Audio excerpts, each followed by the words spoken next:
You were born in Twinside. Do you not fear for your home? Oh, dark clouds are wont to gather over the Dominion. Yet in spite of it all, she has ever endured. And when the storm has passed, I am confident she will remain. Now, as to the matter of payment for today's lesson, complete a simple errand for me and we shall consider ourselves even. Even? Right. Return this volume to old tomes in the shelves. Tell him it was, adequate. I suppose it wouldn't hurt to visit our resident historian.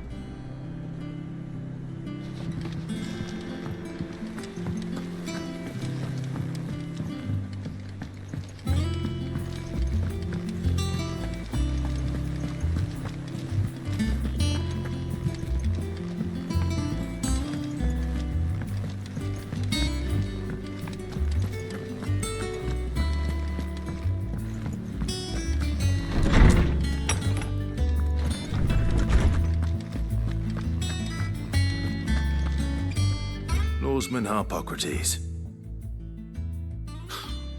Now that is a name I have not heard for a long time. So long, in fact, I had half forgotten it was mine. Welcome home, Clive. You were missed, as always. I believe this belongs to you. Vivian asked me to return it.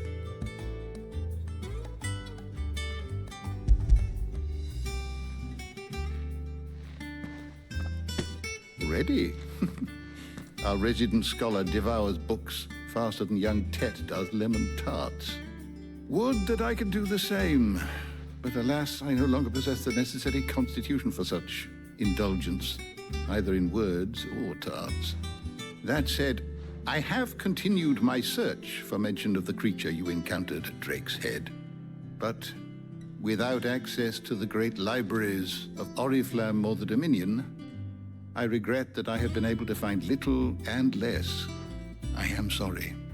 Please, don't apologize. I'll send word to our associates. See if they can't furnish you with more books. I fear it is not more books that I require, but the right ones. Mayhap we look in the wrong places. There are still libraries to the north. I'll see what I can do. You are too kind. There are not many in this world who would indulge the whims of a tired old historian. Not too tired to go filching Kupo nuts, though. Always got a pocket for him. Nicks him off the Moogle. Hush now. We all know there's no such thing as Moogles.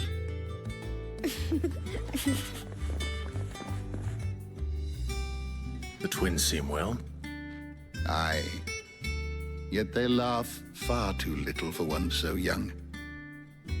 The loss of their parents weighs heavy on them, however well they hide it. Titan took much from us that night, from some more than others, and the wounds that remain, they are not quick to heal. Which is why we must give them all the time they need. That we must. Just as I must give you the time you need to recuperate. Good day, Clive. Good day. Gav will be back soon. I should get some rest while I can.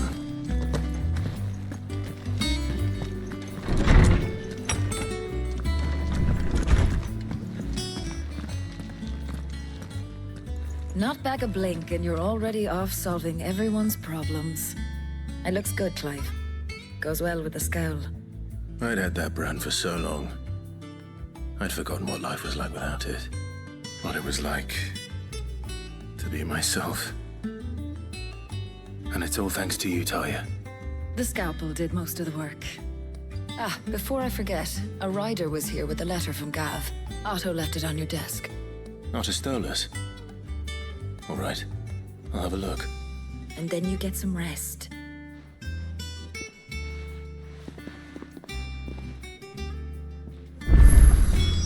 What could Gav have thought worthy of a letter? Is it business or pleasure? Go on, then.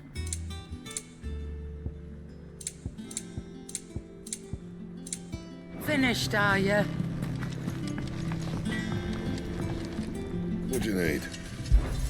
So, what'll it be? Did last you a good while.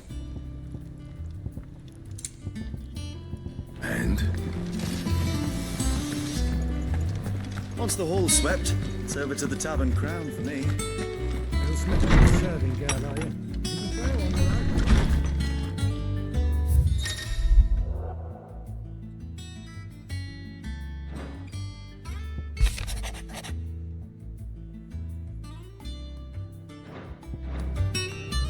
What does Gav have to say? The Republican army is on the march, leaving Randalar in Hugo Kupka's charge.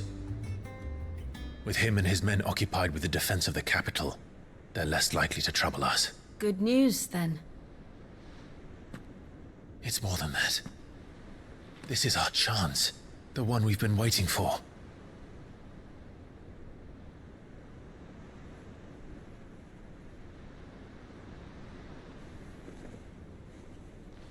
But look how far we've come.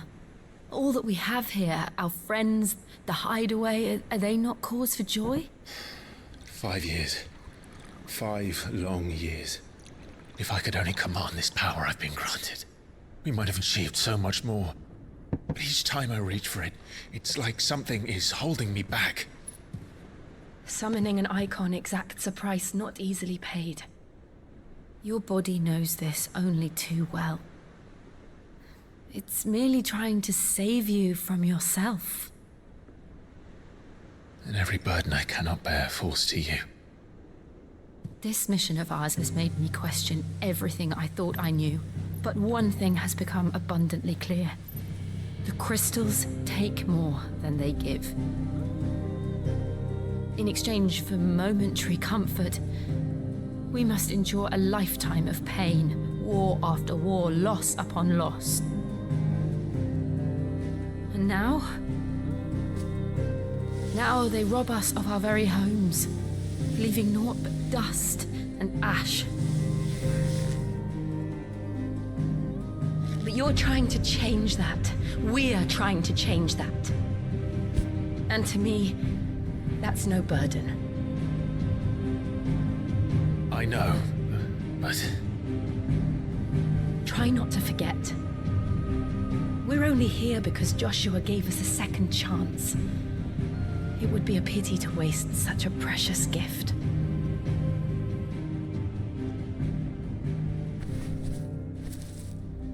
He did. He was there.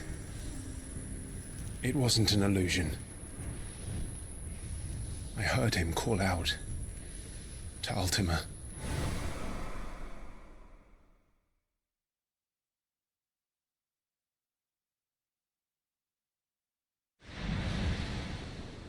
If Joshua is still alive, he'll be looking for that thing.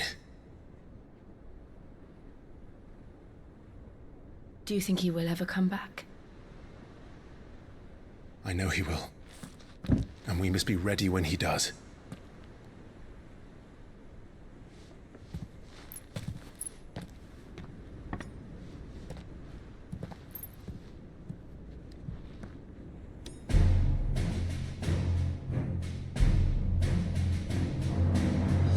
To a world without mother crystals. To Sid.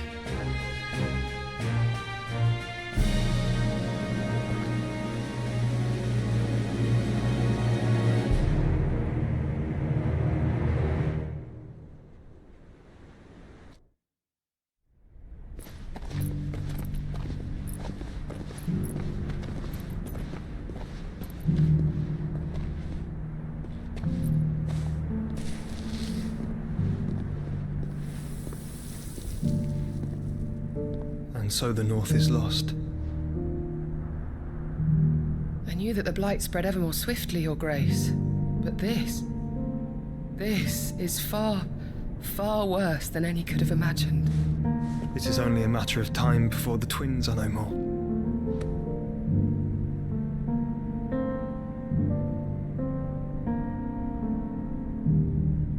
The world marches ever closer to its end, and here we chase shadows. Tell me, brother. Are our efforts in vain?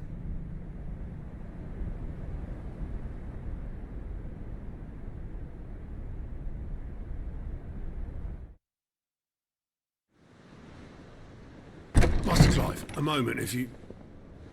my apologies, I didn't mean to... intrude. Not at all. We were just discussing strategy. Speak freely, Otto. It's Martha, from the inn. She's gone missing.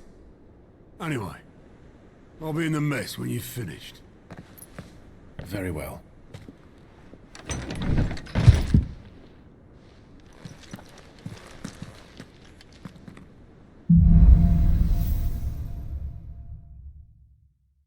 What would make Martha leave the rest?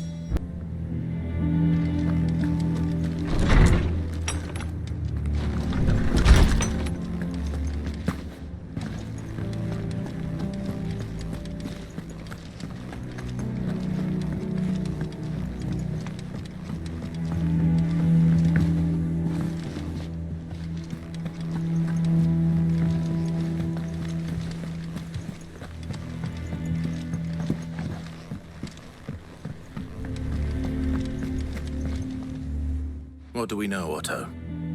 Some lads from the Imperial garrison in Rosaria started a fight over at Martha's Rest. Blood was spilled, bones were broken. The usual. But somewhere in the middle of it all, Martha vanished without a word to anyone. And that ain't like her, Clive. Something's not right. You think this was planned? Course it bloody was. Ever since Eastpool, the Empire's been tightening its grip round the Duchy's balls. They've strung up everyone who's ever set eyes on a runaway, claiming they're traitors to the Holy Throne, conspiring to restore the House of Rosfield to power. And now it sounds like the bastards have turned their attentions to the pallbearers meek enough to stay put. Naturally, old Martha could see the way the wind was blowing, complained that it was getting harder and harder to take bearers in. And now she's missing. If she's fallen into the hands of the Empire, we could be next. Couple of curse breakers are already on their way to the inn. They should help speed up the search. But if this is as bad as I think it is, you might end up having to save their asses and all. Don't worry, Otto. I'll make sure everyone gets home safe.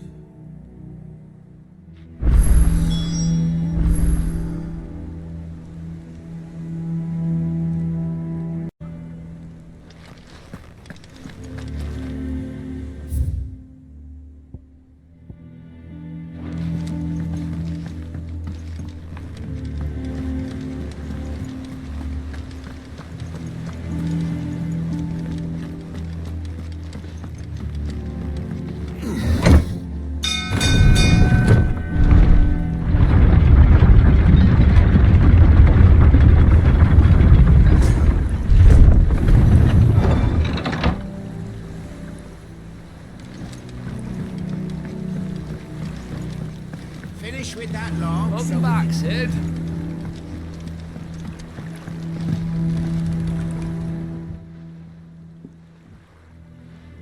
Damn blighted bilge.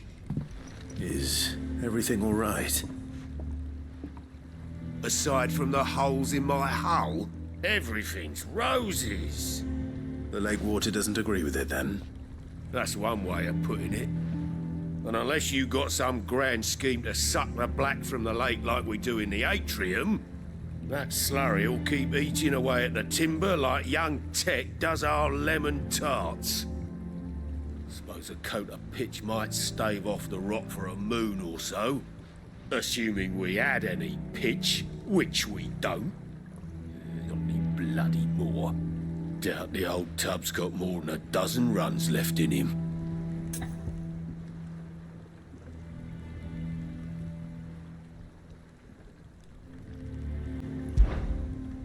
Of course, Obolus. Your skiff is our only means of reaching the mainland. Without it, we'd be lost. Well, I'm glad someone round here sees it that way. To make pitch, you need pitch trees. But in case you haven't noticed, live trees are one of the 1,000 things sorely lacking in the Deadlands. Now, I'm not so unkind as to ask you to fell a faraway forest and lug the logs back here to the mere, which is why we'll be needing a suitable alternative. And it just so happens I once heard the thorny pitchers of Curltail Falls cover themselves in a sticky wax to trap birds and beetles and whatnot. Might be enough to tide me over. Sounds easier than felling a faraway forest, that's for certain.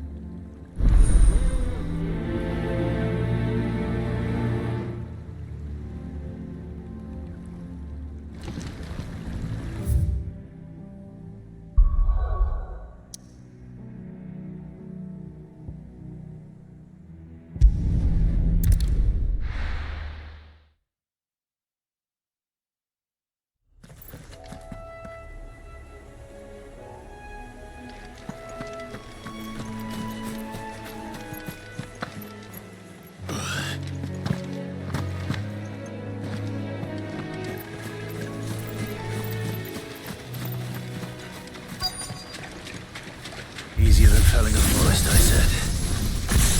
Trees don't have teeth.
I can't imagine Obelisk needing any more than this.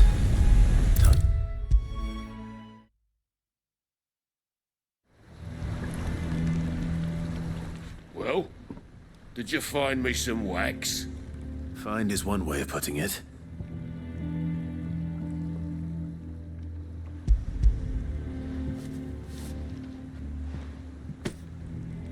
Ugh! Reeks like a chocobo's arse. Well, I don't suppose the Argo will mind as long as he stays above the waves. Argo? So your boat has a name? I didn't know. Yeah. Same as me old man. He was a ferryman himself back before the Blight came. The boat's all I have left of him. And thanks to you, he'll sail another day.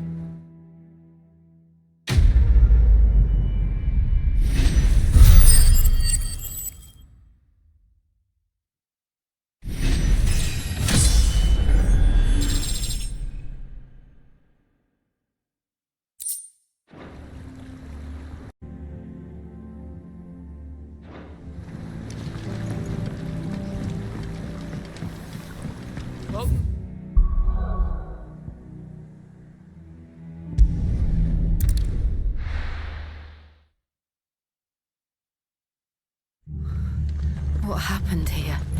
Come on. We need to find the others. The boys from the garrison might Let's still get be you to nearby. physical, shall we? Sid? What said you'd be coming? I trust you don't mind. Also thought you might need some help. And it appears he was right. You, could say that, yes. They're saying the Imperials ascended like a storm. No one was spared their fury. Martha tried to step in and calm things down, but all our efforts got her were a pair of iron shackles and a hard march. Any idea where? Judging by their tracks, they headed towards Sorrowwise Bay. To the Abbey sheltering Martha's bearers. The bastards. Jill and I will go after them. You take care of the people here. We will. But, before you go, one of the locals heard something. He said the soldiers were talking about a culling. I don't know how big this is, but it doesn't sound good. Be careful out there, Sid. You do the same.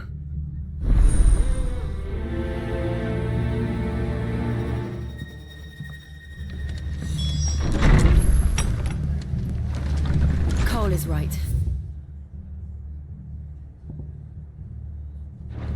That was no tavern brawl. It was a message. But a culling. Bearers are the property of the Empire. The garrison wouldn't have the authority to act alone. The orders would have had to have come from higher up. Hey?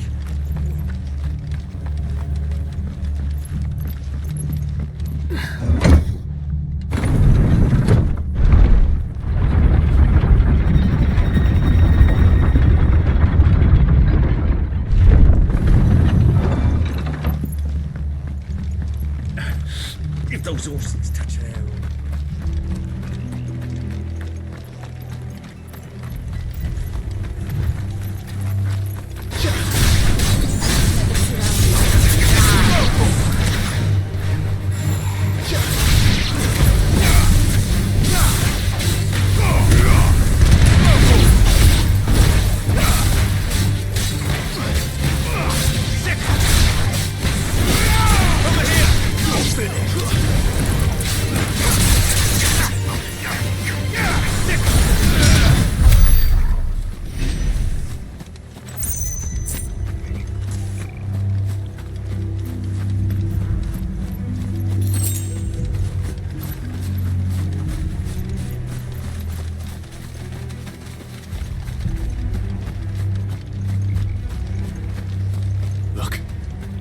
Up ahead. Martha, are you hurt? Don't worry about me. It's them at the Abbey who need you. You have to do something. Tell us what happened. What happened? The damn Black Shields, that's what happened. The Black Shields? The bastards caught wind. The abbot and I were helping bearers. They were gonna hang us both. When the sick rose from their beds.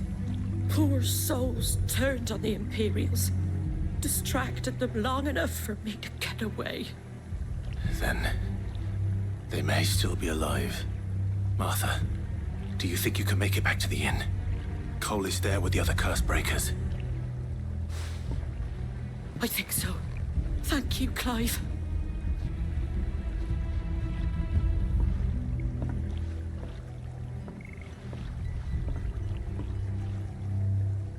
Black Shields? Is this some sort of twisted joke? There has only ever been one Order of Shields in Rosaria, and they fought to defend all her citizens. Seems a step too far. Even to the inside.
we too late?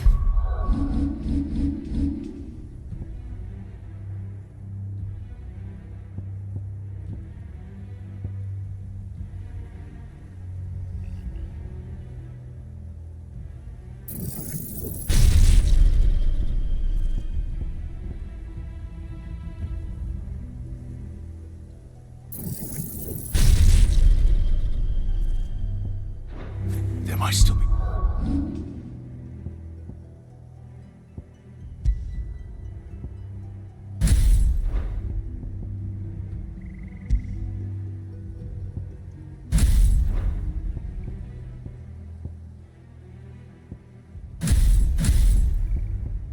someone inside.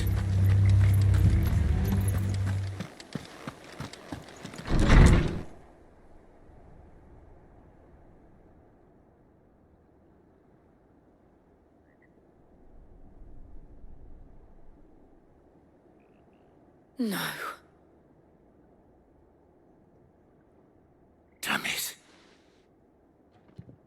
I thought you lot were all spent. Murderers. They drove the bearers to this. Wait. These two aren't turned. That bitch of an innkeeper must have sent them. Colluding with the enemies of the Empire is a serious offence. And for their crimes shall they be punished. Such is the law.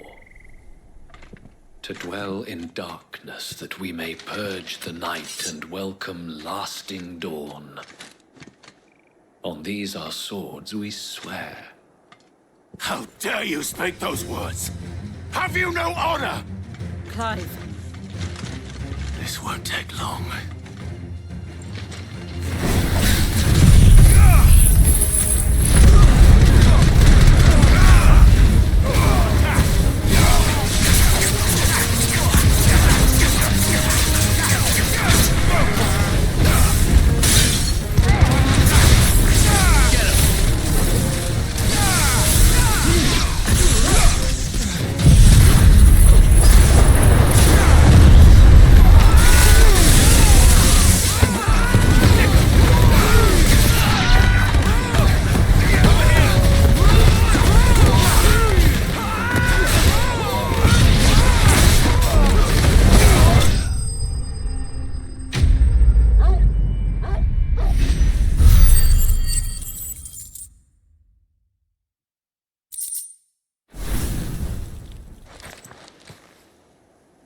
Is that all of them?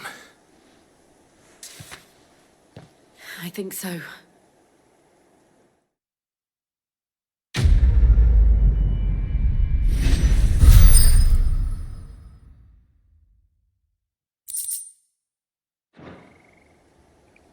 I didn't see the abbot. He may still be alive.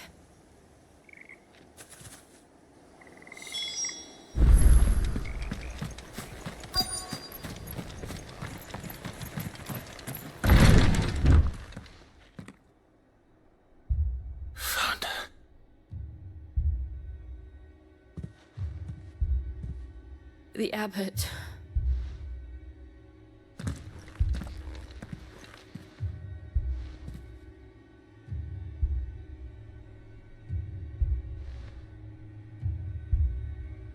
The bearers died protecting him, calling upon what little magic they had left in their bodies. Clive. He's breathing.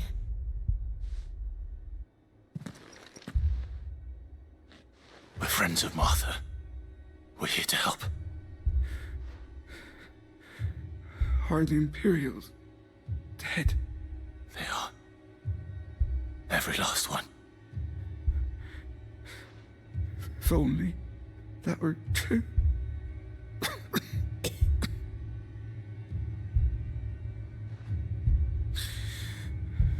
The Black Shields will return. The cullings will continue. Rosaria will never be saved unless we save her. Tell Mother to beg Sin's aid and tell her this wasn't her fault. I shall. Sin! Where are you? Sin! In here! We found a survivor! Clive. He's gone.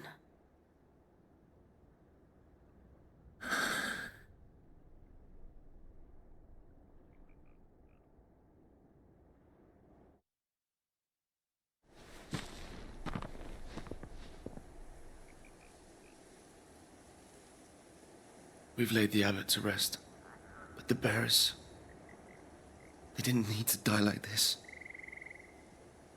No, they didn't. But it was their choice. They knew the fate that awaited them and chose to meet it on their terms, fighting for those who fought for them. Martha said they rose from their beds, threw themselves at the Imperials so she and the abbot could escape. I've gathered the bearers' remains. We should consign them to the tide. There's a drawbridge not far from here. Radix jump. The currents there are swift. If the abbot was still with us, he'd have taken the dust there himself and performed the casting. I'll get someone to... I'll do it. Of course. Cole and I will remain here and see to the Imperials.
see that coming.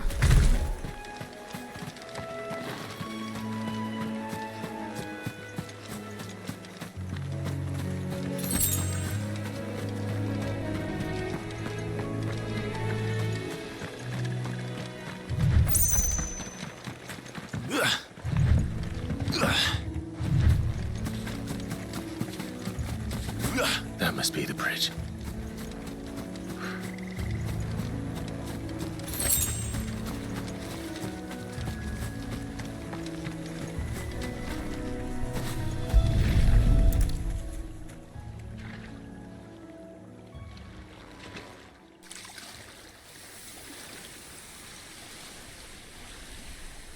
So shall the waters cleanse thee of thy burden, and bear it out to sea.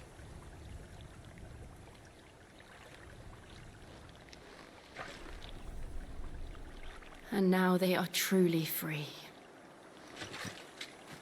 I hope so. What of the Imperials? A pyre was made. It's more than they deserve. We should go back. Cole is worried about Martha. All right.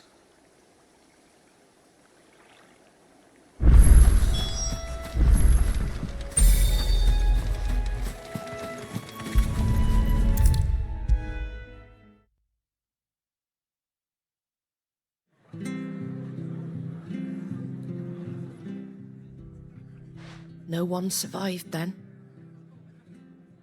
I'm sorry. Before he passed, one of them bade me tell you not to blame yourself. Doesn't mean I won't. Doesn't mean their blood's not on my hands. Cole said you cast their remains. That was good of you. But it should have been me. This was all my fault. How? You couldn't have known. But I did. And I turned a deaf ear to the warnings like the fool I am. The rumors started moons ago. Of black-clad devils descending on villages in the dead of night to slit the throats of sleeping bearers. But I assumed it was all just nonsense concocted by the Empire. Nothing but a ghost story meant to make folk think twice about lending a hand to a fugitive bearer. And in ordinary times you would have been right. What these Black Shields are doing is unthinkable. Which begs the question, why do it at all? My mother obviously has a hand in this. I cannot make sense of her actions. And picking what goes on in that woman's head is a job for someone with more time on their hands. Right now, I need swords and men to wield them, preferably big ones. If those Imperials think they can come in here again and threaten my people, they're in for a rude awakening. Oh, before I forget, a Stolas from Otto landed just before you arrived.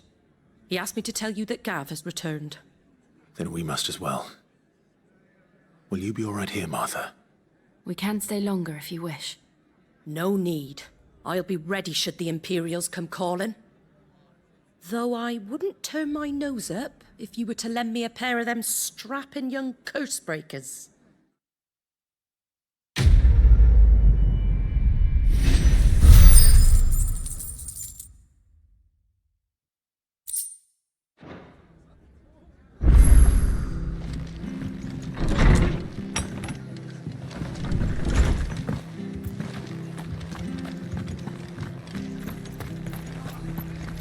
Try not to move.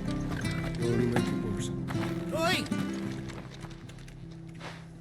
You handy with that sword of yours? Course you are. Bet you're a bloody marvel with the thing. Now, question is, are you willing to use it or not? 'Cause a flock of noble chocobos are in need of help. Chocobos? You heard me right. Wild birds? The big ones? And not just any chocobos at that. Whiteheart and her flock are the bravest birds you ever did see. They protect travellers round these parts from bandits and the like. Chocobos? Fighting bandits? It's true. Why, they saved me from a gang of footpads only yesterday. Nasty lot they were too. And now, they're back. looking to settle the score. Oh, go on then. Don't just stand there. Go and help him.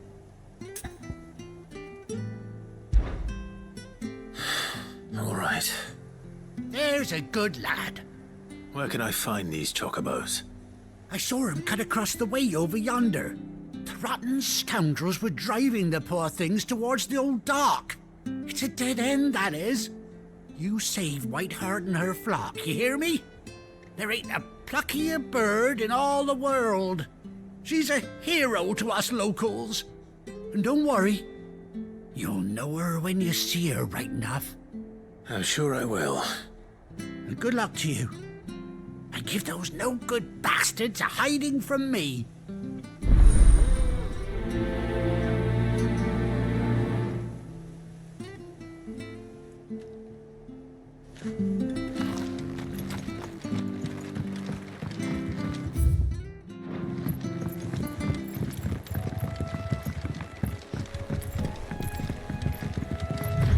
Whiteheart.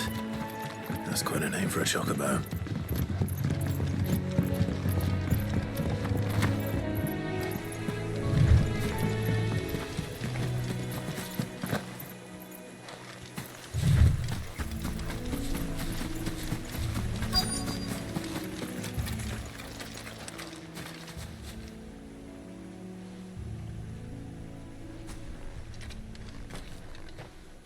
A white feather. I thought Ambrosia was one of a kind. Speaking of brave birds. Looks like they went that way.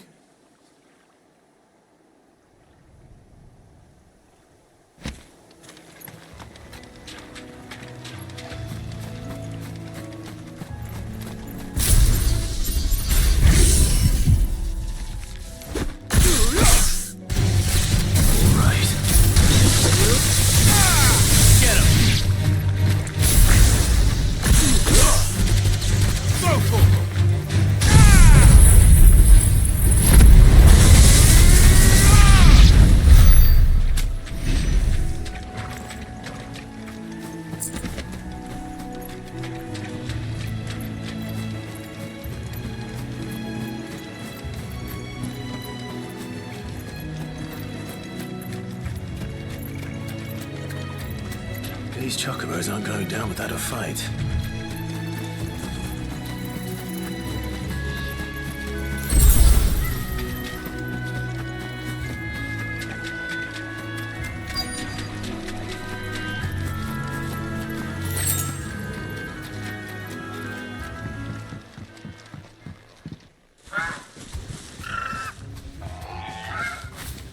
We got you cornered, Feathers.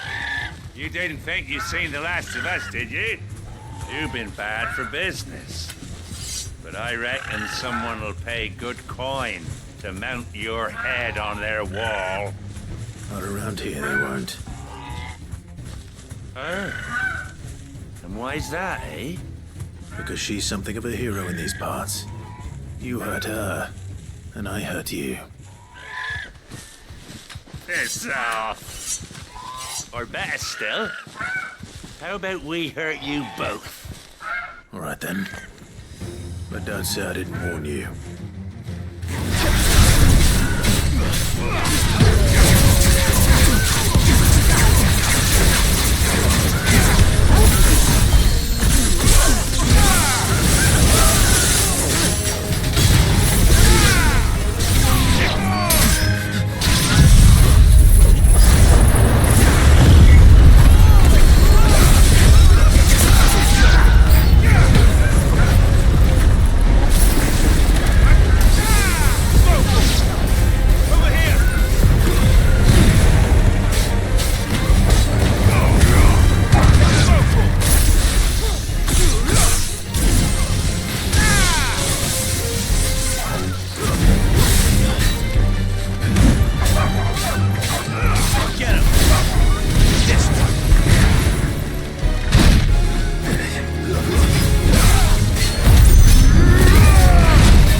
You're safe now.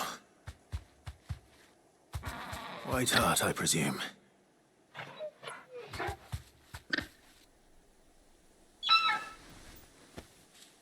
Do you know her, boy?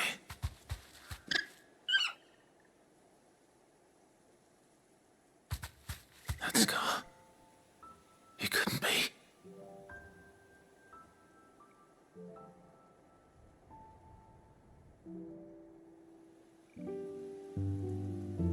Ambrosia.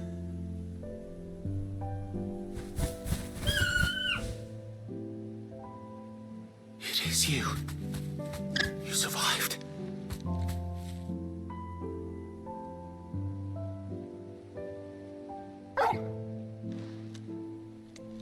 And you found yourself a flock. Oi! Is it over? I thought I'd come and see how you were getting on. Oh, you sorted the bastards then. I knew you would. And the whole flock made it through unscathed. Thankfully, they did. And not only that.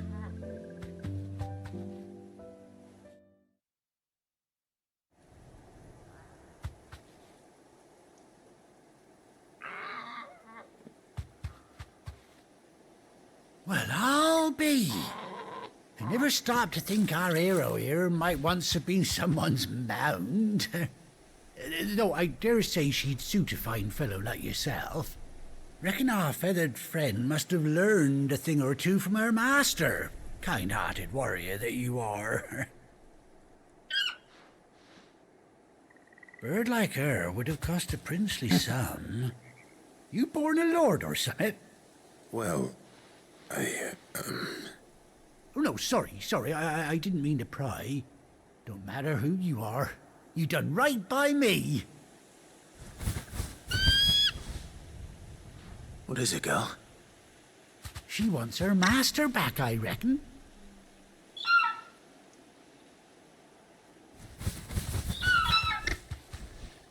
Told you.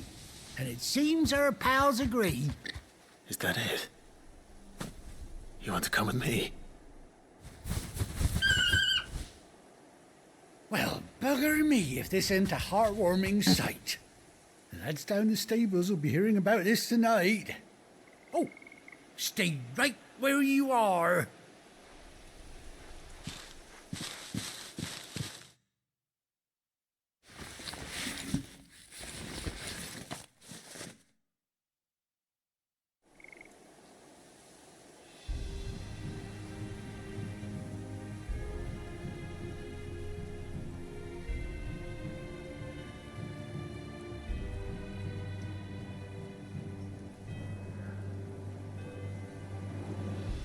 Doesn't she cut an handsome figure, eh? She does indeed. How much do I owe you? A few scraps of leather's the very least I owe old White Hart. Oh, I'll be sad to see her go, of course. But she's earned her right to happiness and more besides. Don't you worry, we'll get along just fine without her. You hear that, White Hart? You've earned yourself some time off. You have fun traveling with your master now.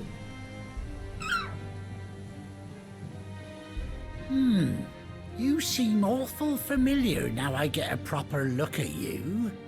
That's it. When those chocobos swarmed my cart on the road, didn't you? No, that can't be right. That fellow was a bearer. Must have been my double. Oh, must have been, eh? Oh, that'll be the excitement getting to me. Silly sod that I am. Pay me no mind. Anyhow, best be on my way. Good luck to the both of you.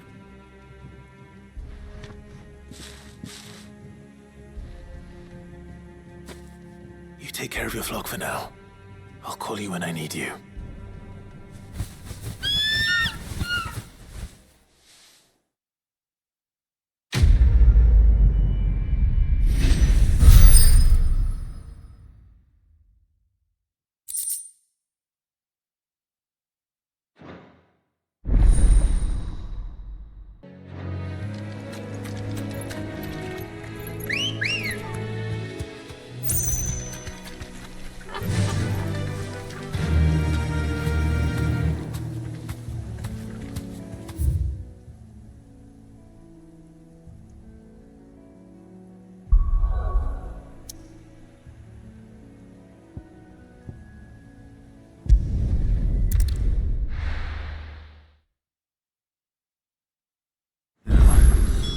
Where's Gav? I hear there's trouble.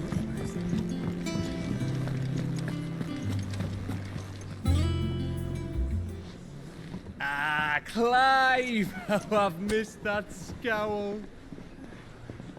Where's my report? What, no kind words for your old pal Gav?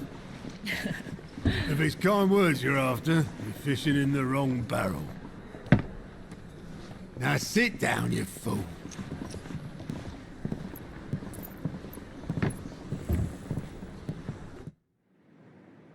So, you remember how quick the Empire was to occupy the Dominion after the fall of Drake's head?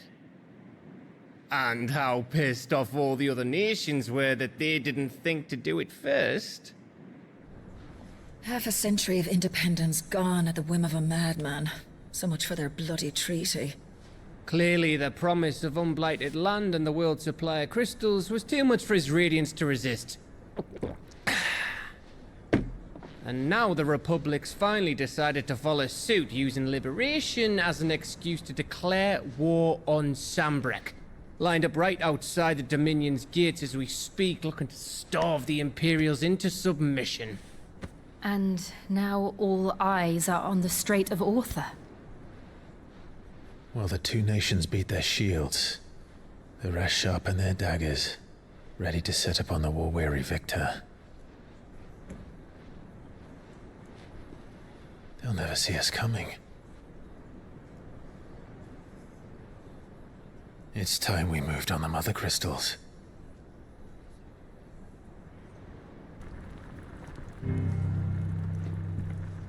Four Mother Crystals remain in Storm and Ash. Drake's Breath near Ironhome. Drake's Fang in Dhalmekia. Drake's Spine in Waloed. And Drake's Tail here in the Crystalline Dominion.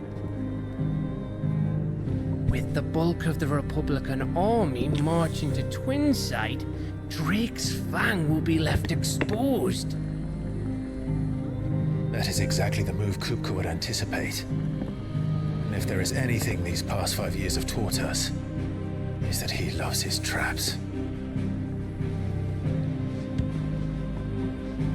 There is one place, however, where nobody will be expecting us to go. Drake's Breath. There's a shitload of sea between us and it, and I've never been much of a swimmer. I have an acquaintance in Port Isolde who may be able to help. Who's that then? My uncle, Byron Rosfield. Lord Byron Rosfield of the Seven High Houses, the trade magnate with holdings in over 100 cities. Wait, Rosfield. And you're a Rosfield, of course.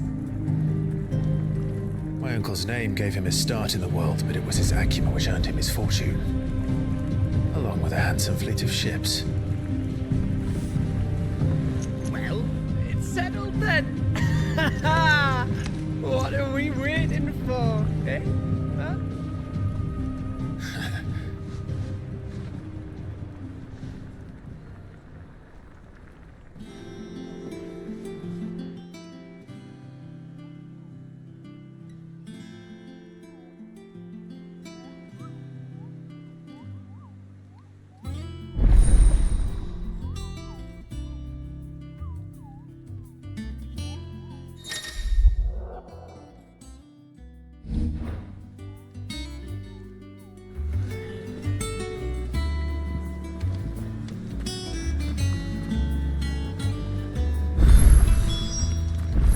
What are we waiting for, indeed?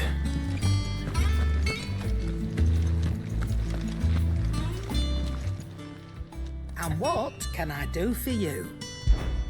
Coin purse weighing you down?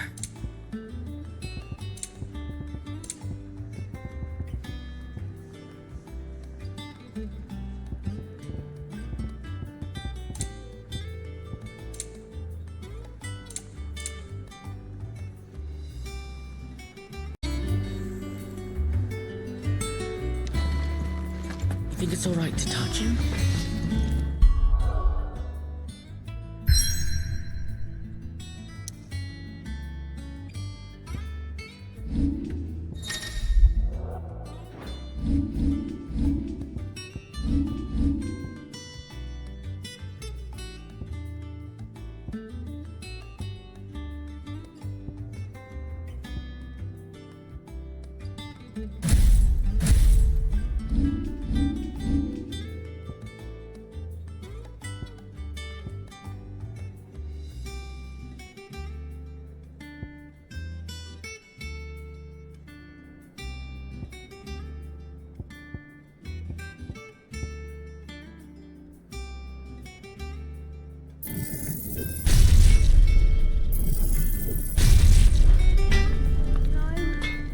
ya.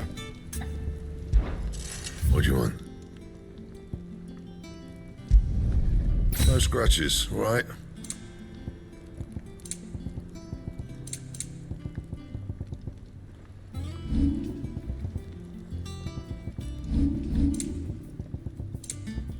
Anything else?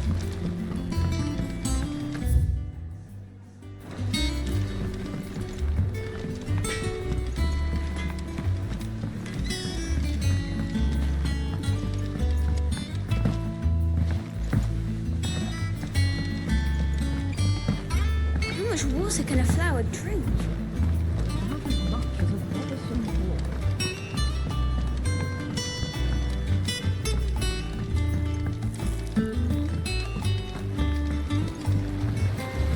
Won't be long now, Martel.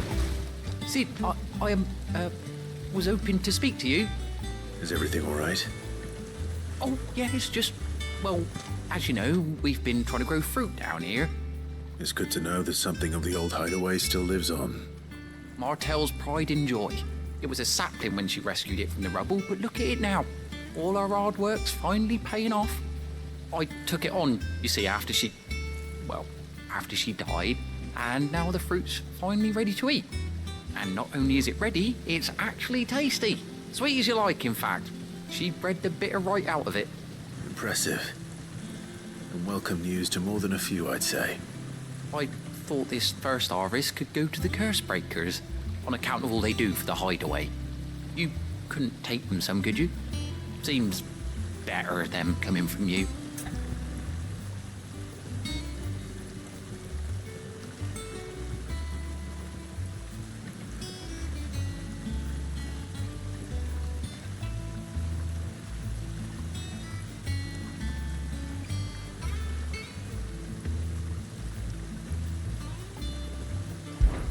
It'll be nice being the bearer of good news for a change. Oh, thank you. She always had a soft spot for that lot, see? And once they've had their share, I'll see to it that everyone else gets some. Here you go. Martel apples, they're called, in honor of her memory.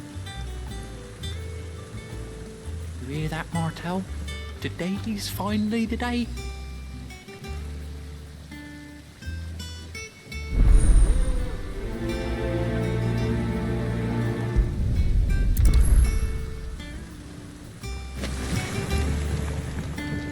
It's not the ether.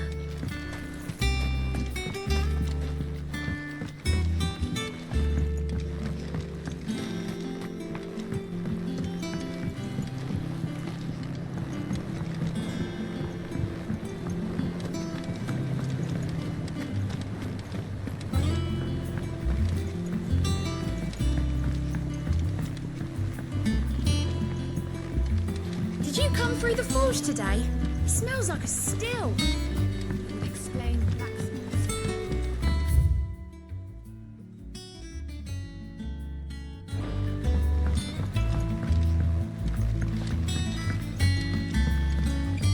And you say Sid built this place? Oh, I can't really tell. Perhaps they're old enough for the census.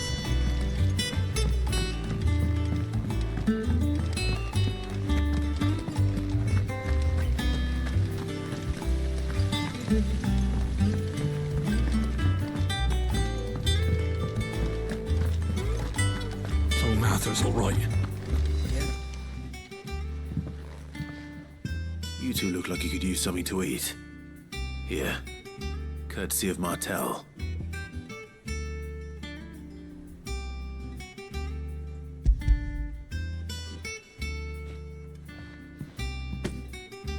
Martel. Now, where have I heard that name before? Weren't she the girl from the Furrows? Course she was. An odd sort, that one. Loved plants more than people. Aye, and brave as a bane might. Remember when she ran back into the hideaway to collect them trees when Titan attacked? Wait, These aren't those apples, are they? Well, I'll be. She'd have been proud, and rightly so. Thank you, Sid.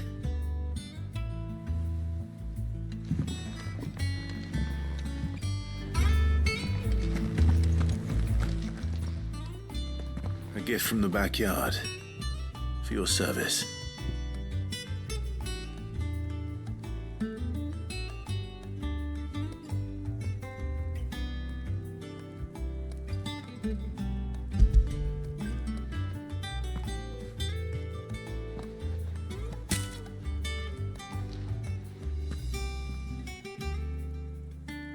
Blimey, these take me back.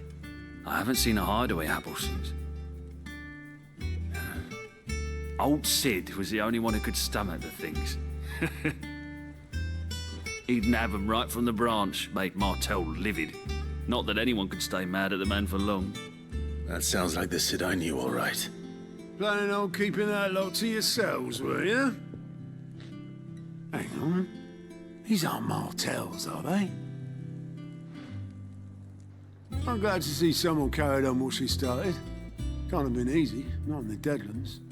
Reckon she'd be happy knowing all her hard work didn't go to waste. Clive, tell the lad down in the backyard to run some over for me, will you? Not so much as a thank you. Well, I've got some manners at least. Thanks, Sid. You can leave the basket with me. I'll see that the others get their share. Oh, and give our compliments to the gardener, won't you? That was the last of the apples. I did head to the backyard and pass along everyone's regards. Not that I'm planning a journey. Them old apples,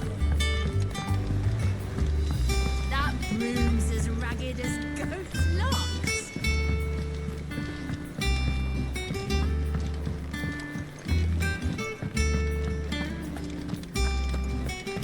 You think it's all right to touch him?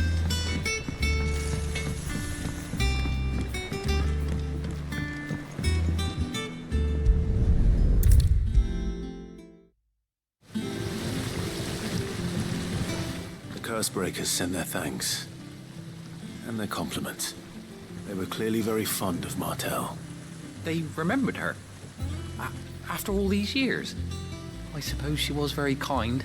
Even to a tongue-tied lummox like me. You were one of the good ones, Martel. Why did you have to die?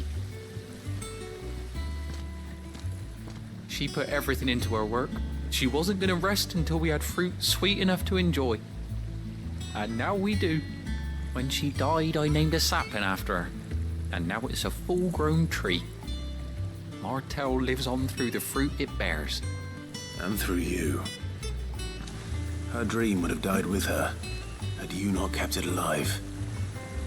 That's something to be proud of. I didn't do anything really, but thank you. You're kinder to me than I deserve. By the way, Otto's expecting some of your crop. And I wouldn't mind some of it either, if that's not too much to ask. Of course not. I'll see that you're both well provided for. They like your fruit, Martel. Isn't that wonderful? I'd say it's about time we planted you some siblings, don't you think?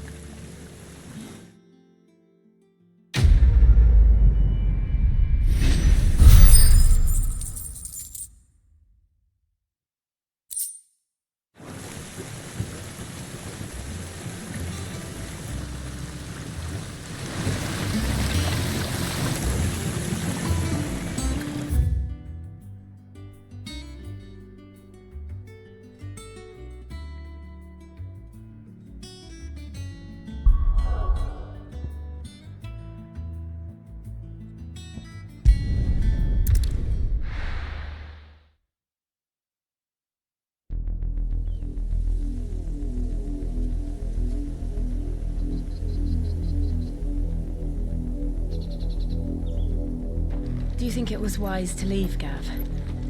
He didn't seem pleased. I needed his eyes and nose in Dhalmekia. I'm not about to let Kupka take us unawares. Besides, he has a knack for that sort of thing. That he does. And wasn't it Sid who said that matters such as these are best left to dominance? Especially should one of his beloved opportunities to grow and change present itself.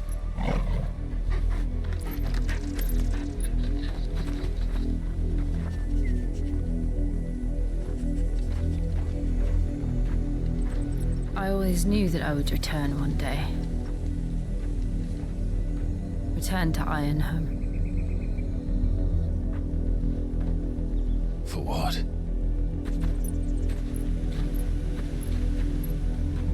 After learning the truth, you were given the chance to face your past. If I am to continue at your side, I must do the same.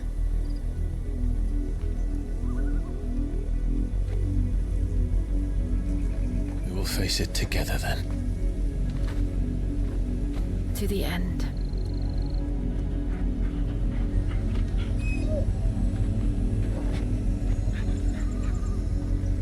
Come on.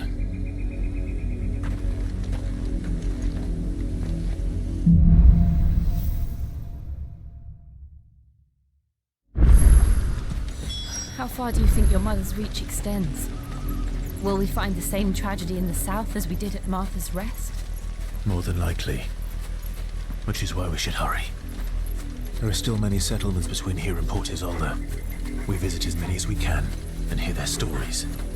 Starting with the village of Amber.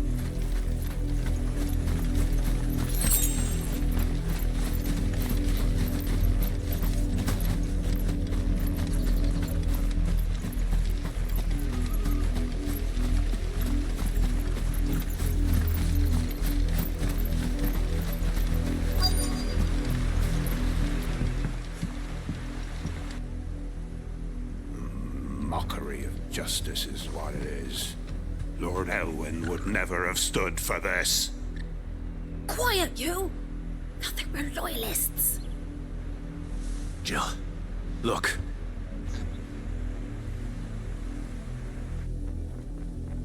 Rosaria must be cleansed of the stain which befouls her, that she might rise once again from the ashes to welcome a new dawn.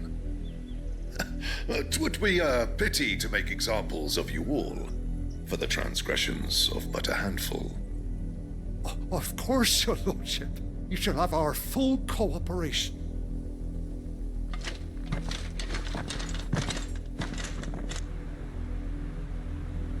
What business could the Black Shields have in a village this small? There's barely room to hide a bearer. Then they must be here for something else. You fancy dancing a gallows jig like the miller's son? Welcome, stranger.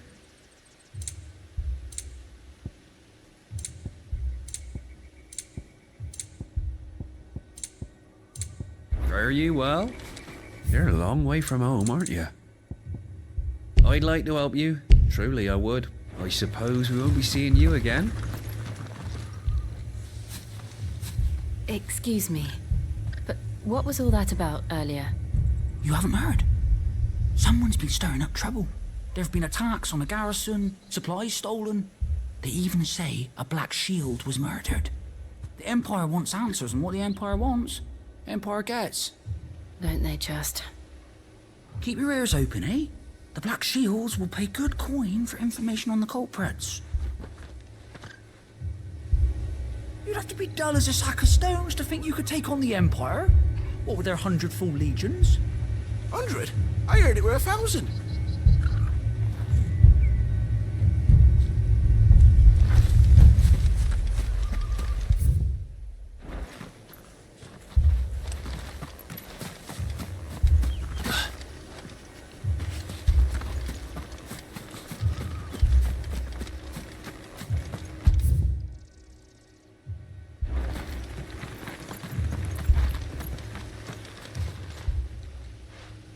You seen them, didn't you?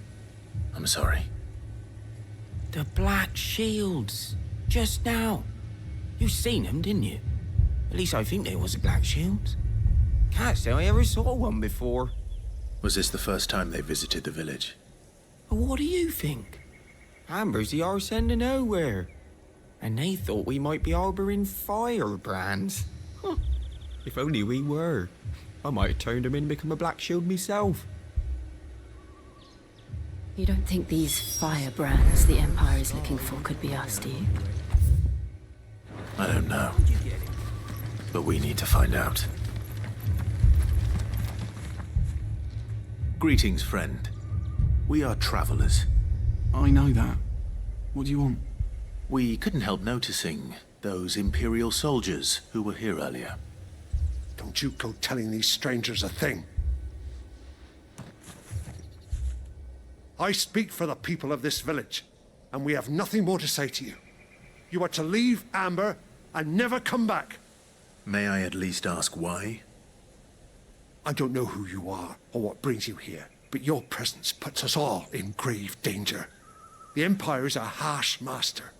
Its demands are great, and its justice swift. But as long as we keep our heads down and pay our tributes, we are left alone. Some might call it submission. But if it will spare my people the Viceroy's wrath, then I will gladly submit. This village will not become another East Pool. Then we shall be on our way.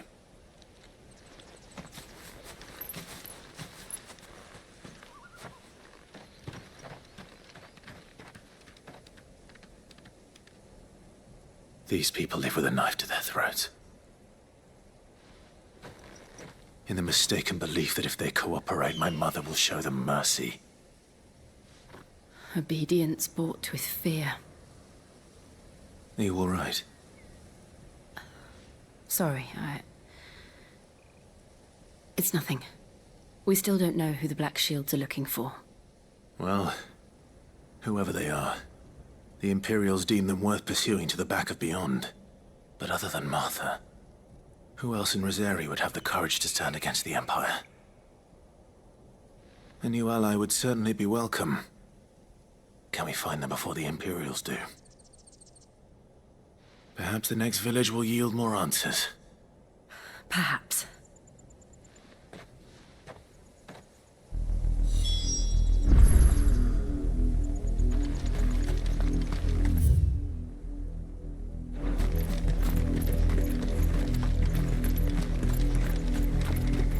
This pass will take us through the mountains. And directly into the path of whoever or whatever lurks here.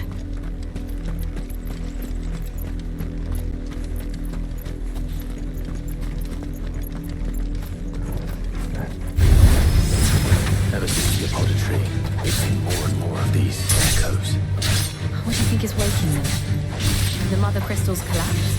I have an idea. You're not going to like it.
Blood, Clive.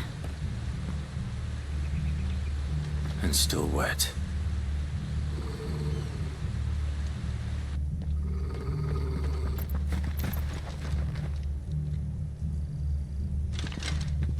You were told to stay in your homes.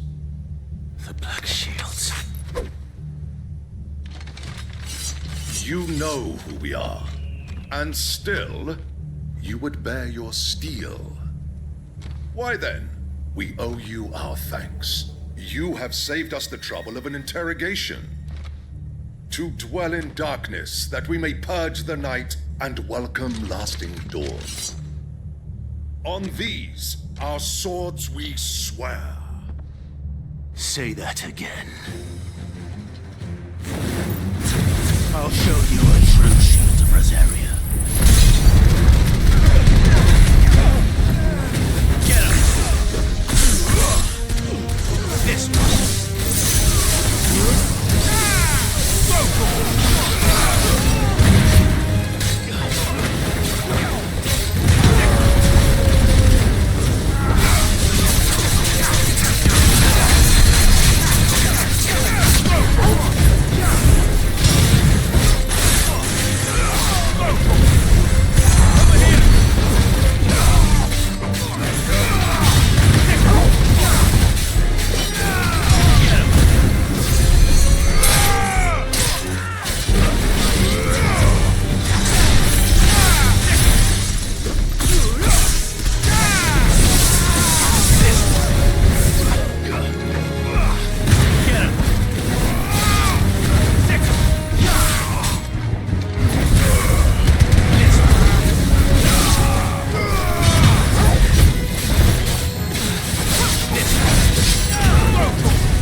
Tell me what I want and the end will be swift. Who are you looking for? Why, you. We come bearing a message. Your friends have been found. The branded you freed from our camps. They await you in Ordeal. Guardians of the Flame.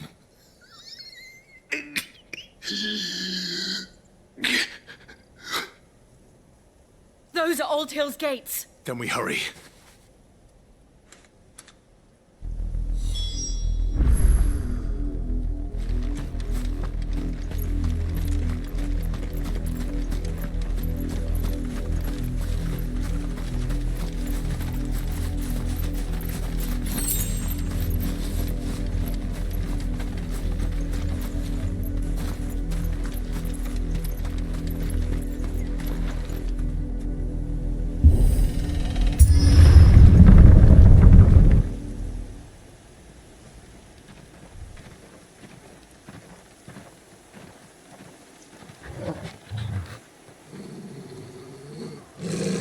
Find something, boy. Death.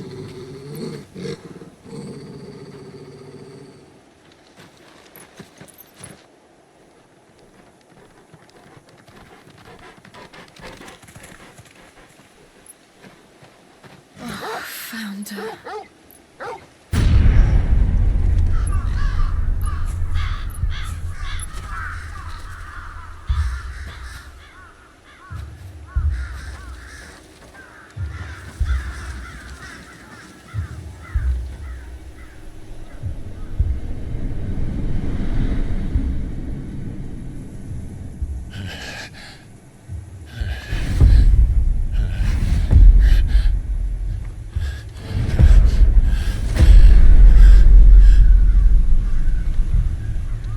This was my mother's doing.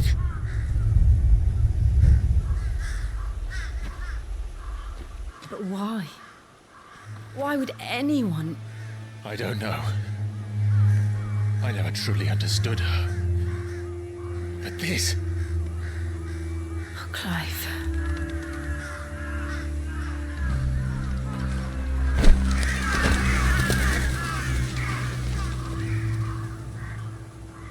I will learn what madness drives her, and I will end it.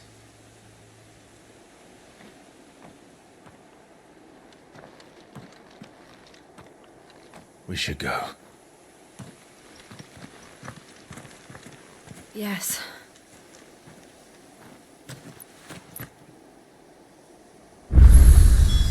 We can't leave them here like this. We won't. But if the Black Shields have made it this far south, they may already be in Port Isolde.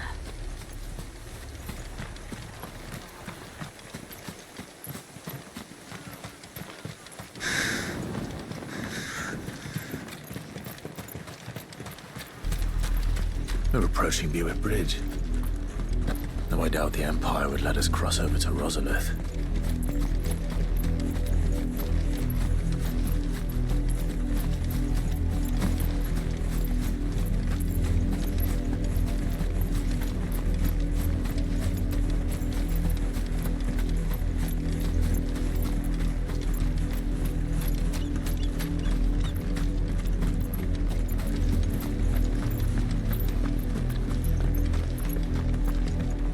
They're all Rosarian.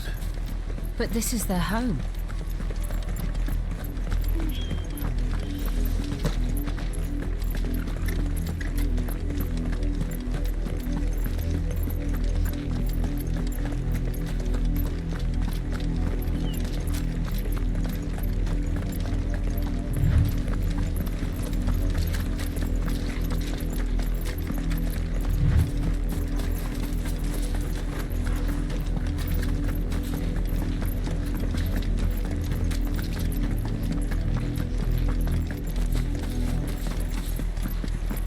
The Lazarus. What happened to this place? My mother happened. The nobles who lived here didn't stand a chance. Let's hope my uncle fared better.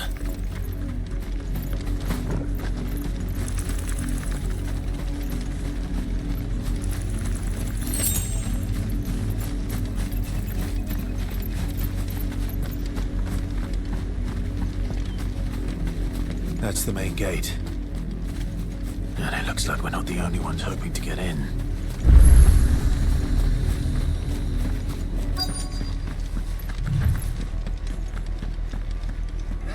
Let us pass!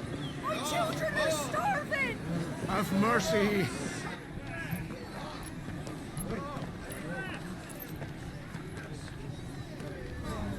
Voice-ridden dogs they are! You can't ignore us forever! Let us in, or we'll die on your doorstep! Better out there than in here! Oh, Now, enough fuck off! Hang it, chinless bastards! Those crystals belong to us all! I said, where were you, filth? Back to your sties! We'll cut you down where you stand! Destroy it! No chance of slipping through unnoticed. We'll need to find another way in.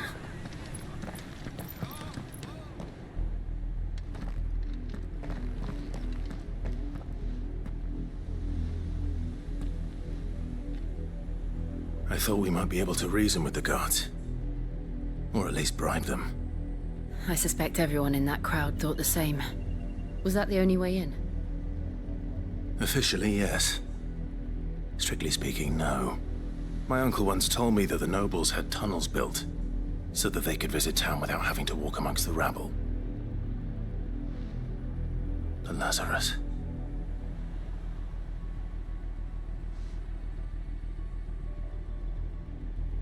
We'll find our way into the city there.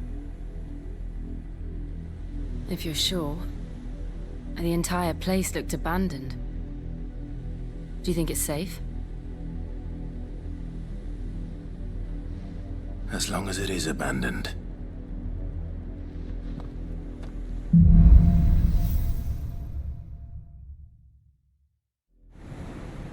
The good news is we haven't seen a single black shield since Old Hill. Maybe they found who they were looking for.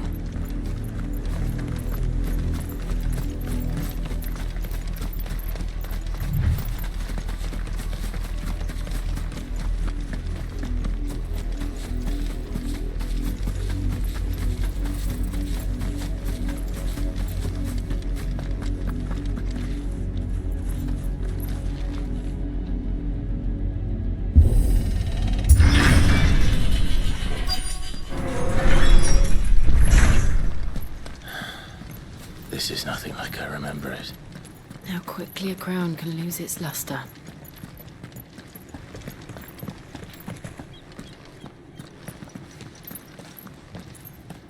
Not abandoned, then. Oi! Visitors!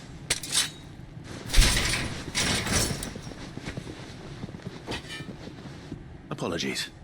We'll show ourselves out.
I've only ever seen one man fight like that. And he's long dead. Then perhaps it's time you joined him.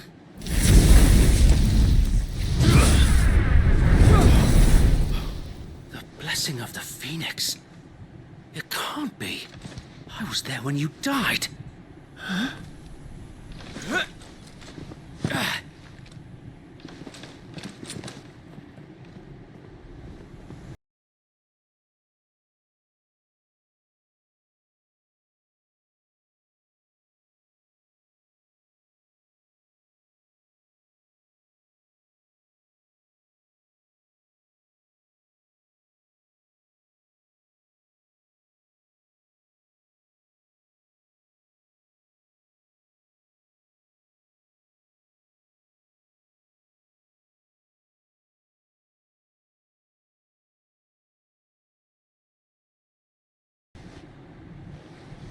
We can speak inside.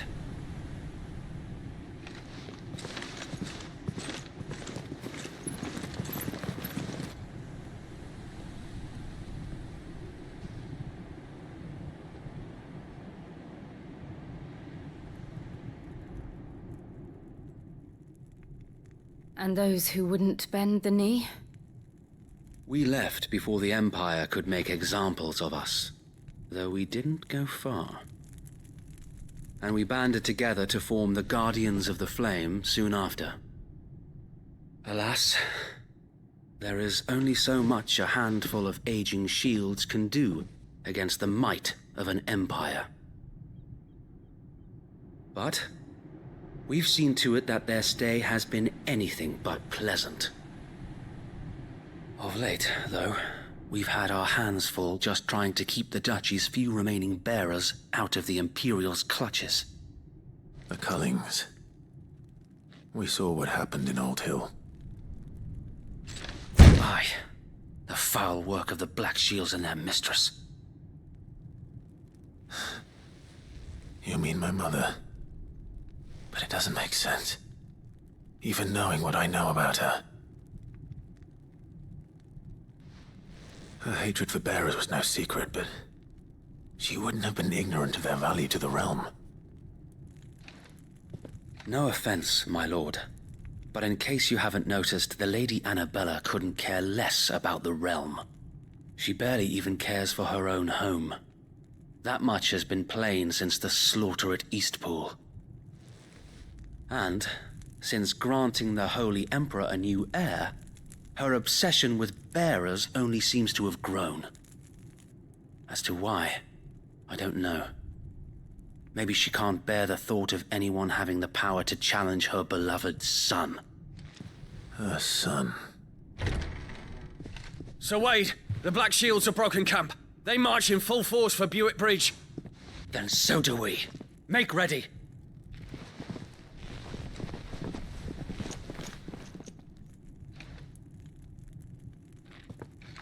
This is their main host.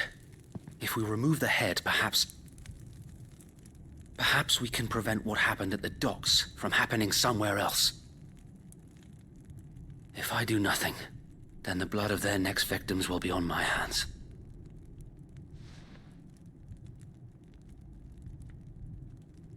Yours and ours. We too have witnessed the crimes these men who dare call themselves Shield have committed in my mother's name. It cannot be allowed to continue. We must put a stop to this madness. We must. So let us go with you. For the good of Rosaria. I was hoping you'd say that. Very well. If that is your wish, I would be honored to serve at your side. And we at yours. So, Wade, let us do our duty. With pleasure, my lord.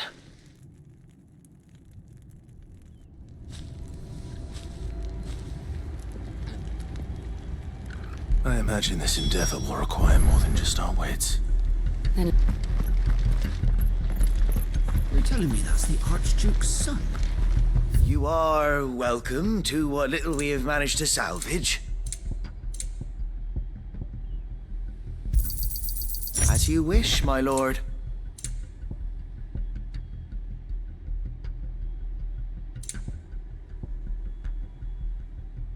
It has been an honor. Tell us then, Sir Wade. What is your plan? Nothing fancy. You, Lady Jill and I make for Buett Bridge and provoke the main host at their encampment. Sensing an opportunity to end the Guardians, the Black Shields will call for reinforcements, who will be met from the rear by parties of my brothers hidden throughout the surrounding hills. This will allow us to wage battle on the bridge without fear of being overwhelmed. While the Black Shields have an advantage in numbers, you see, they prefer to fight in small units, which we can use to our advantage. How small exactly? Small enough, now that I have you and Lady Jill for company. I doubt I could have done this on my own. But until we arrived, that was your plan. You haven't changed a bit. So Wade, the bearers from Old Hill have been laid to rest. Very good. Now make ready for battle. As you command.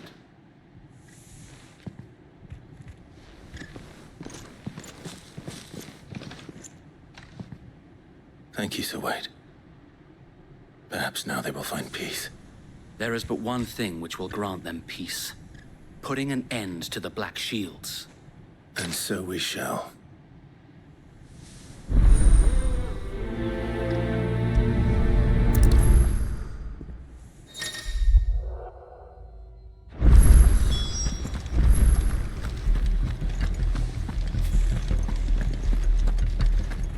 May the blessing of the Phoenix go with you. How long have you been pursuing the Black Shields? Since they burned their first village.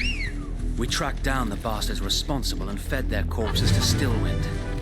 Suffice to say, that got their attention. It's been a game of cat and mouse ever since. Yeah!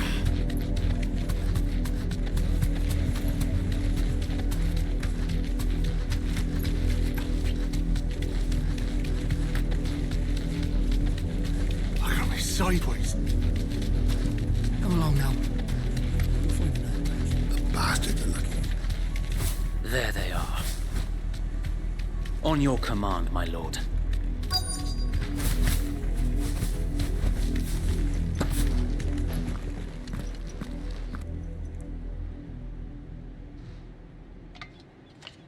What is it now?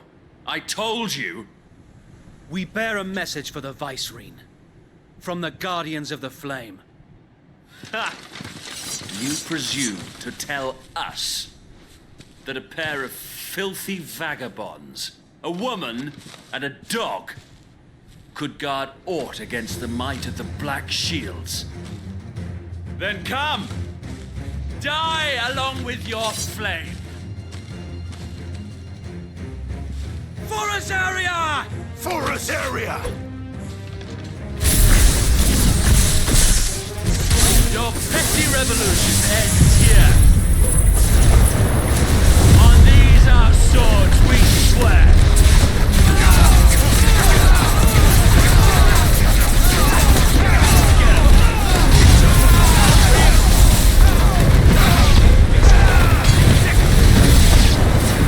Bloody hell! Reinforcements from the far bank! Why even to fight their battles for them?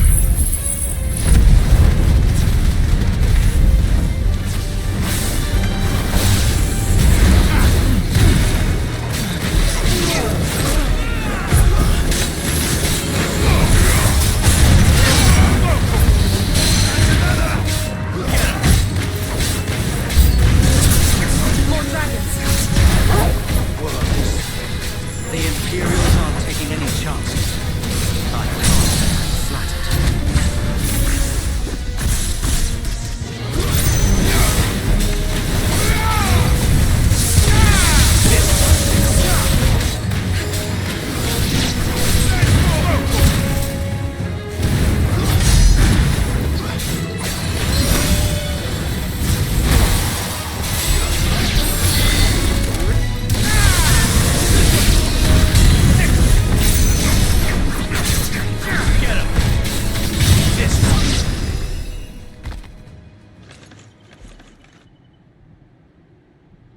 A noble stand, albeit a misguided one. In taking it, you have but proven our point, that this land is in dire need of cleansing.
I don't see any more.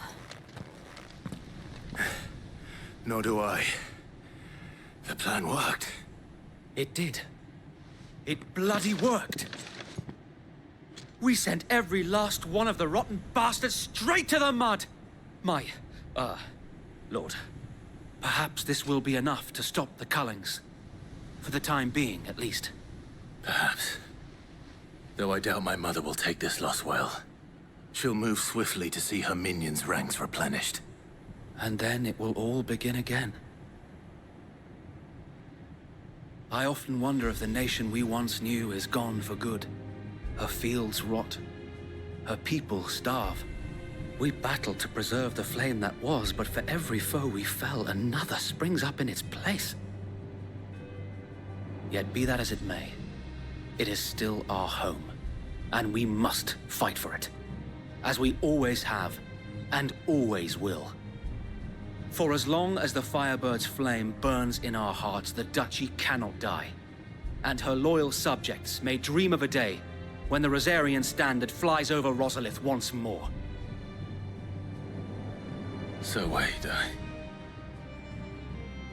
Think we should fall back to Port Isolde before the garrison sends reinforcements? A sound strategy, my lord.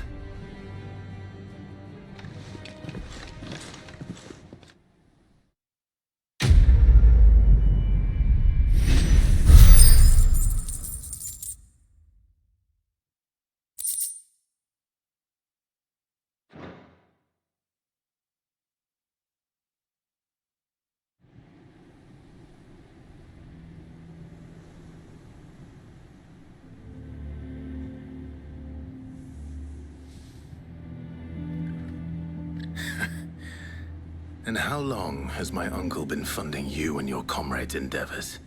Since the beginning. Lord Byron was the first person I turned to after forming the Guardians.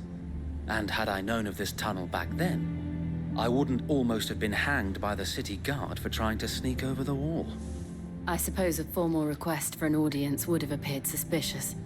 And appearances must be maintained. Were the Vice-Regency to catch wind of Lord Byron's involvement in our movement, they'd seize his estate and send him to the gallows, where he would be of no use to anyone. And so, though it sickens him to the soul, he plays the part of the loyal lord, knowing that one wrong move might prove his downfall. It is why he remains ever vigilant. Don't be surprised if he refuses you an audience, especially since you're famously dead. Then I will have to think of a way to prove that I am neither wraith nor wrongdoer. I might have something which could help with the latter. It's the mark of the Guardians. Display it, and those who love Rosaria will know where your loyalties lie.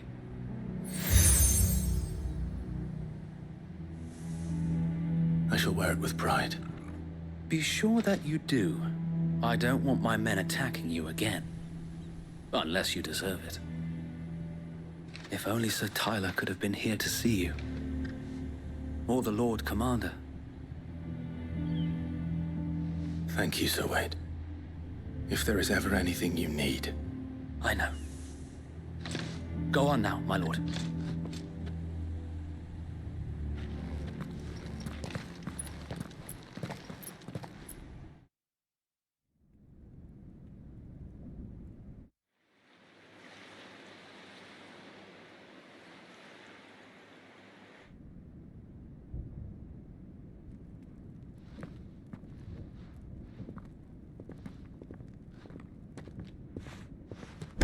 How accommodating. Do you really think they believe we are who we say we are? Not a chance.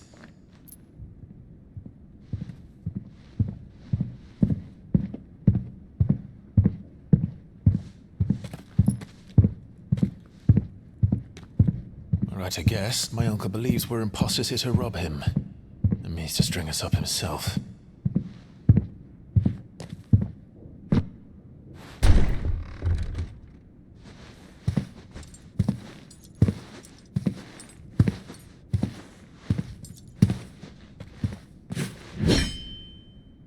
Imagine my surprise when I was told my nephew had come to visit.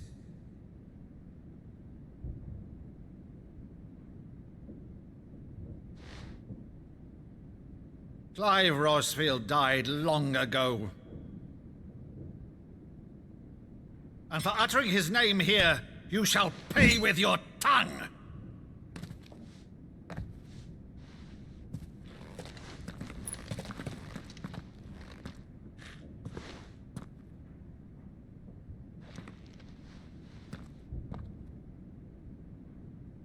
You would mock me as well?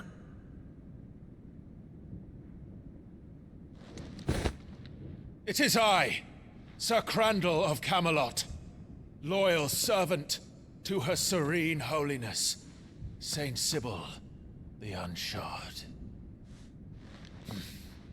Meadow, thou vile sorcerer, for thy crimes against church and crown, I shall have thy head.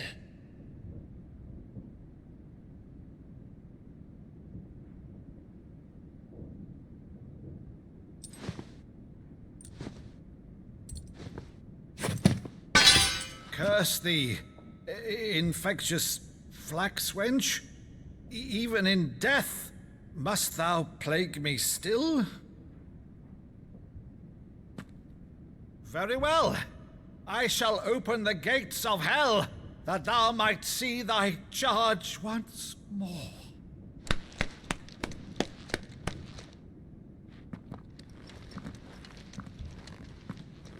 Bravo, Uncle. You're still the finest Meadow in the twins. Oh, Clive, my dear boy, it's really you.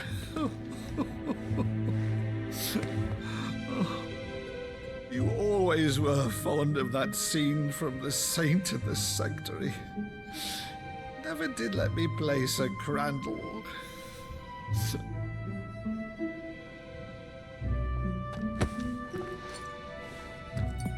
I have a favor to ask, Uncle Byron. Rutherford, inform the kitchens. There'll be guests. We dine immediately. But, Uncle... You can't very well regale me with the tale of your miraculous preservation on an empty stomach. Go on, sit.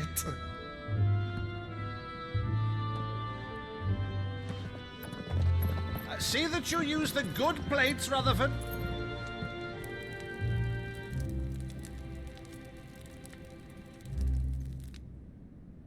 So you arrived late to one of her cullings, did you?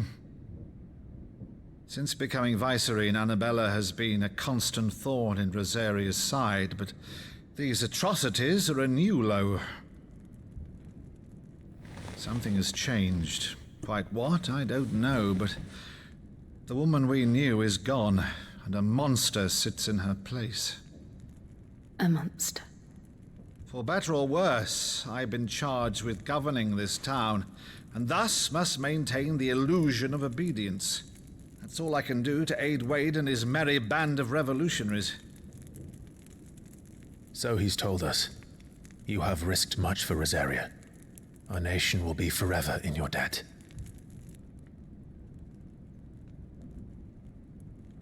It has been 20 years, Clive. The nation your father and your forefathers fought to defend is no more.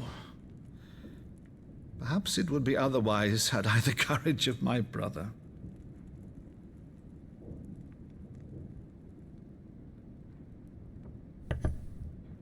All right, if it's a ship you require, a ship you shall have. I've a galley in port, but recently relieved of her cargo.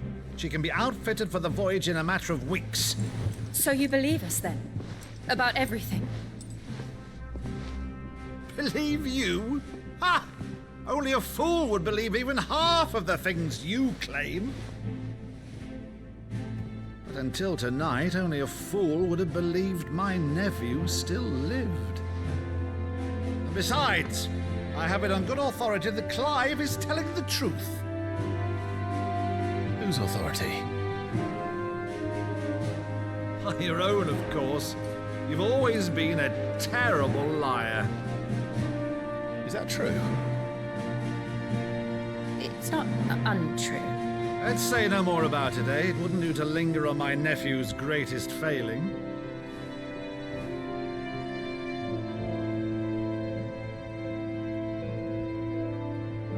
The one thing I cannot believe, though, is all this about you being Sid.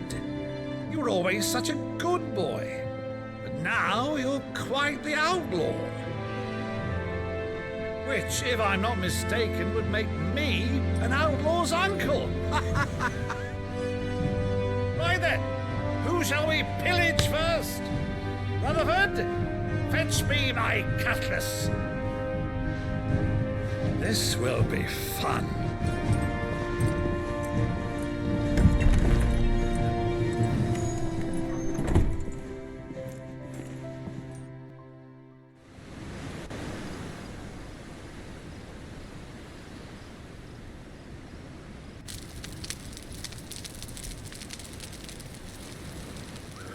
Over there. Go on. She's a fine ship, isn't she? Once outfitted, she'll bear us across the boiling sea to Drustinus in the space of 3 days.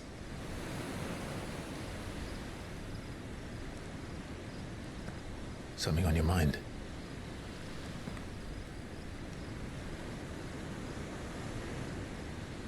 Monsters. When I served the Iron Kingdom, I did so because I saw no other choice. Because once they learned that the lash would not move me, they turned it on those who could.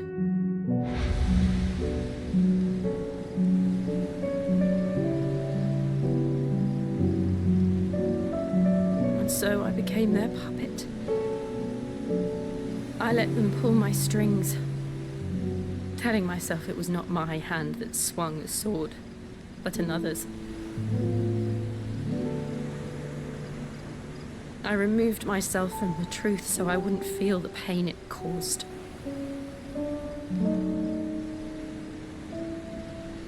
And before I knew it, I no longer felt anything. Anything at all.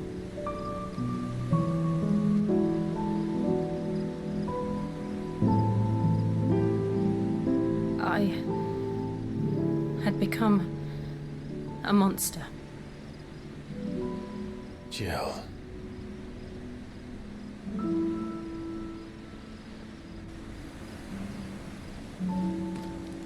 I don't want to be a monster, Clive. Do you understand? I want to choose a different path, a better path. To live on my own terms. But before I can do that, I need to come to terms with my past.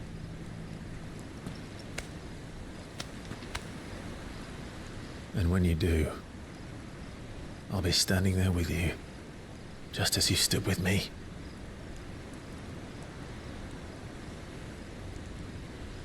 Thank you, Clive. I must atone for my sins. Only then, when it's done, will the monster cease to be. Just promise me that you won't die with it.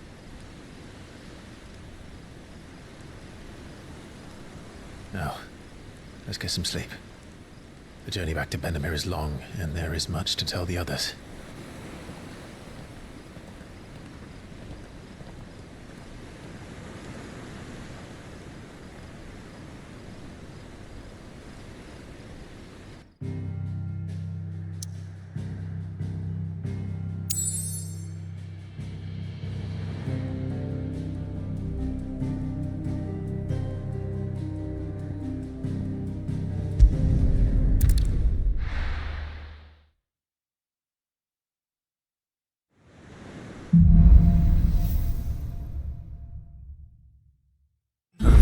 Knows what awaits us in the Iron Kingdom, but Vivian could probably make an educated guess.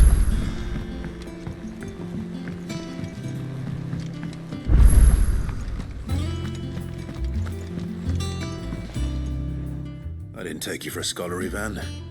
Oh, this? Well, it's Valisthea, a culinary pilgrimage. I borrowed it from old tomes. Seems there's no creature in the realm so foul it can't be cooked up into something delicious. Think I'll stick to the unfoul ones, thanks. Oh, where's your sense of adventure, Sid? Honestly, one glance at these recipes, and even you would trade in your sword for a butcher's cleaver. From spit roasts to sweetmeats, this book has them all. What I wouldn't give to bring these recipes to life. If it's my blessing you're hoping for, then by all means. Well, I'm no hunter, Sid. The first tunnel worm I came across would be the death of me. But you're made of sterner stuff. Would you help me resurrect one of these recipes?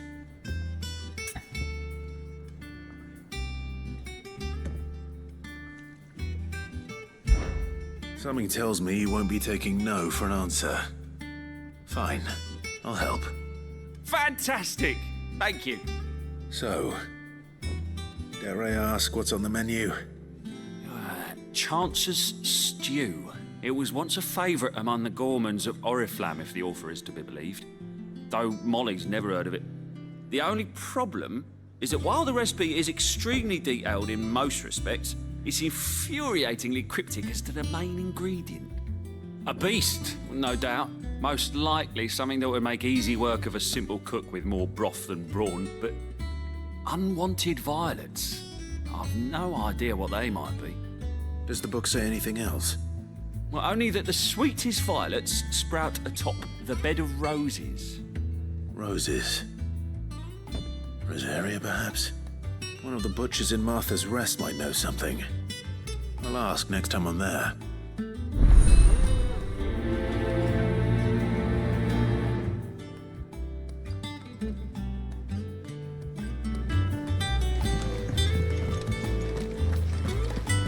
That monster's taken quite a liking to Lady Karen. He's not. Well, don't just stand there gawping. Come again. Or don't. I'm not much bothered either way. Clive. What's that for you, dear?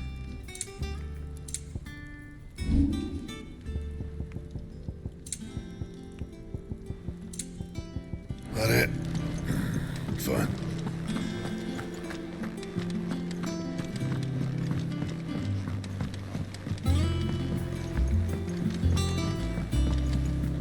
Could have sworn we had a few more.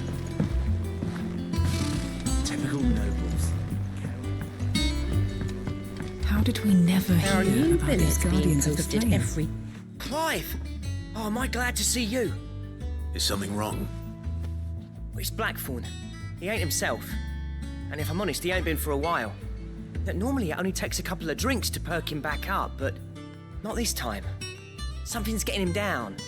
And whatever it is, he ain't telling. It's like he's lost his spark, you know? He's barely got enough fire in his belly to get the ump about stuff. But I'm thinking he might if we both bent his ear, because he respects you, innit? So, what do you say?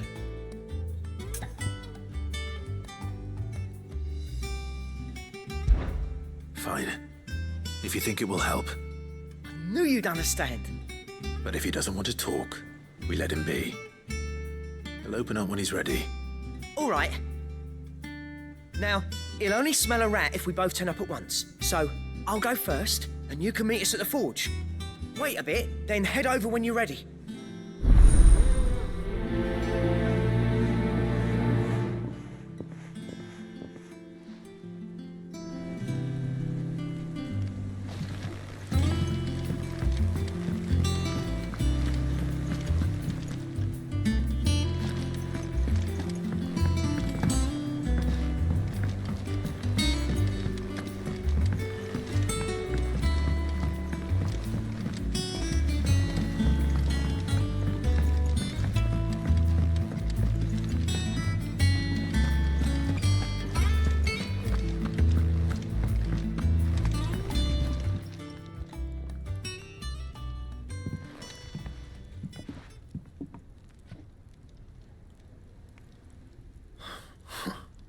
First August, and now you.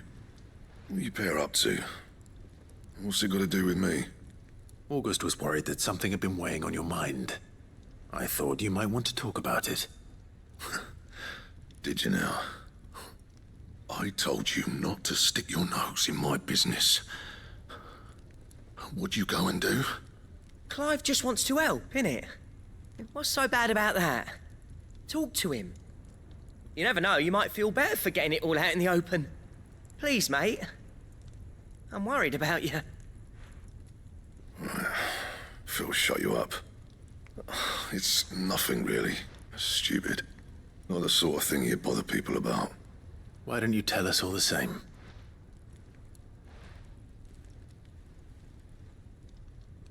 Karen and I have an arrangement. I keep an eye on Goots, and she shows me what the competition's up to. Interesting arms and armor, things like that. Anyway, the other day, she shows me a cuirass she's come by. Masterpiece of level work. Light, supple, and tougher than it had any right to be. Made my stuff look like heavy, clumsy shit. I should have brought the bastard thing there and then just to study it, but I was too proud. And now every time I reach for my hammer, I'm reminded that I'm not the craftsman I thought I was. There. You happy? You got what you came for. Now piss off. All right. We're going.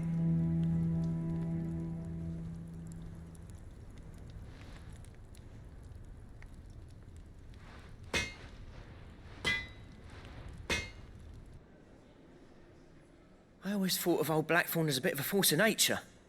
Like a storm cloud full of ale. Didn't think anything could rattle him. Least of all a stupid piece of leather. Blackthorn's always taken pride in his craft. Questioning it means questioning himself. Something tells me this is only going to get worse. If he has doubts, it will affect his work, which will only add to his problems. We need to nip this in the bud. I couldn't agree more. He said he should have bought that cuirass. Perhaps we should track it down for him. Assuming you're happy to help, that is. Too bloody right I am. Glad to hear it. First things first, then. We need to speak to Karen.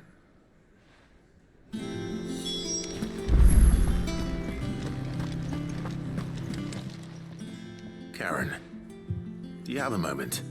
Blackthorn mentioned that you'd recently come by a leather cuirass. An exquisite example of the craft, from what he told us. And he ain't been himself since he saw it. So we thought we'd buy it for him. Sorry, sold it already. Didn't think Blackthorn cared for it the way he turned his nose up. But it was nicely put together, that's for certain. Even if the bloke who made it is a bit of an odd one. Happened across him on my travels. Makes all his stuff to order, but the fella who commissioned it refused to pay. He didn't like the colour of summit. So I took it off his hands for a fair price. You don't know where we might find him, do you? Like I said, he's a bit of an odd one. Doesn't even have a workshop. He don't trust hunters neither, which means he spends as much time out tracking beasties as he does working their hides. I see. He did tell me something, though. Apparently, his next commission's for a set of griffin hide greaves. Here, there's a griffin on the hunt board. The curse breakers were placing bets on who'd bag it. Now, where the bleeding hell was it sighted? Somewhere in Sambrec, maybe... Cairnorthern, that was it. Thank you, Karen. We'd be lost without you. At least you admit it. So, it sounds like going after that griffin might be the best chance we have of finding our roaming leatherworker. I'll leave the hunting to you if you don't mind. While you get on with that, I'll ask around the markets. See if I can't sniff out who he is and where he's hiding. Good idea. Hopefully one of us will be able to track him down.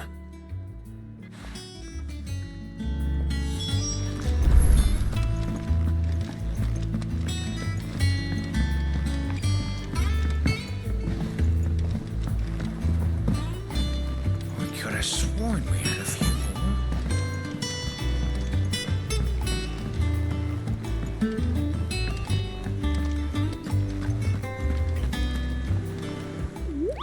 Ah, yes. Our mysterious Moogle friend. Nectar, was it?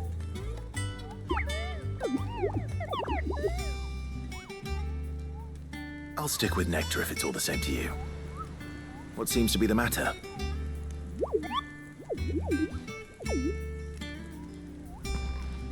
The hunt board?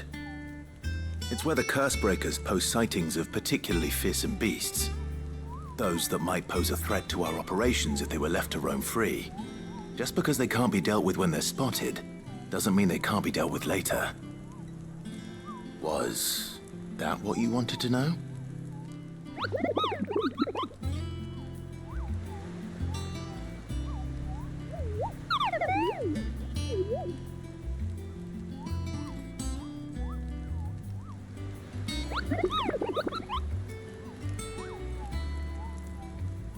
Right. Well, leaving your mightiness aside for the moment, the people of Valisthea are going through a lot already. What with the Blight and the war. The last thing they need is ungodly fiends terrorizing them on top of everything else. So if the Cursebreakers are too busy to help, then perhaps I can. Or at least I can try.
How did we never hear about these Guardians of the Flame?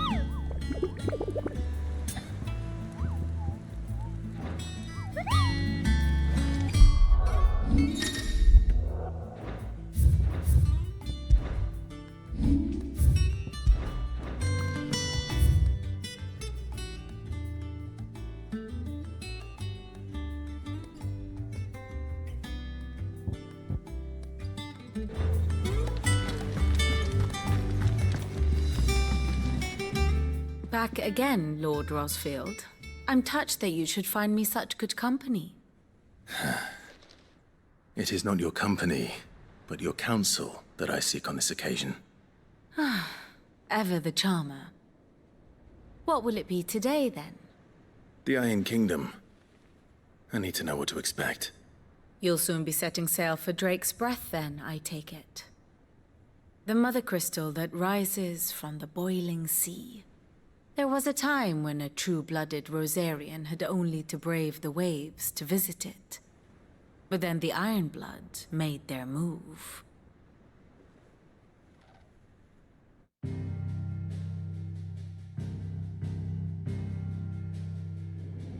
As you know, the Iron Kingdom rules over the islands to the west of Storm.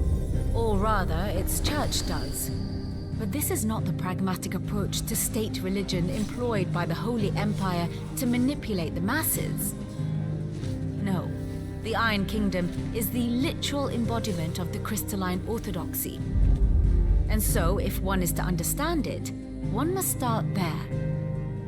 As the name implies, the orthodoxy holds the Mother Crystal sacred, and they do not take kindly to heathens plundering the objects of their worship for the means to fill washtubs and light lamps with frivolous feats of magic. Indeed, the faithful consider ether a sinful thing, a poison no less. And to them, a dominant is an instrument of evil, albeit one they have proven only too happy to turn against their enemies. Some 80 years ago in Northern Storm, Drake's eye collapsed. Soon after, in pursuit of ether and with the Blight at their backs, the Northern Territories descended upon the Grand Duchy of Rosaria. And when the Shields of the Flame marched north to meet them, the Iron Kingdom spied an opportunity. A few short days later, the Crusaders landed on the island of Mount Justanus, home of Drake's Breath, and plucked it from the Duchy's grasp. Rosaria tried to reclaim it, of course, but to no avail. I doubt more than a handful of Duchy men have set foot on its shores in your lifetime. Nor are they like to again, under the Empire's stewardship, meaning the Iron Blood will keep their island, and with it, the foothold they need to march on mainland soil when next they spy an opportunity.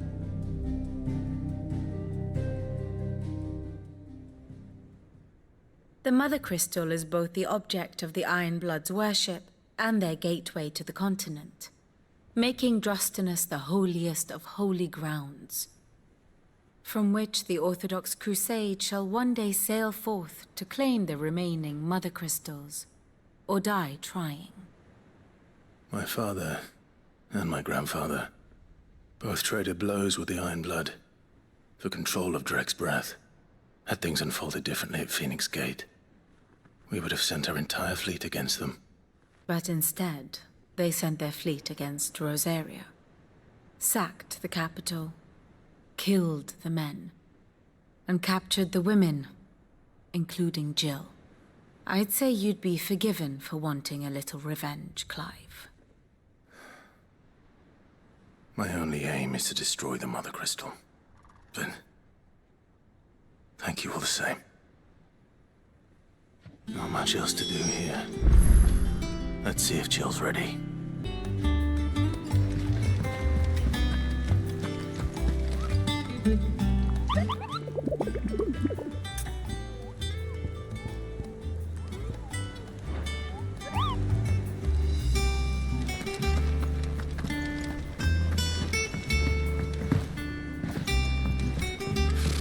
Typical nobles, cowering behind their wall.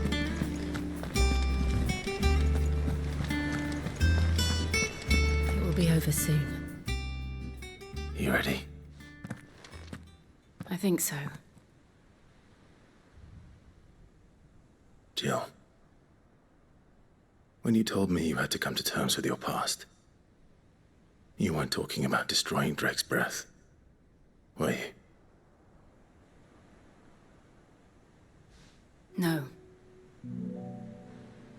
I spoke of Imran, the leader of the Crystalline Orthodox. The man who made me do all those unspeakable things. I'm going to kill him. It's what I need to do to put the past behind me. What I need to move forward. And I know that I can do it. If you're there beside me. Always. And I'll be beside you, too. We'll bring down the Mother Crystal together. All while Sid looks on. We'll make him proud.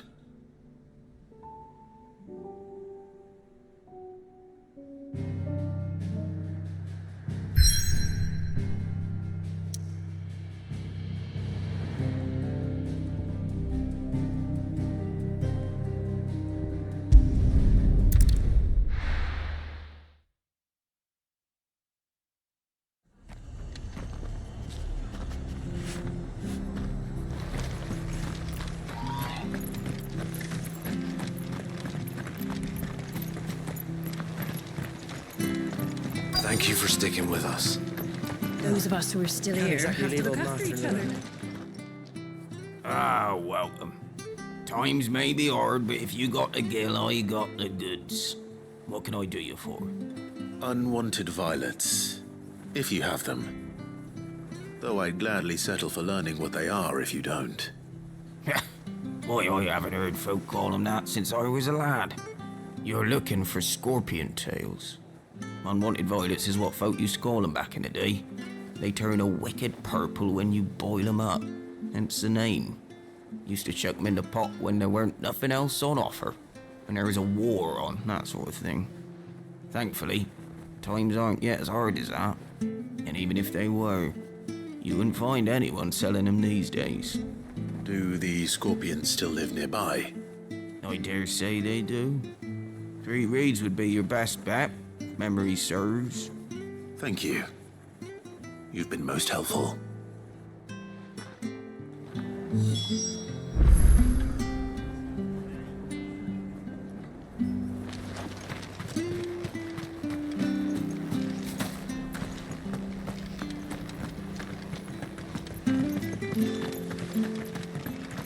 Stay sharp. After what the Empire did to Martha's Blood, I'd be daft to stay. You know one thing, carry on like this.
Gotta get this back to Iran before it goes bad.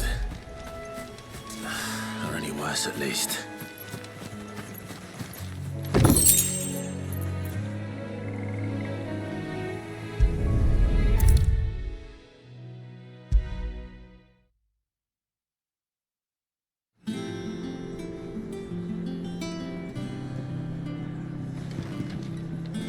Did you find our mystery ingredient? I did indeed. Marvellous! Let's see. What am I supposed to do with this? It's poisonous, surely. You wouldn't be wrong. But that's your unwanted violet. Into the pot it goes, I suppose. Wait here. I won't be long.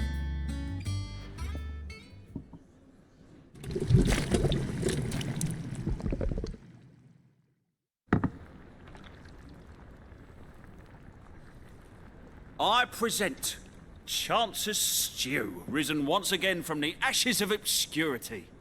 Grab a spoon, Sid. Let's eat while it's hot. I'm, not hungry. Well, it'll be too late once I've licked the bowl clean. Your loss.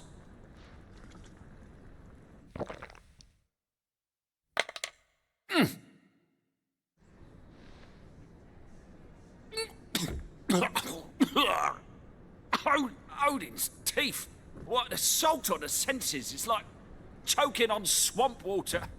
And yet, up through the pungency there rise complex, meaty notes. It takes a moment to recover from such an onslaught of flavours, but never have I tasted anything so fine. Thank you, Sid. Thank you. You're, welcome. I must share this gift. I won't rest until a steaming bowl of Chance's stew sits before everyone in the hideaway. A single mouthful, and Molly will be breeding scorpions of her own. I'm sure she will.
Useful trick. Freezing and thawing the spray to make mist. How did you learn to use your powers like this? The Masters made me do it. When the Crusaders took to the seas, to keep the fleet's movements from prying eyes. I'm fine. No, you're not.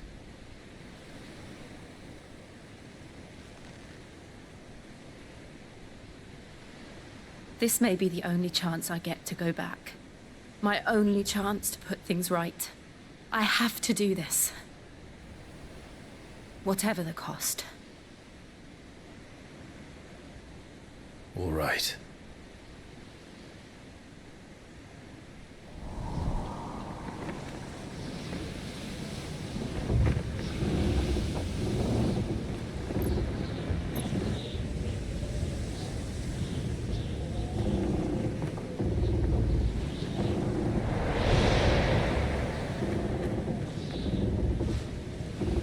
There she is. The Iron Kingdom's Mother Crystal.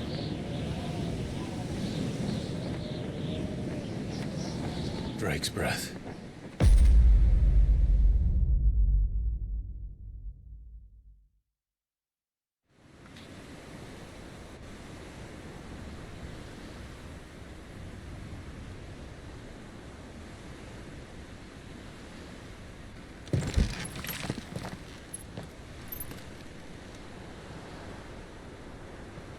Strong currents, sharp rocks, and ether floods. Let's not forget them. This island is a natural fortress. But safety breeds complacency, allowing a single rowing boat to slip in unseen.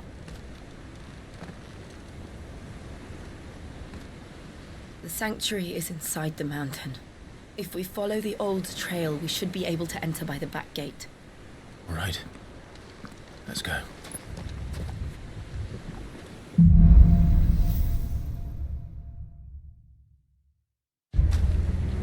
I always imagined when I came here it would be to reclaim it. It used to belong to Rosaria, didn't it? Once, though it's been in the Ironblood's clutches for far too long.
All the time.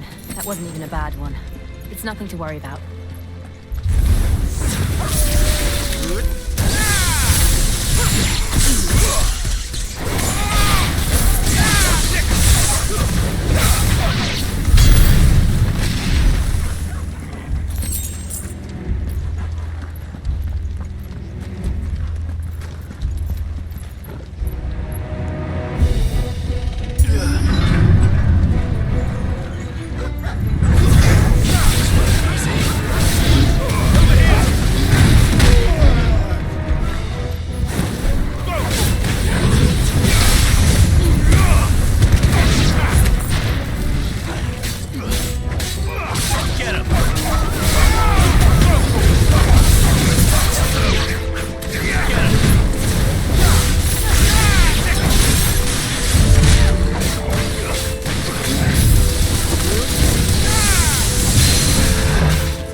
Arboretum is just up ahead.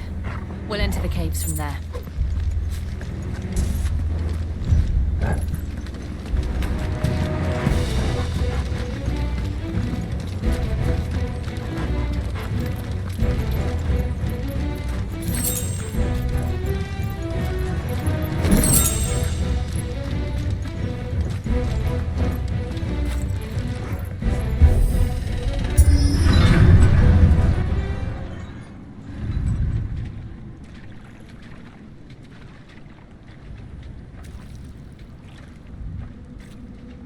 Look at this place. What a mess.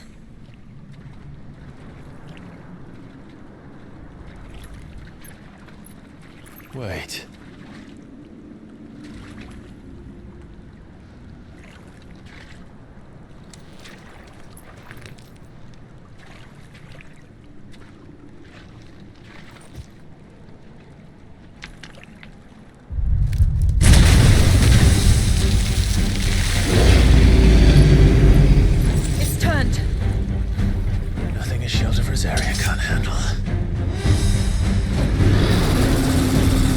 Just like old times.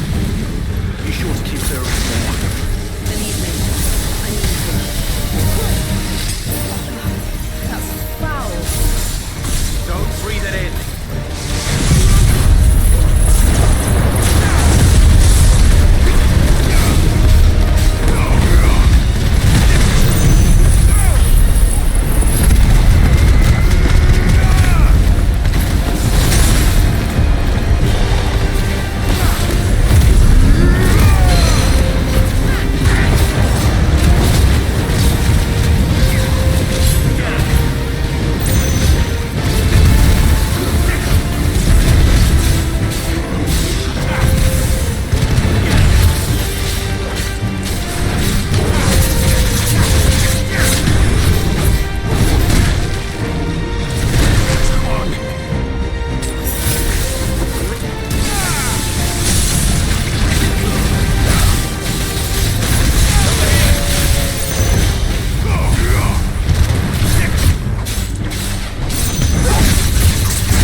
Press on? Yes.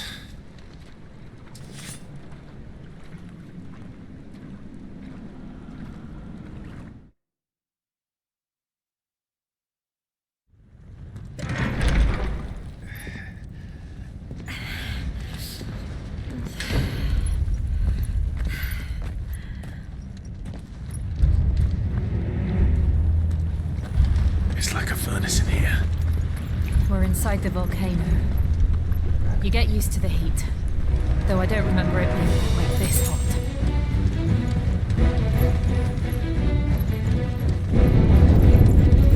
Was that one cause for concern? It was. And they're getting bigger. Something's wrong.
things. But they never leave the lava. If I know better, I think this volcano was about to erupt. Why attack us? They're peaceful creatures. Then this one must be the exception.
Just hot.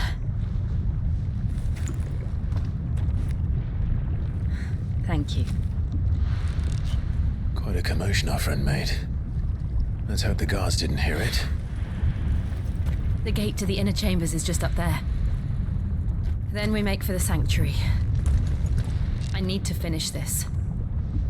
Before the heat finishes me. Hear, hear.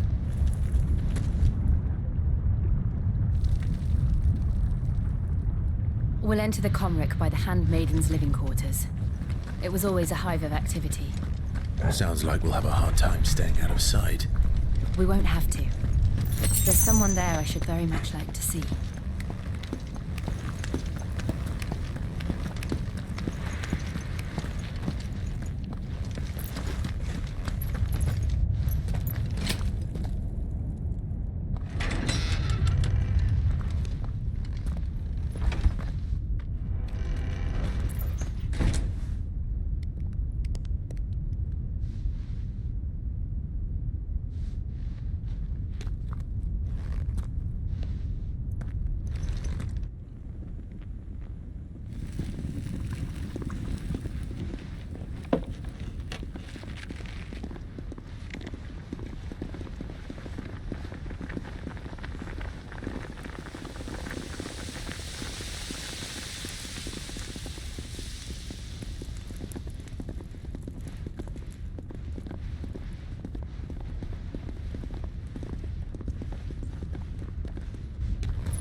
Lady Marley. It's me. By the mother. Jill, it can't be. It is, my lady. We cannot talk here. Come with me.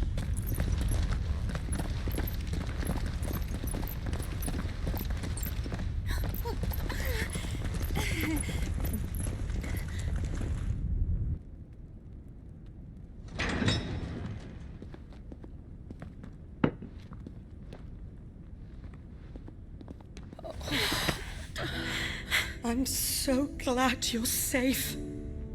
And you. Why ever would you risk coming back? Are you a fool, girl? Or have you grown tired of your freedom already? Forgive me, my lady. But I had to come back. There are things I left undone. Tell me, where is the Patriarch?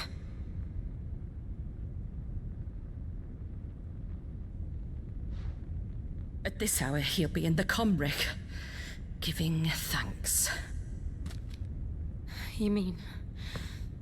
Oh, fiend! Clive, we have to get to the sanctuary. Now.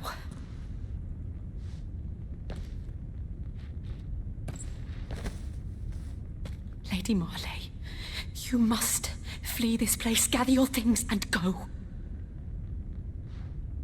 Now listen here, Jill. We have company.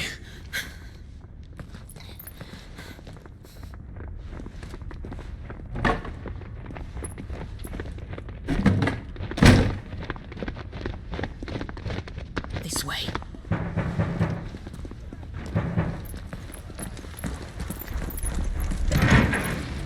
Follow this passage. It leads straight to the Comric. Go on, stop dawdling. Thank you. You were always so kind to me. My light in the darkness. Take care, my lady, please. You deserve better than this. A long and happy life, promise me.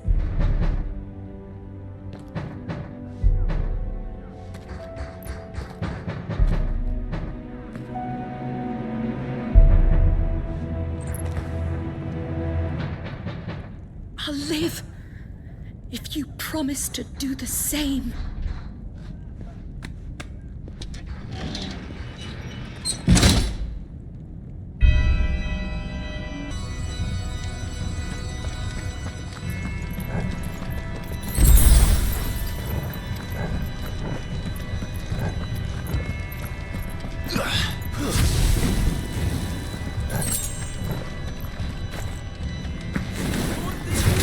It's our welcoming party. I've had enough of their hospitality.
How many of them are there?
Clive, there's something I need you to know. I saw the Patriarch do things no one should have to see. And so I swore that he would die by my hand. I understand. I faced my demons, and you must face yours.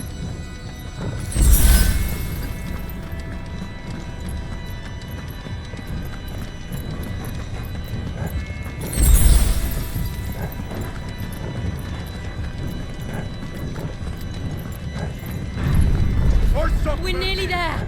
Just one last push.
Shiva's dominant.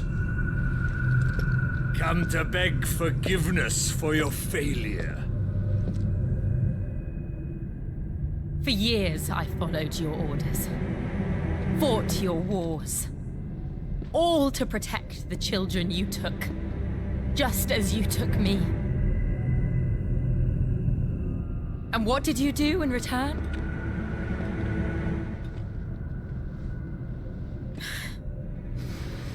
You put them in chains and you slit their throats! Fiend. Their souls were sullied with the stain of ether.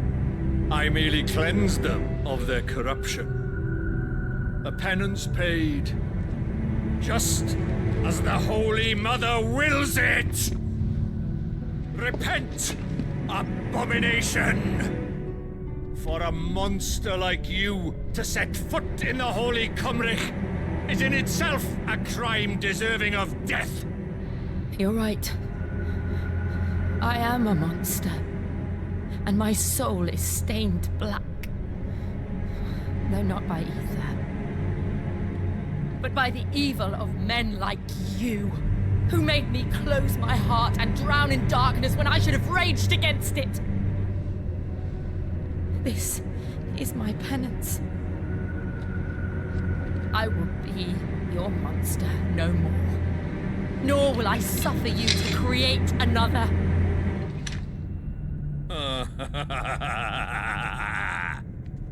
Does the beast bare its teeth at its master? Come then, Dominant.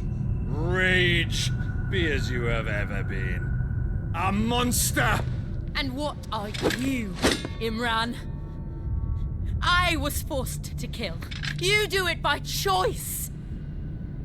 But never again. I bowed to you once. Now it is you who shall bow to me!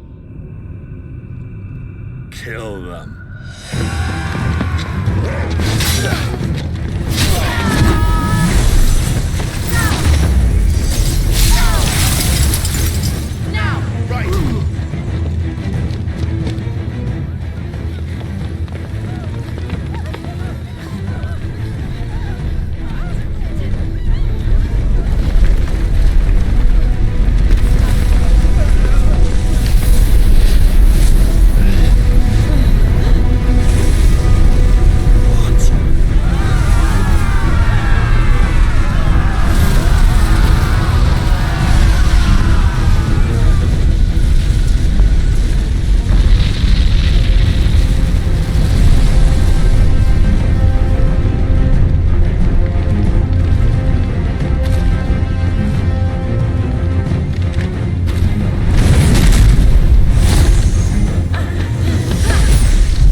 I'm going to finish this, Clive.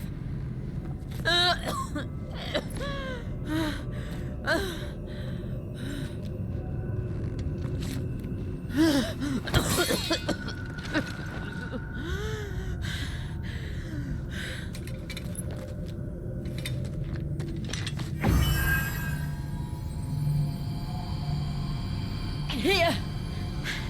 Use this.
What did you do to it? Oh, we destroyed it. What? But... Monster! Monster! Do you have any idea what you have done? I do, Father. I have killed the monster and become an outlaw. May the blessing of the crystals go with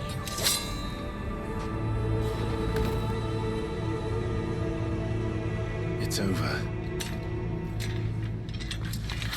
It is.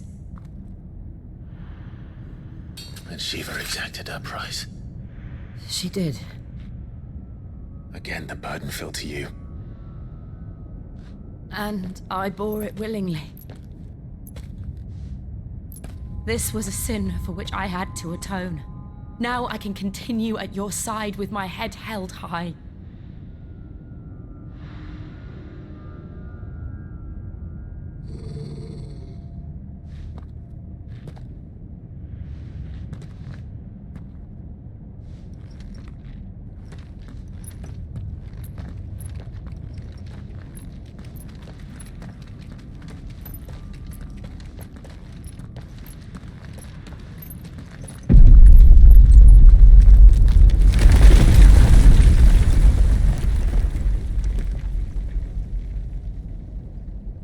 Clive, look. It's just like the one at Phoenix Gate.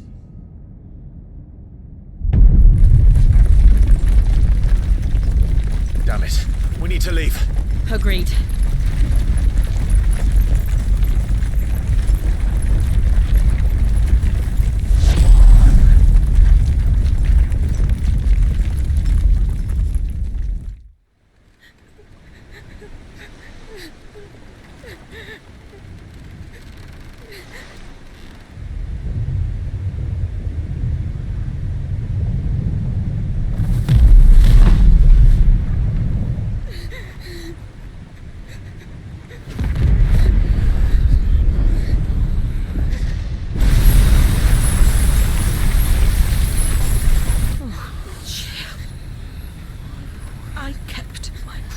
Now you keep yours.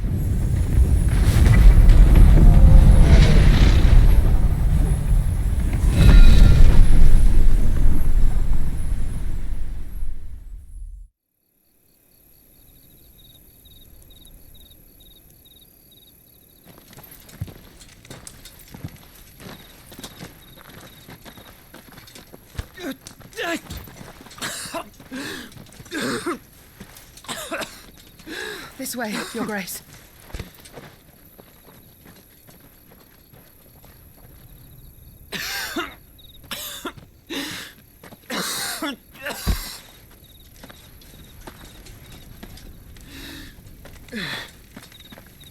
You're bleeding. I have a tonic which will... I thank you for your kindness, truly. But I assure you, I will survive. Please, save your medicines for those who need them most. Oh, well, if you're sure...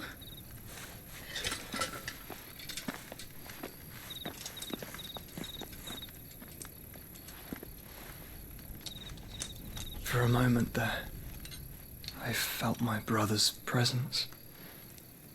You did? I fear he is in Ultima's thoughts again. But why now, after 5 years of silence? I cannot keep him sealed away much longer. Your Grace.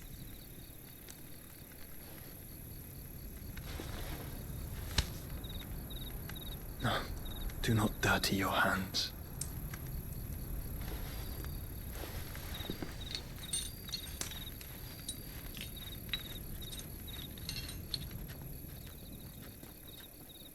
Look at them all. Like a river flowing to the sea. Or moths to a flame, perhaps.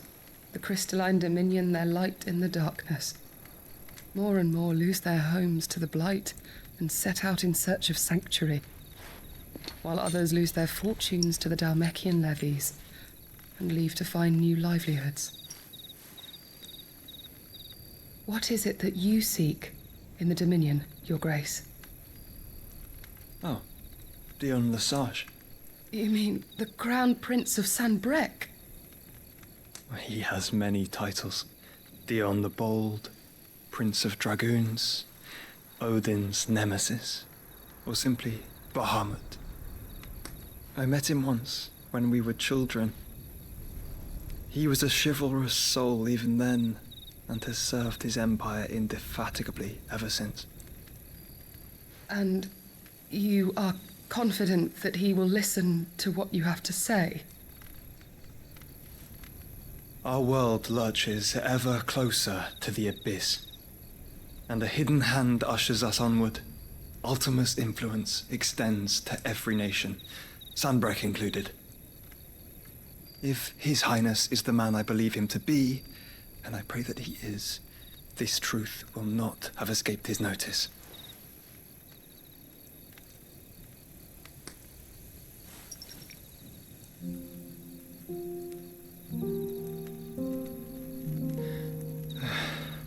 As the mother crystals fall, the eternal flame wavers, and the azure sky begins to bruise.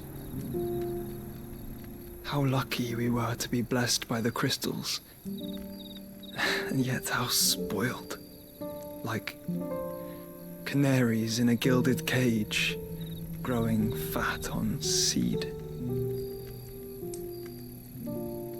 But now, the bars are closing in, and we must take flight. Painful though it be to leave our home behind, it is what we must do to be free. Which is it that men cannot live without? A blessing that leads to damnation, or a freedom that leads to deprivation? I do not yet know the answer to that question. Do you, Clive? Your Grace, let us find a place to rest a while. We can return by the Dhalmekian trail once you have recovered your strength. I realize your duty is pressing, but if your health should fail... I know. Thank you, Yote.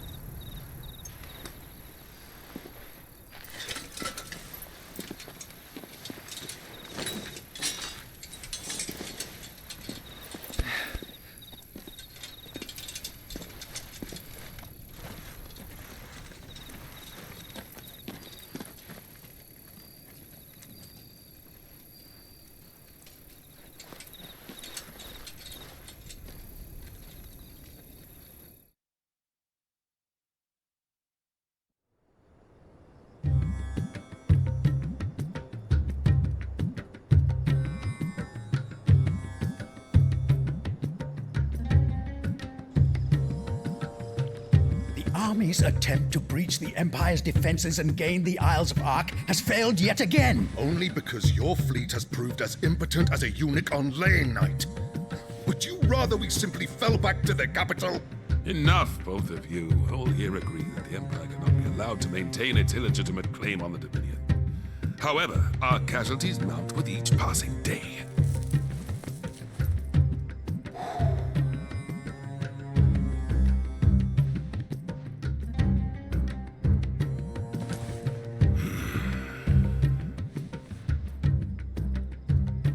There is a literal sea twixt you and your prize.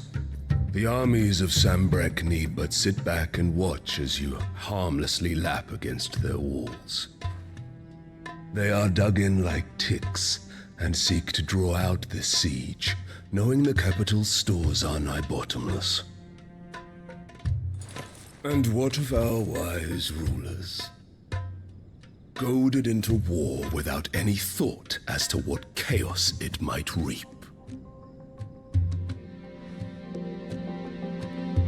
Republican soldiers starve while waiting for orders from Randalar. If you would but take the field, their bellies would be full by nightfall. If I take the field, so too will Bahamut, and our duel will shake the island to its foundations. Instead of liberating the Dominion, you would doom it to destruction. Unless that is what you desire. If our learned advisor has a solution to propose, we should be glad to consider it.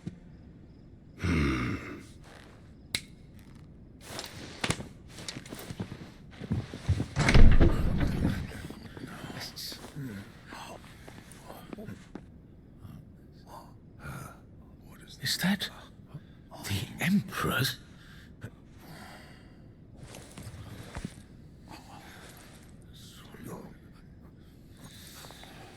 What is the meaning of this, Lord Kupka? What it means is that I am disinclined to advise you any longer.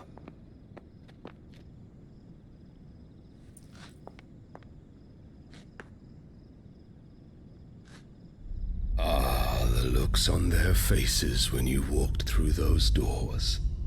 A perfect picture of stupefaction. They could not believe their eyes. Though I confess, I had my own doubts whether or not you would accept my invitation.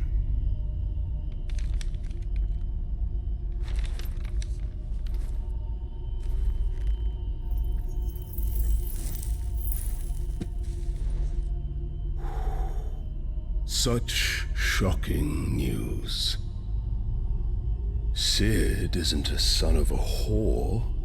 He's the son of an empress.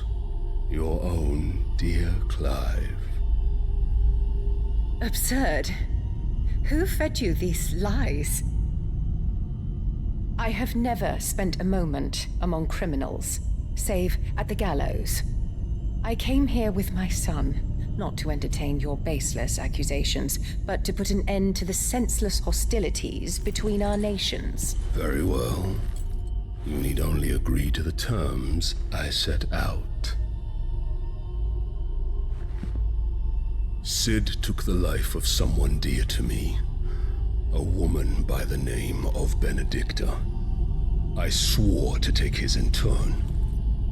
This would not be disagreeable to you, I take it. You would finally be rid of the stain on your noble name.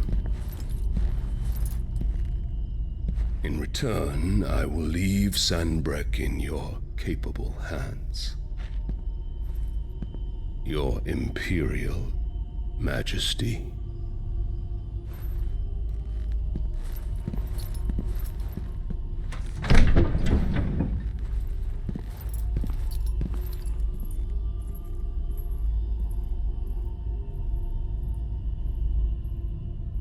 And all for the love of a common whore.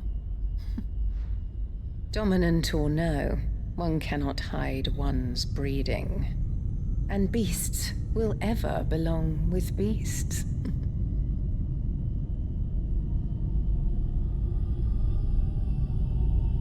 There are greater things in store for you, my darling Olivier. Soon enough, you shall be the crown prince of Sambrec. And when your father goes to meet Great Griga, you shall be emperor of all you survey. The old order shall come tumbling down, and you will rebuild the world in your glorious image. Soon.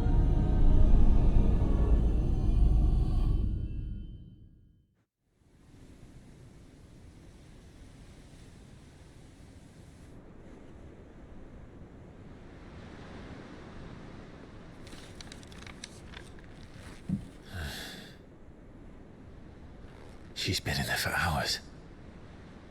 Something must be wrong.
Is it true what I'm hearing, Sid?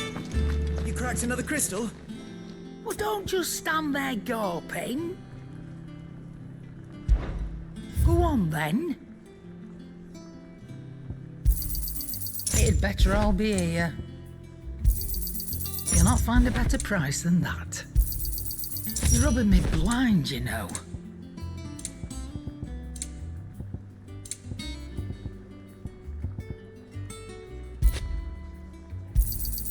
It'd better all be here. You'll not find a better price than that. Finished, are you?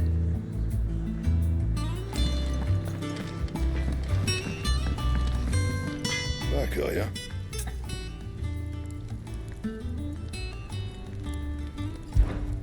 What's saying for you, dear? Not bad, if I do say so myself.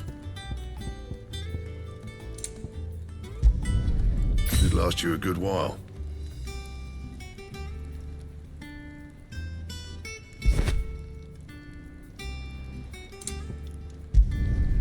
No scratches, all right?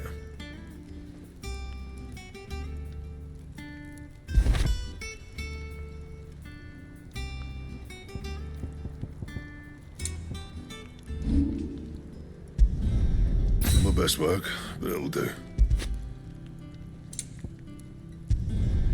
You can thank me later. Yeah, that should do you. That it? Fine.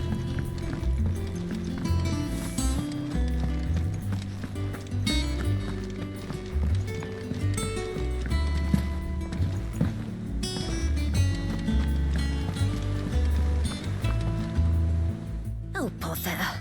Whatever am I to do now, Clive? About what?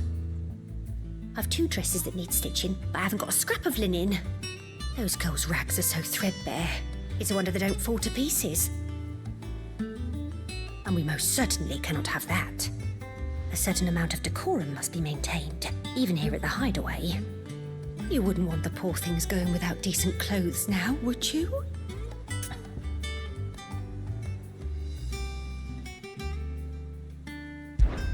Of course not. Oh, aren't you a You see, I've paid for 2 bolts of cloth from the drapers in Northreach, blue and red. But they don't deliver, not to places that aren't on the map anyway, so I'll need someone to take this receipt and collect them. And you'd have this someone be me. I would. And don't let them fob you off with anything less than what I paid for. 1 bolt of blue and 1 of red. I expect them both.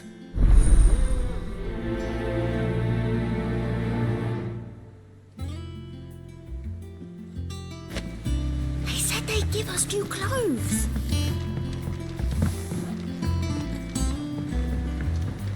Our man in Dalamil mentioned that Kupka's guard having these. Oh, Clark! The patron's whisper. Does that mean someone else is taking care of our friend's donations? Oh, no, that's still me. It's just Karen has her toll, Blackthorn has his hammer. I thought a new name might liven things up.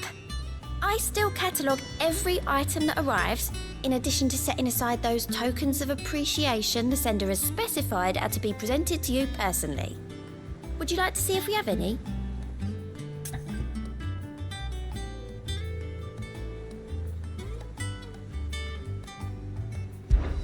Your benefactors are a generous lot. You earned this. All yours. You earned this. Come again. I may have more for you.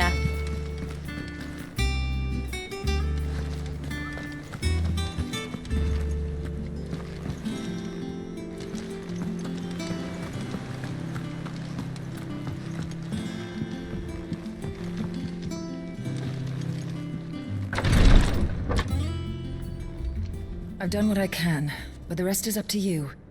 You need to start taking better care of yourself.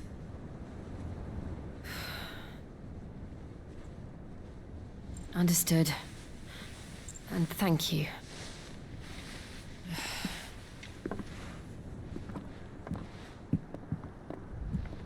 The curse has spread. Make sure she rests.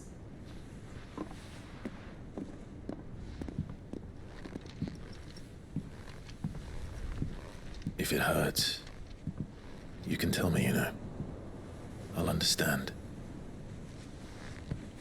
I can bear it.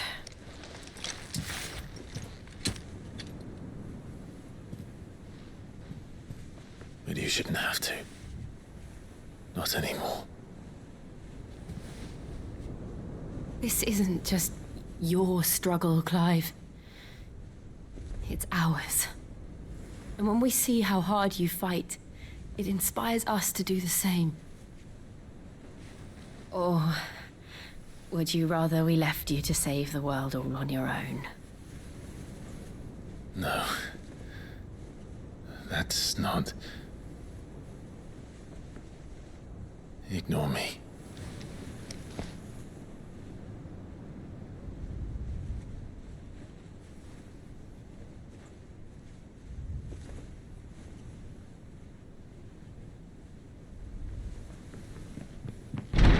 Clive, where are you? In here.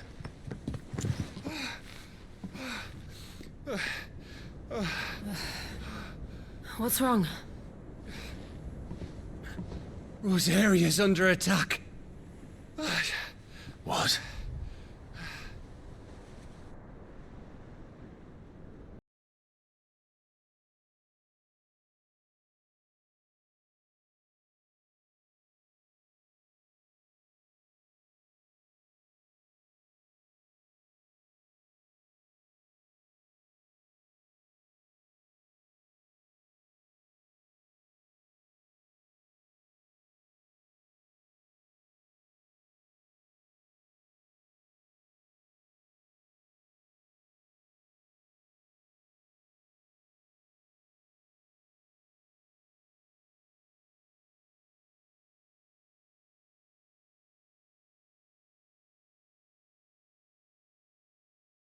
That's exactly what he wants you to do, Clive.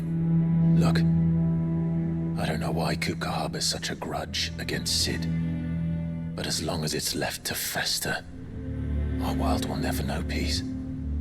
He has dragged the rest of Storm into this pointless war just to find me.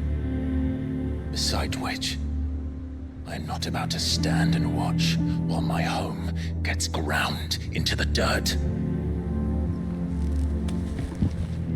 Hugo Kupka must die. I've lost enough friends to that man already. I don't want to lose any more. So let's go and kill the bastard. I'm coming too. After all, we're in this together. All right.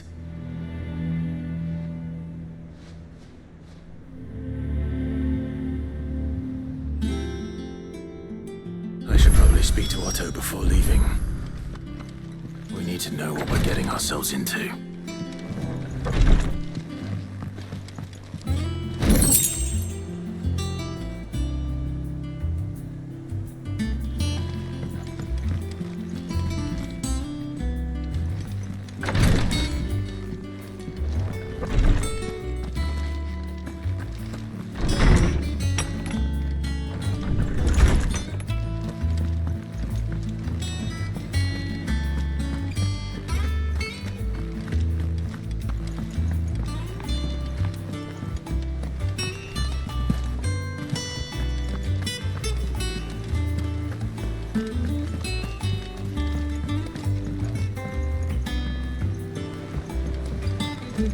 Be ready to leave for Rosalith at a moment's notice.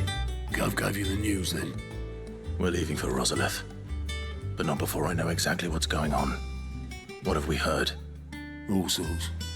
Nobody was expecting the Delmex to open up a new front against the Empire, least of all our friends in the provinces. Reports have been rolling in from all over the place, with no two saying the same thing. I've been passing them on to Vivian, in the hope she can make sense of them. If you're set on going, you'll want to talk to her. Understood.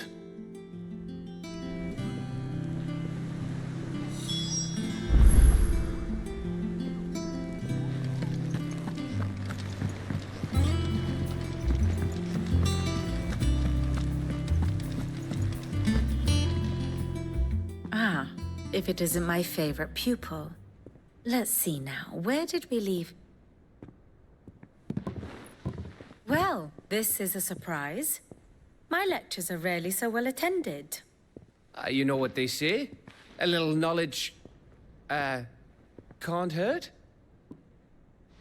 We're going to Rosalith to deal with Kupka. What's the situation there? Whoa there, Lord Rossfield. I'm sure you're champing at the bit to return to your roost. But to fully understand the present situation, one must first understand how it came to be.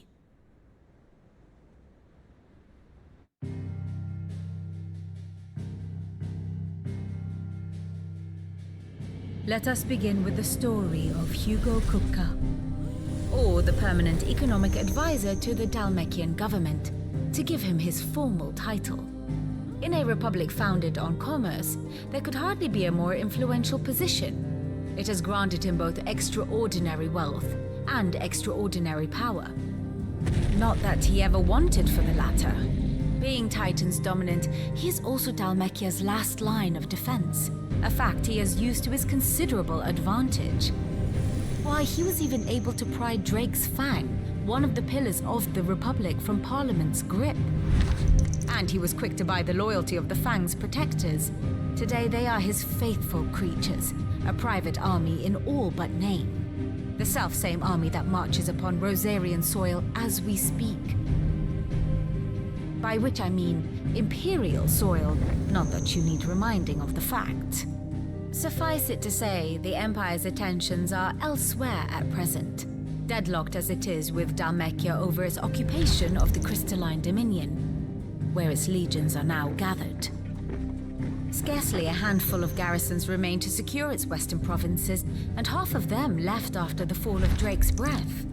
With the threat of the Ironblood thus diminished, they had little cause to fear a maritime invasion. And so today, only a token force guards the former duchy's shores, as Kupka was quick to descry. He landed his troops on the Rosarian coast without encountering so much as a single ship. All for you, Clive. He wants your head. And so he and his men advance upon Rosalith, not to capture the province, but to draw you out.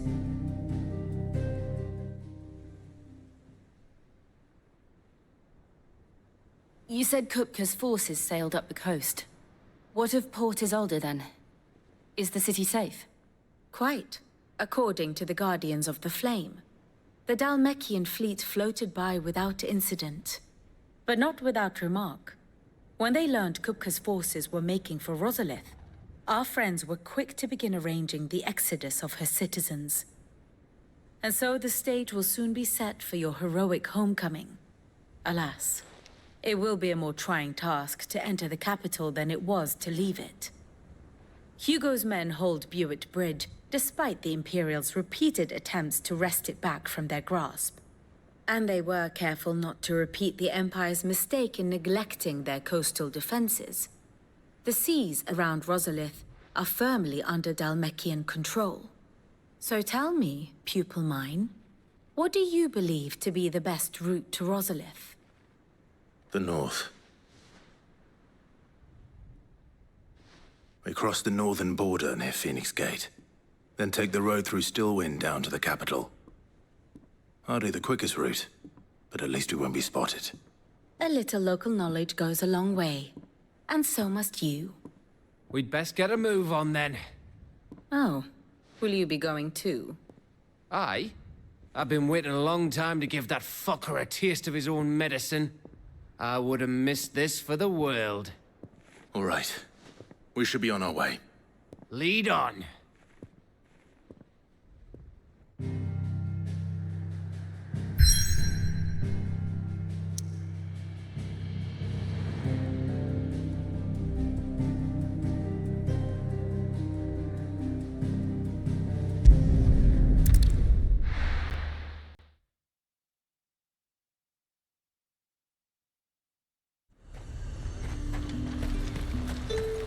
Them pilchards nice and chilled. Look at this place.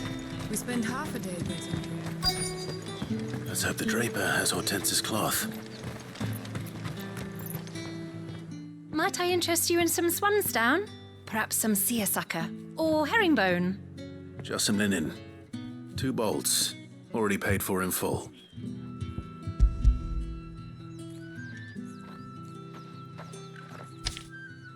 Apologies, my lord, but your items aren't here. They were due to arrive on a caravan from Boklad, but there's been little traffic on the road these past few days. My mother thinks it might be bandits, but she always thinks it's bandits. It usually is. So I assume the caravan will be coming from the south. Yes, hopefully carrying all manner of spice and sundries. Wait, you aren't thinking of...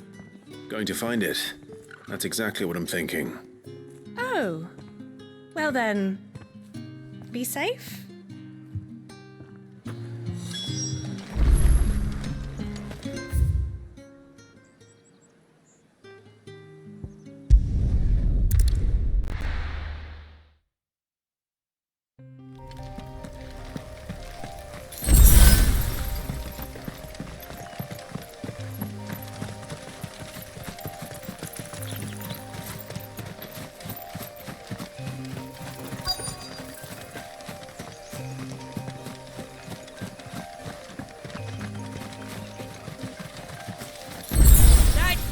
Bird's a menace!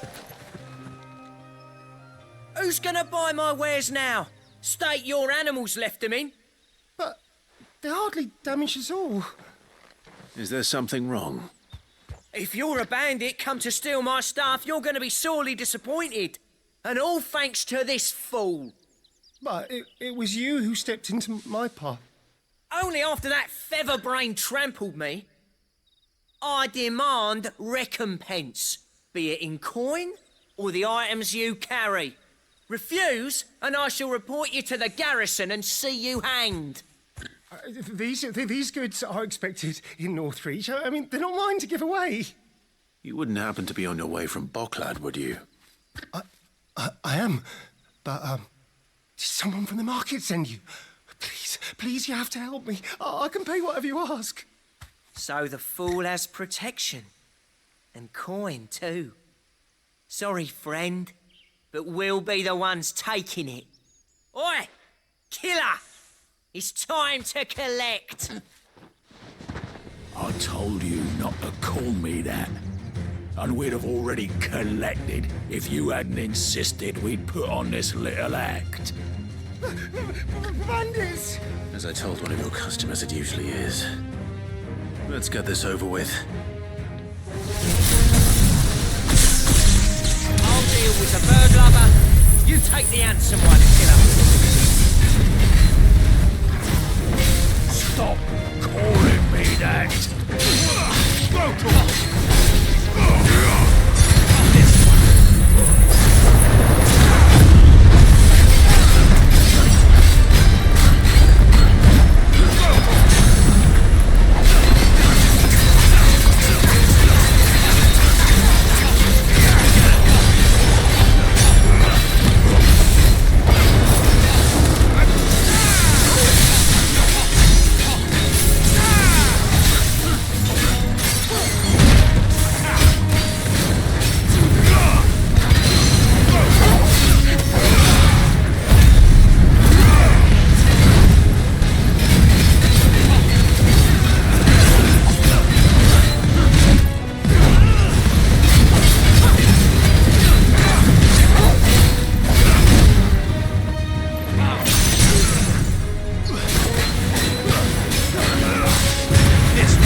All right. You made your point. Killer my ass. Did he hurt you? No, thankfully. He seemed intent on letting the bandit do his dirty work for him, and he would have succeeded had the Great Lender not sent you. My shipment is safe, and my livelihood with it. You must allow me to reward you. We can speak of that once you're safe in Northreach. I'll accompany you there.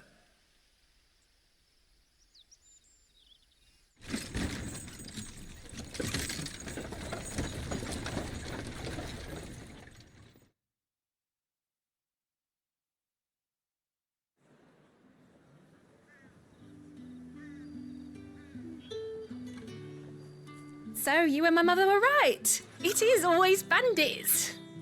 And were it not for the kindness of our free sword here, you'd be buying your order back from them at twice the price. Now, if you don't mind, I have a pressing appointment at the Vale before my return to Bocklad. Farewell. Oh, I almost forgot. I suppose you'll be wanting your linen. You'll be happy to know both bolts arrived safely along with the rest of the delivery. I've also added a few extra lengths of our finest fabrics to the bundle. Free of charge. Are you sure? My mother would insist. It's the least we can do for the man who saved our shipment. That's that done then. Now it's back to Hortense with her cloth.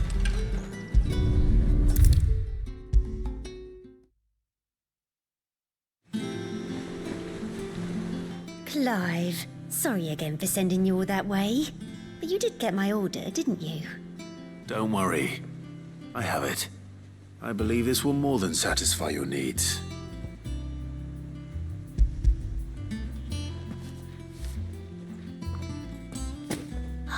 Let's see here. One bolt of red, one bolt of blue. What's this? I don't recall ordering any silk or velvet or... Is this gold work? Krieger's ghost. If that devil of a draper expects me to pay for these...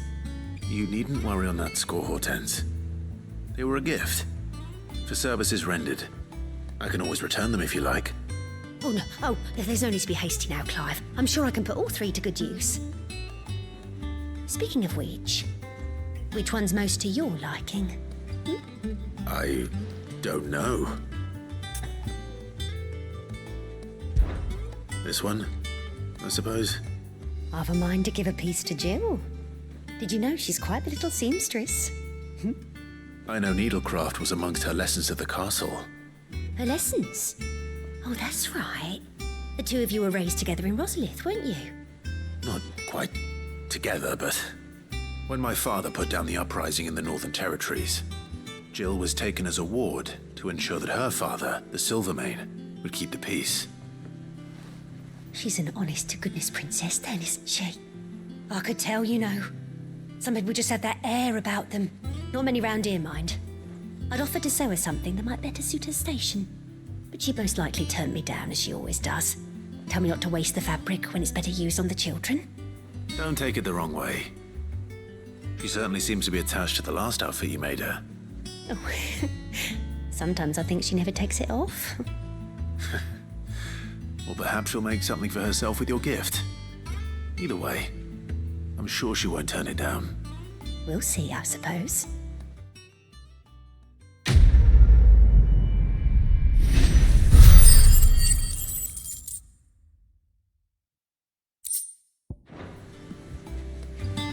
Lady Hortense said she'd give us our dresses soon.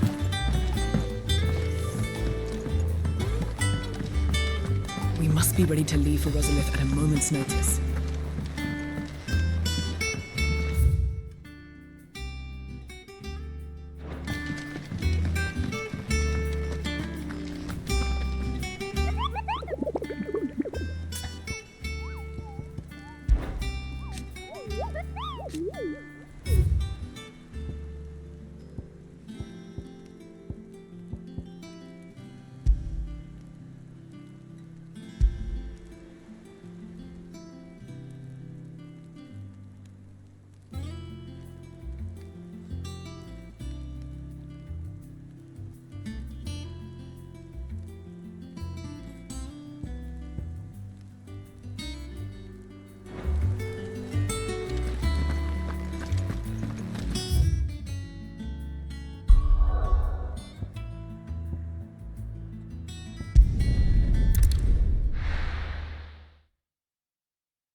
The castle gates at once.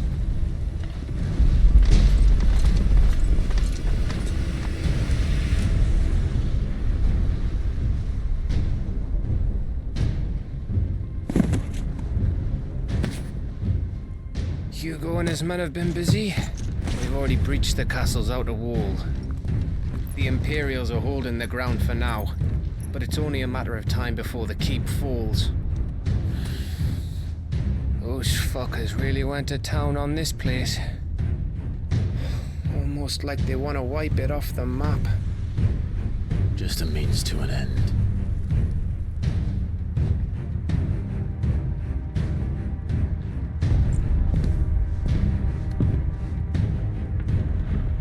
All this for one man? They didn't have to go so far. If you keep your wits about you, I reckon you can make it up to the castle without raising the alarm. I'll sniff out any townsfolk who haven't escaped yet and send them on their way. Be careful. Likewise. Don't do anything I wouldn't do.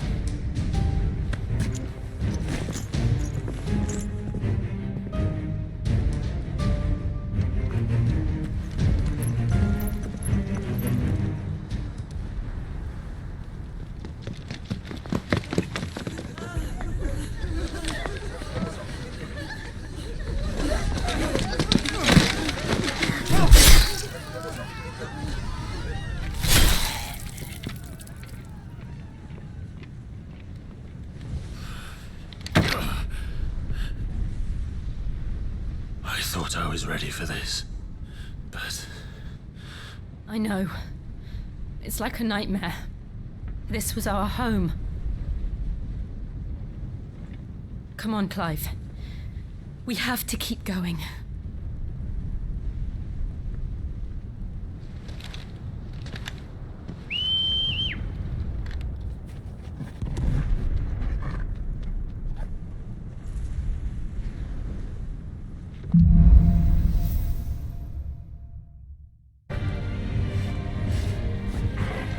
This isn't an invasion. It's a massacre. He'll stop at nothing, Clive. Nothing.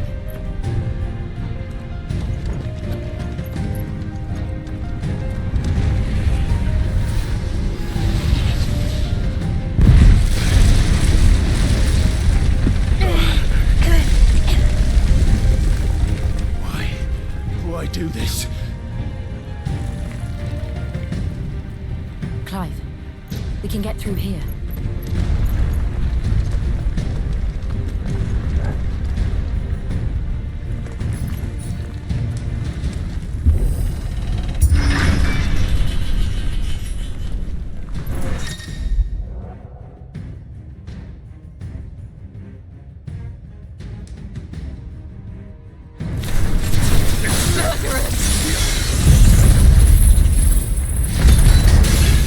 There's only one punishment.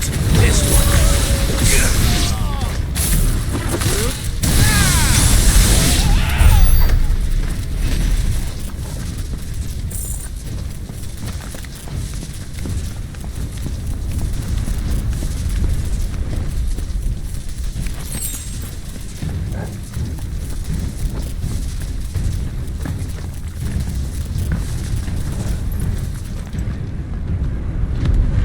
I yield! I yield!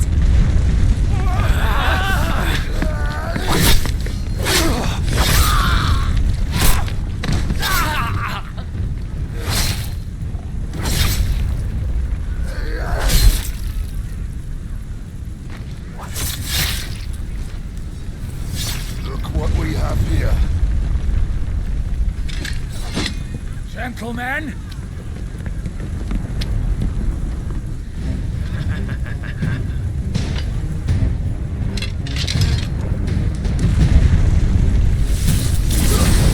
This game.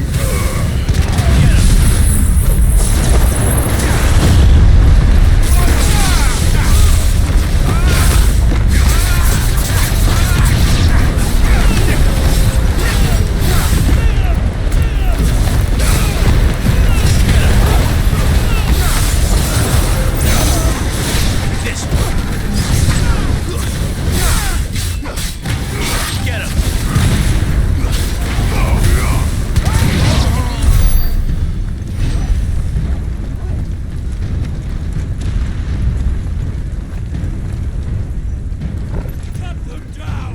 With me, men! For the Emperor! Out of our way.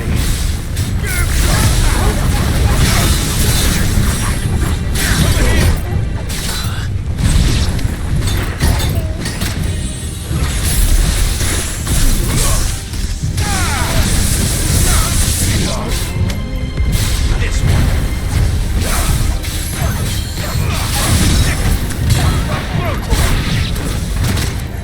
Over here!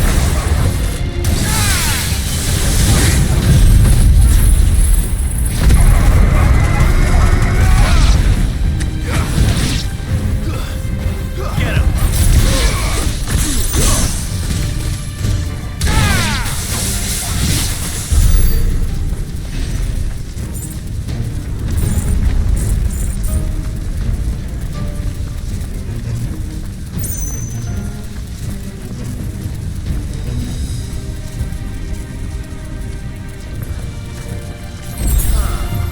Come on! Take him!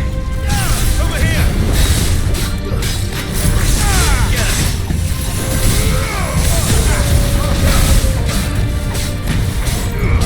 Over here!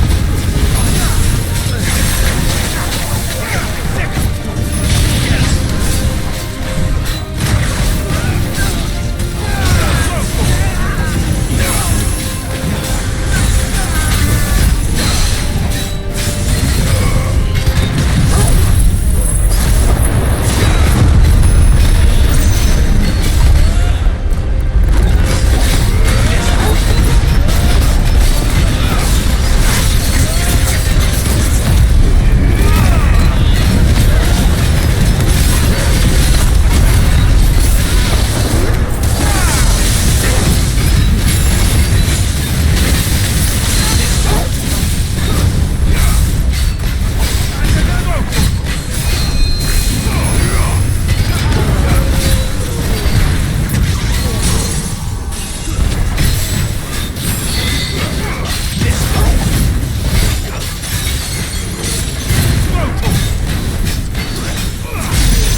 Set her loose!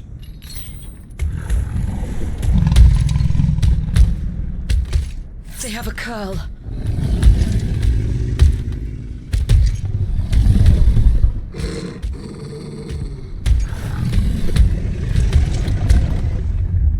Attack! Ready? What do you think?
Jill!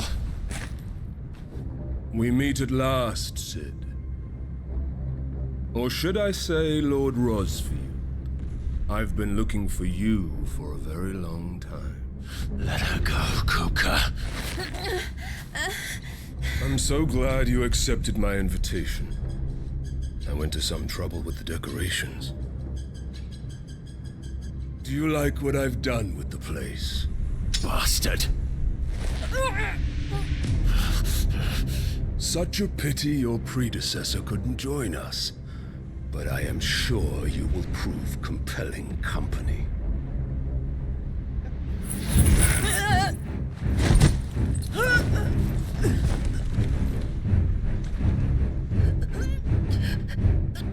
Be still, little snowflake.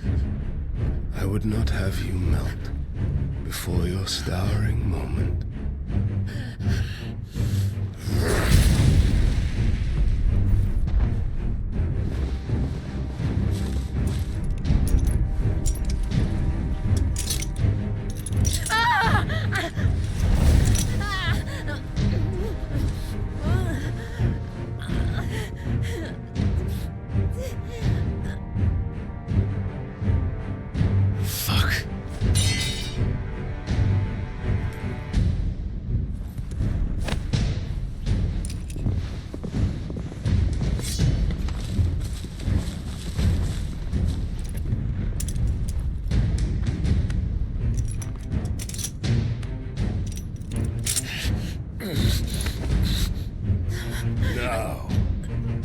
on to the festivities.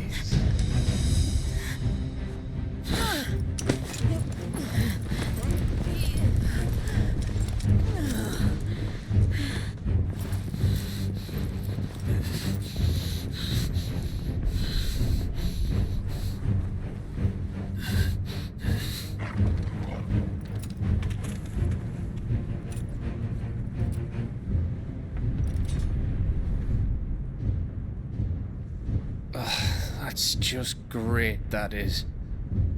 I suppose it's up to me then.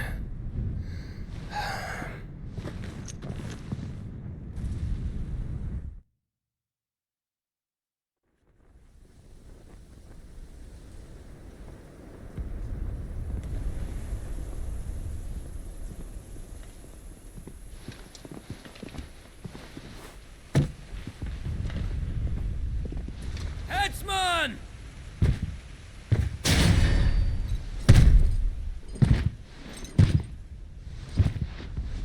Where do you want me?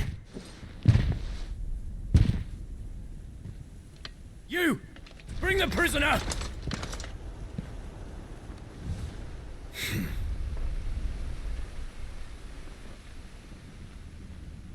That's no more than she deserves for getting into bed with an outlaw. We should get into mine. Lord Kupka commands your presence. You're to bear witness to the girl's execution. Such a waste.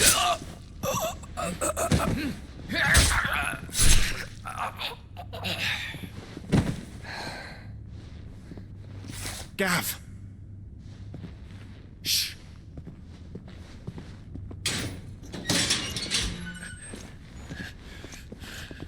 Crystal fetters are a bastard to open, just so you know. Don't worry, I'll have them off before you can blink. Where's Jill? In the courtyard. Shit.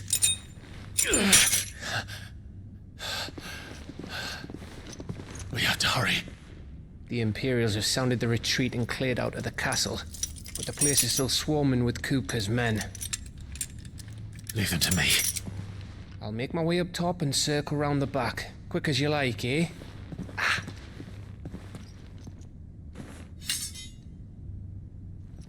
Nearly forgot.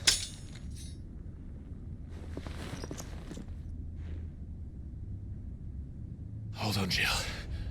I'm coming.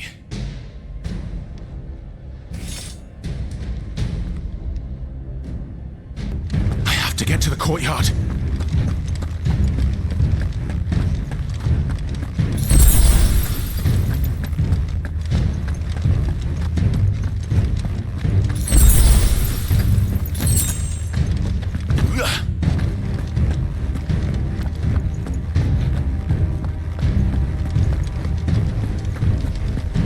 Don't you let her die.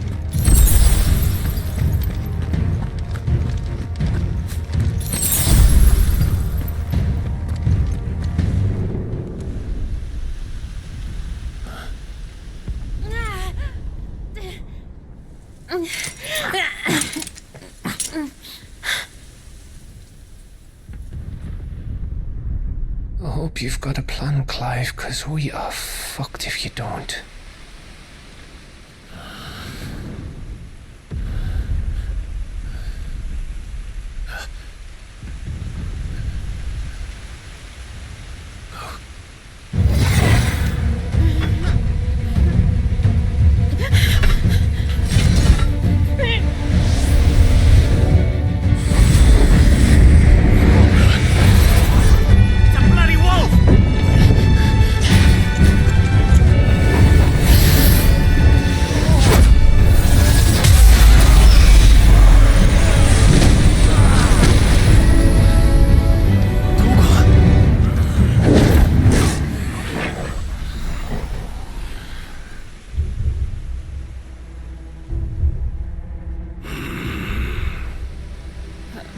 Jill, can you stand?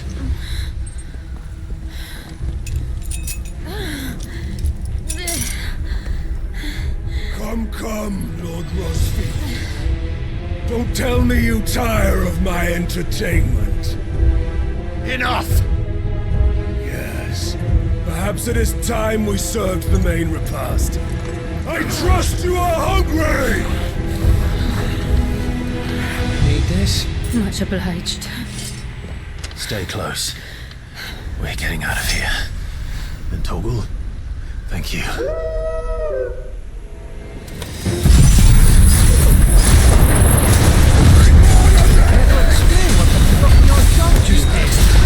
Later.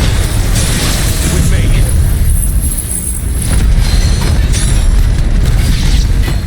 That includes you, Toggle.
Are you? Excellent. Then Lord Kupka's reward shall be ours.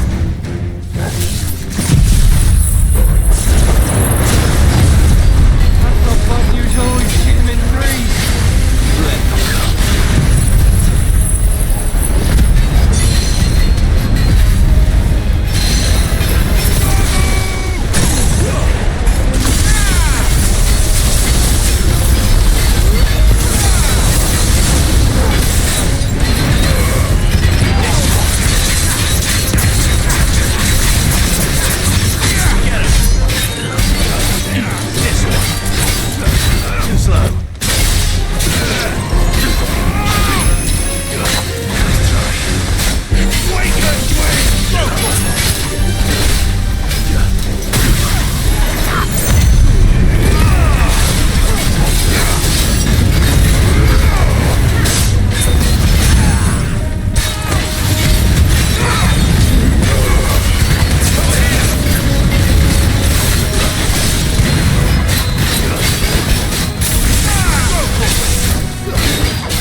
It's over.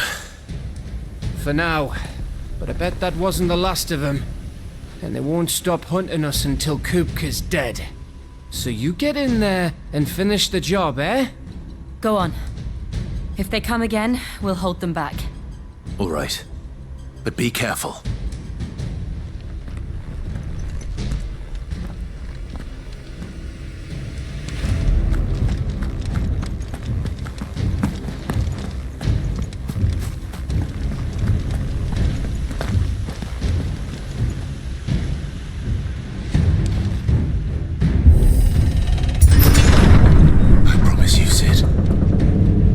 By my hand.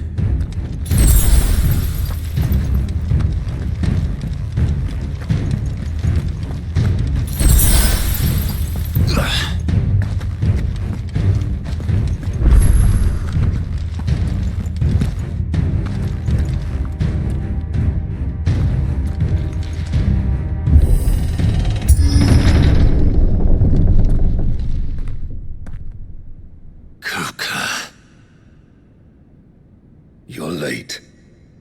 Trouble on the way? Just enjoying your entertainment. How gratifying.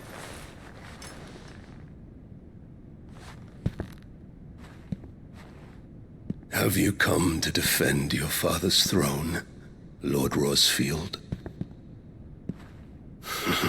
The Grand Duchy of Rosaria. A realm without a ruler, an army, even a people. A veritable kingdom of dust.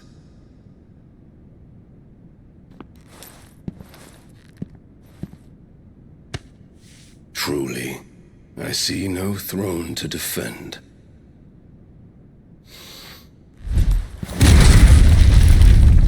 No!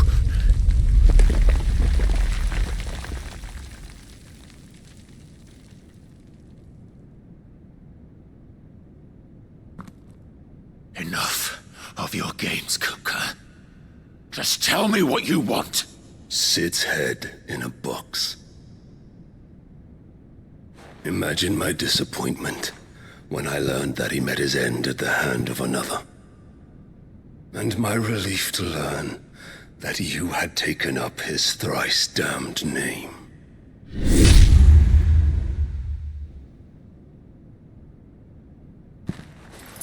Your master slew Benedikta Harman and defiled her body. If you choose to bear that murderer's name, then you shall answer for his crimes.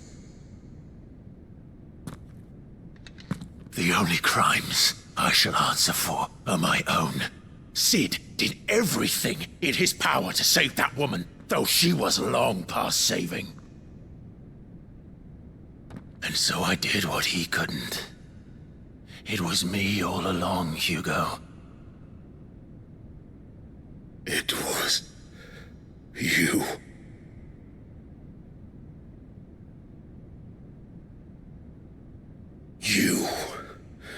You killed her. I did.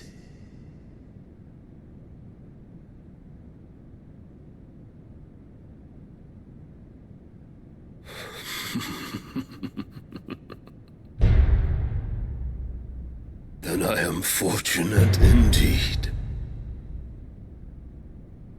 I had thought the most I could wish for was to take the life of one he loved, just as he did to me.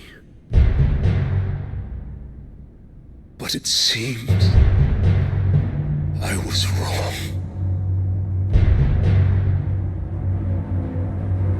And I shall have my revenge. We shared a dream! I would be the king of the world! She would be my queen! And together, we would rule like the gods we are! But you crushed that dream, ground it into dust! Hear me, Rosefield! You will pay for what you've done. I'll tear you apart with my bare hands! And what of you? How many people have you killed? How many dreams have you crushed? You're not the only one who's seen their world fall apart around them. You'll get no pity from me, Kupka. No pity. And no mercy. Now die!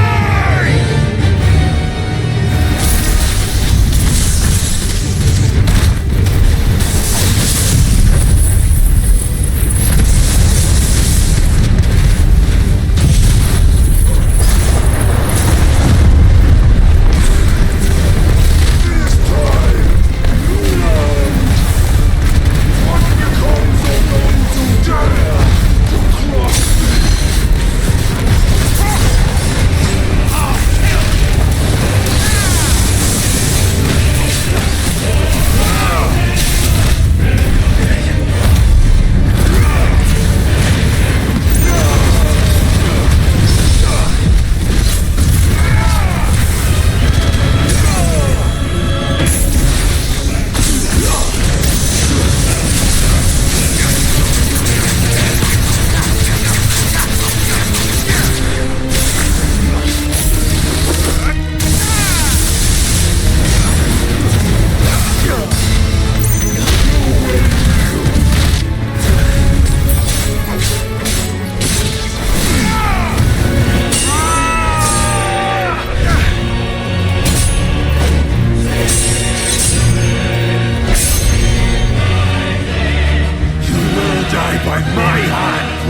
The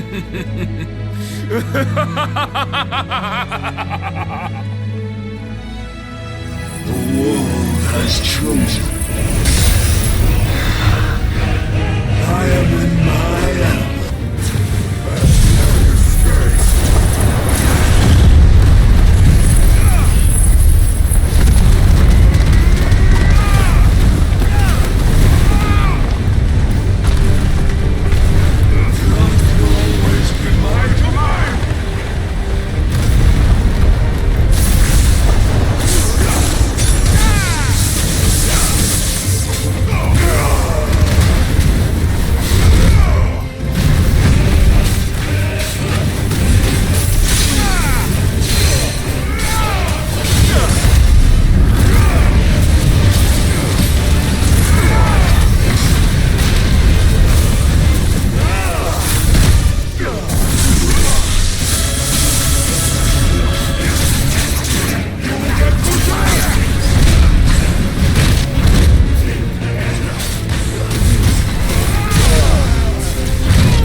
There.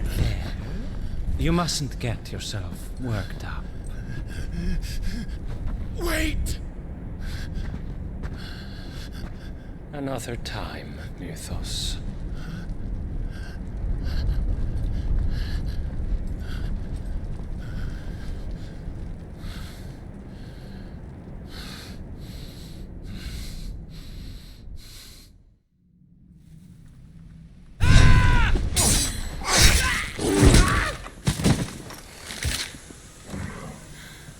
Is that all of them? I think so. Well, Luda scum. Who the fuck invited them? Not that that's the biggest surprise we've had today. Where did you learn to do that, Torgal? Not telling, eh? Suit yourself. Gav, we have to find Clive. Right, sorry.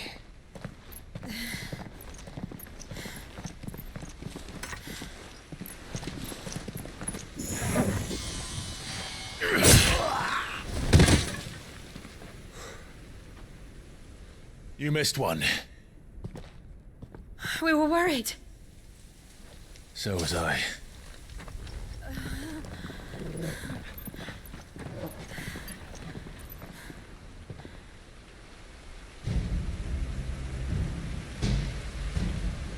I was so close. If it hadn't been for my gift, I would have finished him. I'm just glad you got out of there alive.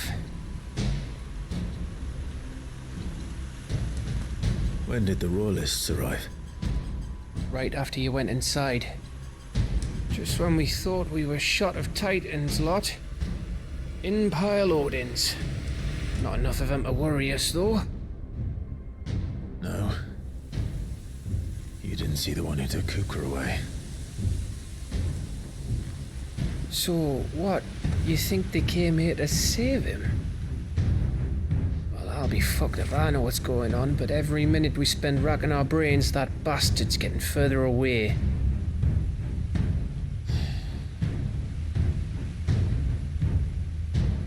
So what do we do?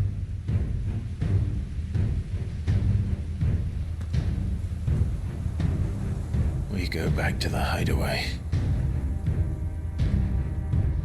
I'm too tired to think. As are you, by the looks of it.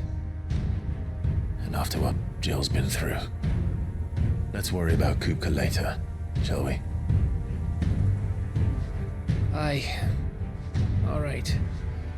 That'll give us a chance to solve the riddle of your magic mud, too. Hey, how you feeling? Ready to go home?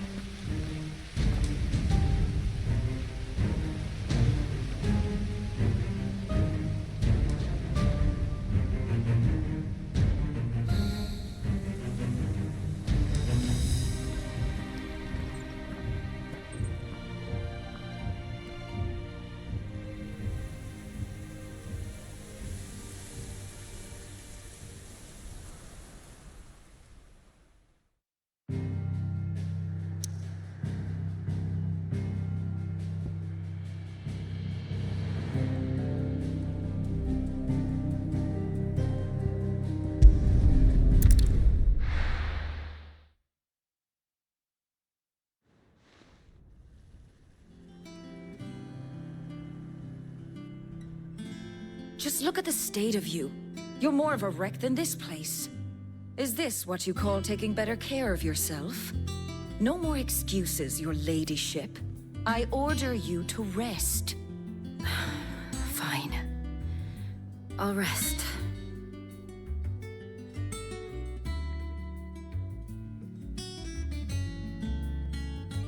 Don't worry, Gav. She's in good hands. But we should have never let her fall into Hugo's. Back when he had some like. The question is, where is he now? And what the hell were those royalists doing there? I was wondering about that all the way home. Otto may have heard something. I'll talk to him. And I'll talk to Torms. The lawsman. About what? About your faithful hound for a start. If any four-legged friend's ever done that before, I'm betting Torms will have read about it. But what I want to know is, what happens afterwards? It's all well and good Torgal saving our arses, but if it costs him what it cost Jill... Right. Let me know if you learn anything. Will do. And you do the same, eh?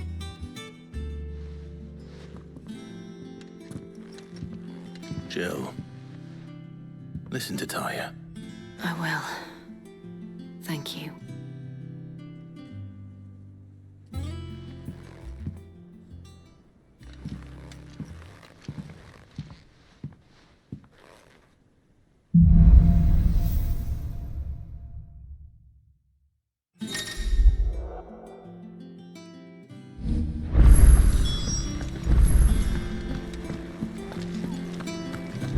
Not all of the nobles made it out. Clive. Kupka and his men had their fun with more than a... Otto, is now a good time? It's not a bad one. How's Jill doing? She's been better. Taya's making sure she gets the rest she needs. Good. Any word on Kupka's movements?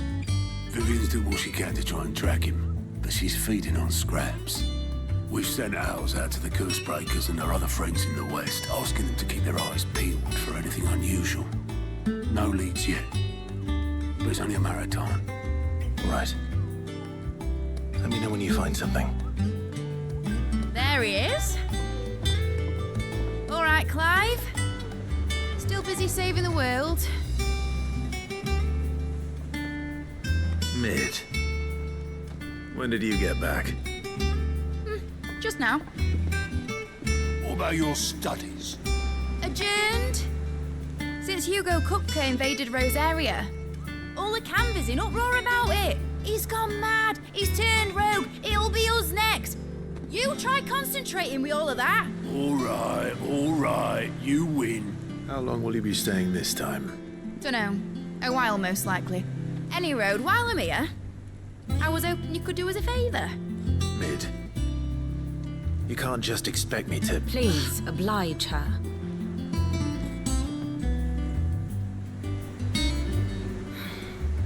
While we are busy tracking down Kupka, you should have a little time to spare. Professor! Now there's a face I haven't seen in a while. Shouldn't you have it buried in a dusty old tome? I did, till a familiar trill pricked my ears. As ever, your exuberance is a breath of fresh air, which successfully scattered the painstakingly assembled fragments of my thoughts. I'll take that as a compliment. Well, Clive, you heard the Professor. So, I'll meet you in the storeroom when you're done. Wait, hold on. Breath of fresh air. Bloody tempest, more like.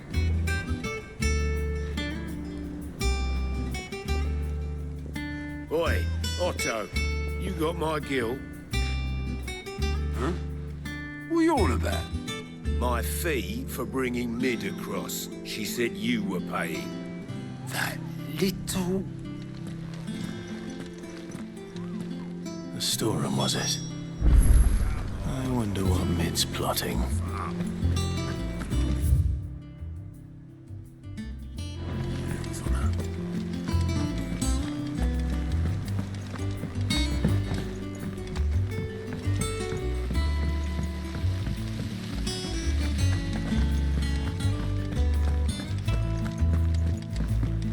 Shouldn't you be getting some rest? Sid's gonna chop off Kupka's head this time. You were born in Rosalith, weren't you? Must be hard, hearing what came with the place. How's it coming along? Nearly there. Just need to get these last boards now.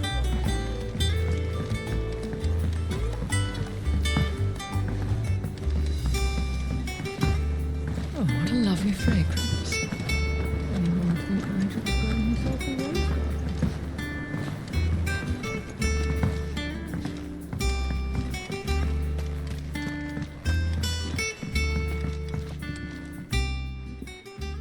Sid, I know that when we came to the hideaway, we chose to let go of our past in order that we might focus on our future. We did. Nonetheless, I was wondering if... Well, I know you are from Rosaria, and I'm in need of someone with intimate knowledge of those lands. Apparently, the duchy is home to all manner of curative herbs found nowhere else in the realm. Among them is a flower called a morganbeard that increases the potency of lesser medicines. I can't say that I've had much practice healing. My youth was spent in the Bailey. A shame. You see, the hideaway relies heavily upon medicines procured from afar. And when those shipments are late, well, it's our sick who suffer. If we could find this flower and learn to grow it here, we might save many lives. However, as you are well aware, Imperial occupation has rendered the roads unsafe for those like me, untrained in the military arts. Now, I'm not asking the busiest man in the hideaway to drop everything and make the journey for me, but if you happen to be in the duchy on other business...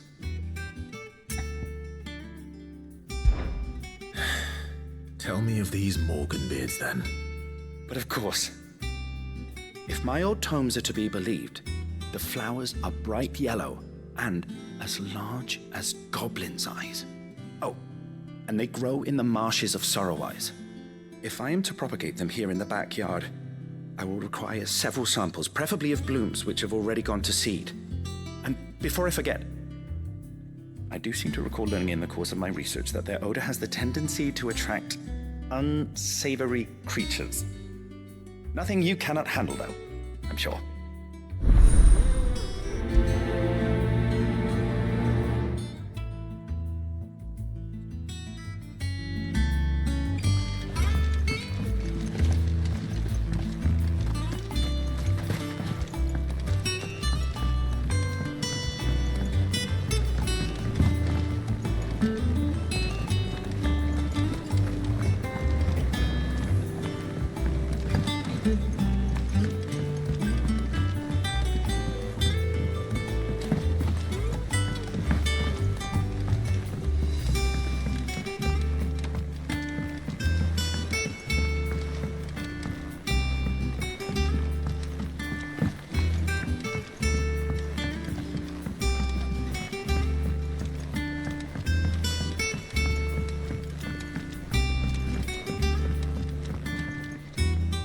Took your time. I'm a busy man, Mid. I'll get to the point then. I want to turn the room down there into a workshop like the one I had at Dad's place. Mid, you've only just come back. And I've been thinking about it for a while. Dad said I had a knack for engineering, told me everything he knew about it, then sent me off to Canva to learn everything he didn't. That was his dream for me, that one day I'd put my studies to use for the good of the cause. But I'm helping no one stuck at school. I've studied enough. It's time I put my neck to work. I know that I can help the people here, and I want to do it. Well, well, well. If Sid could see you now. All right. I'll tell Otto you'll be staying. I knew you'd say yes. Which is why I wrote up a list of jobs for you. For me? Who else? What do you want me to do? First things first, I need equipment and materials to start making my own. There's the designs for the stuff I need and the stuff it needs smithing from. The other materials I can work myself. Just need a generous benefactor to lay them on for me. Apart from the wood, I'll need a carpenter for that, but I can just borrow yours. Is that everything? For now. I'll let you know if I need out else.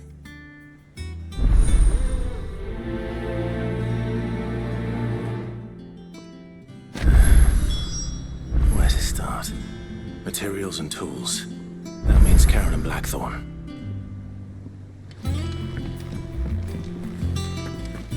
Shouldn't you be getting some rest, Sid?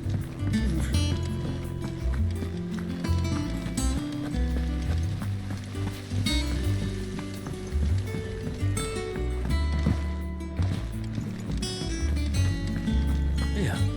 What's everyone whispering about? Haven't you heard? Big's back. The little uns have been up to their old tricks again. growing underneath. Jill looked white as a sheet when they brought her back.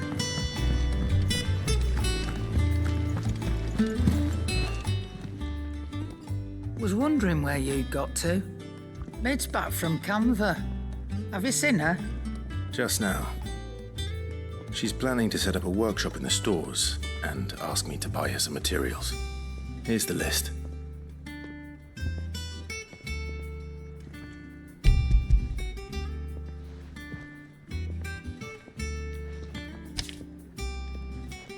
Think you can find everything on there? This lot? Wouldn't be much of a trader if I couldn't. Excellent. As for payment... It's paid. 100 times over by what that girl's done for us.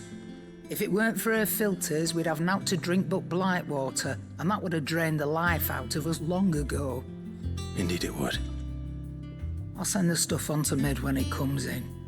Thank you, Karen.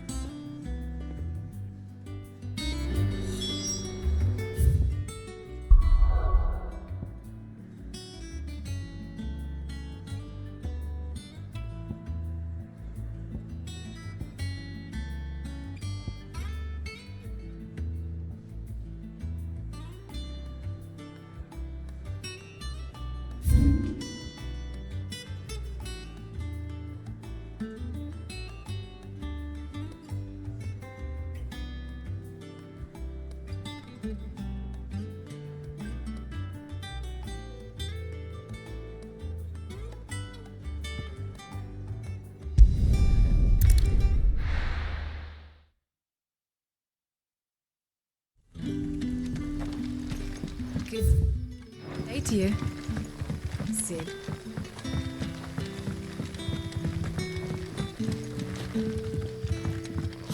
The crystals we get from the tail are all but worthless. Not just the crystals.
Smithers don't exactly make for easy prey. Let's hope our craftsman hasn't bitten off more than he can chew.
Is something there, boy?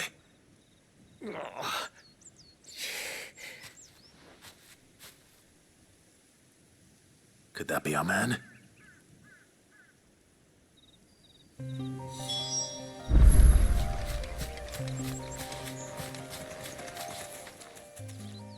Are you all right? Dare say I'll survive. That griffin caught me before I could get an arrow off. Must have lost sight of me in the grass, though. I'd be dead if it hadn't. More likely than not. The name's Camille. I'm a lowly leather worker, if you couldn't tell by the smell of me. Not so lowly from what I hear. Do you remember selling to a merchant by the name of Karen? She's not an easy woman to forget. Bought a cuirass from me after I lost my buyer. Quite taken with my work, as far as I recall. Didn't stop her bartering me down to a pittance, though. She sent you for a refund? It's not her who sent me.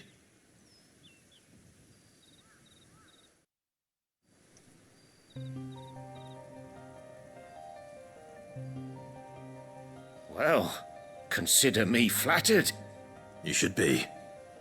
He's a master of his art, and not an easy man to impress. Blacksmiths are proud folk. It's a rare thing indeed for one to praise a glorified tanner. And I don't imagine an impressive swordsman like yourself would be getting your steel from any but the best.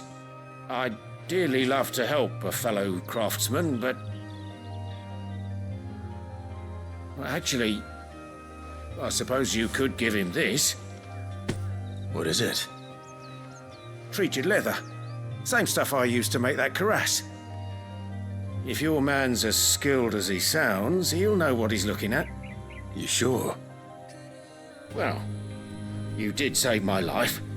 And thanks to you, I'll be going home with all the griffin hide I can carry. I'd say it's the least I can do. Short of showing him how to make the thing myself, that is. But there are rules against it. Secrets of the trade and whatnot. In that case, I'll see that he gets it. I'd be much obliged if you would. Right. I've got some greaves to make.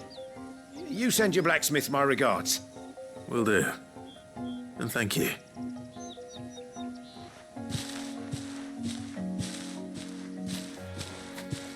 Hopefully this will sweeten Blackthorn's mood.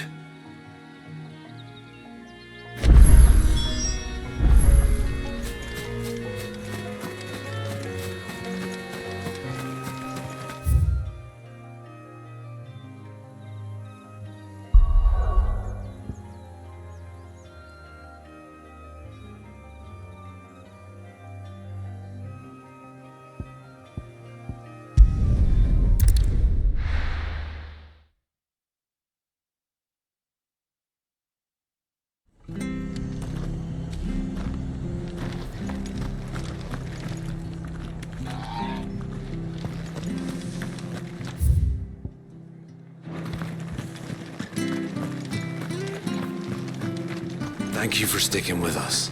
Those of us who are still here have to Exactly leave old Martha in the lurch after everything she's done. It'll take ages to tidy all this stuff up.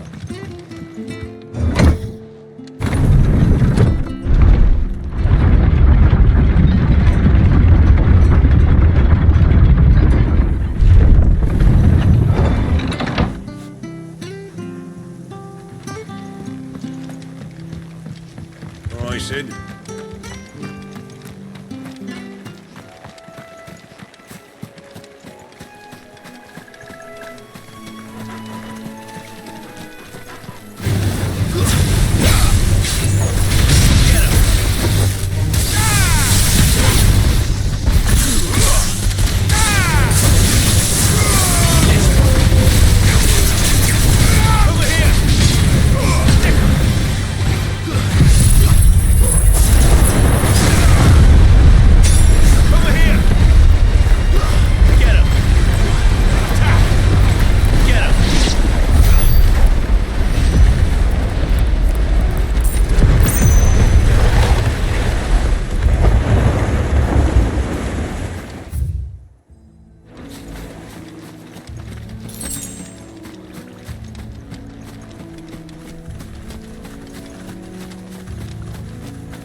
ruins it came, and to ruin it returns.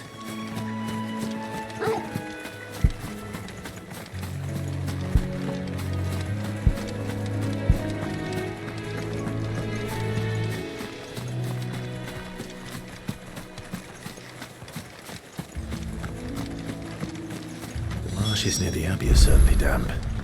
Let's see if they're damp enough for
familiar about this scent.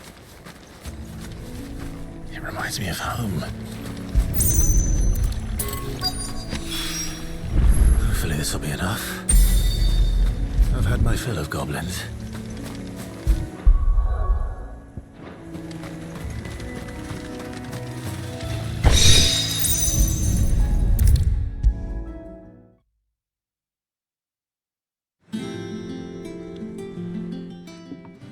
It is rare that we see you so often in the backyard, Sid. What brings you to the gardens?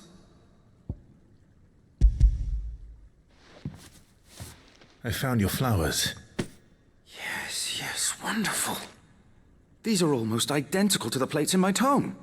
Did you have any trouble locating them? Finding them was the easy part, but it's odd. They remind me of my childhood somehow. I don't remember these flowers specifically, but we must have grown them in the castle garden. If the petals are meant to improve the effectiveness of medicines, it's possible that the court physicers grew them for the tinctures and treatments they made my brother. If the ducal healers were convinced of their properties, that is all the more reason to begin growing our own supply here. Oh, allow me to use some of the flowers you brought me to make something that might aid you on your travels. I need only a moment to extract the essence from the petals.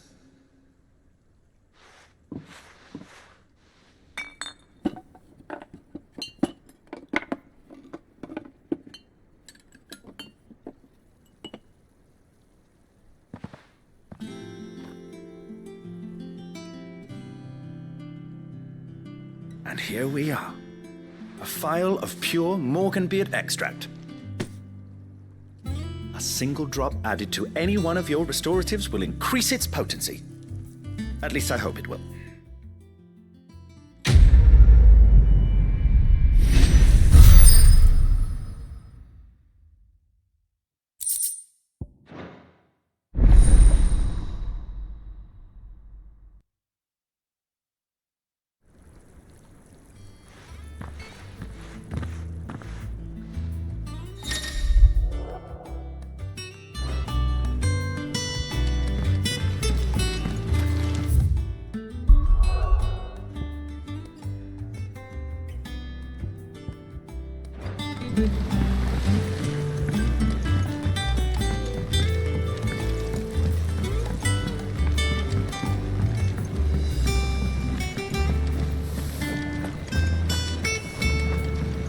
What a lovely fragrance. Anyone would think Nigel was growing himself a rose garden.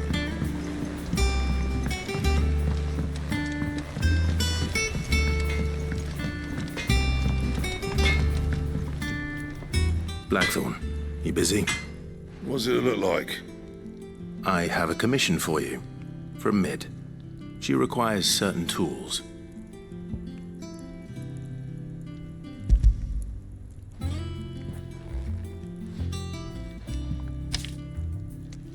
Do you think you can make them? Bloody hell. What's she planning to build with this stuff? An airship? I'll see what I can do. Tell her I'll bring them over when I'm done. My thanks. And Mid's, no doubt. That just leaves the carpenter. Let's see if Bardolph's available. And with a bit of luck... How'd it go, Clive? Did you find him, or does the hunt continue? I found him. And he asked me to give you this. Along with his regards.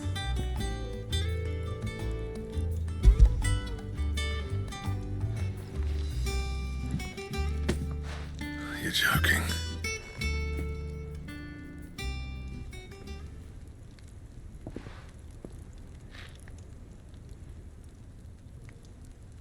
He said he wouldn't teach you how to work it, but that if you were as skilled as you sounded, you'd have no trouble understanding how it was done.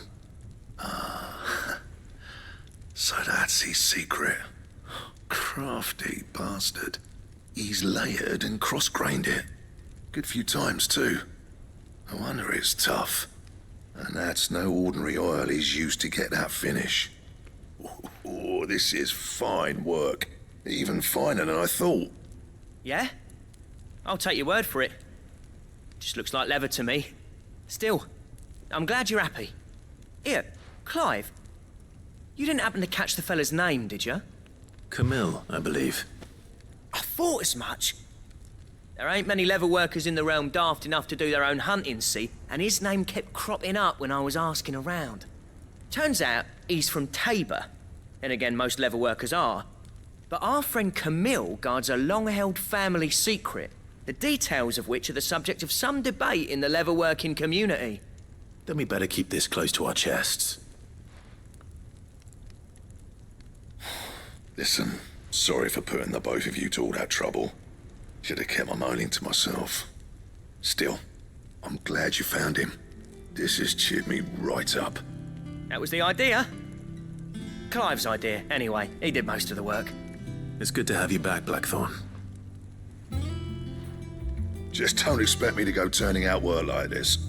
There's a reason he does his own hunting. He knows exactly what hides to look for.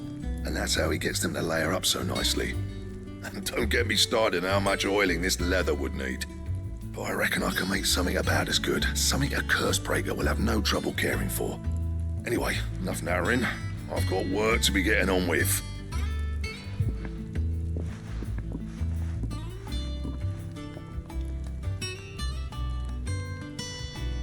Looks like we won't be needing a new blacksmith. As if there was a better one out there. It wouldn't have been the same anyway. No one spins a yarn like old Blackthorn in his cups. Right, now that's sorted, I've got duties to attend to. Thanks, Clive. You've giving me my mate back.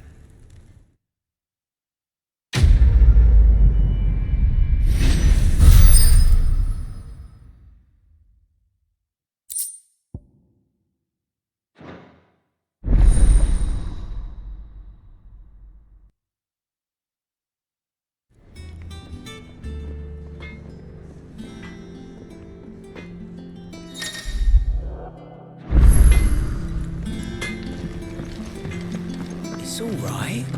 Sid has nothing to fear. Jill looked white as a sheet when they brought her back.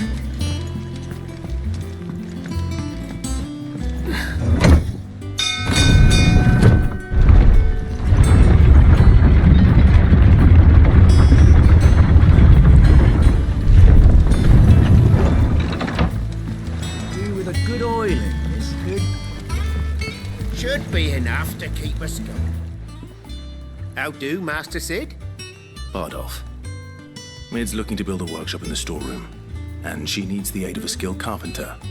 So naturally I thought of you. Well, I'd love to help the young miss however I can. But I'm afraid I got my hands full just keeping this place afloat. There's holes need patching, and if I don't patch them, we'll all of us sink into the mere. I'd gladly spare Mid all the time I have, but the sad truth is, I ain't got none. I see. It don't have to be me, though, does it? What about that other fella? You know, the one over at Martha's Rest. Bernard, was it? That's right. And he is a friend of the cause. I'll ask Martha if she can spare him. Thank you, Bardolph. Least I could do.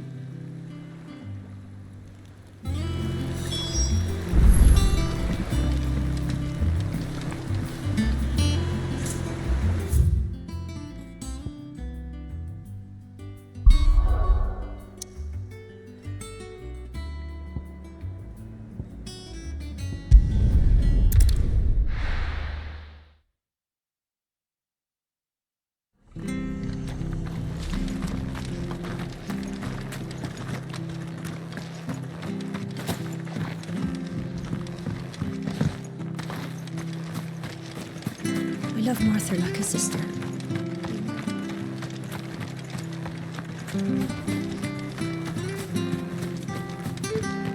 But the Empire have dragoons. And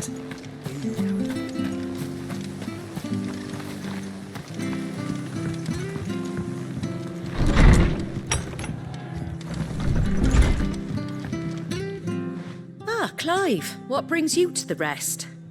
Our home finds itself in need of an extra carpenter. I wondered if I might be able to borrow Bernard for a short while. I don't mind if he don't. We're all friends here, aren't we? Thank you, Martha. Do you know where I might find him? He went up to Cressida on business. No idea what, mind.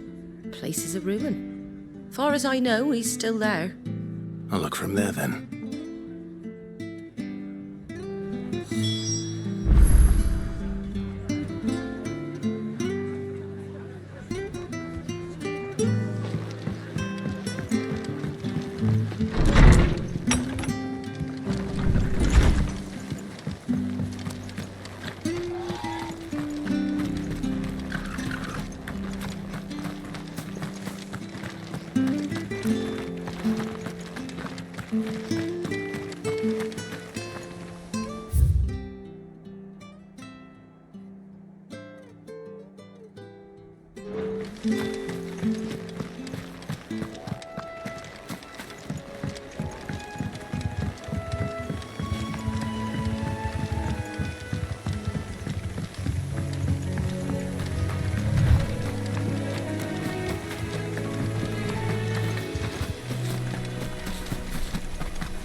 If it ain't the lad who saved my life. What brings you to a place like this? You do, Bernard. Martha said I might find you here. I have a proposition for you. Oh, do you now?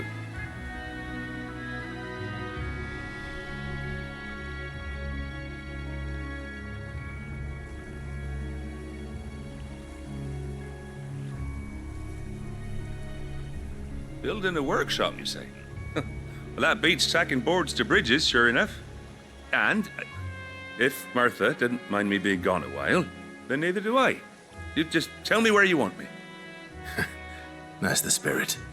I couldn't ask a favor, though, could I? Before we go? Of course.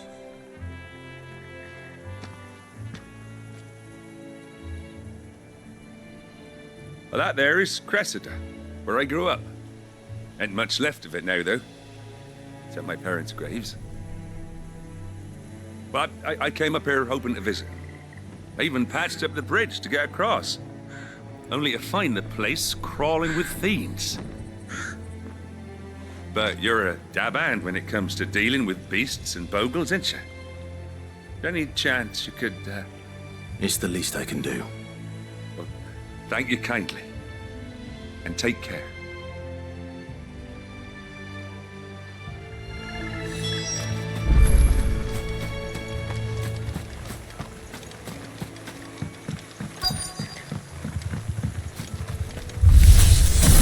This shouldn't take long.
That should do it.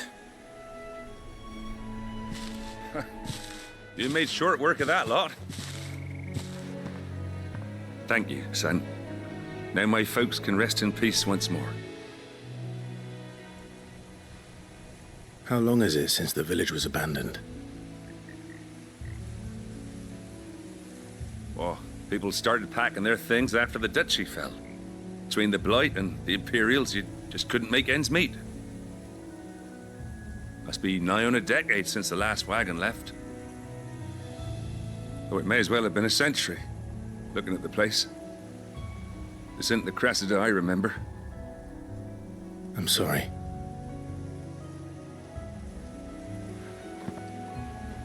Don't be. Can't live in the past, no matter how nice it might have been. Soon as I'm done saying a prayer for those that raised me, it's onto your hideaway. I'll meet you there.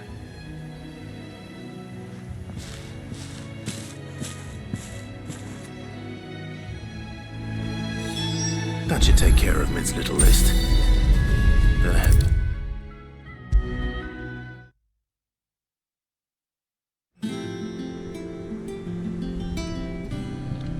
All right, Clive? You've all done then? I am. I've placed your various orders, and a carpenter by the name of Bernard is on his way from Martha's Rest. That's brilliant. Thanks, Clive. Is there anything else you need? Nope. Blackthorn and Lady Karen have already sent over everything I asked for, and I've got all my plans drawn up. So as soon as Bernard gets here, we can get to work. I can't wait.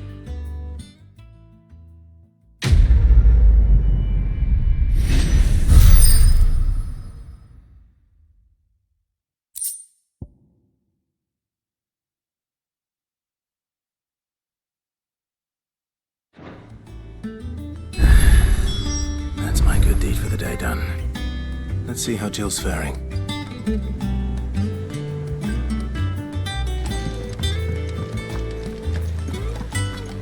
Shouldn't you be getting some rest?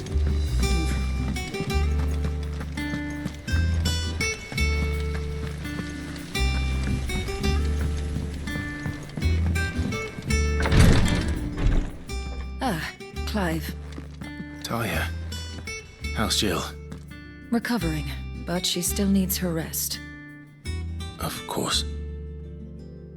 Take good care of her, won't you? I'll do my best.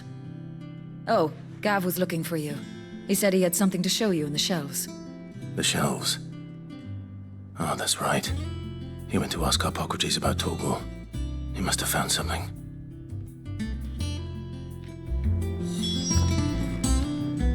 You have the look of a man with the twins upon his shoulders, Rodrigue.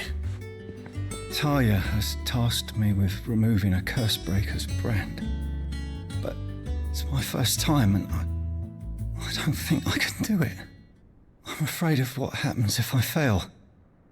You survived, I know, but there as many die as recover. Is it really worth the risk? You don't need me to answer that. You know full well what we're fighting for.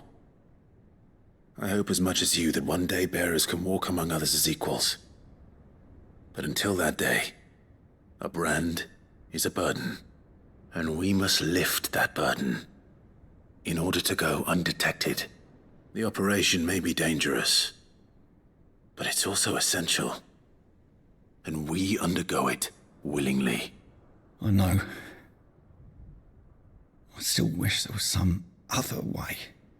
But griping about my lot helps no one, I suppose. Don't worry. I'll do what must be done. I know you will. Unfortunately, the first thing that needs doing is the preparation of a draft to dull the pain. Something I can't do with the infirmary's ammonia supply so low. What few leaves we have would barely be enough for removing a splinter, let alone a brand.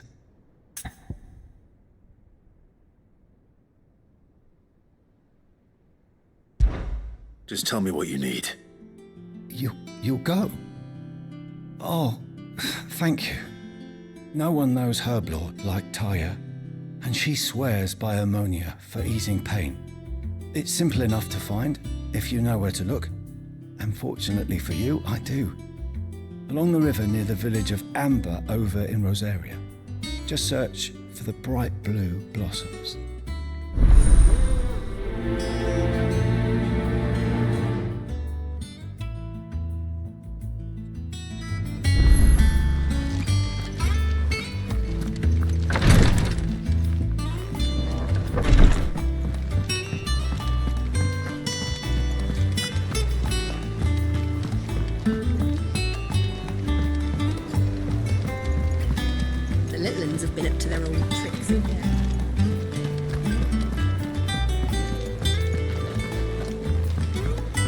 Jill looked white as a sheet when they brought her.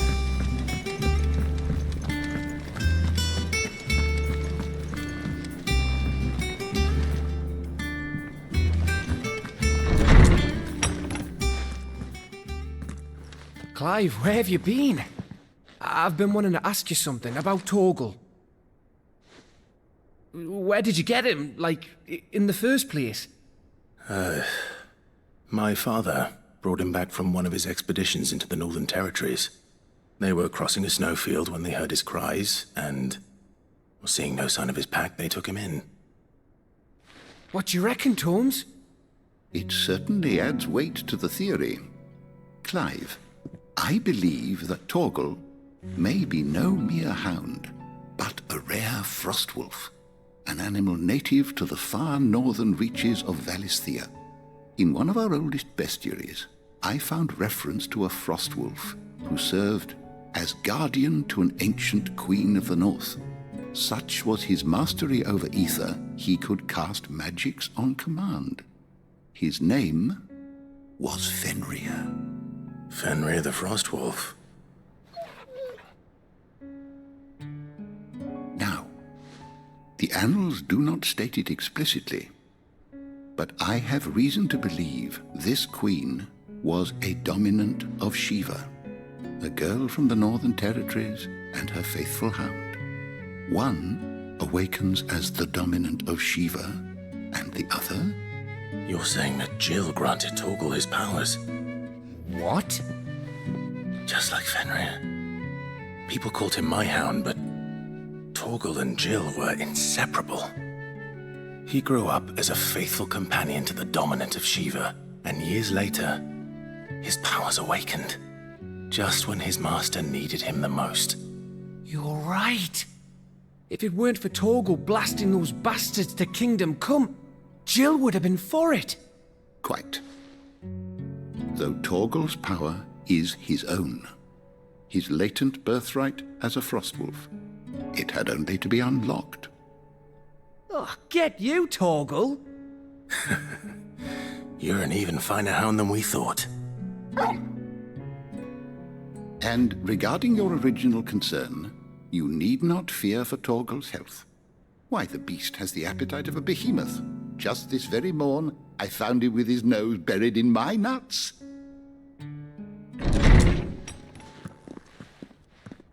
There you are!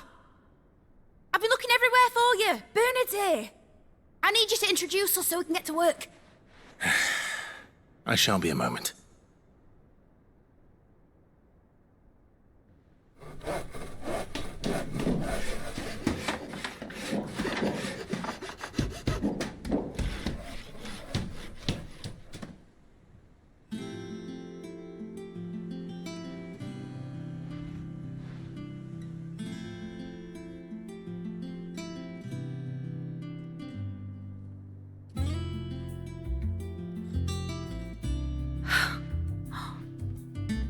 Brilliant. It is. Well, I couldn't have done it without you. You and everyone else. But I promise I'll pay you back. I'm gonna work my fingers to the bone for you lot, starting right now. Just you wait. I'll make wonders like this world's never seen. Then I look forward to seeing them.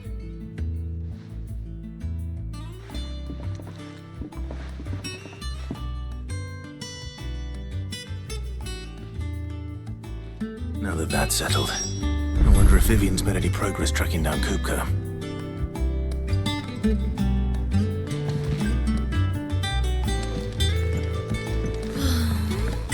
I wish Miss Riddle. I think I'll wait till Mid's away to take a tour of her dungeon.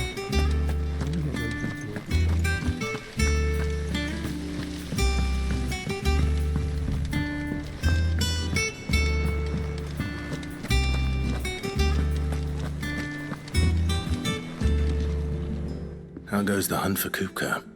Largely in circles. We have myriad sightings of strange soldiers in unexpected places, but nothing definitive as yet. If only we knew for certain by what route he left Rosalith. Well, keep at it. If anyone can piece this puzzle together, it's you. and I'm willing to wait as long as it takes.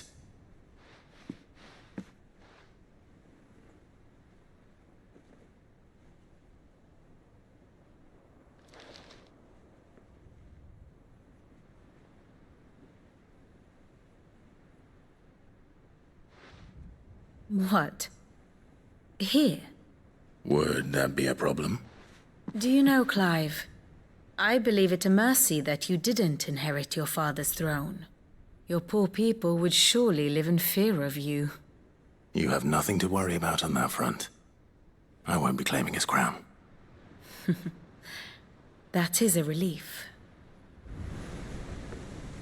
Clive, have you got a minute? We, have a guest. A guest?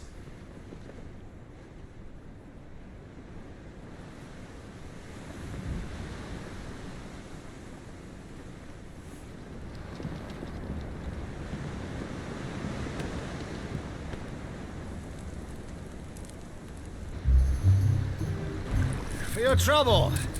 It was a pleasure, in hindsight. Uncle Byron? Clive, my boy! Tap a cask and stoke the ovens, for your favourite uncle is here!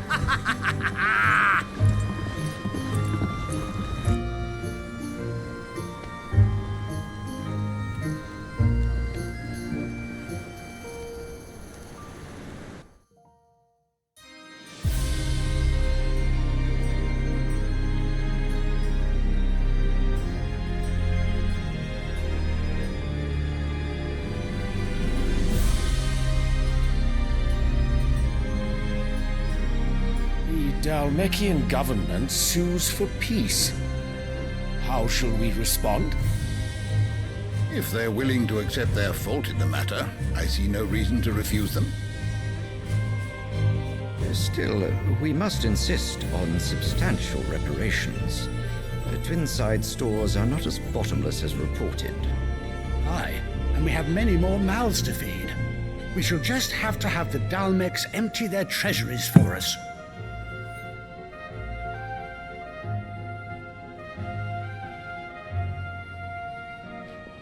Of course, none of this would have been possible without your timely intervention, Prince Olivier. Indeed, I doubt any of us would have had the courage to trade words with the mighty Titan, nor less the wit to win him over. The Empire owes you a great debt. May the blessing of the crystals go with you, Your Highness.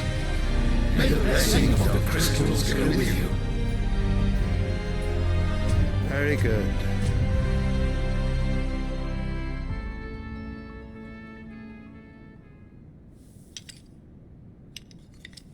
Now, let us come to the question of precisely when the Dalmecs will withdraw their troops. Dion's fire could rid us of them in mere moments. The men of the Fist will not withdraw until a peace treaty is concluded. So let us keep the negotiations open, give them time to gather what gold and trinkets they can, and once they deliver that which we demand, what worth is a piece of parchment? Your Radiance, were Prince Dion to take the field, the enemy would surely send their own dominant to meet him.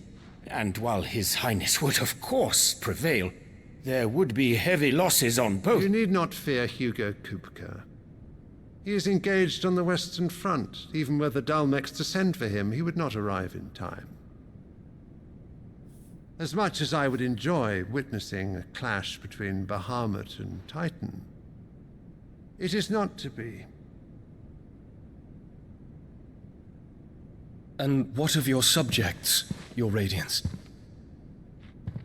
If the fighting spread to the city proper, the people would bear the brunt of it. There will be losses, it is true. Yet for every citizen who falls, another can be bred. For every home that burns, another can be built. The Empire will live on.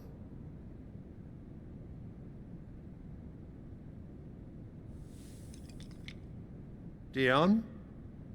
Yes, sire.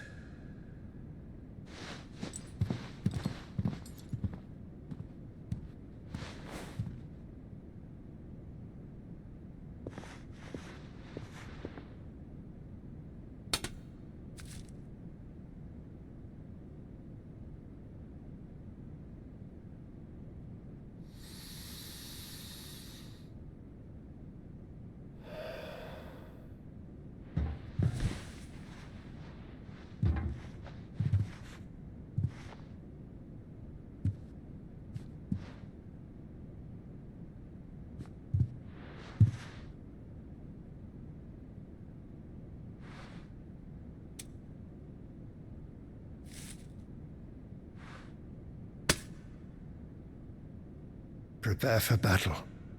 But sire... Do not make me repeat myself. Return to your camp and await my orders.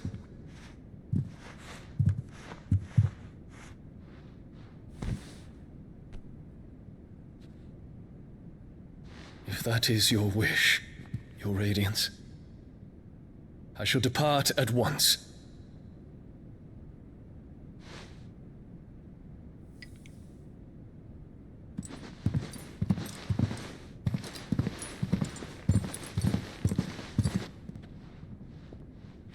May Gregor forgive you.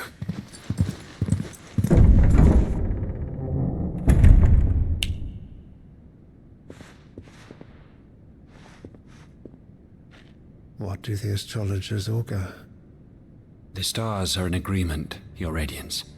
The shadow of treachery hangs over Prince Dion.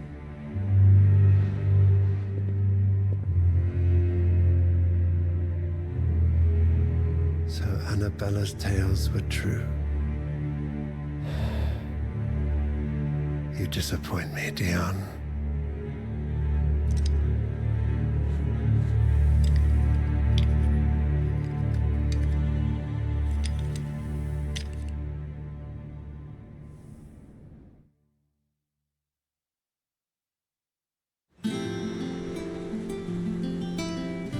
What on earth is Uncle Byron doing here? Only one way to find out.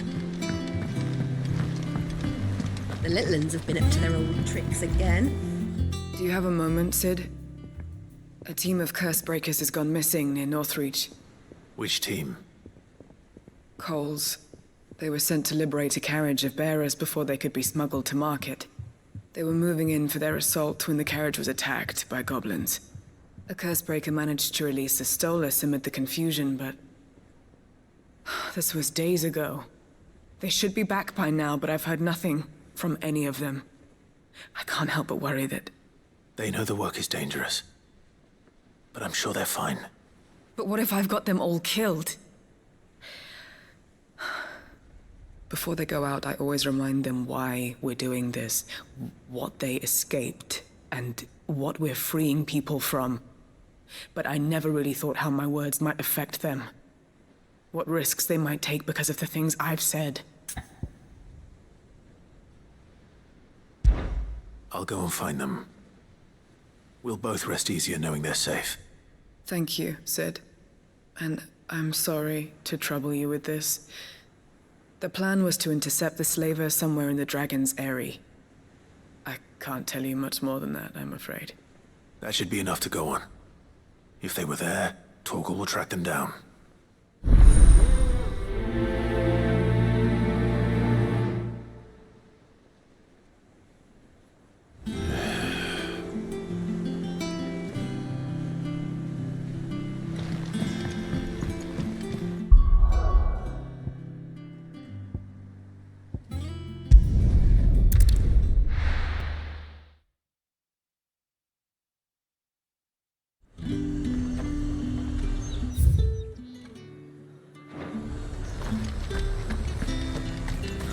Slavers don't even bother with Northreach now they're all the hype.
I'm glad you're in one piece. Just about. Sid, if you don't mind me asking, what are you doing here? Doris sent me to find you. She hasn't heard anything since the attack. She's been worried about you. I sent a runner to the Dame in Northreach. The Hideaway should have learned of our survival yesterday. Well, I'm here now. And it looks like you freed the bearers. Only some. The rest locked themselves in the slavers' carriage rather than fleeing when they had the chance. I want to help them, Sid. But we're barely in any state to protect those few we did save. You made the right decision. Now where's the carriage? The goblins may still be out there. You have duties to attend to here. See to the injured. I'll handle the rest. All right. Just follow the path to the south. You'll come across the carriage soon enough. And please, hurry. If the beastmen get to those bearers, the poor souls will be eaten alive. I won't let that happen. Thank you. And Sid, it's good to see you. Don't thank me just yet.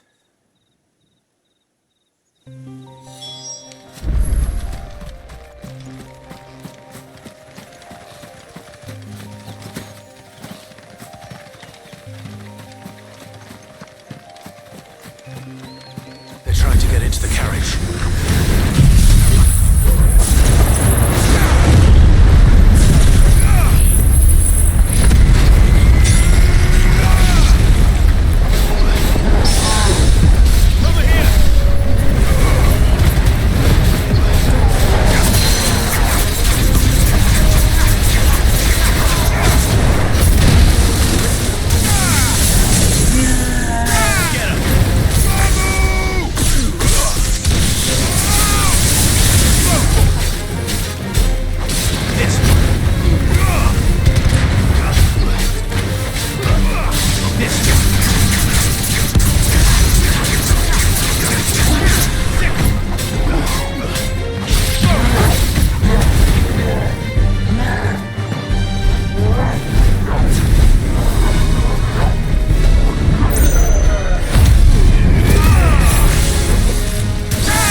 Who are you? A friend. Are there any more survivors? Why didn't you flee with the others? If the goblins had made it through that door, you wouldn't have stood a chance. Why should we run? One miserable death's no worse than another. Perhaps. But we're here to give you another choice. Freedom, safety. The life you've been denied. Come with us. Let us protect you. Sid, I couldn't just let you... You weren't too late then. Thank the gods. This man risked his life to save yours. To give you a second chance. Fine. Do with us what you will. What we'll do with you is take you to safety. After that, it's up to you. Your lives are your own now. You can leave the rest to us, Sid. We'll get everyone back to the hideaway. Thank you. I'll let Doris know we're expecting new arrivals.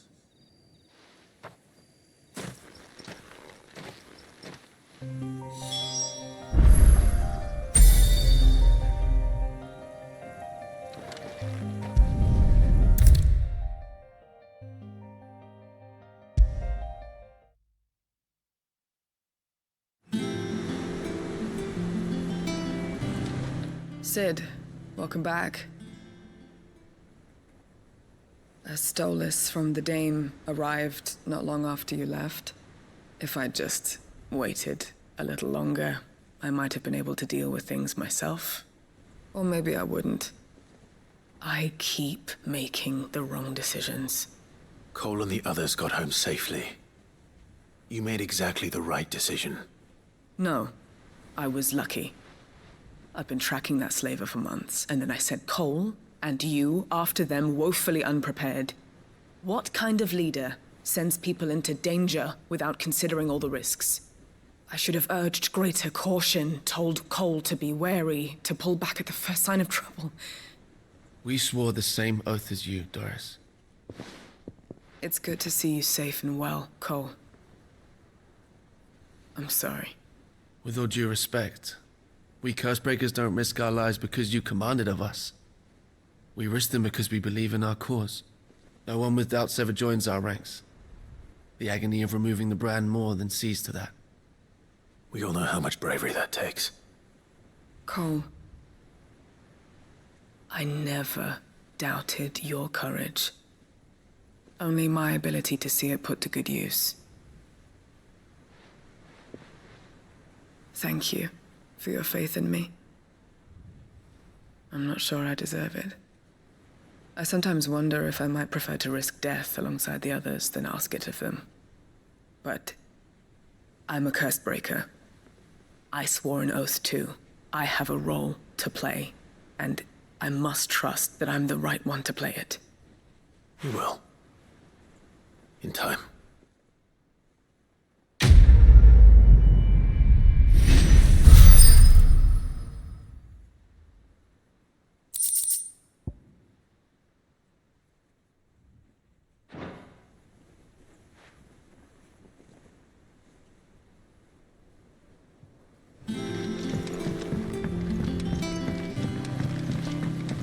The Litlands have been up to their old It's just one thing after another around here.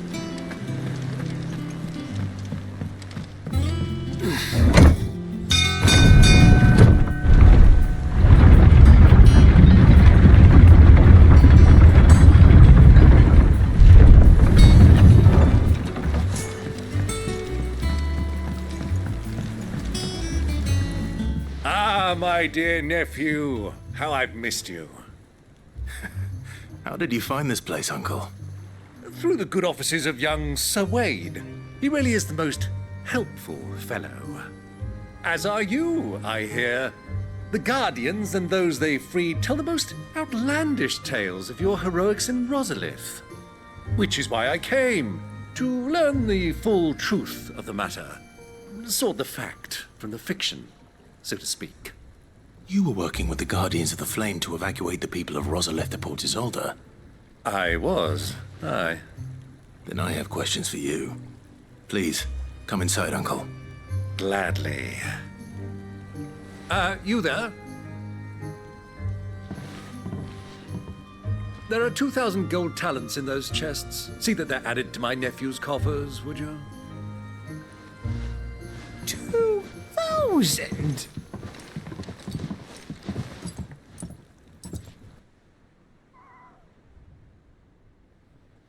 And I'm afraid that is all I know.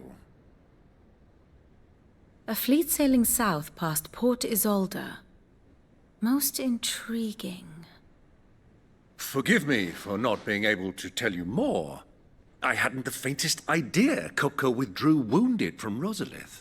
Still less that my own nephew dealt the decisive blow.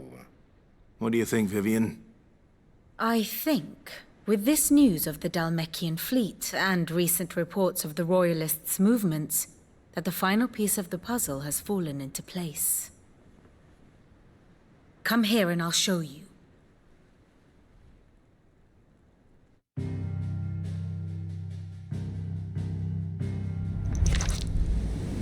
It is known that Kupka's forces entered Rosaria via its unguarded coast. So can the same be said of your visitors from Waloed? Certainly her Royal Navy is famed for the efficiency with which it bears her knights from one battlefield to the next. And in the Einherjar, or Black Galleon, she boasts a vessel nigh as swift and every bit as feared as the kingdom's legendary cavalry. A fitting flagship for a land apart, her naval presence being crucial to her ambitions beyond Ash. Yes, it seems safe to assume that the Royalists did indeed enter Rosaria from the sea. So then, had you a vested interest in Titan's survival, whither would you take him?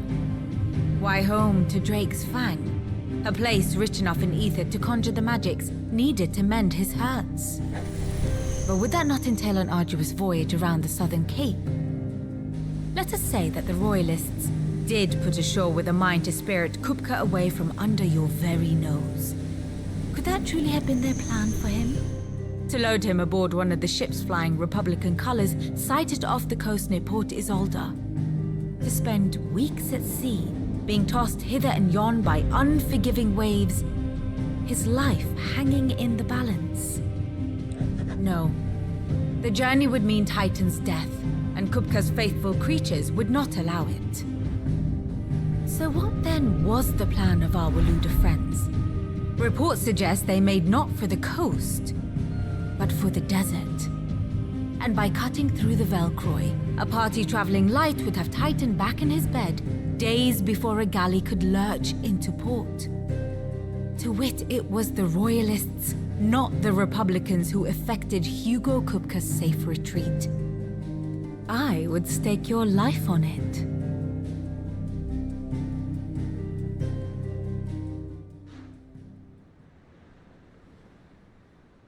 So it was the Waludas who spirited the wretch away.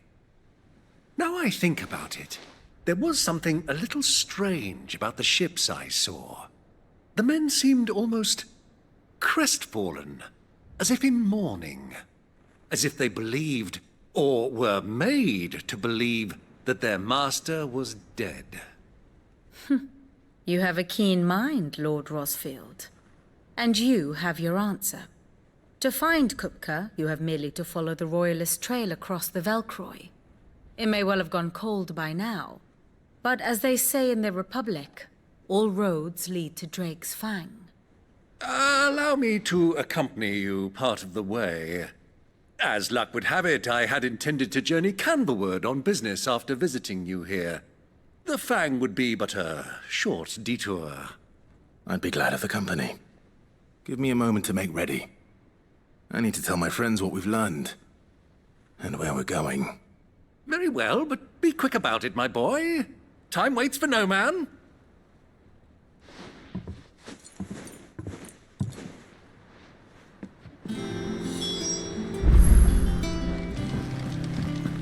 Maid's finished.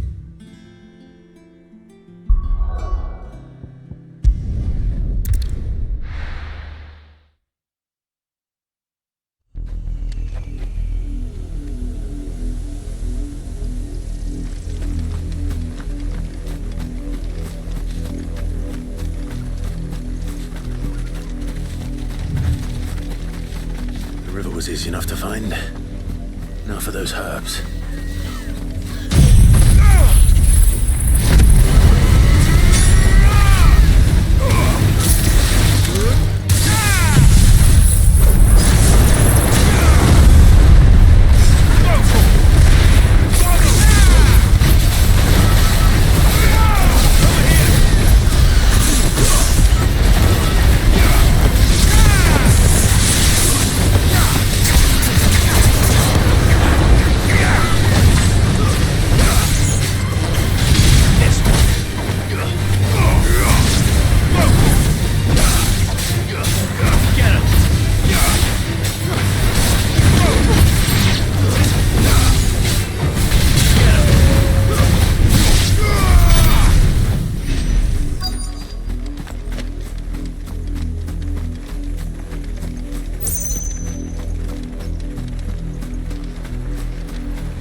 This is the only plant around here with blue flowers.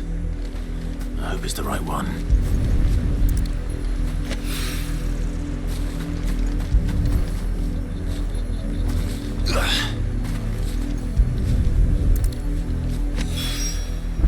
Should be enough to keep the infirmary stocked for a while. Hopefully this'll put Rodriguez's mind at ease.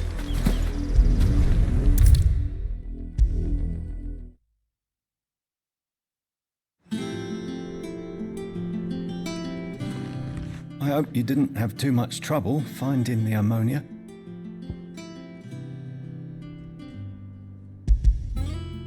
Only the usual. Oh, yes. This is it. And more than I was expecting. I dare say the patient won't feel a thing. That is, unless I... You'll do fine. Talia trusts you, which means I trust you. The hideaway would be lost without skilled physicers like yourself. Thank you for the kind words. Truly. But I'm sorry. I'm still terrified. The brand is more than just ink on flesh. It's a death sentence. Milk of the wyvern tail lurking just below the surface of the skin. One ill-conceived incision, a single slip, and the poison fouls the patient's blood. Failure means death, and even success means tremendous pain. Days of agony as the wound heals. I became a physiker to help people, not to kill them. I don't want to kill anyone. Cursebreakers lead hard lives, and the operation is only the beginning. They toil in the shadows, risking life and limb, knowing their efforts will win them neither glory nor acclaim. And yet we have no shortage of volunteers. The day I decided that I would take Sid's name was the same day Talia took my brand. I remember.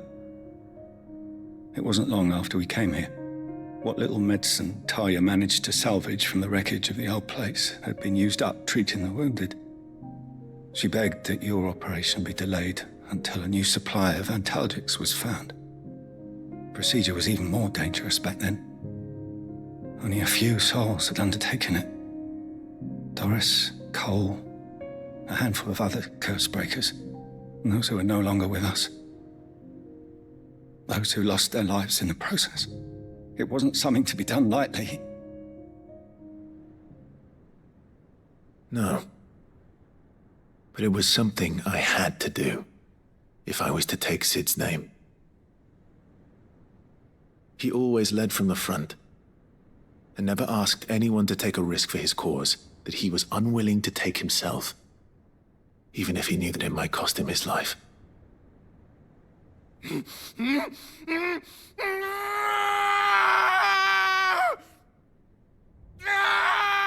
Hold still, Clive! Hold still!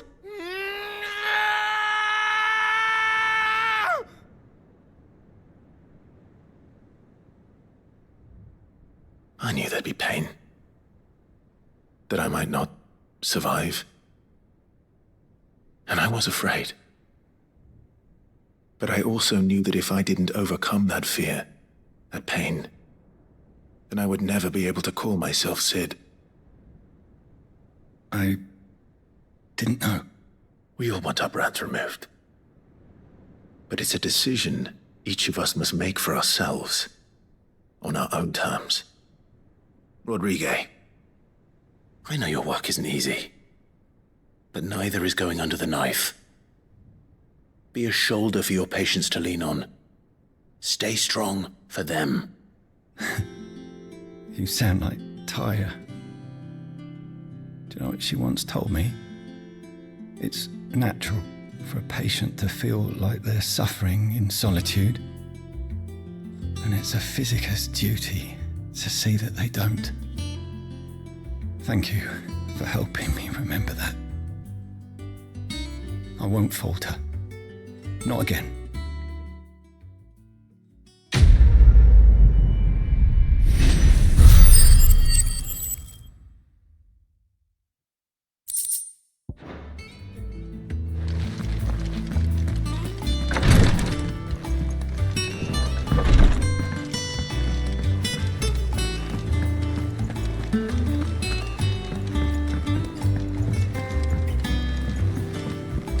Litlins have been up to their old tricks again.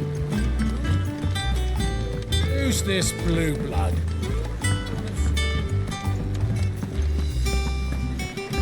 What do you reckon Mid's going to make next? Well, don't just stand there gawping.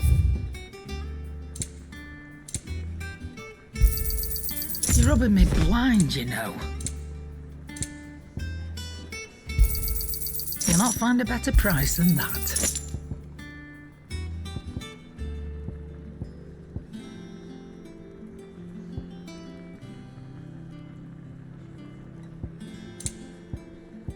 Come again.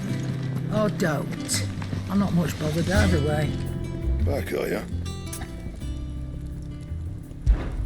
What's that for you, dear? Should last you a good while. Not bad, if I do say so myself.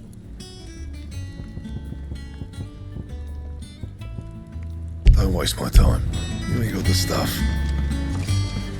Sid's going to find Kupka and finish the job. That's right.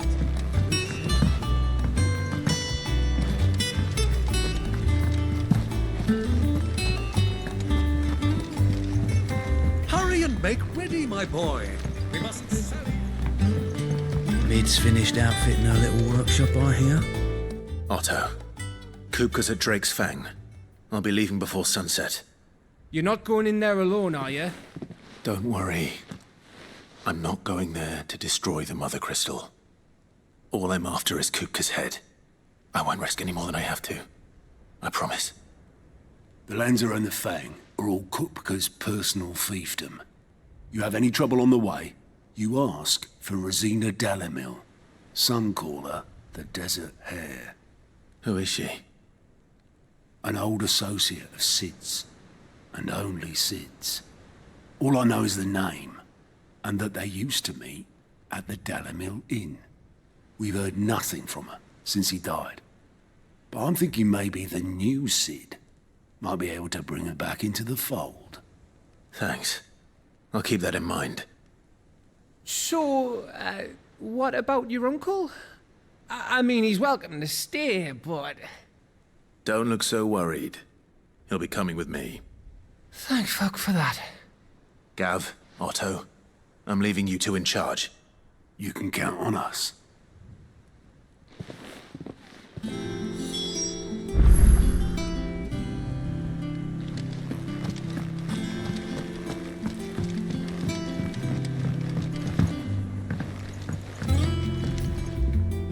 All right, Uncle.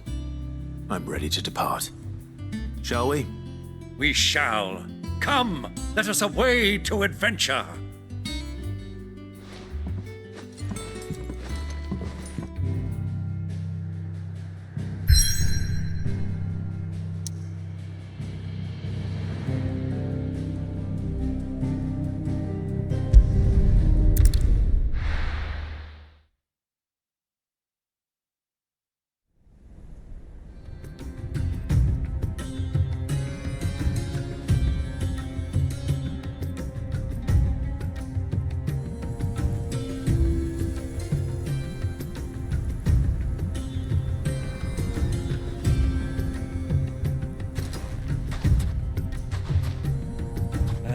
I was a young man when last I walked this path.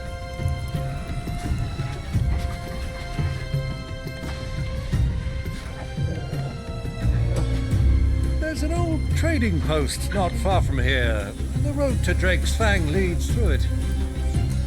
The trading post it is.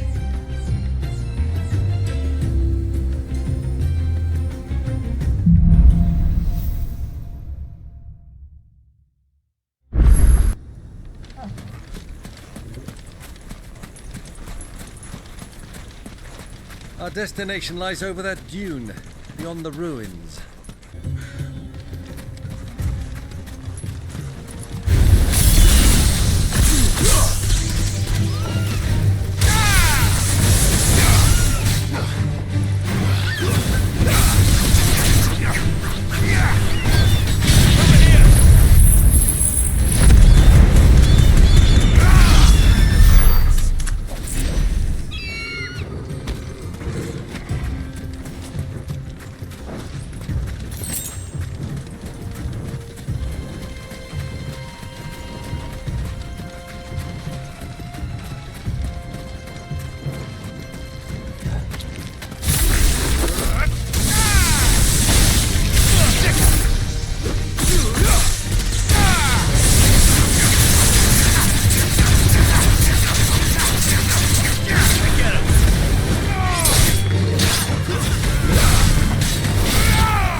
years ago, when you were just a boy, you and I rode this way together, accompanying your father on a scouting expedition to Drake's Fang.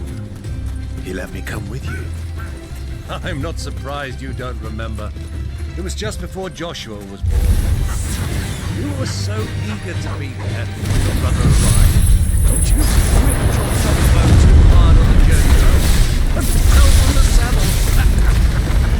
But I shall never forget how Elwyn sat in the sand.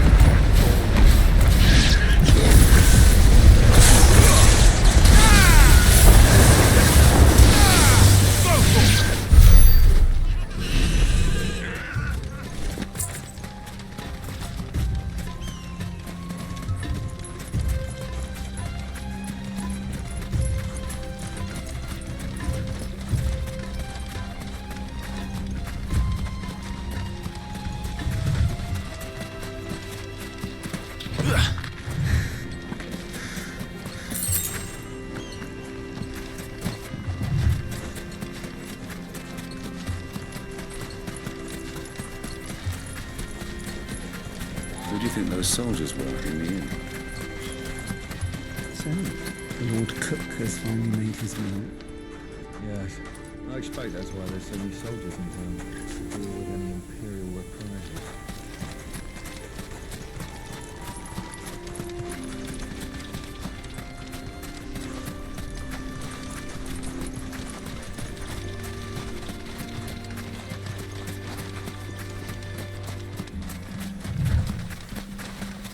Ah, there she is. The good old Dalamil Inn. Do you know, this heat has given me quite a thirst. Quick drink before we press on?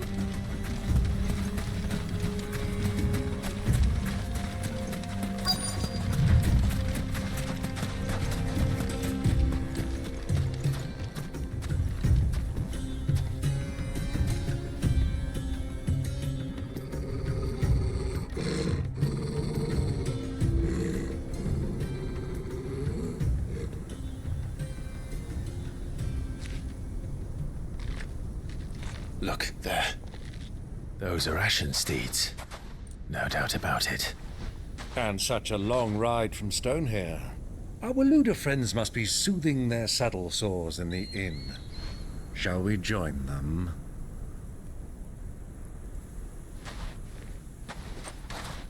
Run along and play now, Torgal. Dogs aren't allowed inside.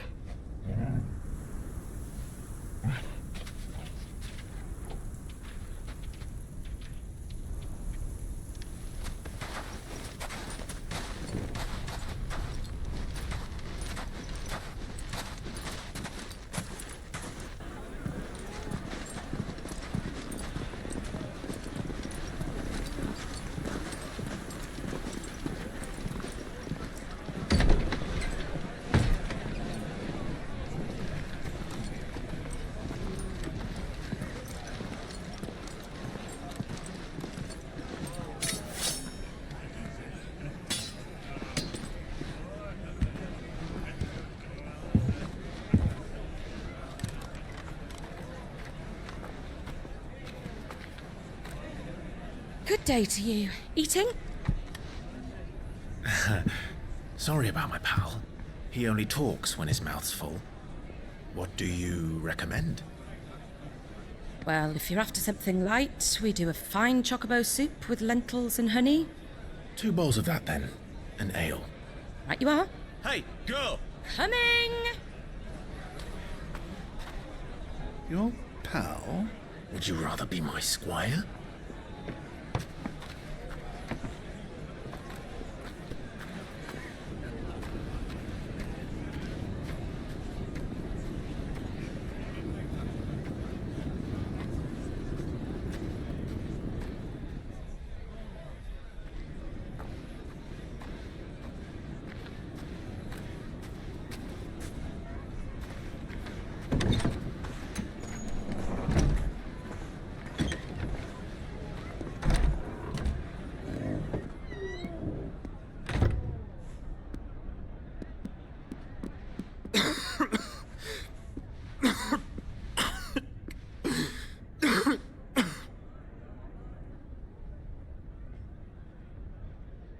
Grace, it is plain you are not yet well enough to travel. If you would only let me take you to someone who can better attend to your ills. No, we must press on. Prince Theon has returned to his camp and will soon depart for the front. I must speak with him at all costs. Miss this chance and I may never get another. You do understand that? Yes, Your Grace. But you must at least agree to take your medicine. I'll fetch you some water.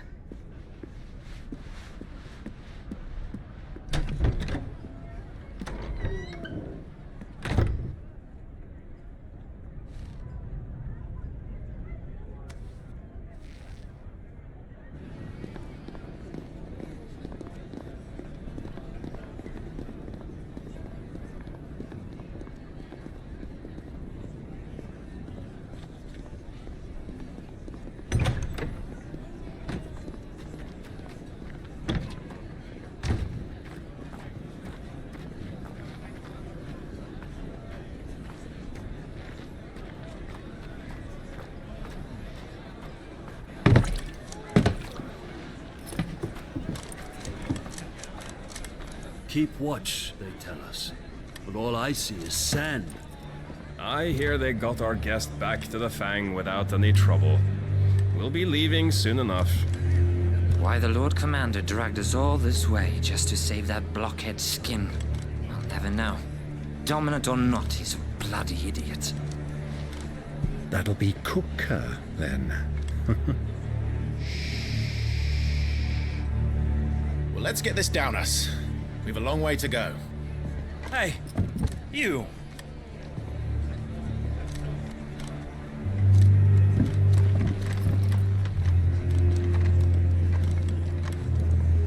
Uncle?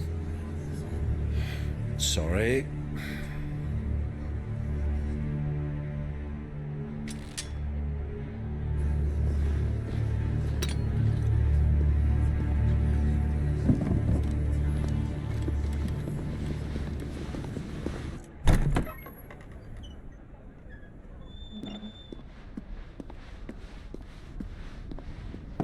Can you walk, Your Grace? What's wrong? I fear trouble may be brewing downstairs.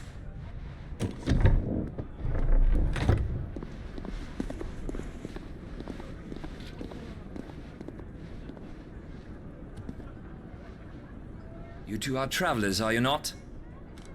Me and my companions are strangers here. Perhaps you'd be good enough to accompany us a while. Help us find our way. Sorry, lads, but we've got business in camera that can't wait. Ah, I'm sure you could spare us an hour or two. Come on. Friend.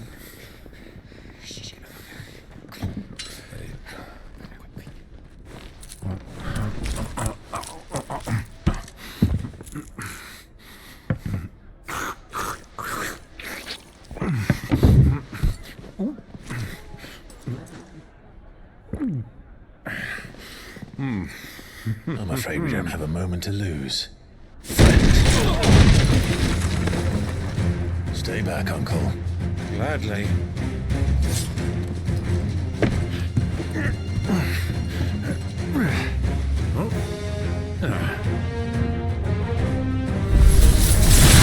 The outlaw! Take him! Try it.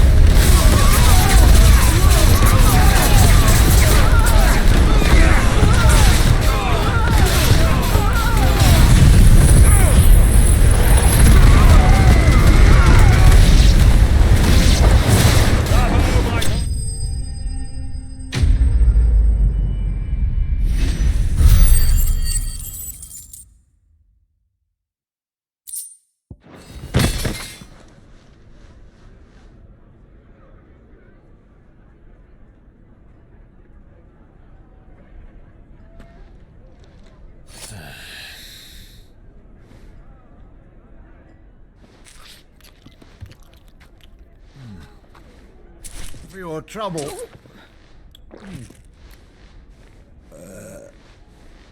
Word of advice, miss. That soup could do with a touch more salt.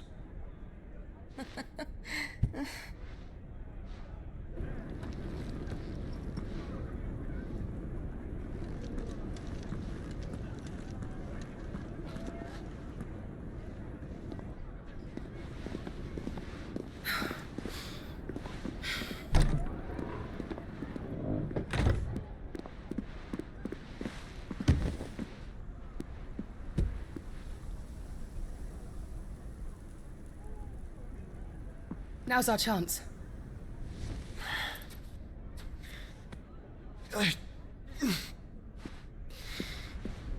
Your Grace?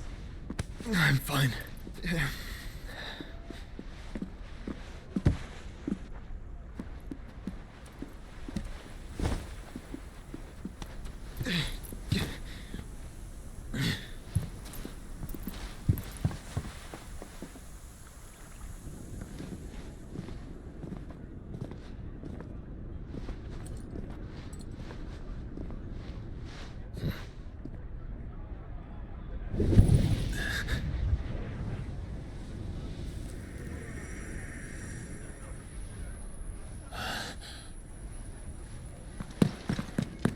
Clive?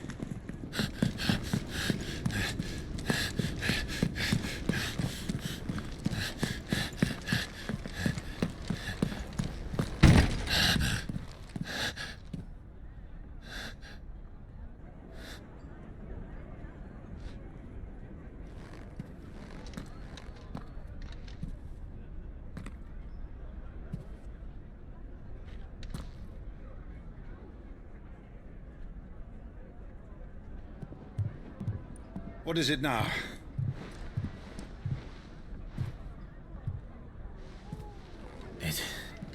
It's nothing. Let's go.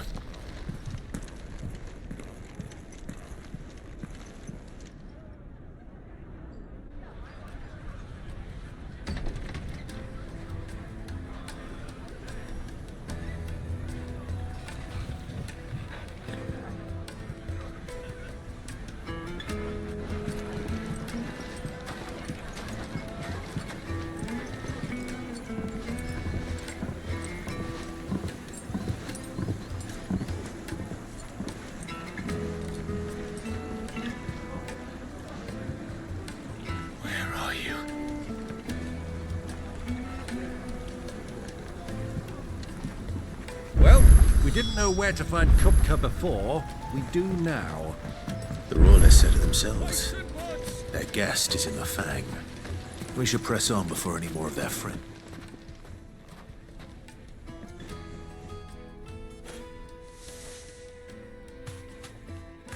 Ah, they've closed the road.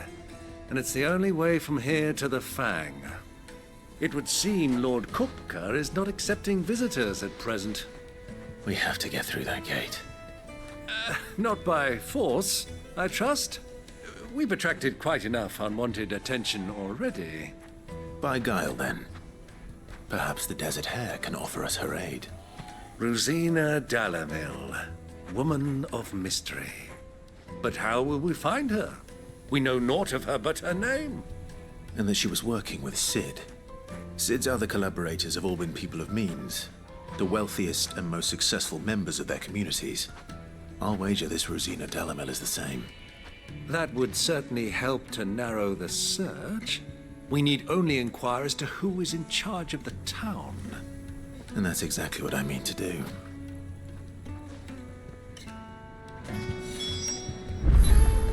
Looks like we won't be getting back to Drake's Fang anytime soon. Are you looking for something in particular?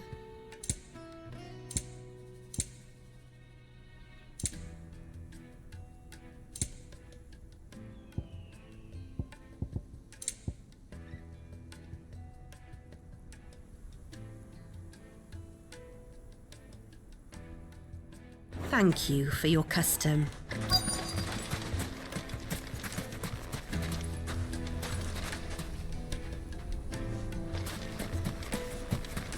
Light it, for Gilbert's sake.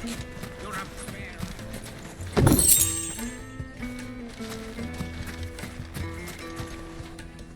Anything I can help you with, travelers? Allow me. My good man, we represent one of the oldest and greatest trading houses of Port Isolde. We're seeking to expand our business in the region and would very much like to make the acquaintance of Dalamil's leading entrepreneurs.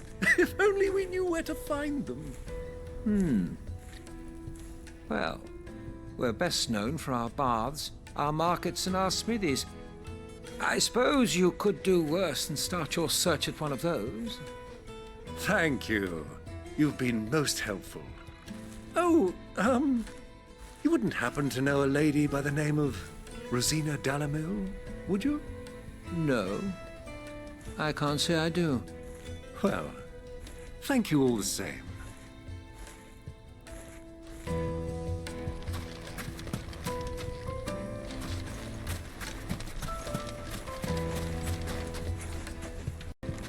What do you want? Can't you see I'm busy? I won't keep you long. I'm looking for someone. A woman by the name of Rosina Dalamil. Do you know her? Never heard of her. Is that all? One more question. If I wanted to find the richest trader in town, where would you recommend that I look? Well, that's easy. The Briar's Kiss. Won't find a finer smithy this side of the strait. The owner's only a young sprig, but he's got all the right ideas. The Briar's Kiss, you say? Thank you. I doubt this young sprig is the person we're looking for. You said Sid's contact was likely to be an influential sort. Influence comes with age and experience. Believe you me. Looks like we won't be getting back to Drake's Fang anytime soon. Well, it's not all we've got. Mummy, I want to play with the crystal. Why with this emergency? How many times do I have to tell you? It's not a toy. Can I help you? Yes, I'm looking for a woman by the name of Rosina Dalamil. A long-standing pillar of your community, I believe, from old trading stock. Then you should ask further. He's been here for years. Knows the place and its people like the back of his hand. And he's in with all the old merchant families. Try the baths. That's where you'll usually find him. Thank you kindly.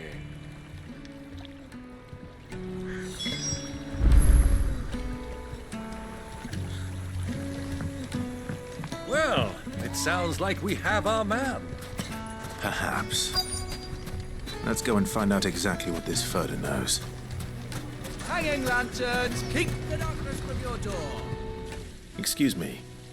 Are you Furder? I am. Can I help you, travelers? I hope so. You've lived here for some time, is that correct? Do you know Rosina Dalamil? We believe she may be a trader of some renown. And what business do you have with the desert hare? She was a close friend of mine. I was hoping she might be able to help me. Very well. Go to the bordello. I'll arrange an introduction.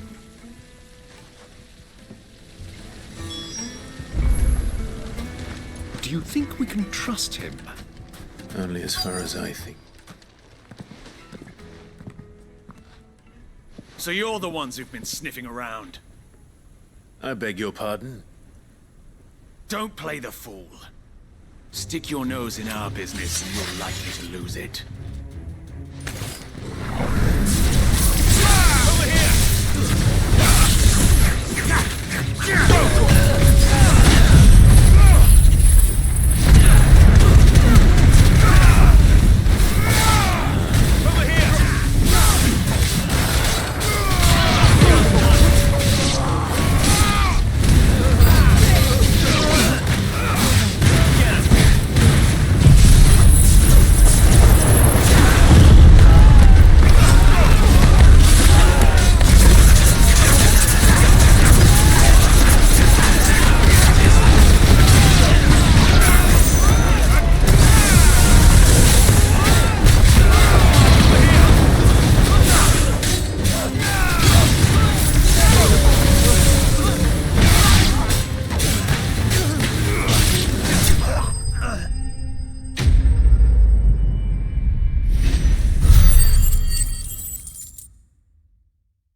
Who are you working for? Him or her? Him. The boss.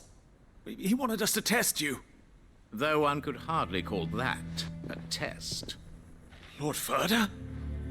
Look what the cat dragged in. Your skill with the blade is rare indeed, my lord. A fitting talent for an outlaw. You know who I am. So what now?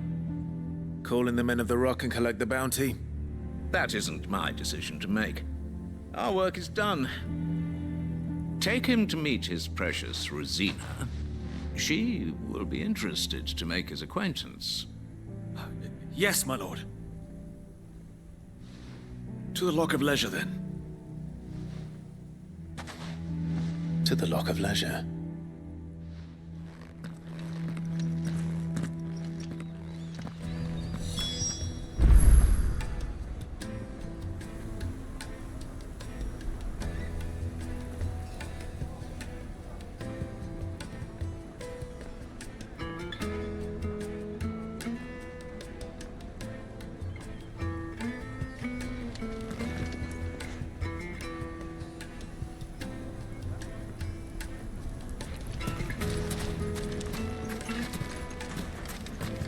Made from the stoutest stoneware. Fresh bread, warm from the oven. The most fragrant herbs and My carpets.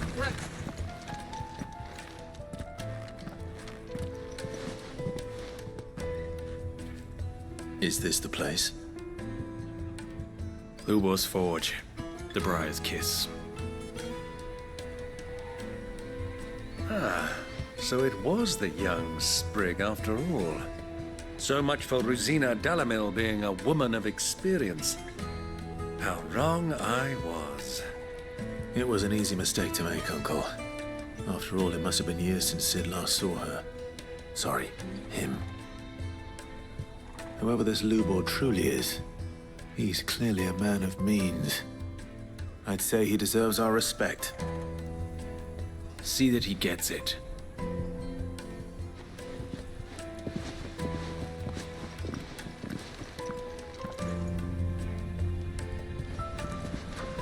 Lubor, Lord Furder told me to bring them to you.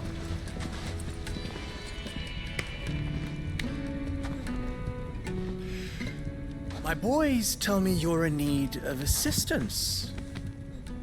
Sid the Second? I won't waste your time. I need passage through the south gate.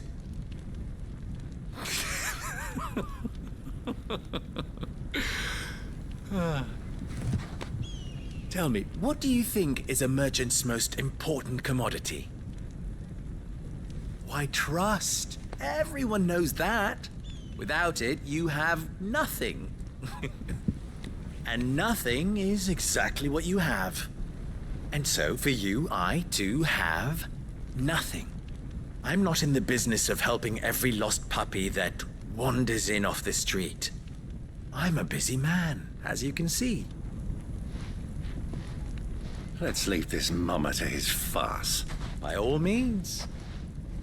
Find someone else to help you on your way. Just be sure to tell them you're not the two travelers from the inn the guards are looking for. Don't want them jumping to conclusions, do we? Why, you... So, what do we need to do to earn your trust?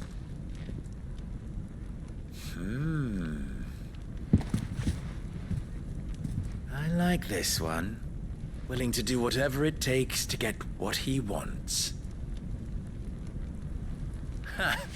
Men like you have a special place in my heart. Why, you ask? Because they get me what I want. Always. Fine. So what do you want? Don't tell me you're going to listen to this swaggering scruff. We might as well hear him out. It's only natural that an ally of Sid's would seek assurances of strangers. Assuming he is an ally, of course. 5 years ago, he would have still been a boy. And yet even then I had more good sense than a man, 5 times my age? But enough of the pleasantries. We were speaking of what I want. I want you to put an end to the trouble in Dalimil. Return to me when you have done so, and you shall have my aid. Until then, I bid you good day. What trouble? If you're going to give us orders, be clear about them, damn you! Manners, Greybeard. One catches more damselflies with honey than with vinegar. What did you call me? My apologies. A word of advice in recompense. Follow the crystals. Oh, but that was 3. Oh, I'm making this too easy for you. Ha! It will be easy. Solving his little riddle should be like dealing with him. Child's play. Let us divide our forces, Clive. I'd rather not drag this parlor game on any longer than we need to. All right. Good luck, Uncle.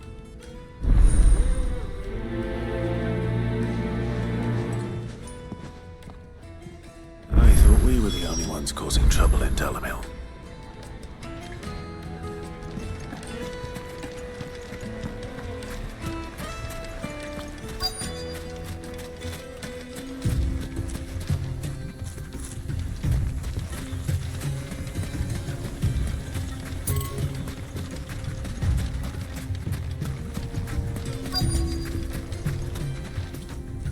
Excuse me. Is it true there's been trouble with crystals of late? You've heard, then? I've heard rumors. Damn thieves. Pilfering the crystals that were meant to fill our cups and light our stoves. Us common folk have hardly had a shard to share between us these last few moons. And it isn't as if we can buy them on the black market either. Whoever's taking them, they aren't sharing.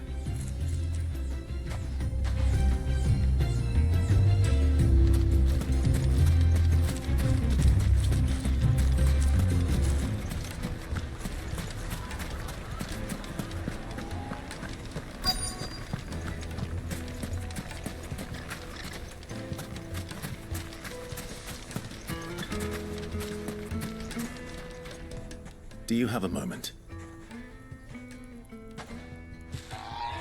Depends what for. Just a question. Dalimil seems to be thriving compared to the other villages I came through on the way. Is there a reason for that? Well, we're a stone's throw from Drake's Fang for one. The soldiers guarding the Mother Crystal and the shipments need a place to spend their hard-earned gil. The men of the Rock throw their money about like there's no tomorrow. Is that so? Well, thank you. Don't let me keep you from your work any longer.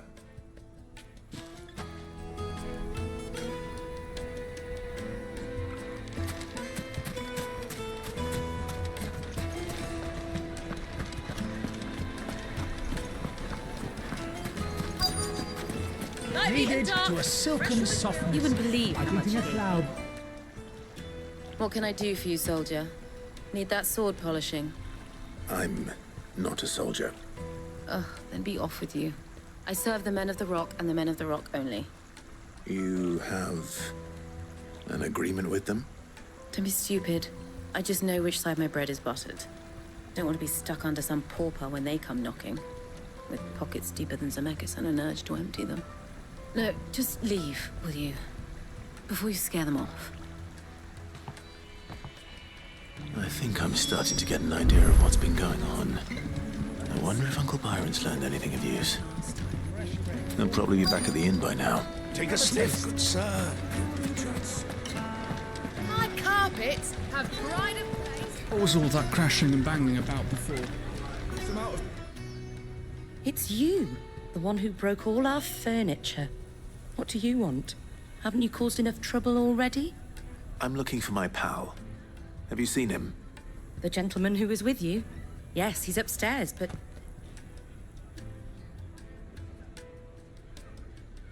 Thank you. I'll go and fetch him.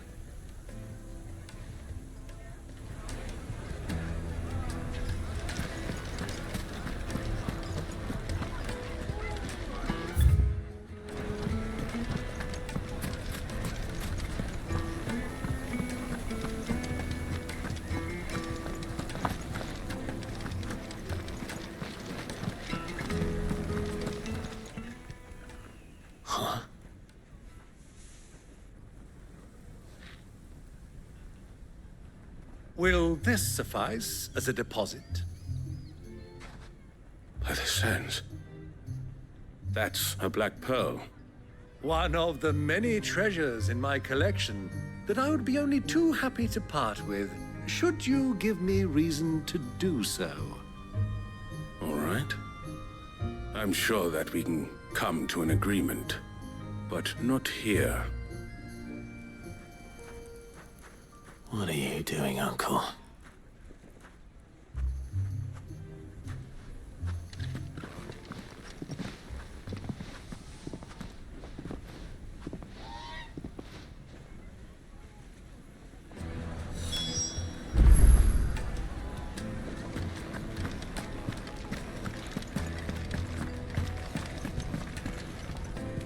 Care to explain why you're giving gifts to Kupka's men? Bait, my boy. One cannot catch one's prey without it. And I do believe I've snagged us quite the quarry. I started by asking around the markets as to where I might purchase crystals. I had no luck, of course. It's forbidden to trade in such things. But my uncharacteristic indiscretion just happened to attract the attention of those uniformed ruffians. They took me aside and said they could procure the crystal I sought if I proved I could pay for it. So the pearl was your proof? I thought they'd ask for more. A second-rate specimen like that would only fetch 500,000 or so. A small price to pay for admittance to the underworld. But enough about my little act of subterfuge. What did you discover? That the supply of crystals has dried up of late. And some people seem to think they're being stolen. Meanwhile, members of Kupka's private guard have been spending money all over town. I'll wager those soldiers you've been talking to have been siphoning off crystals meant for elsewhere, and pocketing the profits. I'll wager you're right. We'll meet with them then, just as you arranged, and put an end to the trouble Lubor spoke of. Ha! That preening popinjay thought this would be difficult. It just goes to show, one should never underestimate a Rosfield. We'll soon wipe that smirk off his face. I arranged to meet with the soldiers in a secluded corner of the Velcroy, far from prying eyes. The perfect place for a spot of double dealing. I trust I can count on your support, if things turn sour. Of course. Treat you. I'm pretty. I need a drink.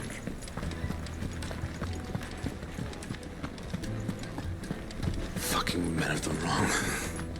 Anytime they pull their snouts out of Kupka's trough is what they want to do.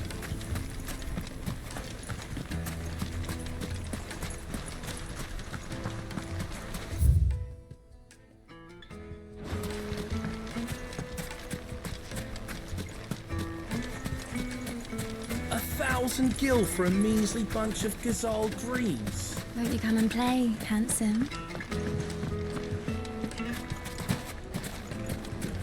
Weights and pots! Do you think they'll be back soon? I need a new dress. Needed to a silken softness. Yes, they're the finest fabrics, fresh from the capital.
I'll take it from here.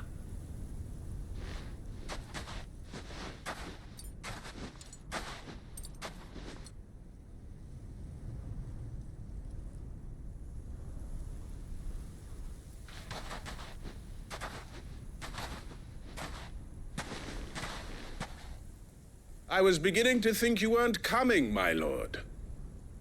You've brought your contribution? All the silver and stones I could scrape together at such short notice? You brought the whole 500 talents. That was the price we agreed upon, yes? If you've no objections, I'd like to see the crystal. Of course. Right this way, my lord.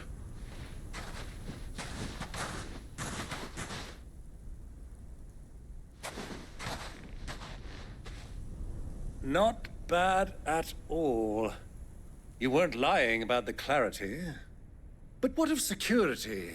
If I were to be stopped on the road, what guarantee have I that it wouldn't be seized as property of the Republic? Because these crystals are no longer the property of the Republic. You're not buying from us. You're buying from them.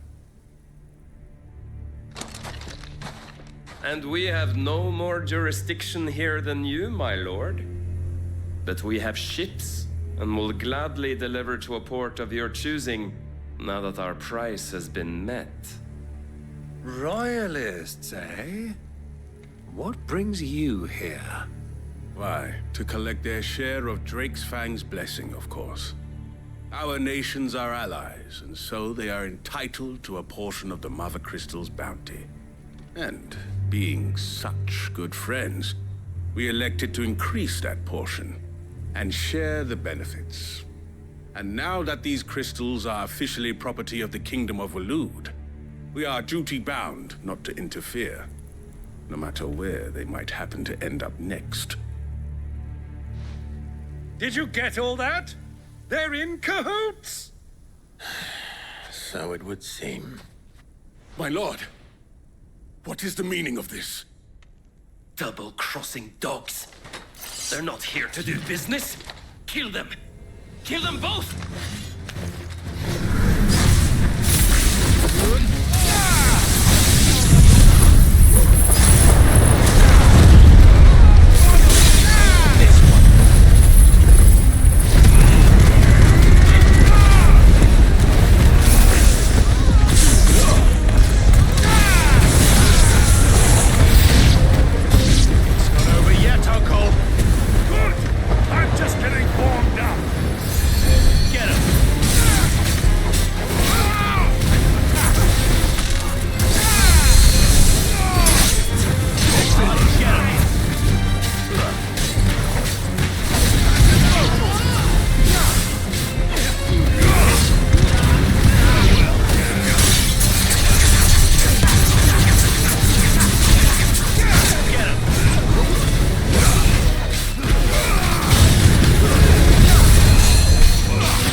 Well, that wasn't too bad. How'd you like my performance, huh? I've often played the villain on the stage. I think I did the role justice. Don't you? Greybeard, you were magnificent. The battle scene was particularly thrilling. Such a shame you didn't have more of an audience, but perhaps that's for the best. How long have you been watching? Long enough to witness your uncle's sordid transaction. I hardly expected one so venerable to degrade himself so thoroughly, buying one's way into the confidence of degenerates. Ingenious. This was the trouble you spoke of. The men of the Rock taking crystals meant for the common folk and conspiring with the Royalists. Well, now it's over. Indeed it is. The people of Dalimil had scarcely any means of redress against Kupka's men, let alone a foreign army. Until you two came along, that is.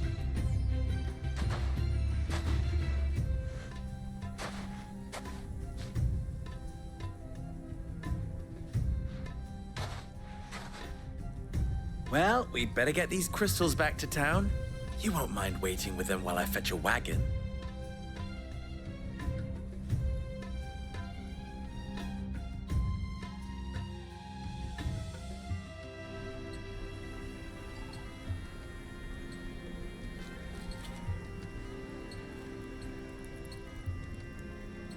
It occurs to me that I still don't know your name. Clive. So, Sid the Second is a Clive.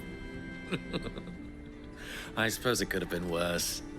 Well, Clive, you held up your end of the bargain, so I must do the same. Passage through the South Gate, was it not? To tell the truth, you've helped a little there too. Many of the guards have already been redeployed to deal with the issue of their missing comrades. And those left behind have been encouraged to look the other way should you attempt to pass through. Thank you. And please allow me to cover your costs. You still have the purse I gave to the soldiers, I trust? I saw you pluck it from one of the bodies. Oh, dear. Was I really so obvious? And my name is not Greybeard. It is Lord Byron Rosfield, thank you very much. No, thank you very much, Greybeard. Double the... Ugh! Here, wear this.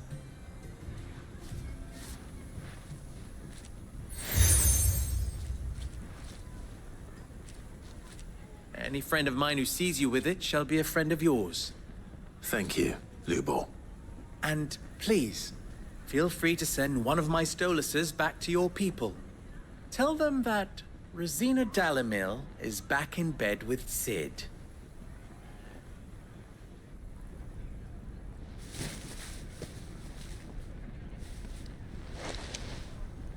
Omia Lostelan.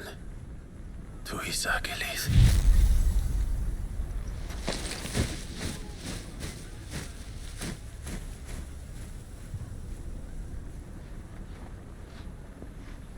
I'm trusting you, Sid. Or should I say, Clive? So be sure not to let me down. I have a reputation to uphold.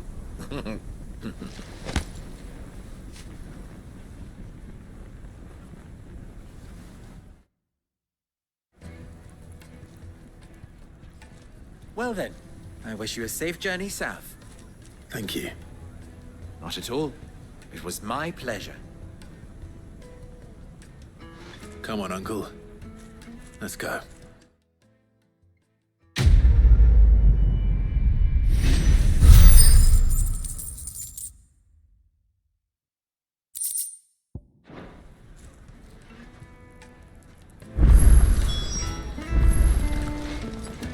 I've never even forged a button. Perhaps Forge Master Luber's having fun at my expense. I wouldn't put it past him. Neither would I. Oh, wait. Are you Clive? Sorry, my mind was elsewhere. I'm Sava, Master Luber's least accomplished apprentice. Soon to be former apprentice if I don't pass this test. Maybe I'm just not the resourceful type. People are buying up weapons faster than the Briar's Kiss can forge them, and here I am, unable to make a decent bit of kitchenware. He wants me to make a carving knife, one that embodies the spirit of Dalamil. Whatever that's supposed to mean. I don't suppose you have any idea what he's on about, do you? I'm afraid not. Never mind. Thought I'd ask. It was that or pack my bags.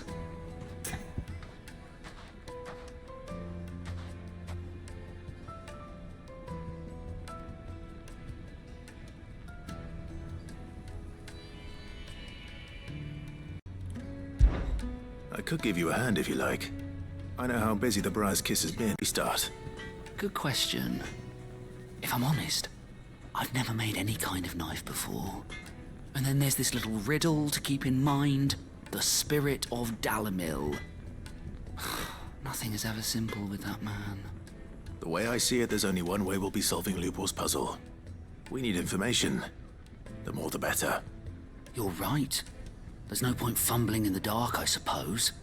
Now, who to speak to first? There's plenty of folk in Dalamil who use knives for a living. There's the butcher, of course, and any number of cooks. They're bound to have an opinion or two about the tools of their trade. All right. I think we have a plan. Let's get to it, shall we? I'll talk to every cook I can find. You speak to the butcher, and anyone else you can think of. All right. Good luck. Let's hope that someone says something useful.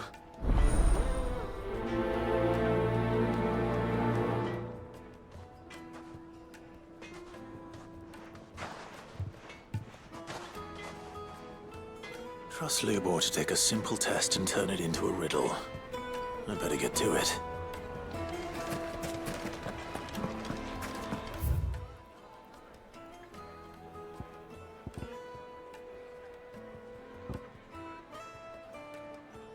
True, what I'm hearing. It would The most fragrant herbs and spices from the... Welcome, sir. What can I do you for? A question, if you don't mind. I need to know what makes a good carving knife. You a blacksmith or something? Something, I suppose. Fair enough. Knives, is it? First and foremost, it's got to hold an edge. Most knives will make it through fat, no problem, but sinew dulls cheap steel in no time. Give me a blade which can slice through anything that crosses my chopping block, and I'm a happy woman. So a knife that stays sharp. Makes sense.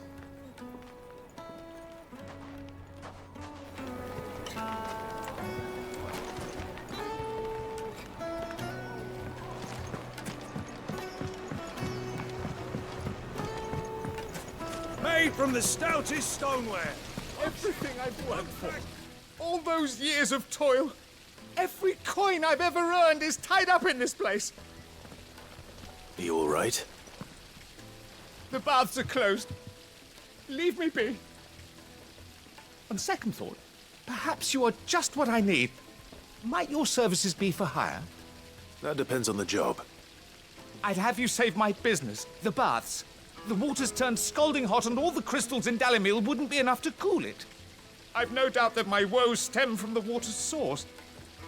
But I can't go and investigate for fear of my customers thinking I've abandoned the place. I'm bound to these baths in more ways than one. I beg of you. Go to Dusnoff Terraces. Tell me what you find there.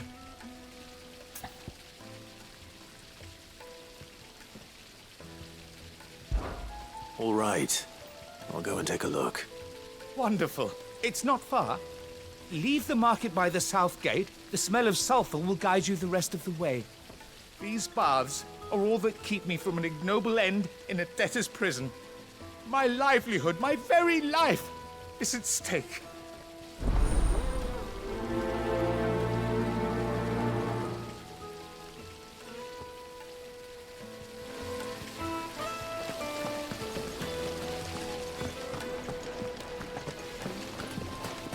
Silver platters, sweet incense. They've opened the gate. Lubor was true to his word. Yeah, but what will be... What is it? I'm in no mood for chatter. Sorry.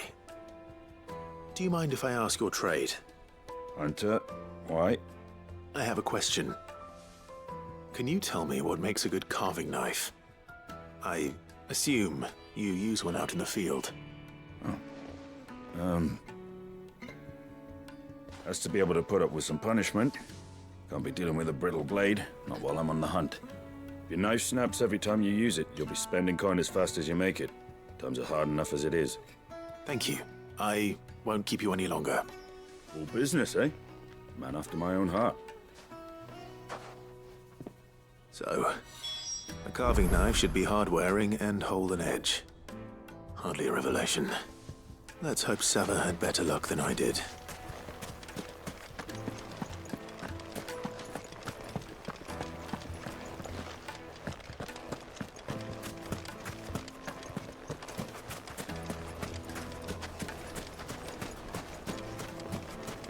Hanging lanterns, keep...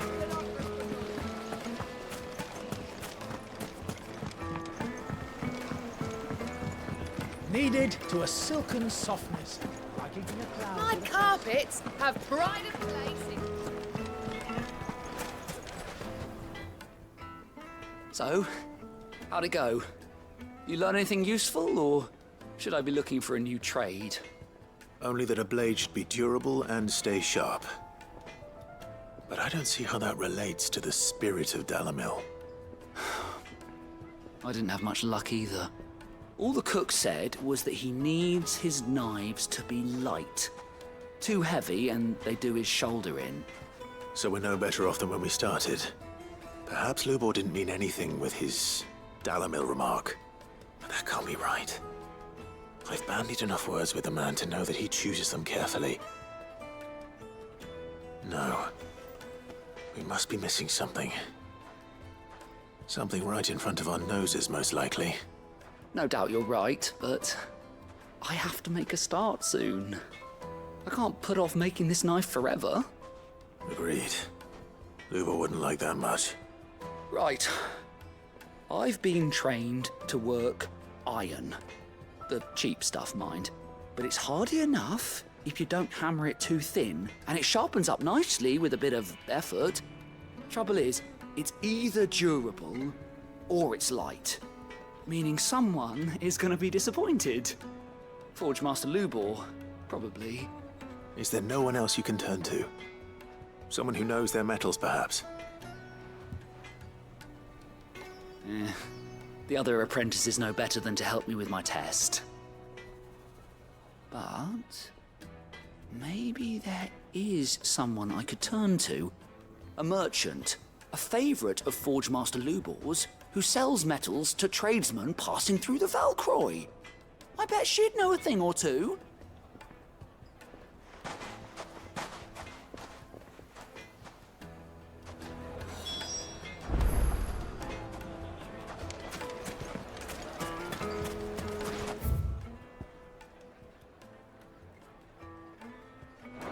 Is it true what I'm hearing?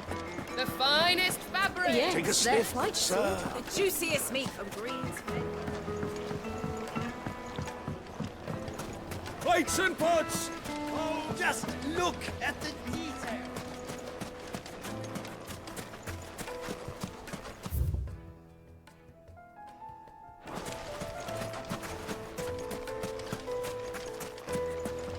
Are you looking for something in particular? Thank you for your custom. We should get going soon. Ah, I'm not too late. What is it, Lubor? A question that I neglected to ask earlier. Where is it that you're bound? To Drake's Fang. To finish Hugo Kupka. Just as I thought. Then allow me to share a secret. Drake's Fang is currently riddled with royalists. Talmeki and Waloed are allies, and as you have seen, their soldiers work hand in glove. But no nation has ever before allowed a foreign army to make a barracks of its holiest of holies. Not by choice, at least. And there's more. A man on the inside of the Fang has failed to report for several days. I fear there may be more trouble lying in wait for you on the road ahead. Isn't there always? If you're determined to beard the lion's den, then promise me one thing. that you will enter via the mines, where the guard is lightest. I've lost one Cid already. If I lose another, people will start to think me careless. I don't plan on dying. Not before Kupka does, anyway. Well, so long as you have a plan.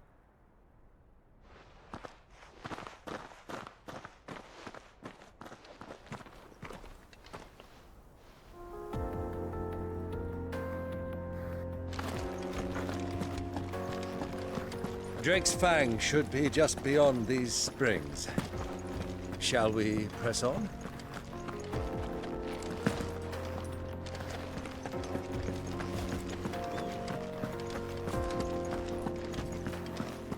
Come on, girl, the gate's open now, we can press on. Don't tell me you put down roots. Good girl. Yeah!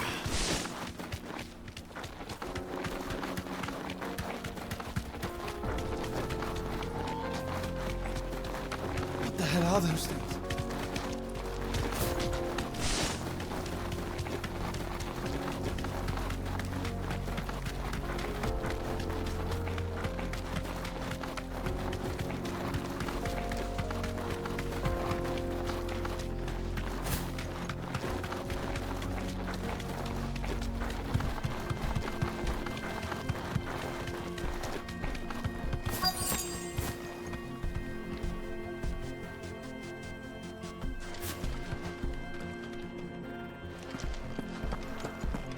By the flames.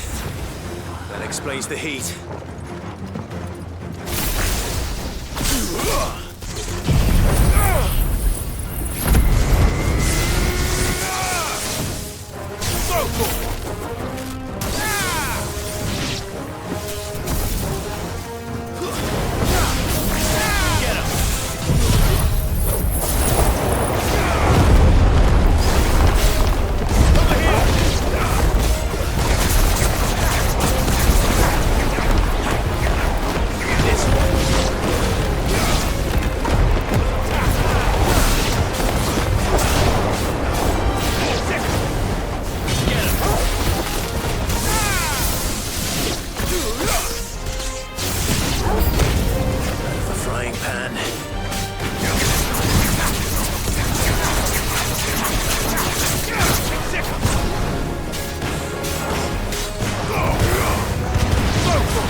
Let's cool things down a bit.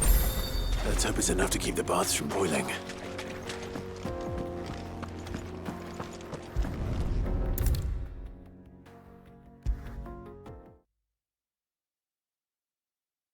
There he is. The man who...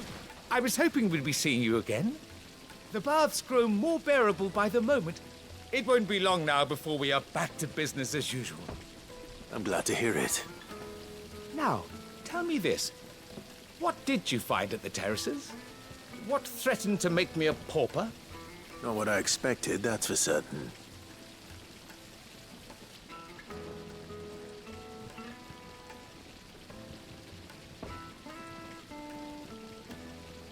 You tell a fine story.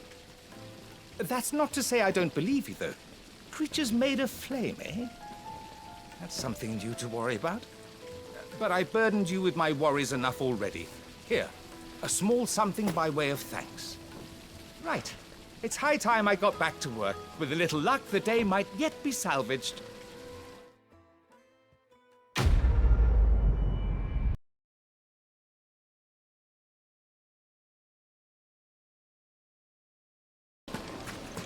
Made from the stoutest stoneware.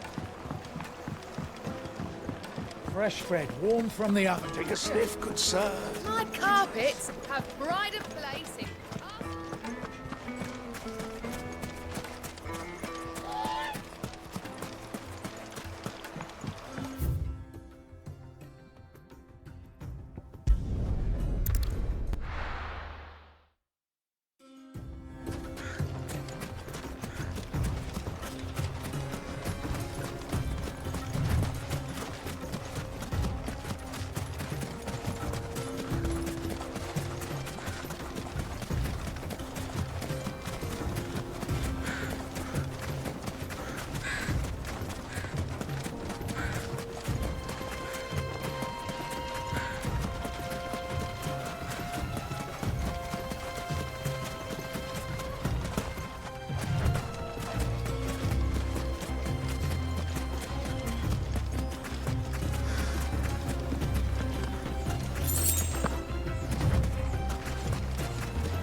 Lord Cook has finally made his move.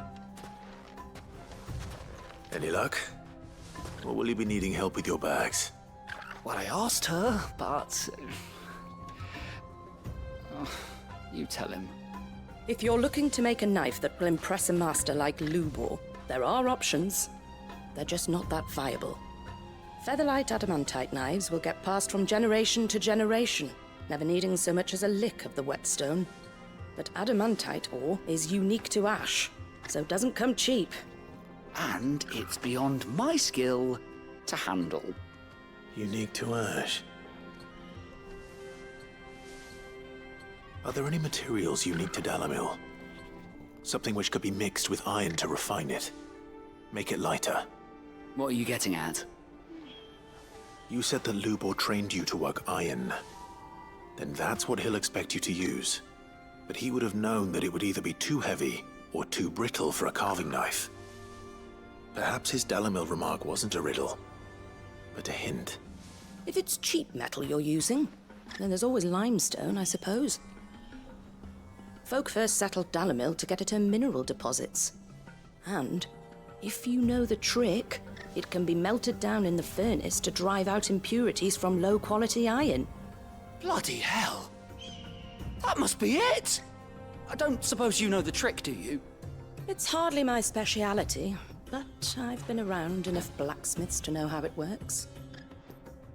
Looks like I've got some learning to do.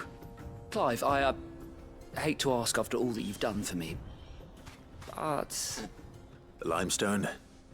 Fine. I can hardly abandon you now. Besides, I want to know if this is the answer to Lubor's little riddle. I can't thank you enough, Clive. You'll have no trouble finding limestone over in the terraces. The place is bloody made of it. Then I suppose I'll meet you back at the forge. Right you are. I'll see you shortly. So, do you crush it up, or just throw it in the furnace?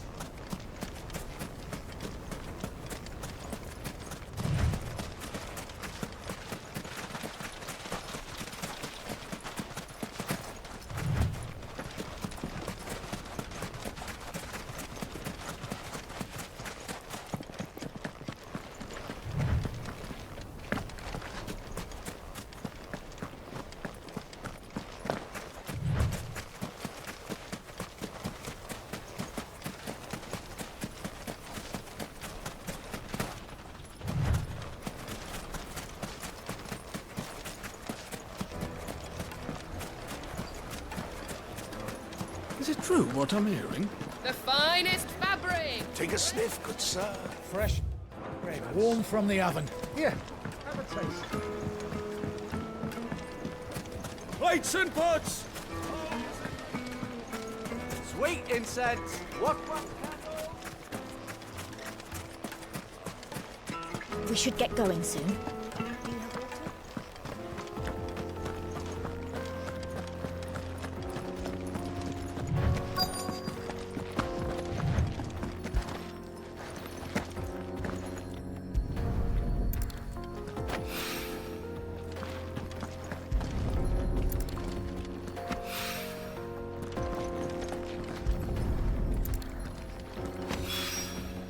One rock looks a lot like another. But hopefully this is what Sava needs.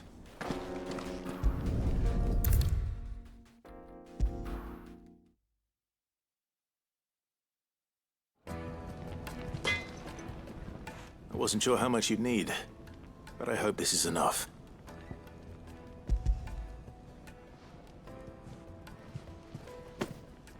You are one of the good ones, you know that? You and that merchant both, she's got quite a gift for teaching that one. Now, time to see if limestone is the secret weapon we were hoping for.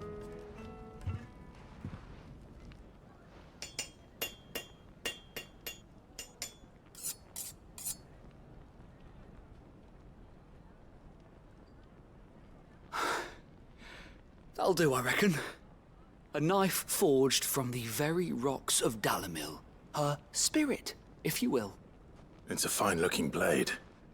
I only hope Master Lubor agrees. That sounds like my cue. And just as well. I was getting tired of waiting. I'm sorry, Forge Master Lubor. Let's take a look then, shall we? First things first, Sava, do you think this is a carving knife worthy of the fine people of Dalimil? I'd like to think so. But what do you think? What do I think indeed? It's sharp-ish, but it won't last long with hard use. And it's heavy, heavier than it should be. You might not think it just to hold it for a moment, but sell that to a cook and you'll never hear the end of it. It looks like someone paid a visit to the terraces. The limestone was a step in the right direction, granted, but one that still leaves you short of the mark. And I was so certain I had it all worked out.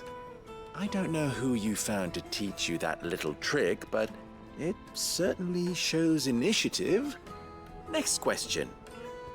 How much do you think I would charge if I'd made this? Well, if it took you even a fraction of the time it took me, I would say you could demand a heavy purse. And who would be able to pay that? The butcher? The hunter? The cooks over at the inn? Dalimil is home to humble traders, not wealthy lords and ladies. Rule number 1 in any business, Sava, know your customers. Yes, Forge Master. This is just about passable. But only just. I'd say you're worth keeping around a little longer. Starting tomorrow, you'll have an anvil of your own. I will.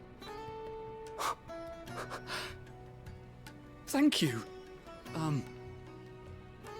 I was wondering, what would you do if you were asked to forge a carving knife?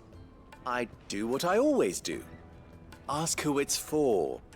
If it was for the butcher, I'd make sure it holds an edge. For the hunter, I'd make it as tough as Titan. For the cook, light as a feather. And for the nobleman, I'd make it cost an absolute fortune. There goes a master, all right. It looks like congratulations are in order. I couldn't have done it without you. So much for the Forge Master's riddle, though, eh? The spirit of Dalimil had nothing to do with limestone or anything much at all. Meaning, I had you run around for no good reason. You've passed your test. That's all that matters. You'll have a forge of your own in no time. And when I do, I'll craft you the finest carving knife you have ever seen.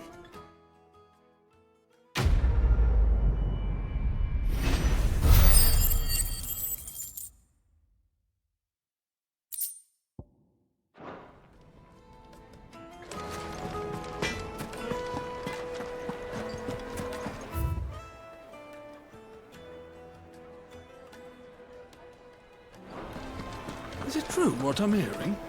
The finest fabric! The most fragrant herbs Kneaded to a silken softness, like eating a cloud with a crust. made from the stoutest stoneware. Sweet incense.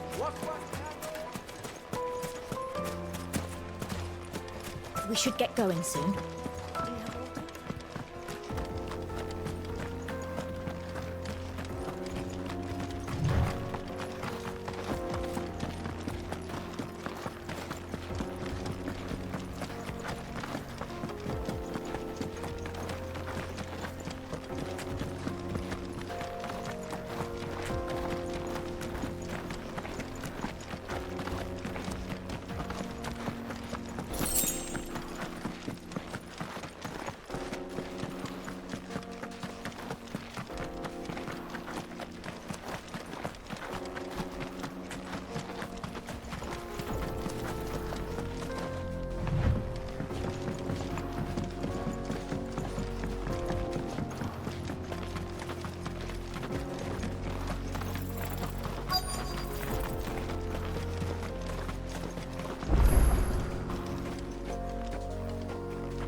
There it is.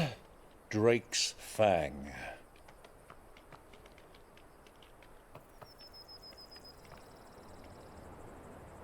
Kupka will be hiding inside.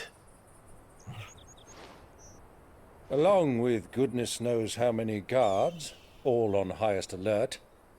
You'll need to keep your wits about you if you're to reach him. So be careful. I will, Uncle.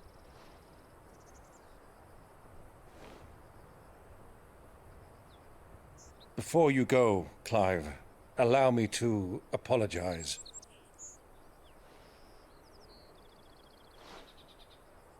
After what befell at Phoenix Gate and the crisis that followed in its wake, I fled.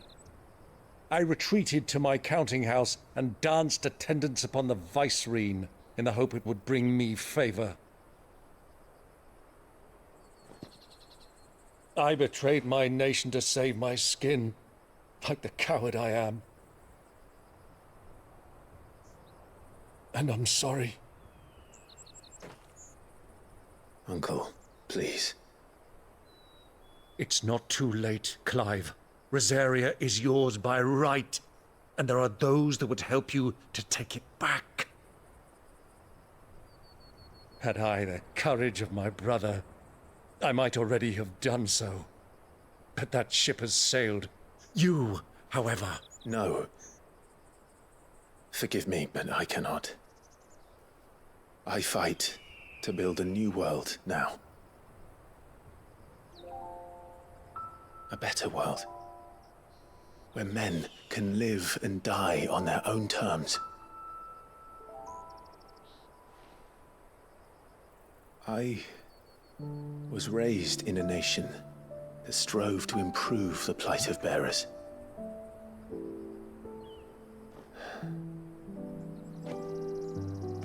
Only later did I realize that spark of freedom did not arise by chance, but was kindled by my father. You would see me follow in his footsteps. And that is exactly what I mean to do. Not by ruling Rosaria, but by extending his ideals to the whole of the twins. Though every soul in the realm may judge my actions heresy, I am certain my cause is just. You really are just like him, you know?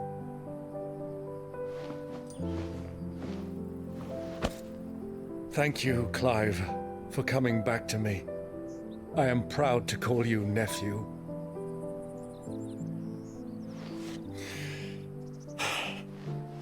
Well then, this is where we must part ways.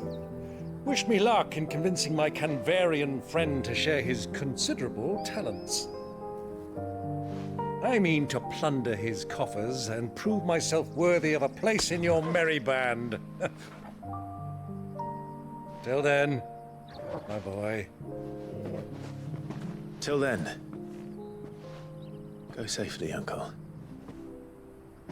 And you, nephew. We have much to catch up on, you and I. I shall expect you to regale me with the tales of all your adventures when next we meet. You can regale me too, Torgal.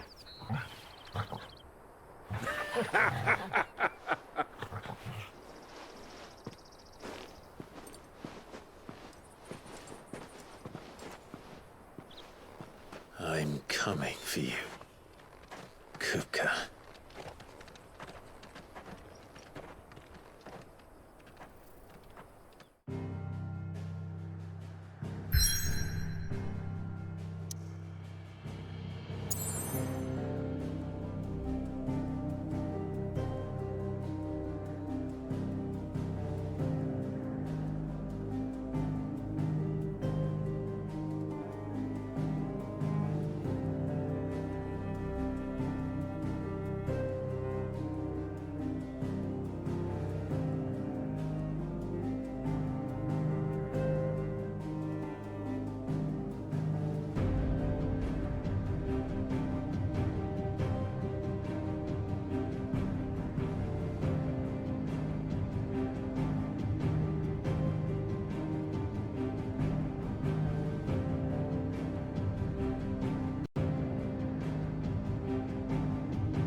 Fuck!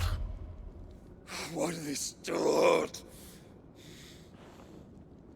What has that gutter rat done to me?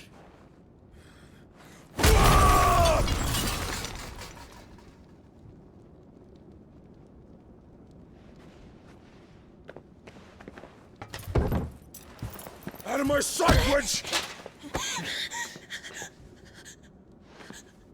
I'll kill you, Rosfield! I'll rip out your heart!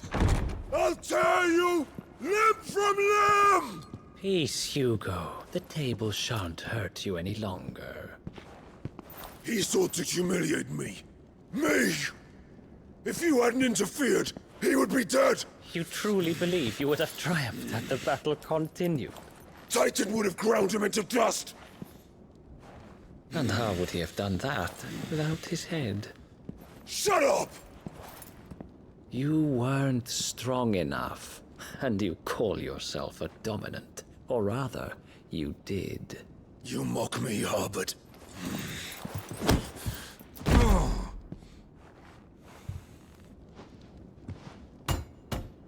Do you see, Hugo? You are weak. Fuck! But so long as that fire burns within you, there is still hope. There may yet be a way for you to take your revenge. Tell me, what must I do? Please, I'll do anything. Just tell me.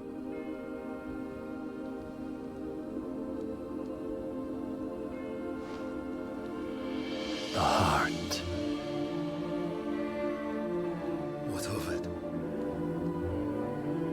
A mother crystal's heart is the most concentrated source of ether in all creation. Perhaps you could take advantage of that. Of course, the crystal would not yield her blessing to any ordinary man. But then, you are no ordinary man, are you, Hugo? Clive Rosfield stole your power, but others have suffered a similar fate, and still managed to find the strength to conjure their Eikon.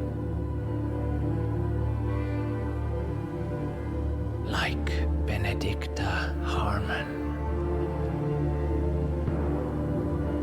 She too drank of the ether and gained a power beyond human understanding. She did.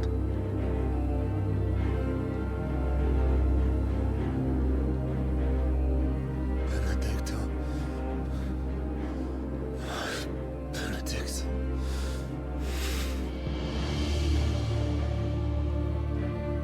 I'll do it. My love. I'll avenge you.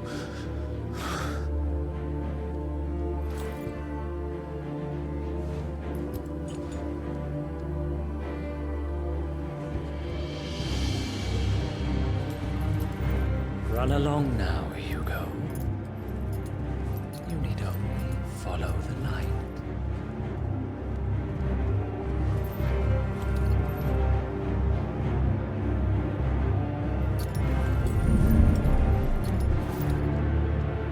Muthos is here. Very well, it shall be so. You may leave everything to me, Your Majesty.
Royalists bring them from Ash?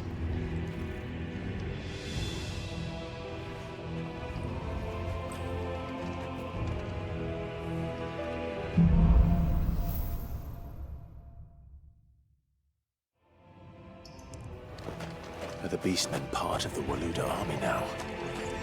How the hell did that happen?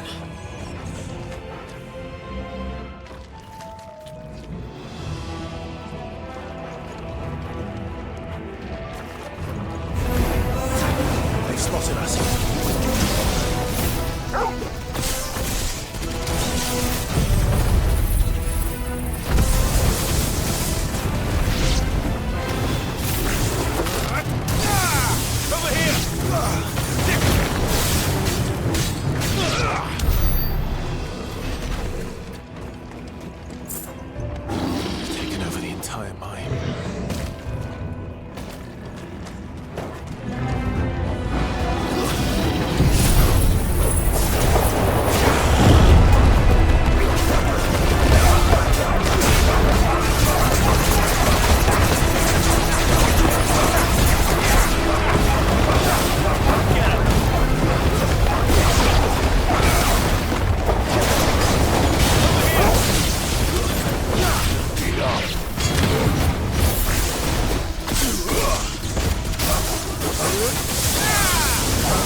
So much for the men of the Rock.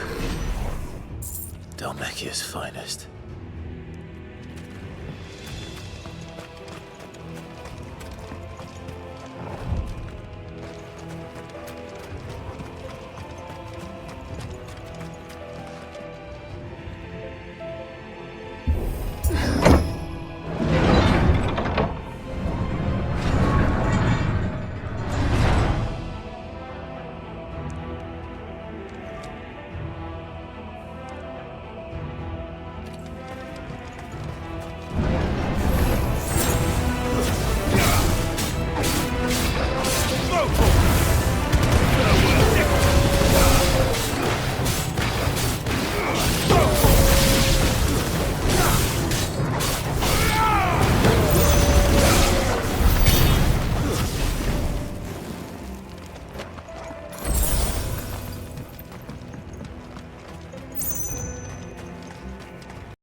This must be the way out.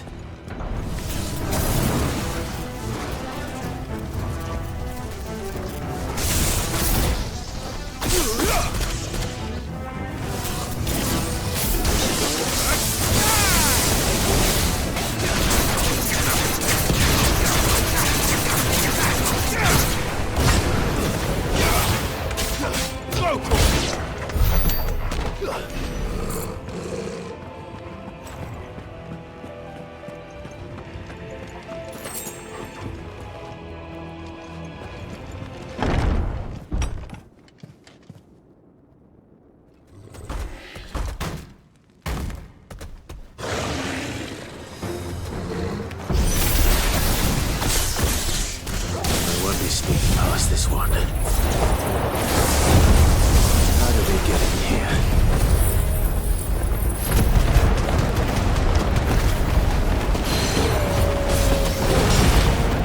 Over here! This way!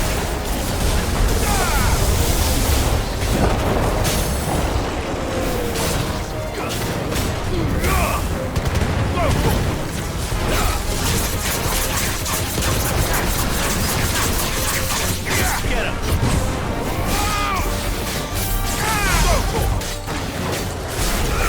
This way!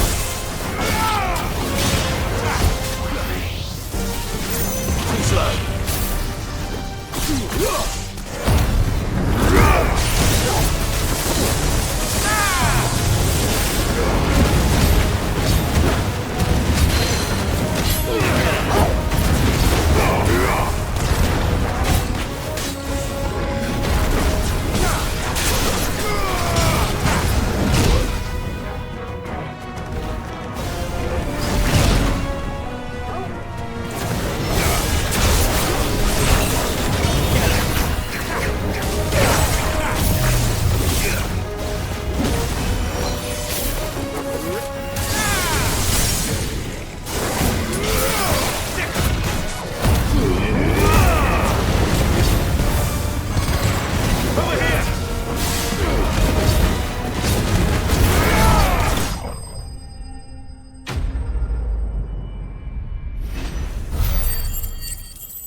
By the flames.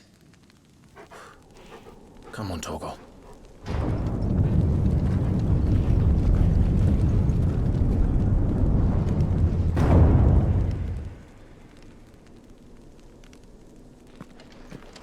Kupka never did do things by halves. As if taking the Mother Crystal for his own wasn't enough. He had to build his castle in it.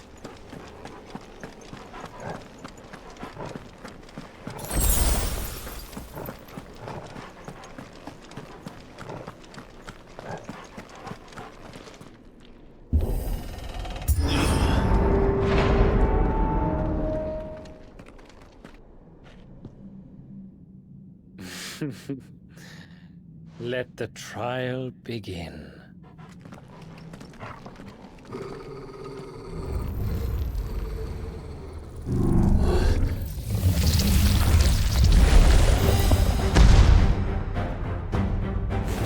What the hell? With me, Torgal.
seems were expected.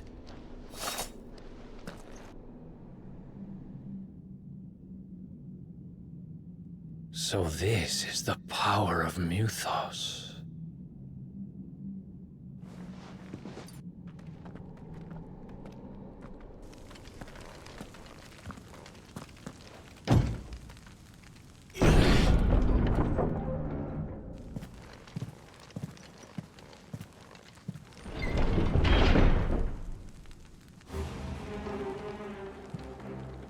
Did the orcs do this too?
What the hell is going on?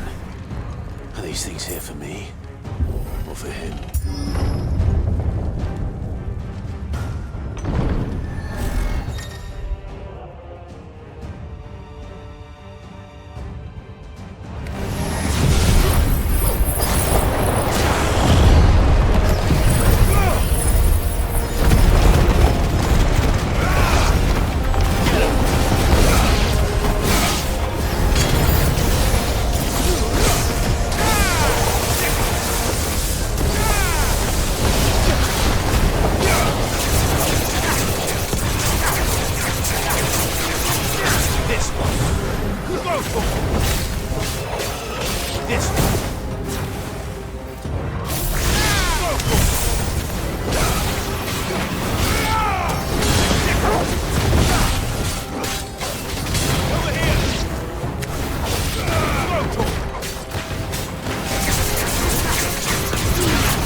First orcs, are these nightmares? Is this your doing, Ultima?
You've been busy, Kupka.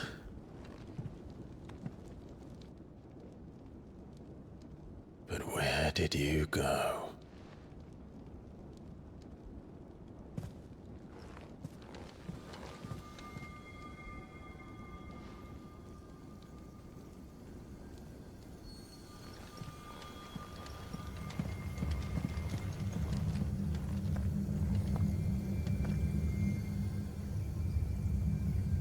The heart.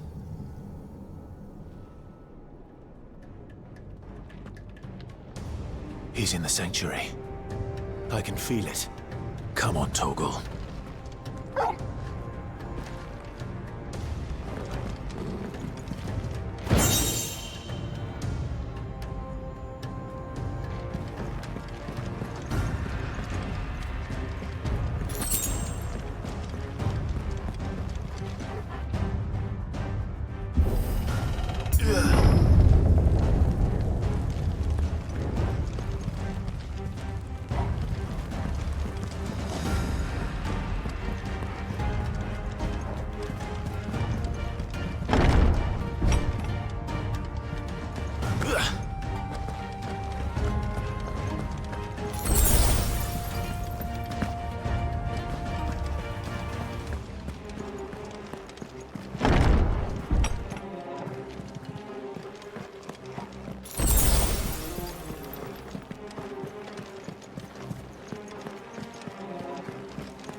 Benedikta, my everything. I've missed you so much. Kupka!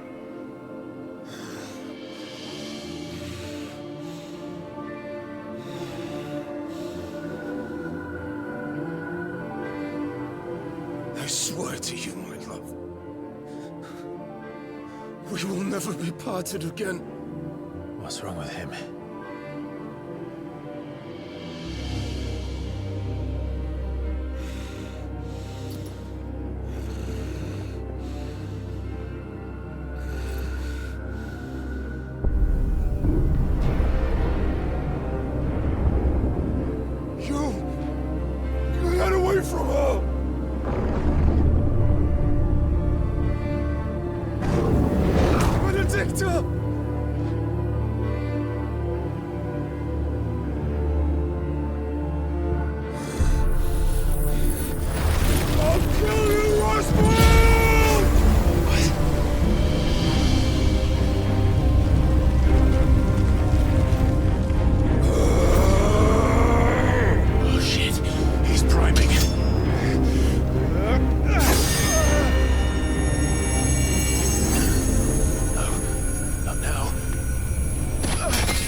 this before. You can do it again. Let the flames burn within you. No. Let them burn without. Come to me, Ifrit!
Benedikta, my everything.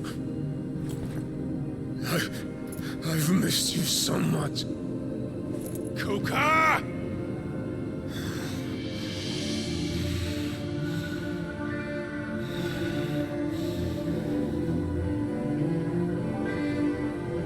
I swear to you, my love,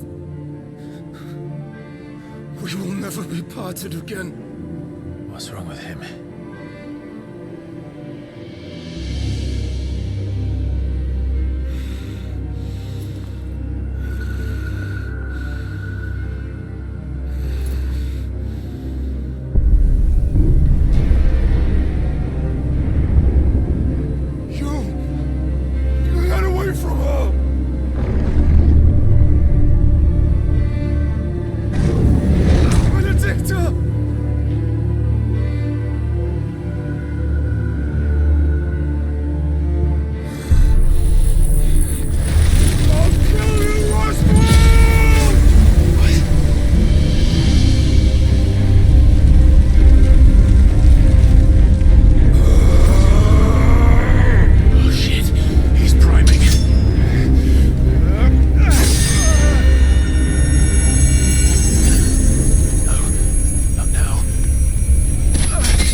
do it.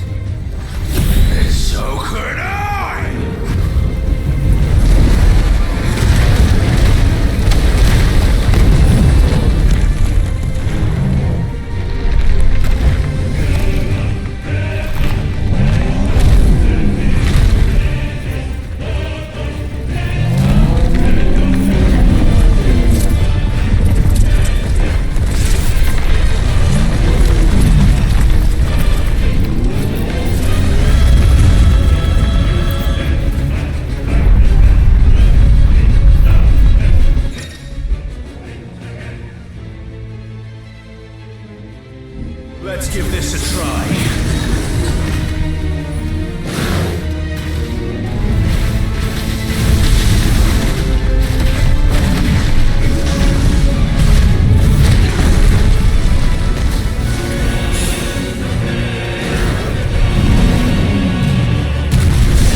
human will, yet your thirst for power remains undiminished. With every sip you take, you grow in strength, and soon you shall achieve perfection. I don't know what you're talking about. You will accept us, Mythos. It is inevitable. You were created for this purpose, and you shall serve it. Never!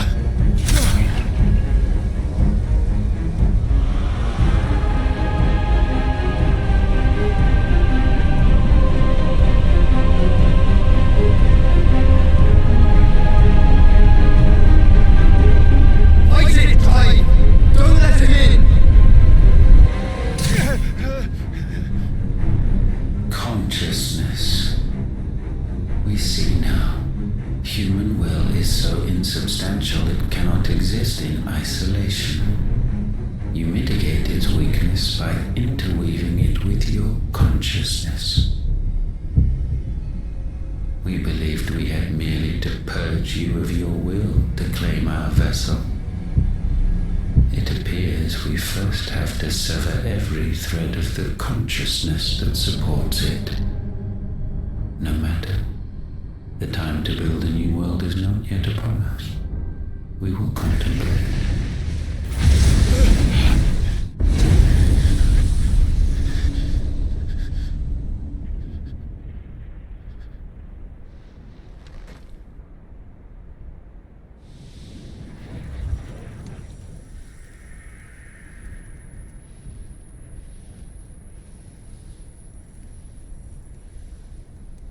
Thank you, Joshua.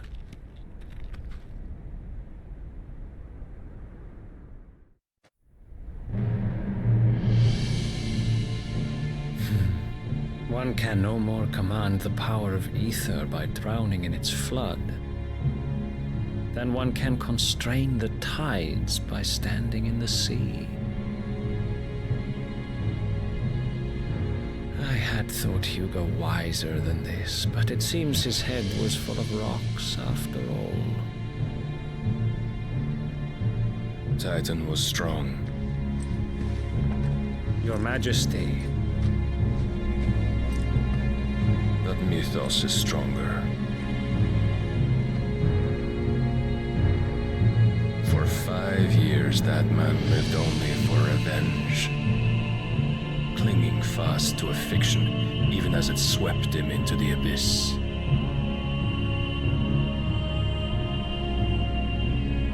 One cannot change one's nature through force of will alone. Only the Almighty can do that.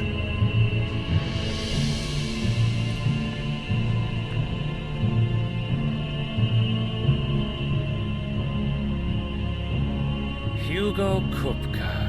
The man who gave his life for a woman's head. A fool like all the rest.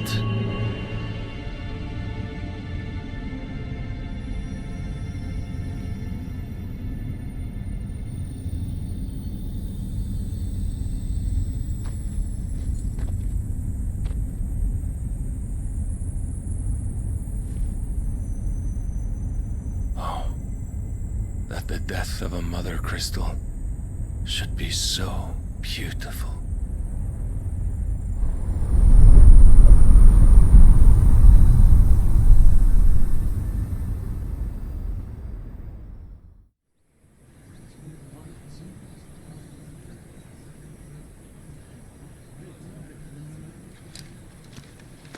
Some medicine, my lord?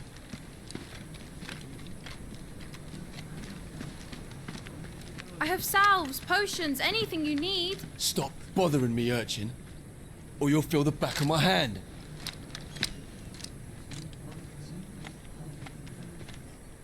You must consider your health, my prince. If a show of force is needed to keep the Dalmex at bay, you may trust in your dragoons. I beg you to call on Bahamut only as a last resort. His strength comes at too great a cost. The Empire agreed to an armistice with the Republic, and yet the Emperor still plots its ruin. For now, the Dalmex suspect nothing, and as long as I can hold their gaze, war need not be inevitable.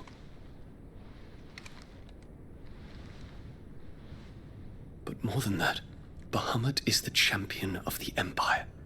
When our people look to the heavens, the sight of him gives them hope.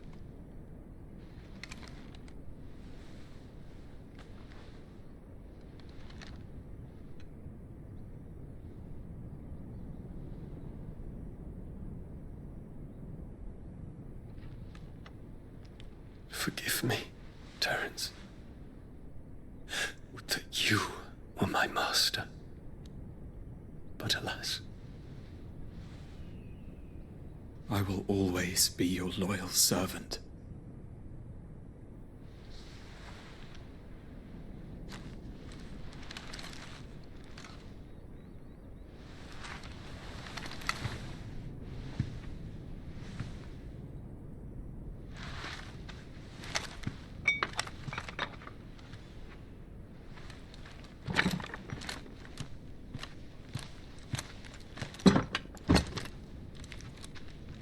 Should the Council's brazen maneuvering prompt the Republic to tear up their own treaty and launch a new assault, our soldiers would advance to meet them, cutting across the Central Isles, but not in time to prevent their forces from breaching the southern defenses and storming Twinside. And so the capital would become a battlefield.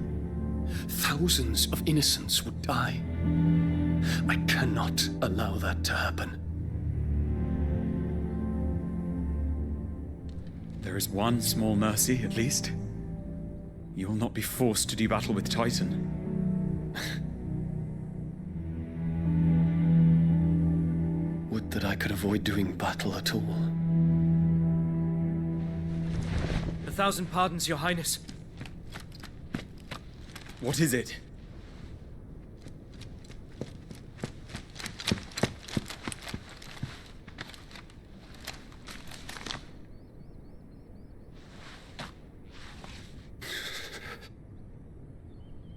Olivier has been made Emperor. What is the meaning of this? My father's orders. What were they? Quickly! Yes, Your Highness. His Radiance requests that Your Highness maintain position here and... Ah!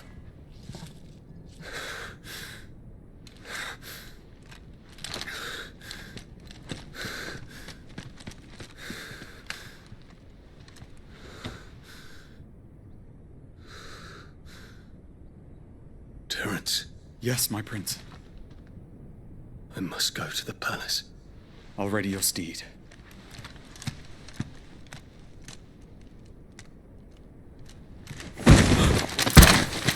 What is it now?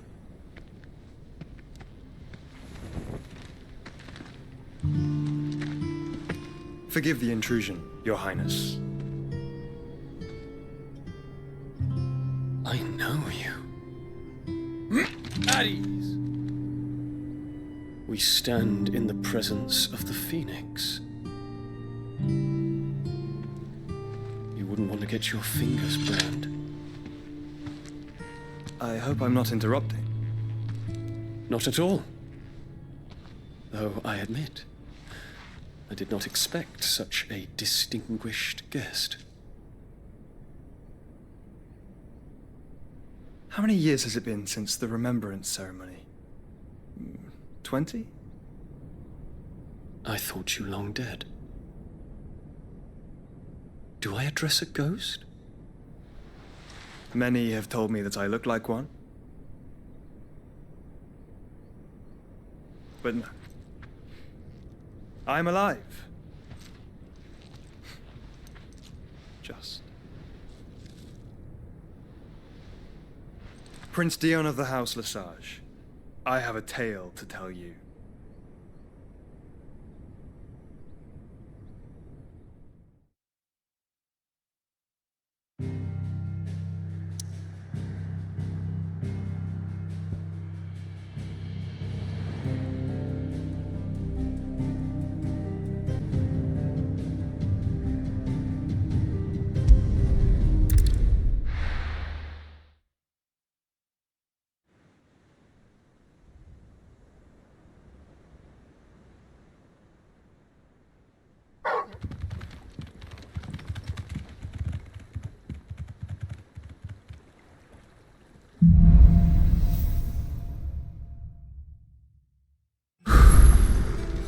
give Otto the good news.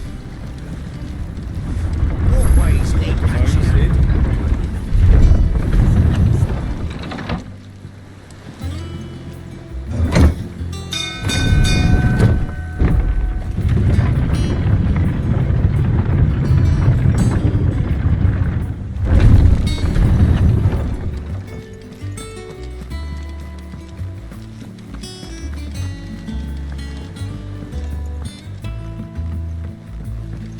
Seeing troops amassing at every border crossing. Well, no surprises there.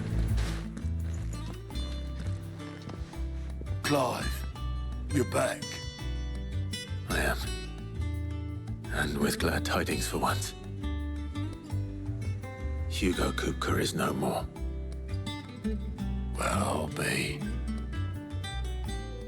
All of our comrades who lost their lives back at Sid's place be smiling down at you right now. We had a stolus from Lubor saying Drake's fang had fallen. I expect that was your doing as well, was it?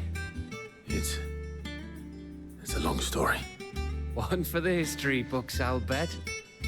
Welcome home, Clive. It's good to be back. You look better. I feel it. Which means I'm coming on your next little adventure. You're not leaving me behind again. Wouldn't dream of it. Otto, any word on the Royalist movement since I've been away? Shouldn't you be putting your feet up? If you really want to know, go and have a word with Vivian. Thank you. I will.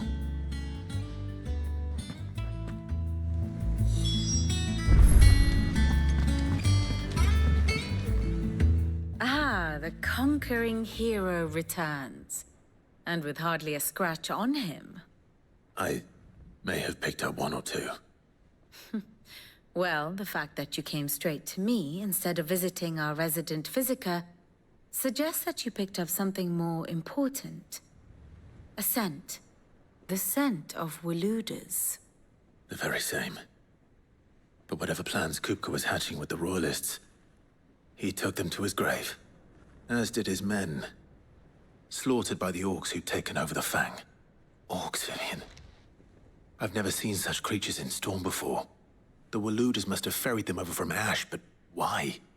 Why work to rescue Kupka only to invade his home, the mother crystal of an allied nation, and let both fall?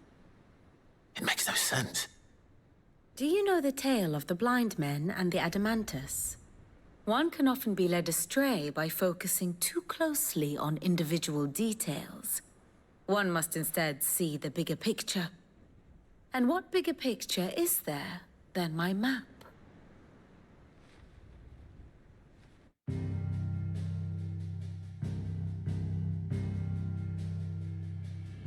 The Kingdom of Waloed claims dominion over all of Ash. It is a nation forged by the bloody conquest of Barnabas Tharm, the dominant of Odin. The Canvarian War of Independence in 849. The Battle of the Twin Realms in 865. The Battle of Belinus Tor in 873. Wheresoever his armies fought, Odin was found where the fighting was fiercest. But of late, the warrior king appears to have laid his sword to rest. Battle rages for control of the crystalline dominion. Yet Tharm sends not a single ship in support of his Dhalmekian allies. Meanwhile, the Blight ravages great swathes of Ash. Yet warlike Waloed shows not the faintest interest in laying claim to untouched lands. So why go to the trouble of sending an army of orcs into the heart of Drake's Fang, only to make no attempt to claim the Mother Crystal for Waloed? It can hardly be for lack of men. Tharm's armies rival any in the Twins. No. We have not seen the last of the Waluda standard. Odin will ride again. It is but a question of when. And on that day, who will be trampled underfoot?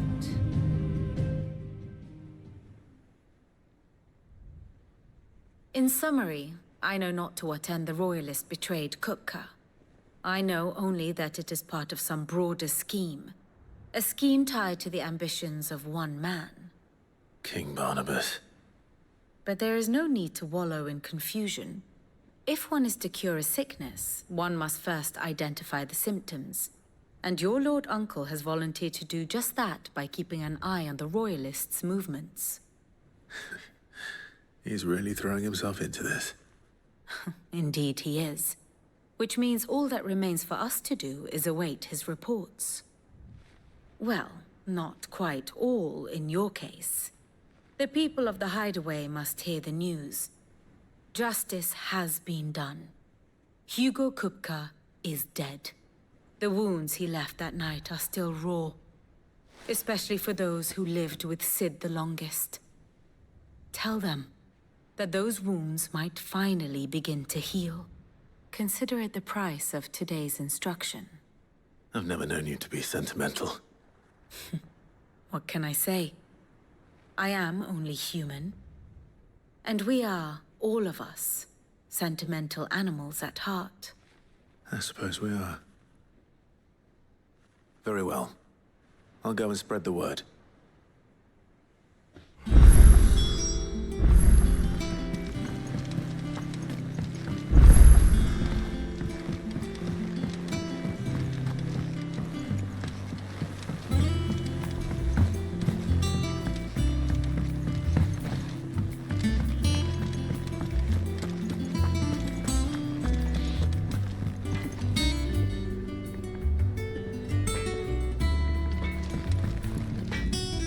Blackthorn, do you have a moment?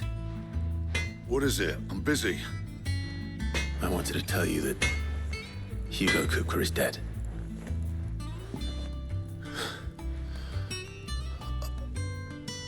I can't tell you how long I've been waiting to hear those words. This is it then. A new beginning under a new Sid. I'll try to live up to the name.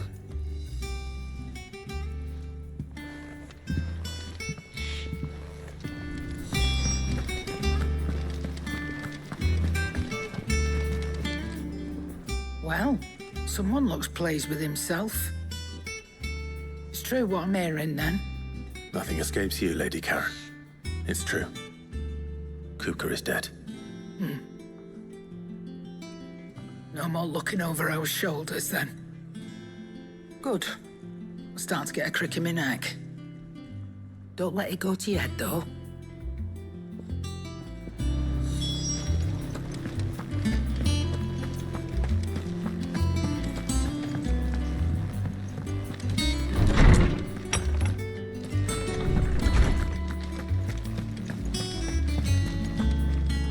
Ah, Clive. Have you come seeking the gift of knowledge? No. To share mine, actually. Hugo Kupka is dead. Oh my. Can it really be true? Look, he's crying. He is. The big baby. And with good reason, children. These are tears of joy. We must offer up a prayer to your parents that the heavens might weep with us. There shall be no lessons today, only thanksgiving and merrymaking. Go, put away your things. All right. Brilliant.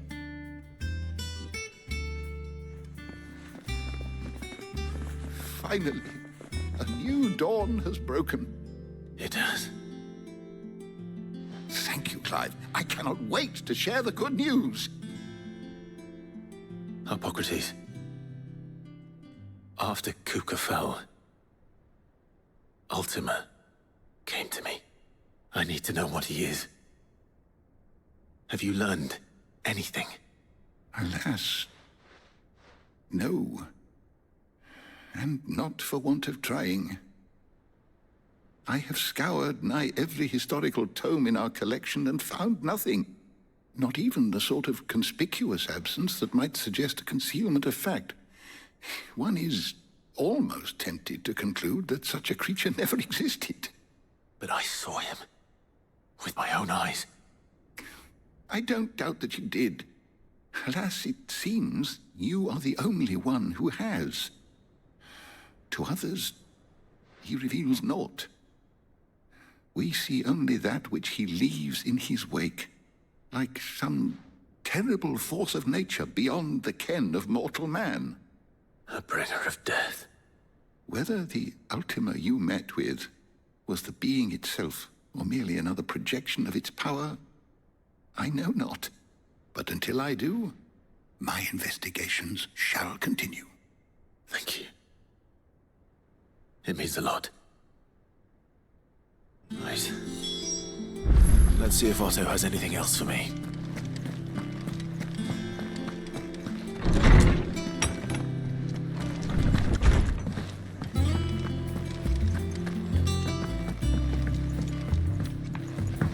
I'm telling you, it's true. I heard it from Otto's own lips. Hugo Kupka is dead.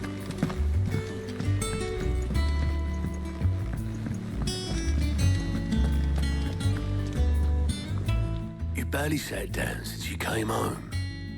Vivian got you running errands or something? Just spreading the word.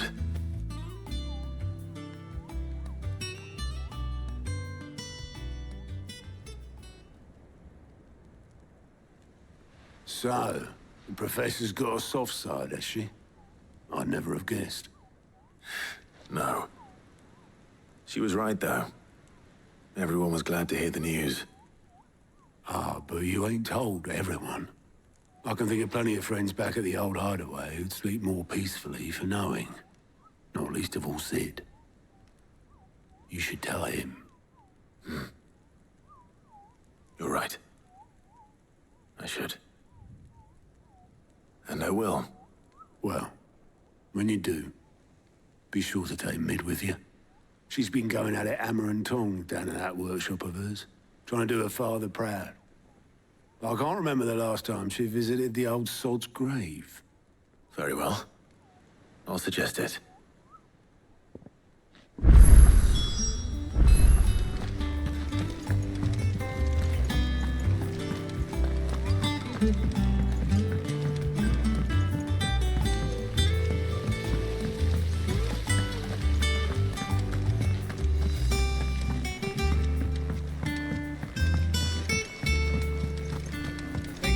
Might need some help.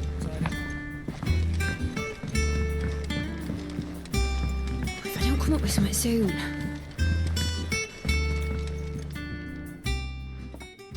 All right, Clive? What do you want?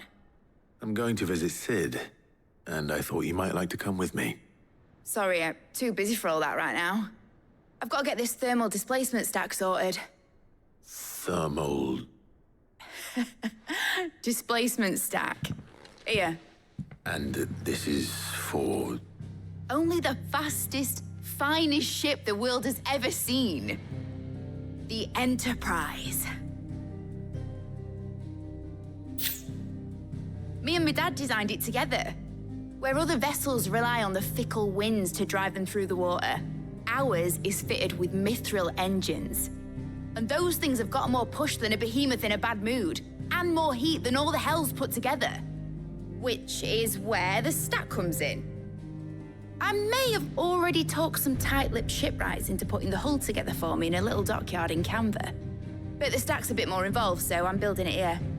Thing is, it's so involved that I'm running behind and it's starting to hold things up over at the shipyard. I'll come and see my dad, though, when I'm done. Whenever that is. Is there anything I can do to help? Good old Clive. I were hoping you'd say that. First things first, I need some parts meching. The stack will be made up of 3 major components. There's the plating, here, that channels hot vapors away from the engine. The helm over the top, that disperses all that heat into the air. And the shielding around the sides. That stops the rest of the ship from going up in flames. A full suit of armor, then. Probably best to take it one piece at a time. Then you'll need to start with the plating. Everything else fits onto it. I've got the designs and the list of materials here. Show these to Blackthorn. He'll know what to do. I can't make head nor tail of them. Luckily, you don't need to.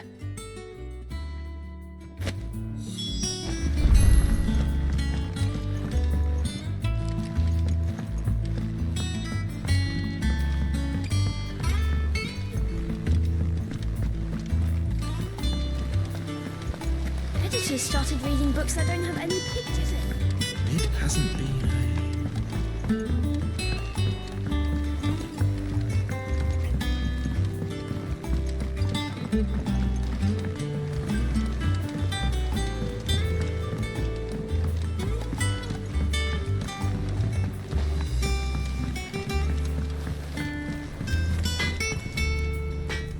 Blackthorn, can I ask a favor? Hell with it. It's for Mid. This my last chance to say I'm otherwise engaged. Spare myself the arseache. Go on then. What is it this time? She said you would know. Here.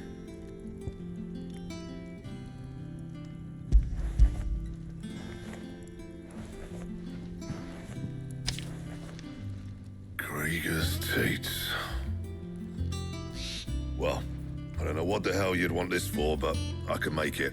Won't be easy, though. And I'll need help. Get Gavin in here, will you? All right.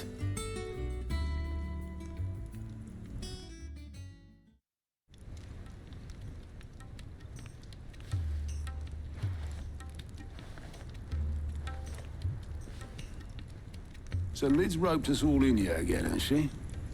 Typical. Still, if that's what it takes to get her to visit Sid's grave, I'll do what I can. And, what is it we need to do, exactly? Take a look at this. It's this plating. The usual sword grade steel won't work. We need something that can get very hot, very fast, and still keep its shape. That means an alloy. Something that won't break or buckle at the temperatures she's talking about. Which is where you lot come in. I need materials, and I've got my work cut out already. You'll have to fetch them.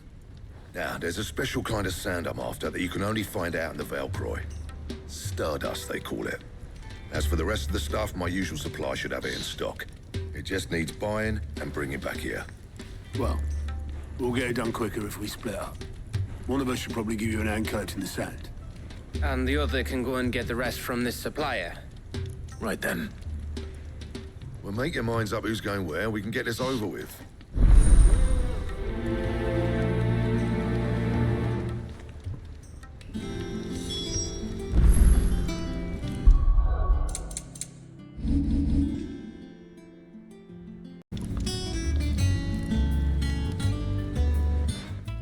You going after the Stardust then, are you? Which one of these two lucky souls is going with you?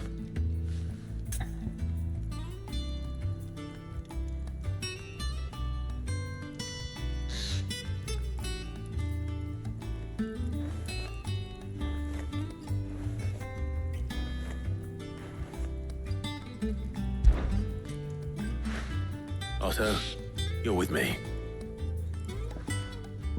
All right, then. Where do we find this Stardust, and how will we know it when we see it? There's a river that runs through the southern reaches of the Velcroy. It's the black sand that washes up on its banks that you're after. And I'm guessing you'll be needing sack loads of the stuff. Might be worth our importers at the Dalimil Inn. I'll head down there. See about finding us a wagon. All right. I'll meet you by the river. Yous two take care, eh? I'll go and see this supplier. Just don't let the bastard fleece you, eh? He wouldn't do that. He's Blackthorn's mate. Isn't he? Best of luck.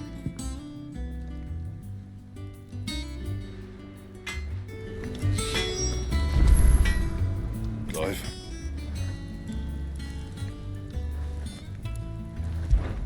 So, will it be? Not bad, if I do say so myself. No scratches, all right?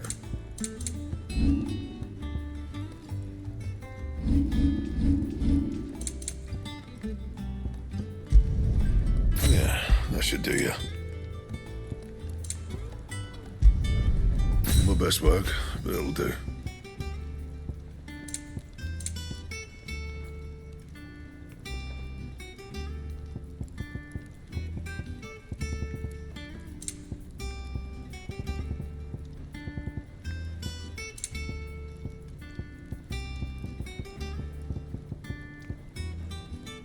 And how am I meant to do that then?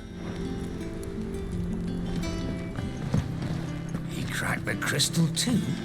You're joking. Drix's fang is gone.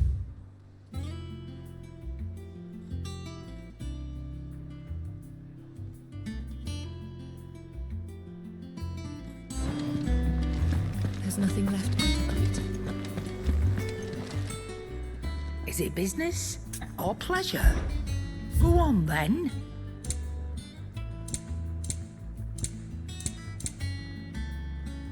Come again. Or don't. I'm not much bothered either way.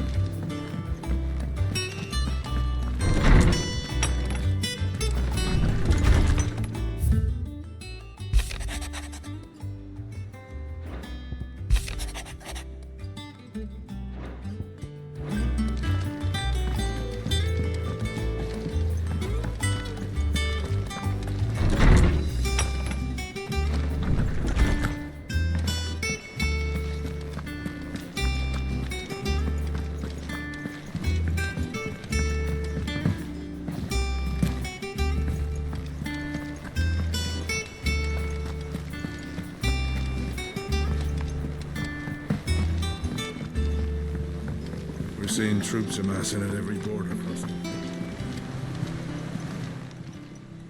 How may I help you today, Clive? Your benefactors are a generous lot. All yours. Come again. I may have more for you.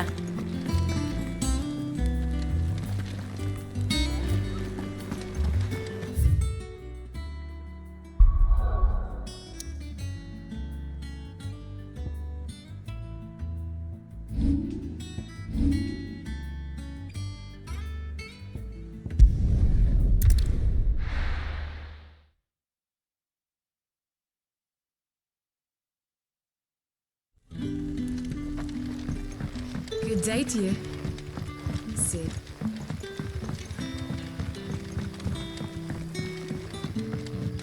The crystals we get from the tail are all but worthless. We had to dig a new cellar.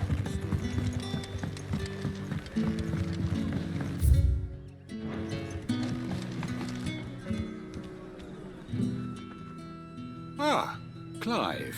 Your timing is exquisite, as always. I have a concern which you may be able to assist me with. Go on. There are whisperings afoot of shadowy figures having been sighted outside the village.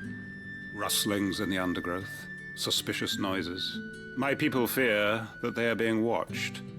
It may be no more than a surfeit of nerves, understandable in the current climate, or it may be the prelude to something altogether more dangerous.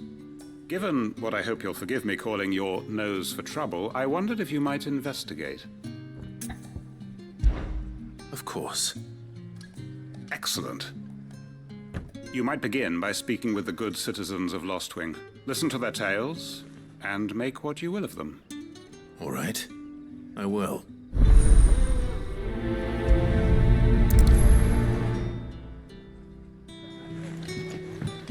Right. Let's see what the people of the village have to say. I'd better find out if this is just nerves, or something we need to take more seriously.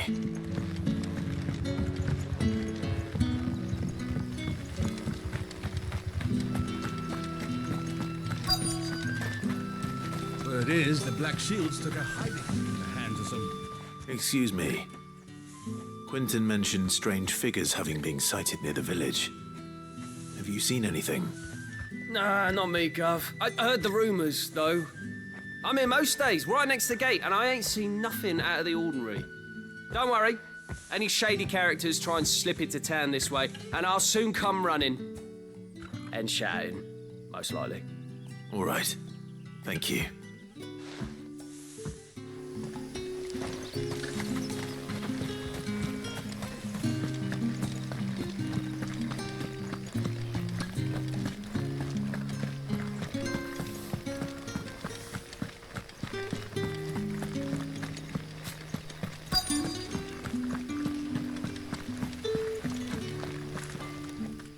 have a moment?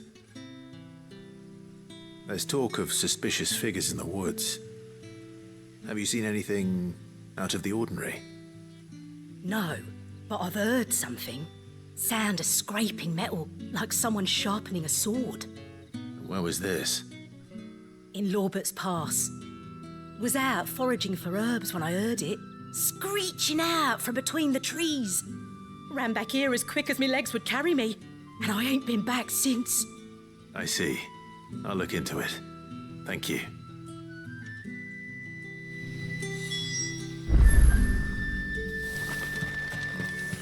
Seems Lorbert's Pass is our best bet then. What do you say, Torgal? Shall we go and investigate?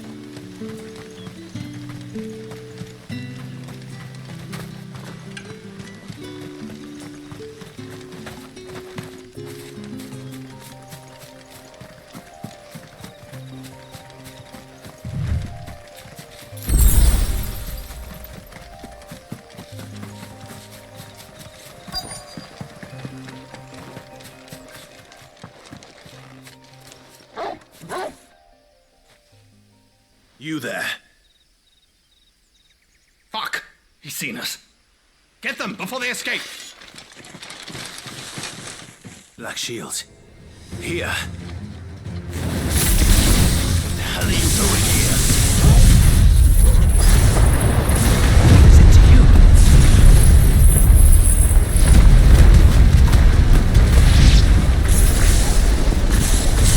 Not that we give a damn. All that matters to us is that you don't leave here alive.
Why were they here? Were they planning an attack on Lostwing?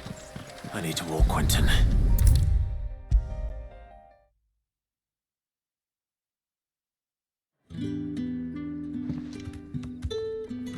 Clive, how goes the hunt for our sinister figures? I found some Black Shields hiding near Lorbert's Pass. They're gone now. Black Shields. The Empress's former bloodhounds. Though they serve another master now. One who means to root out and destroy both me and those I care for. And it would appear the pack has finally caught the scent of its prey. Damn it all. I had hoped I would have more time than this. More time to prepare. But if we are cornered, we have no choice but to bite back. And bite back we shall. I'm sorry. You're going to need to explain. Who did the Black Shield serve now? And why would that person want you dead? Because I want him dead. Who? The former Lord Chief Justice of Sanbreque. All that I have built here is for him. I don't understand. Why him? Why Lostwing? I suppose it is better that you know the truth. I was a member of the judiciary once. So sickened was I by the injustice of this world, I swore to fight it And fight it I did in my own small way. I saw more than a few corrupt officials condemned to the very cells into which they had thrown blameless innocents. Men to whom the law was but a scourge to turn against the powerless. And throughout, it was the Lord Chief Justice who backed me, who was my one true ally in the quest to see justice done. So what changed? I discovered that he hunted bearers for sport. I was a fool to think he shared my hatred of venality and vice. His support for me was no more than a facade, a means of ridding himself of his rivals, a mask to hide the rot beneath. I filed suit against him immediately. His response, however, was rather more visceral. He had my entire family slaughtered, and he faced no punishment whatsoever. I lost everything. My loved ones, my livelihood, my position, the faith I had once held that any modicum of justice might be achieved through the courts. So I set about enacting my own. I tracked down every soul who served him, and slit their throats myself. But the man himself proved an altogether more difficult target. With money and power come protection, and so I saw that I would need an army of my own. I came here to Lostwing and began recruiting like-minded individuals.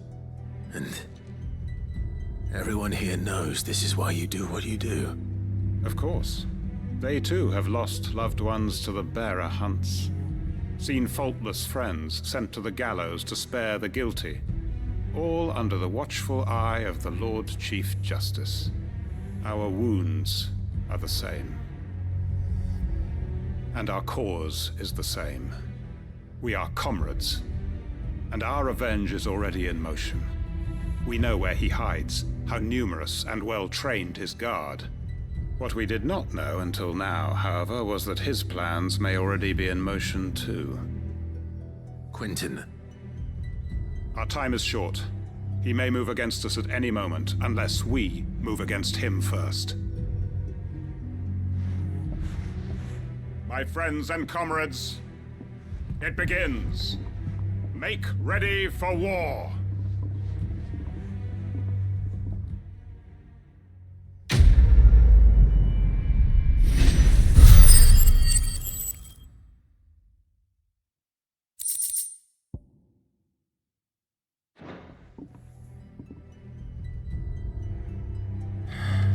I'm not going to change his mind.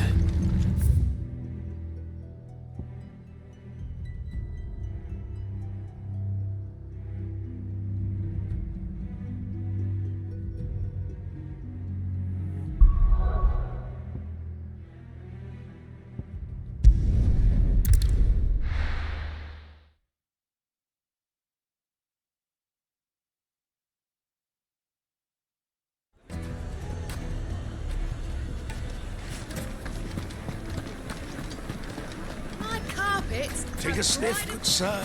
Leave now, building no one to man. Sure. Gone, just like that. And without so much as a by your leave. What's the matter? It's my apprentice. He up and vanished while my back was turned. I'd go and look for him myself, but I've got a bakery to run. A bakery that's now short one pair of hands. Loath though I am to rely on the kindness of strangers, I'm at a loss. Please, will you see if you can find him? I'll see what I can do. Do you know where he might have gone? I wouldn't be surprised if he was off somewhere mooning at Drake's Fang. He used to work there, you see. Poor fool left his heart in its hollow. All right. Then that's where I'll start.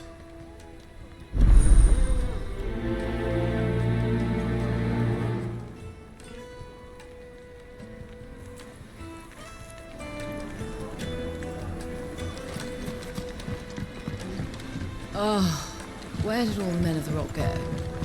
Probably ran out of... Made from the stoutest stoneware.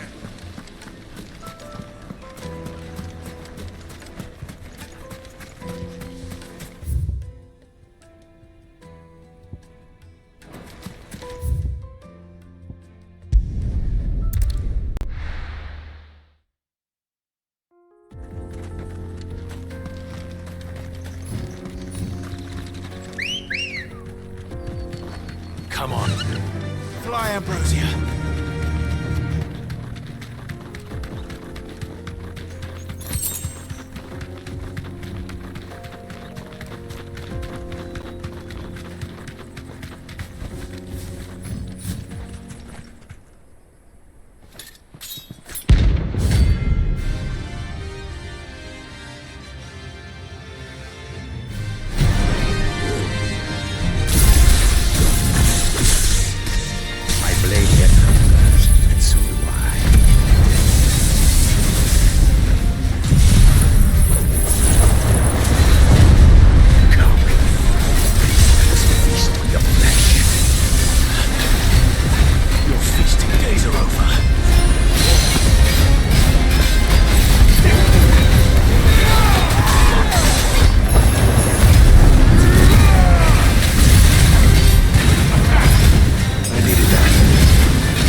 Those who kill for sport deserve no better.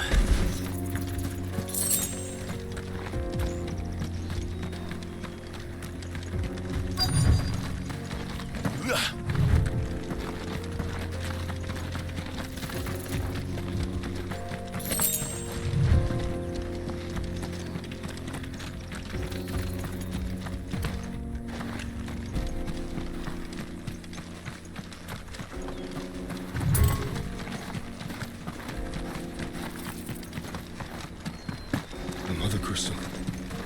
The mines.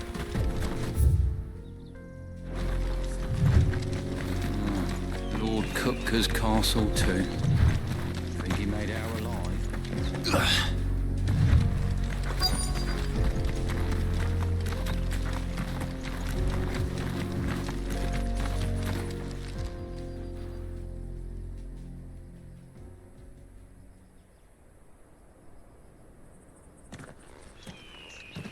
Excuse me. What do you want? The baker sent me to find you. I am a sorry, selfish sod, aren't I? Certainly not a baker. Master must have ruled the day he took me in. Time was the sight of the fang used to calm my nerves. But now look at her. I take it you missed the mother crystal. I hated her, but she was all I knew. Worked her mines for years. And when she shattered, part of me shattered with her. I had to trade my pickaxe for a rolling pin, but I'm no good at baking. Every loaf I touch collapses. My bread's as hollow as I am. She was the only thing that could fill the hole inside me. Oh, I loved her, damn it. But now she's gone. She's never coming back. What am I supposed to do? I ask her. How does a shell of a man learn to live again?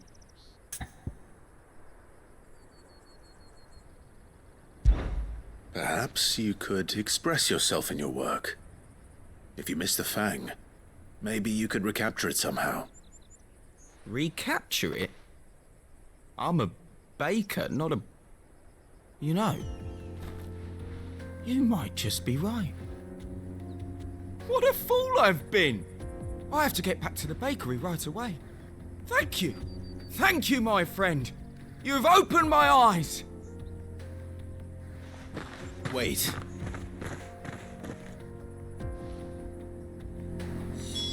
Suppose you won't be needing an escort then.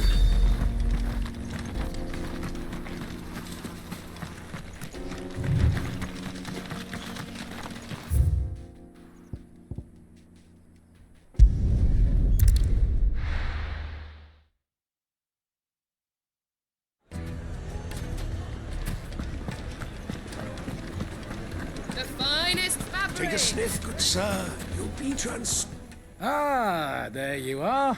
The man who lit a fire under my wayward apprentice. Though I worry you might have stoked the flames a little too high. He damn near ran me down trying to get to my oven. Master, it's ready. Behold the Drake's Balm. A truly unique creation. I dare say it is. Just look at it.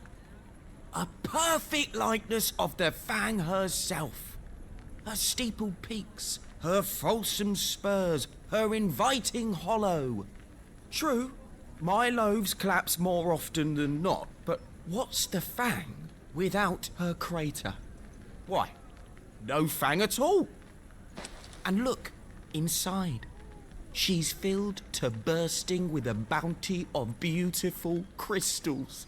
Salt crystals! Master, I have found my purpose. I must use my work here to preserve the memory of the Fang. Well, if it tastes half as unique as it looks, I'd certainly say you're onto something. Not only is my apprentice back, but he's finally pulling his weight. With any luck, I might even have a new delicacy on my hands. I don't know how you did it, but you have my thanks.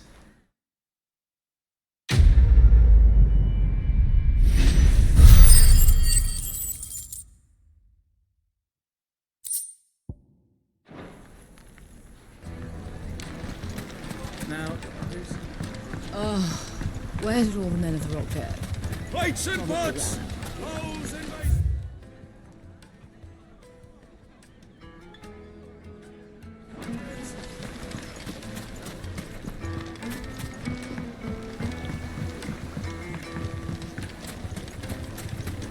It would make My us carpets fun. have pride of place.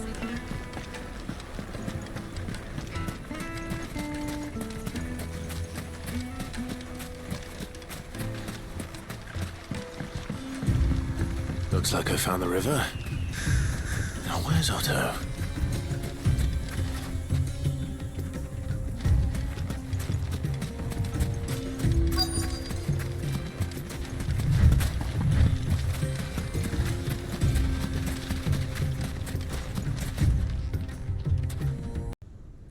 Otto, sorry I'm late. Oh, Clive. I had a quick scout about, and I reckon this area's our best bet. Seems Blackthorn's the only one who thinks smithing with his stardust stuff's a good idea. It's just lying here, waiting for any old fool to fill his boots. But unlike any old fool, you thought to bring a wagon. Well spotted. Now get filling.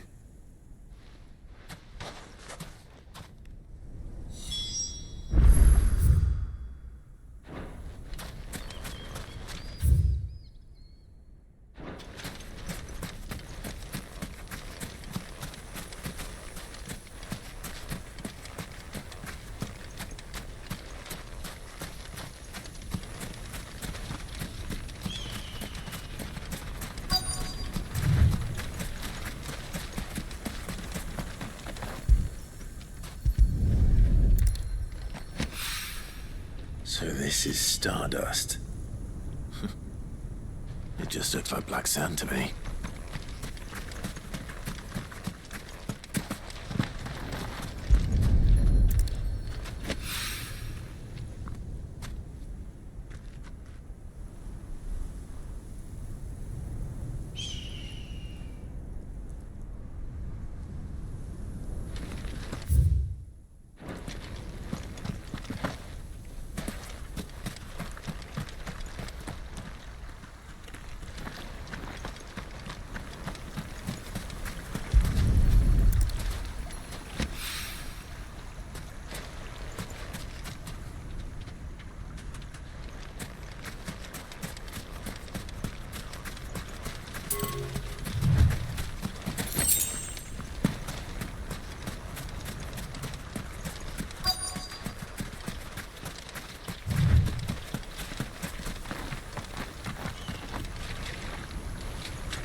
Should be enough for now. Let's see how Otto's getting on.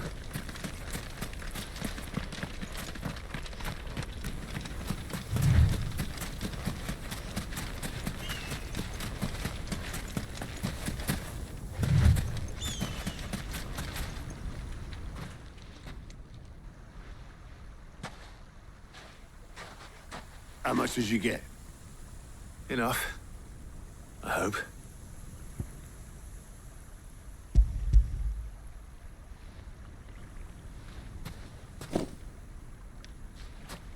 More than me. Put it all together and I can't see Blackthorn complaining. Much. Here, Clive. Do you fancy a walk?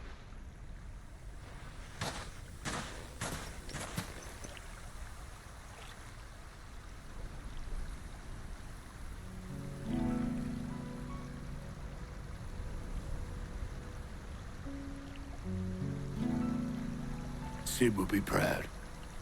Of what? Of you, you idiot. The way you've carried on what he started.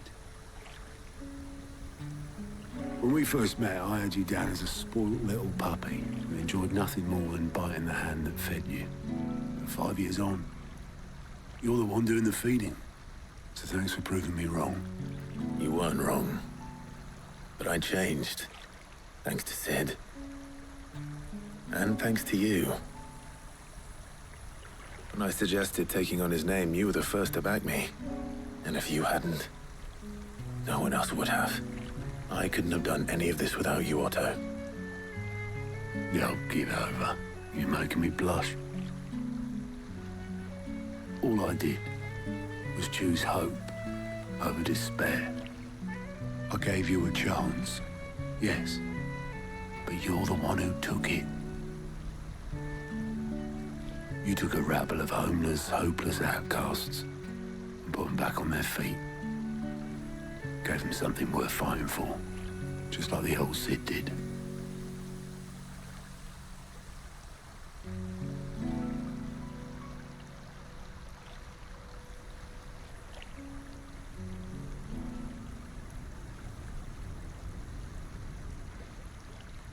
About time I was heading back, I reckon.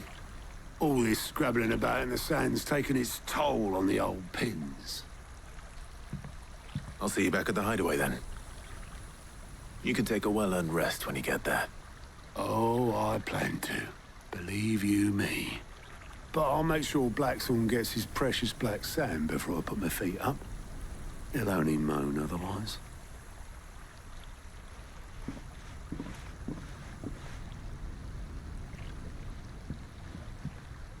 Right. Ready to go home, boy?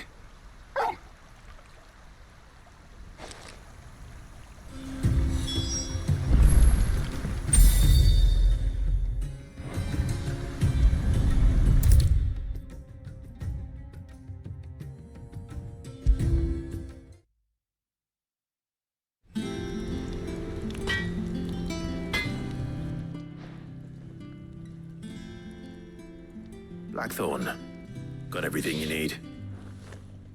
Yeah. Yeah, I do. Cheers for the stardust. Should be enough to be getting on with. Nice to get out and about for once. Let's do it again sometime, eh? I'll make a start on putting this thermal plating together then. It will take some time, mind. So if you've got other things to be getting on with, I could do without you breathing down my neck. Thank you, Blackthorn. I'll let Mid know construction's underway.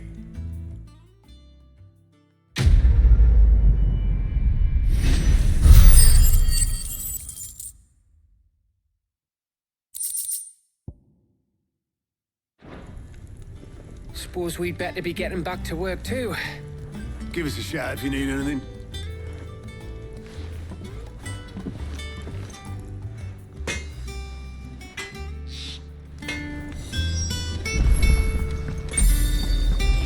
Crystal too?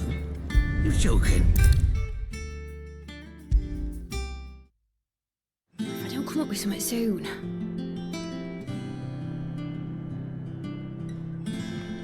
You'll be pleased to hear that Blackthorn started work on the plating. Excellent. 1 down, 2 to go. So, what's next? The helm, of course. For this, we'll be repurposing fallen scrap. Salvage from the ruins? I thought that material was all but impossible to work. Ah, but we don't have to. I'm sorry.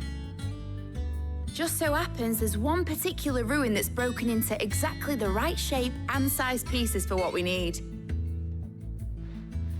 What's the name back there? I'll give you all the details. What's her name? Right.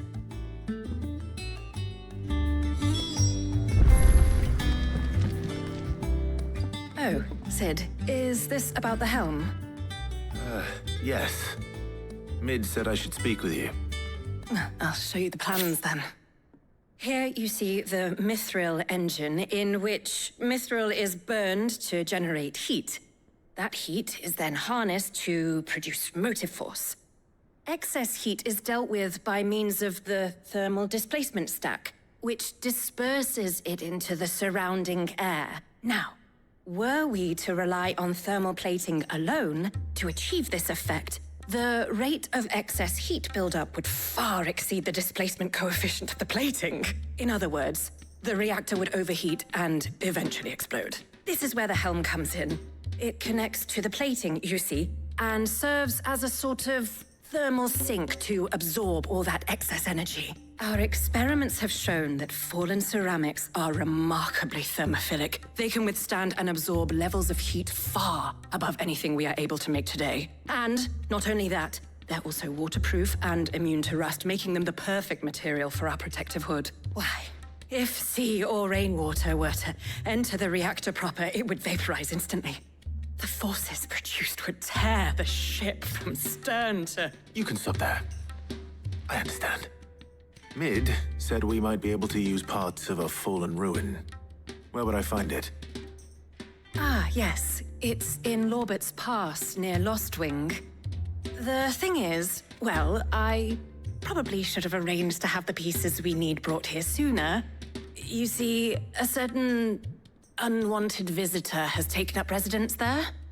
It's no longer a matter of just walking in and taking them. It's, going to be considerably more dangerous than that. I see. Then I suppose I'd better deal with this unwanted visitor for you. Would that help? Oh, very much. Thank you, Sid. I'll gather my team and head there right away. We'll meet you outside the ruins.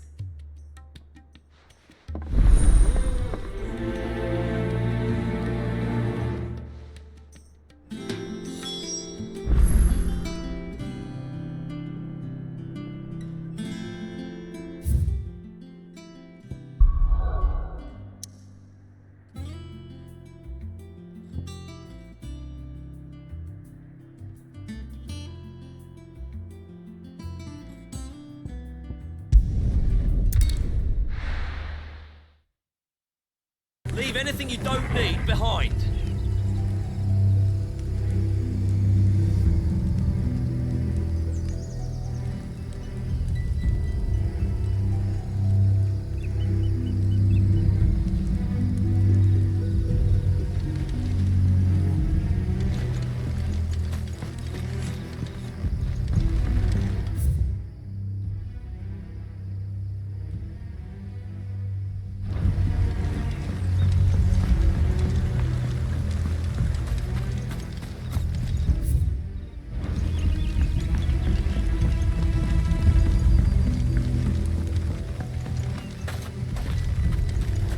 If you're ready, we leave at once.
Oh, there you are, Sid.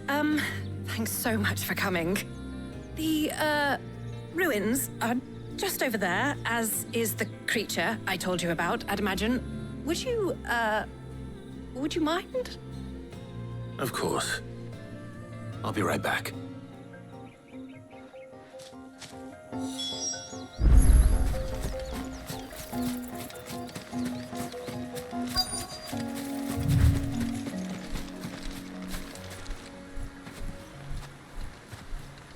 Anybody home?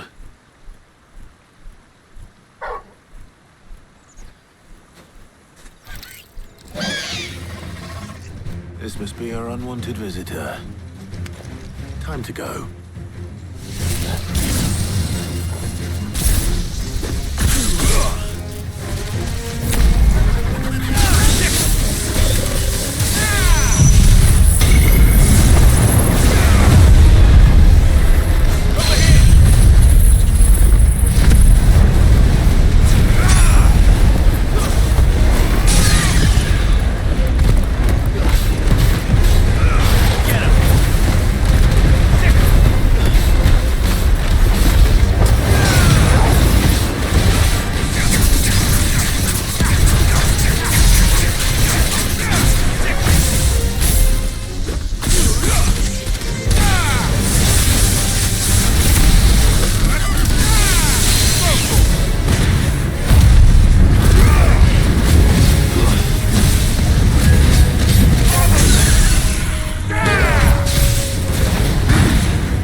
The things I do for you, Mid. Sid! Oh, thank goodness you're safe. You shouldn't have any trouble now. Indeed. Well, don't let us keep you. We'll, see that everything is transported safely back to the hideaway. All right. I'll let Mid know you're on your way.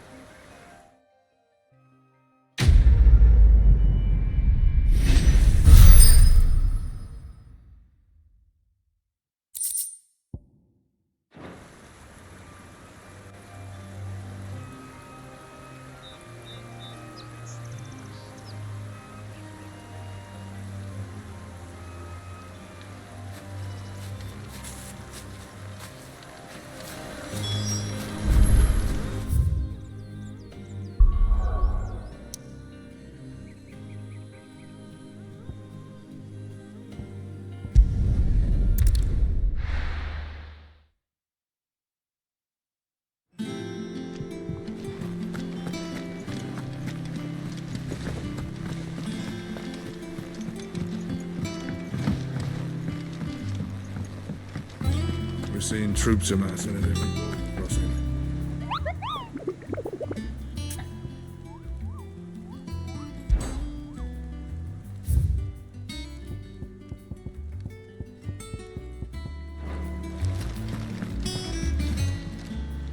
Oh, I wasn't expecting you back so soon. You earned this. All yours. All done?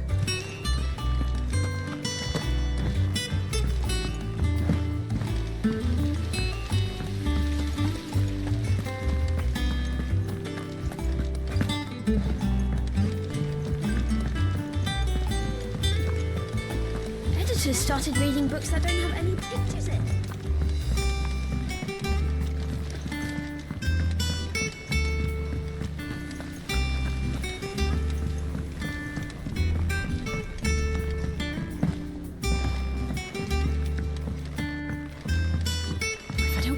Soon. Mid. Helena has recovered the material for the helm. She'll be along shortly. Excellent. Another job well done. And just one remaining. Right. Right, the shielding. This one's a bit of a bugger. How so?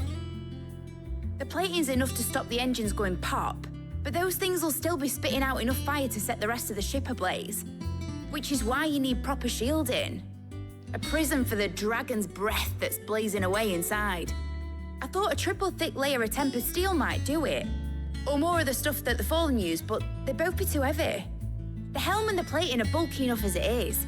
Add any more weight and the whole ship would be at the bottom of the briny before we'd even started. I need something light. But I've wrapped my brains and I just can't think what to do it. Well, if I were in need of obscure knowledge, I know whose counsel I would seek. Hippocrates. Tomes? Yeah, well, I'd thought of that, obviously. I've got all the details written down here. Can you take this to him, see what he makes of it? Right away.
Hippocrates, do you have a moment?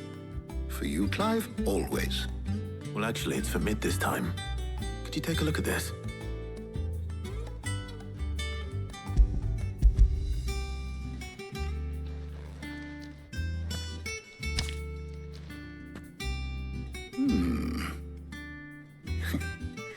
shielding for a mithril engine.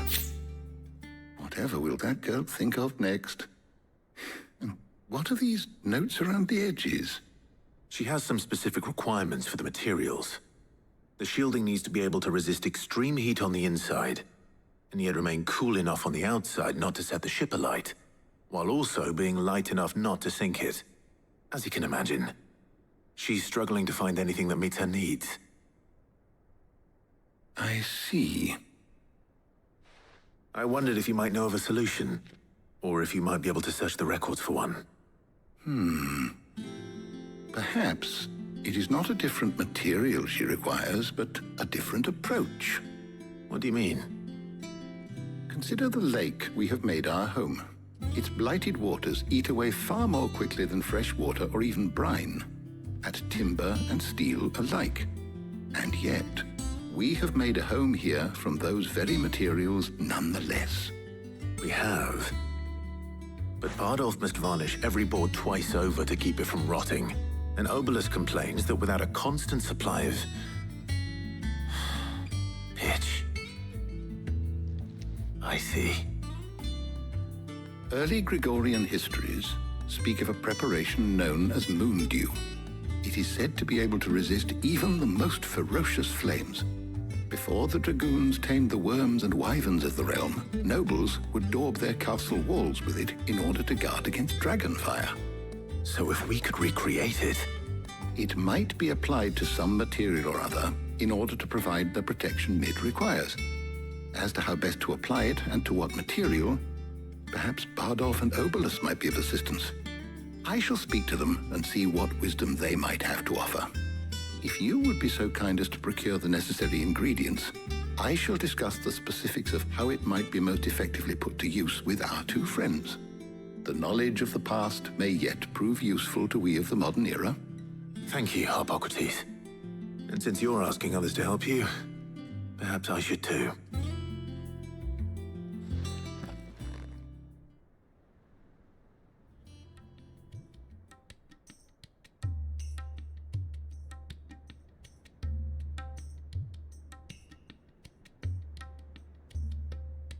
So you need a hand, do you?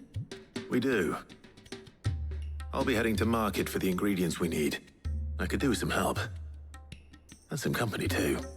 The other can assist me in researching how best to prepare the shielding itself. Can we count on your aid? Always. Well, if Jill's game. Thank you. I am sure either of these fine young minds would prove indispensable in my research. I leave the decision as to who will go with whom in your capable hands, Clive.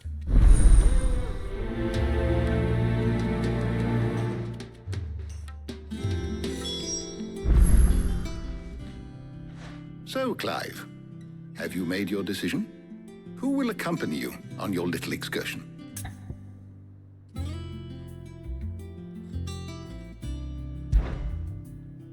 Very well. So then, what do we need to find? I have taken the liberty of preparing a list. Here. White chocobo eggs. Pepio nuts. Are you sure this list is right? Everything on here seems very edible. I would have thought the ingredients would be a little more exotic. Though these items may seem mundane, they have potent effects that are rarely exploited, effects for which they were once highly prized. So much so, in fact, that they were harvested almost to extinction, hence moon dews having fallen from favor. Now, of course, they can be obtained with ease. You should be able to find everything you need at the market in Northreach. Is that so? I've been meaning to visit Northreach anyway. I'll set out now. Join me there when you're ready. I will. Until then. You two enjoy yourselves. You too, Talia.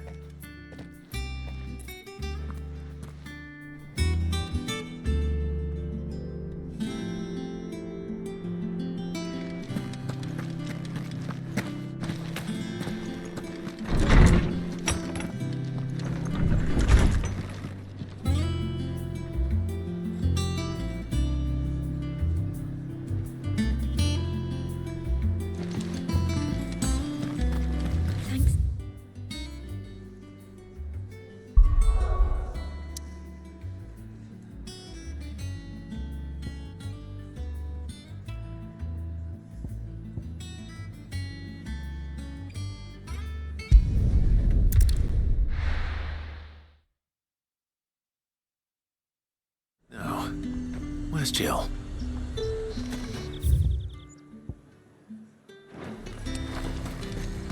Keep them pilchards nice and chill. I won't have you spoiled. Are those Pepio nuts? How goes the hunt for ingredients? I've only just started. I'm sure everything we need is somewhere amongst all these stalls, though. Why don't we split up and see? We'll take a couple of ingredients each. All right. What am I looking for? How about you look for the Pepio nuts and some garlic? I'll find the other things we need. We can meet by the gate when we're finished.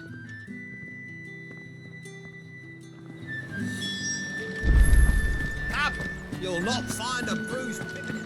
Fresh cuts! Come and get them before... Any friend of the innkeeper is a friend of mine.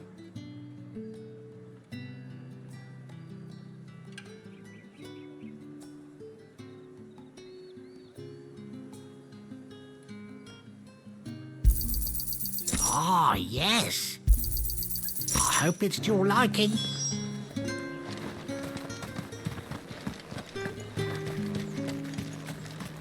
How the hell is anyone... Oi, don't touch anything.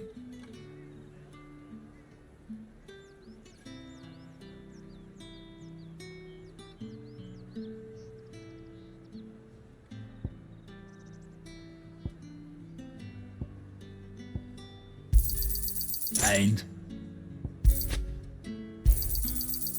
If that's what you want. Ained. That's everything. Let's see how Jill's getting on. There's two.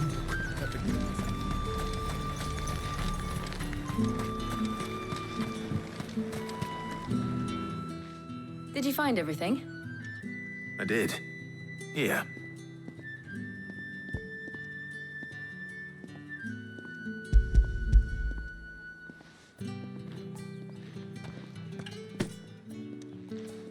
Garlic and Pepio nuts. Perfect.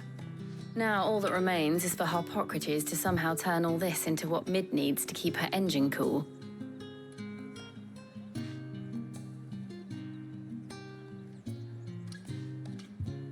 But before we head back, would you walk with me a while?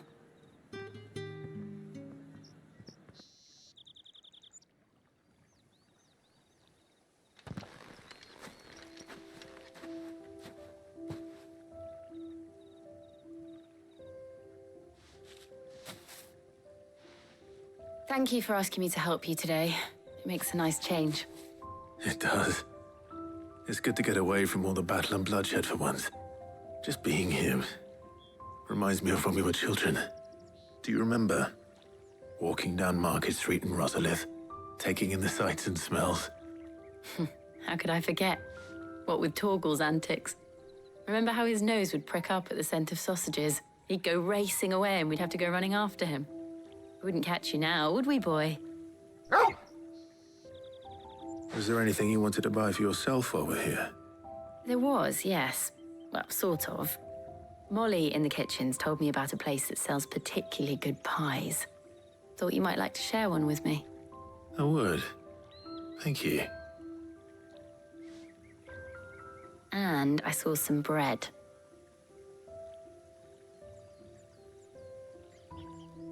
Big white cobs like the baker back in Rosalith used to make. What do you think? I thought we might get some soup to dip it in. But then I tried a slice of the butcher's dry-cured ham and it was just... oh. You all right? Sorry. It's just... you're right. I really do feel like a child again being here with you.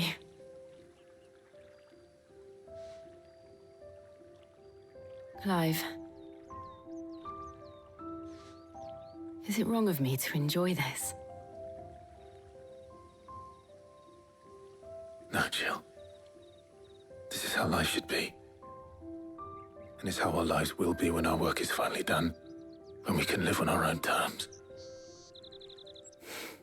I hope so. Thank you, Clive.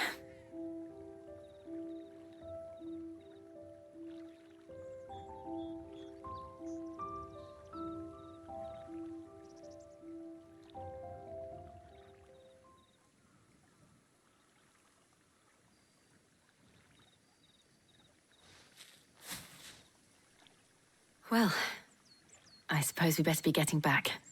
I need to give these ingredients to Harpocrates and Talia. I'll see you at the hideaway. Take care. I will. You too.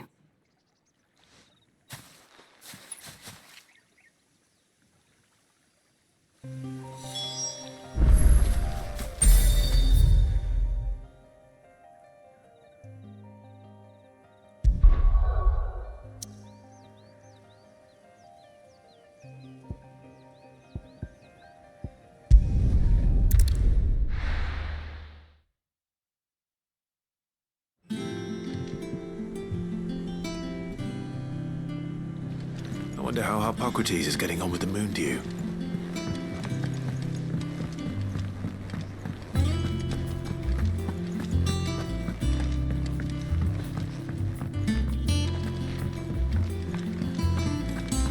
Thanks to Sid, the man. And what can I do for you?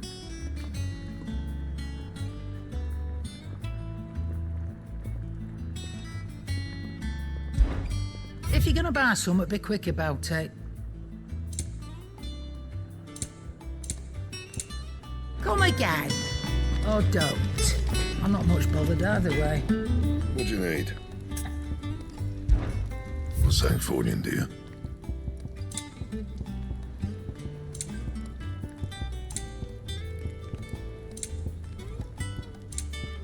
That it? Fine.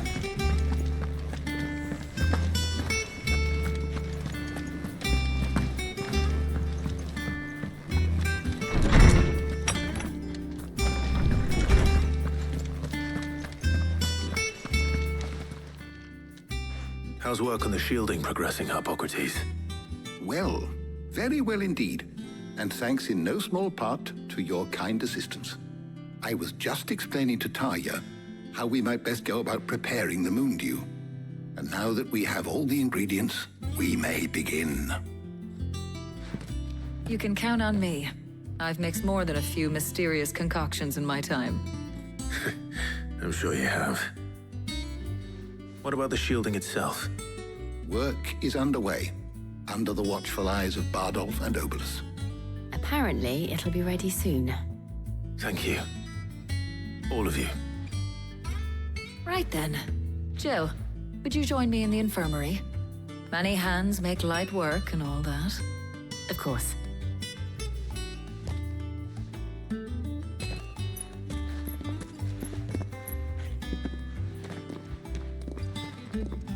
Oh, and Clive, thank you.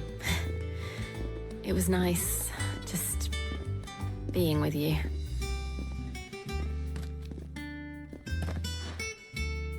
It appears our work here is almost at an end.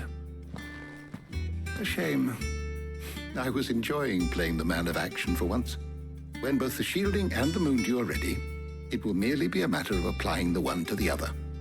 Followed by a rigorous process of testing and retesting, of course. Perhaps someone ought to warn young Mid of that. Leave it to me. Thank you, Harpocrates.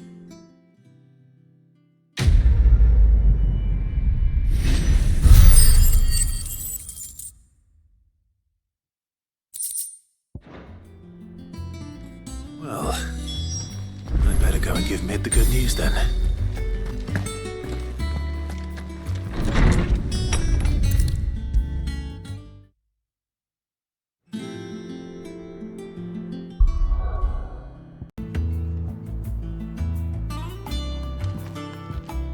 Sorry to keep you waiting, Mid, but you'll be pleased to know that work on the shielding is underway.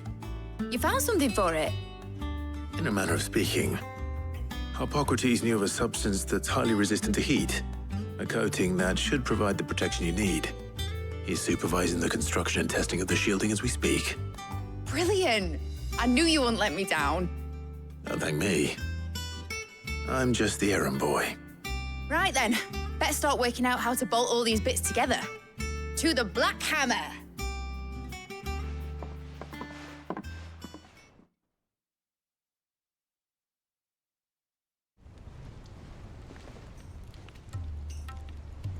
You know, when I got into the smithing game, I thought I'd be making swords and shields, not thermal bleeding didgeridoo-dahs. Displacement stacks. Same difference. Whatever you call it, I ain't putting it together in here. It's cramped enough as it is.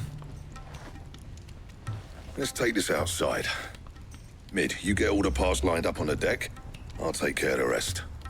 On my way. Oh, and bring me the biggest hammer you can find. This is gonna require some precision walloping.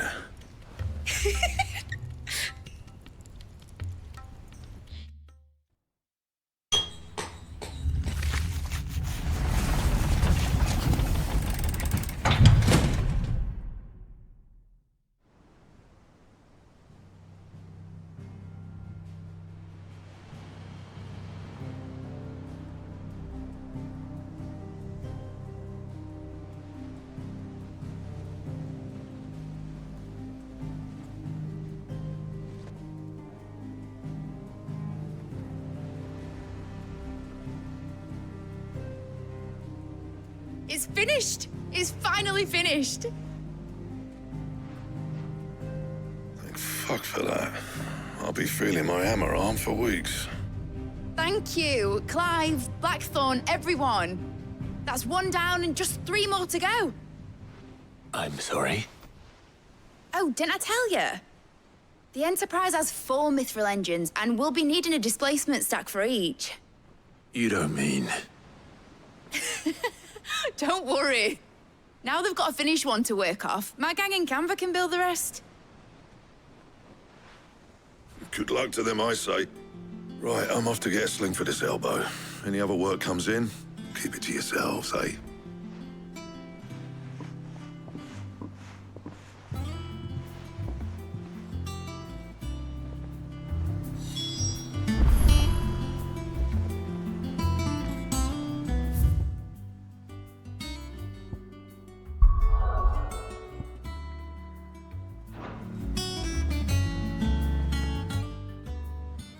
What's the matter?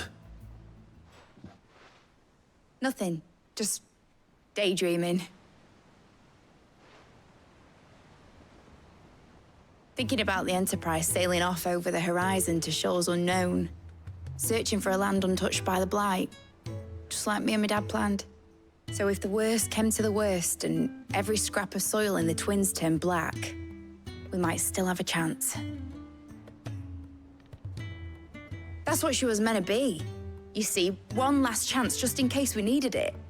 But now she's so close to being finished, I've realized I don't want her to be that. I don't want her to be just a lifeboat for us to cling to if things get desperate. I want people to sail aboard her by choice, not from the lack of it. In a world where we're not just trying to survive, but where we can actually live. I'm working on that. And I'll do everything I can to get you what you want. Don't you always? All right. My mind's made up. As soon as the Enterprise is fit to sail, I'm putting her under your command. Sod our plans, I'm trusting in yours. Are you sure about this? Something tells me it's what my dad would have wanted. He'd be proud of you. You were gonna visit his grave, weren't you? I was. And you can come too now that your little project is finished. Right. There's just one thing I need to finish up first. Won't be a mo. All right. I'll let Otto know you're coming. Meet us in the mess when you're ready. Aye, aye, Captain.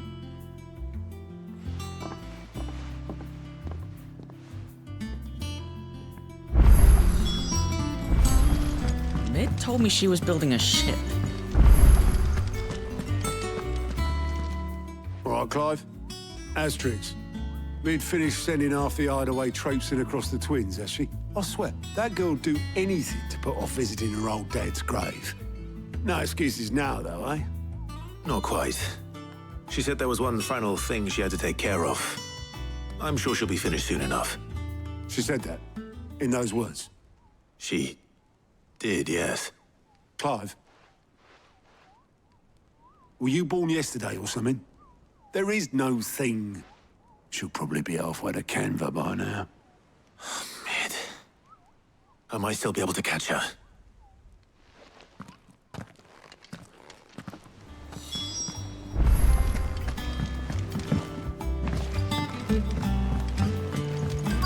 Is that the thing Toes helped?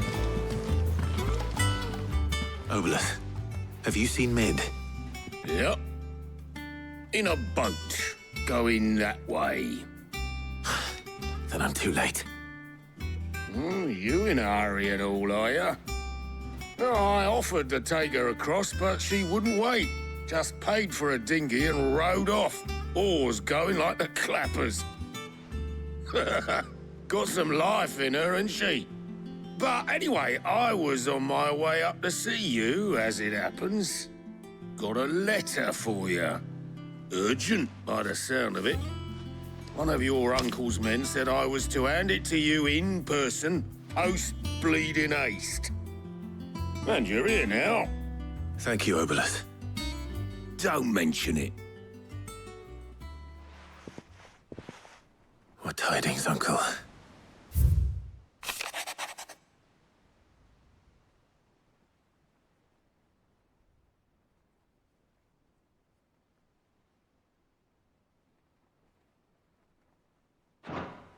Trouble in Canva. Well, I'll need someone to keep an eye on Mid.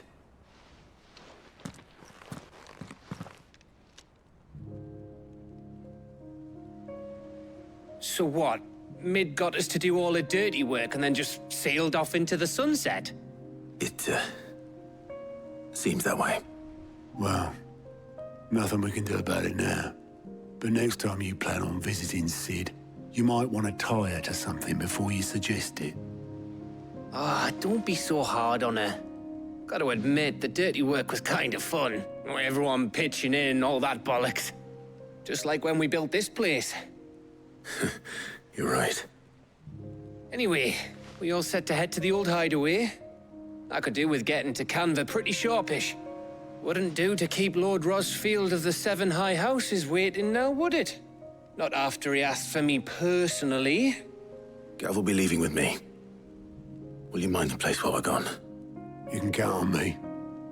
Just be sure to give Sid and the others my regards. All right. Oh, by the way, Jill will be joining us too. She's got some things to take care of, but she'll meet us there. I hope she's telling the truth at least.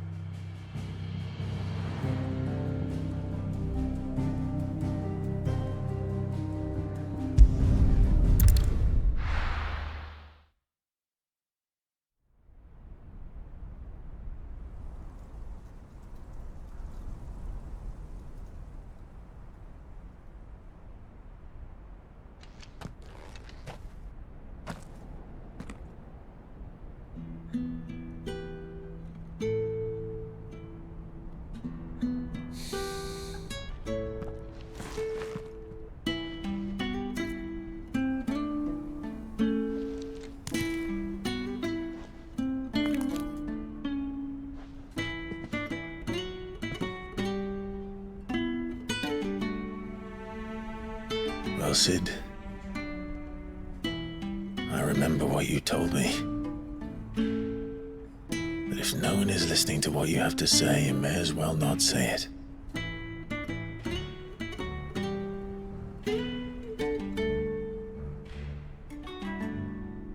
But I will say this, old friend. Hugo Kupka is gone. His shadow looms over us no longer. It's a pity the Phoenix can't be in two places at once. If he'd have been with us, maybe he could have done something for the lost. Not even the Phoenix can bring people back from the dead.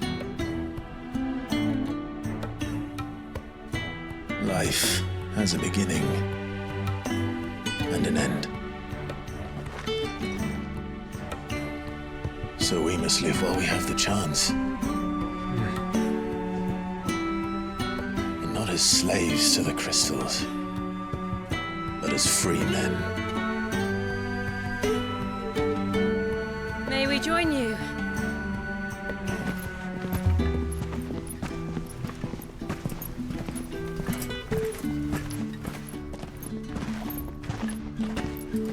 Lady Karen, what a pleasant surprise.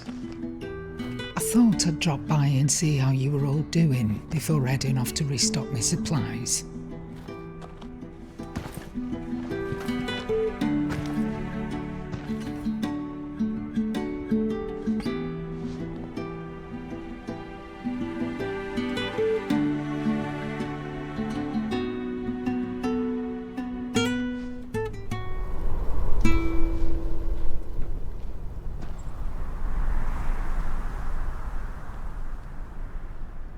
It wasn't the most scenic view back then, but it were never as bad as this. I know. The blight marches on. And soon, there will be no escaping sights like these.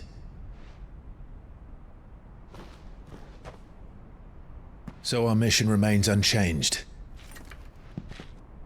We cannot stop until every Mother Crystal is gone, and their thirst for ether with them.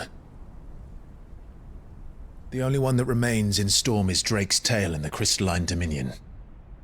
Our next target. We're going to Twinside. It's the capital of the Empire these days. I wouldn't like to think how tightly guarded they've got the place. Not that that'll stop you, but we do well to scout it out before you go charging in. We would indeed. If you're off to the Dominion, you can take this great lump with you. Goods. Oh, I am sorry. Have you forgotten you're the most wanted man in the Twins? I thought you might like to disguise yourselves as the attendants of a travelling trader, assuming you've no better ideas. You wanted to buy yourself some tools, didn't you? Well, now's your chance.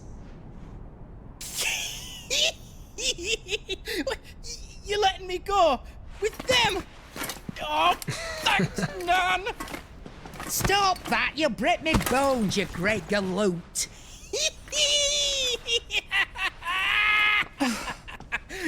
There's a caravan that runs back and forth between the Dominion and the Bocklab markets. It's managed by the Merchants Guild. Just show them Goots' traders pass and you'll be on your way. It'll be a damn sight less risky than footing it the length of the Crystal Road. That's for sure. Thank you, Karen. And glad to have you with us, Goots. Okay then. I'll get me things and I'll meet yous there. See yous down in Bocklad. Get off! Me poor fingers!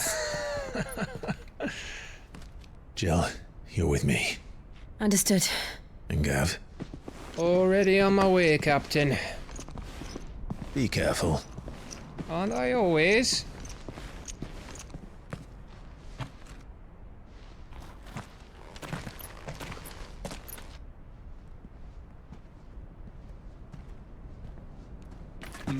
Do you see that, Sid? Your protege's making a proper little outlaw of himself.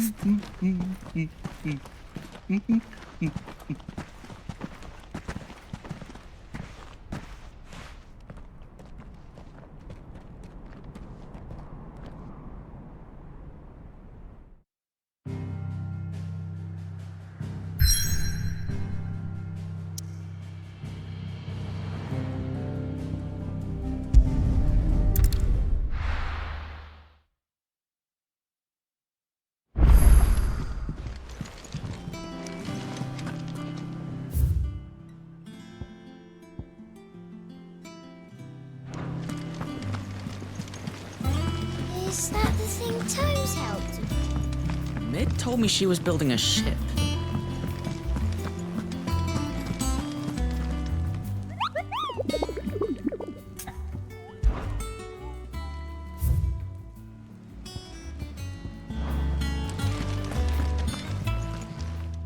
Welcome to the Patron's Whisper. Come to claim your just desserts. All done?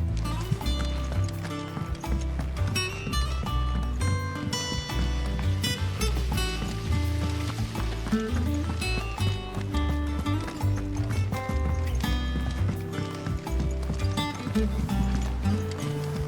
think Mid might need some.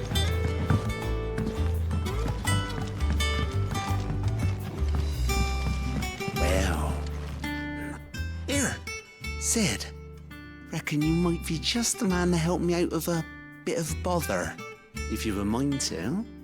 Let's hear it. Well, it's about this alembic the chief's got me making. Lovely bit of kit it is. Bung in a solution you want splitting, and it'll separate it out, just like that. Problem is, it won't always get rid of all the impurities. And with some of the stuff we need it for, that ain't good enough. Which is why I've been looking for something to filter the liquid we'll be cooking off. And that's where I was hoping you could help me out.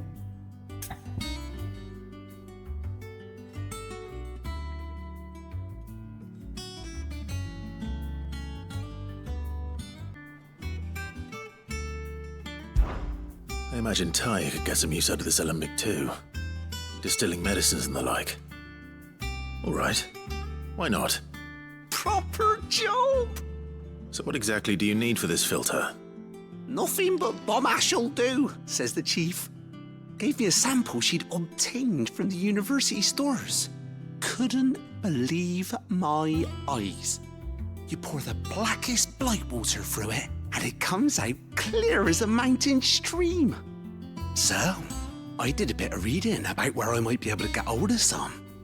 And do you know what I found out? It's only the blimmin' bones of a bomb king. They leave them behind when they die, see? I take it that's where I come in. If you wouldn't mind. I saw a billet on the hunt board for one just the other day.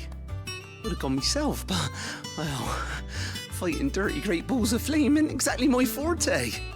You, on the other hand... All right. I'll see what I can do. Thank you kindly. And good hunting, eh?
Told me she was building a ship.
How are you feeling?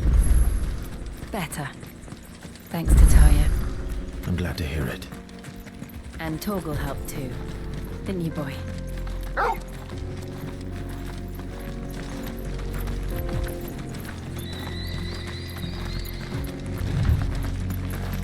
This used to be a trade route for merchants crossing the Scars, till the Republic laid a new road wide enough to let wagons pass, and all official traffic moved there. Leaving this one for those living outside the law. Indeed. I doubt we'll be the only outlaws on the trail today.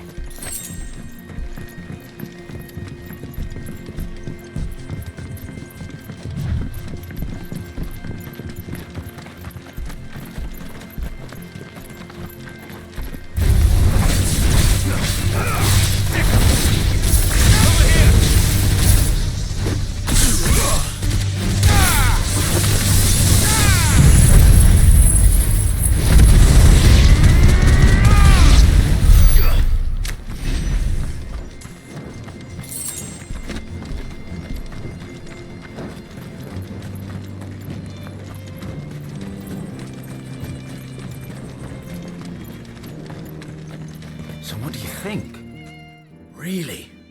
It's as bad as that? Oh, aye. There's trouble up ahead. And too much of it for us to handle. I take it there's danger on the road. Oh, what about this fearsome-looking fellow? You think he'd be equal to the task? Well, no doubt. Assuming he's willing to hear us out. Well met, friend. My brother and I have been tasked with finding a merchant's missing cart. You seen it by any chance? How does a merchant misplace his cart? Oh, the man's a coward. When he thought goblins might come a-snarling, he ran, leaving his livelihood abandoned in the pass. He sent the two of us to fetch it, but it's gone. Now, I'm not much of a thinker, but I know the work of thieves when I see it. My brother's right on all accounts. And by my estimation, the bastards are lying in wait just down the road. We may have seen our share of action, true, but we've not got the skill in arms to boldly brave an ambush. You, however, have the look of a man who needn't fear a band of backwater ruffians.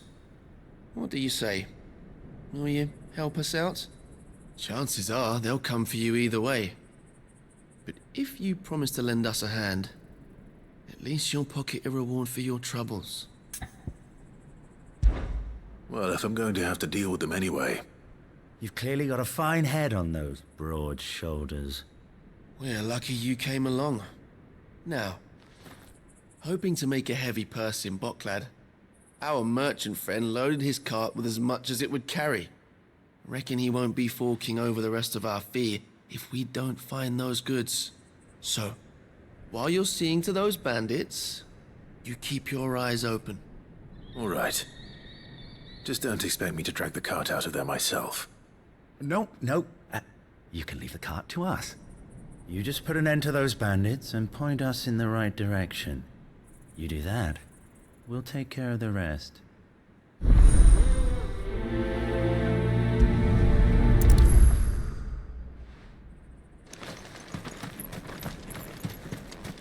I'm not sure I trust those two. But if there are bandits lying in wait, I should probably take care of them. Look lively, you lot. Yes.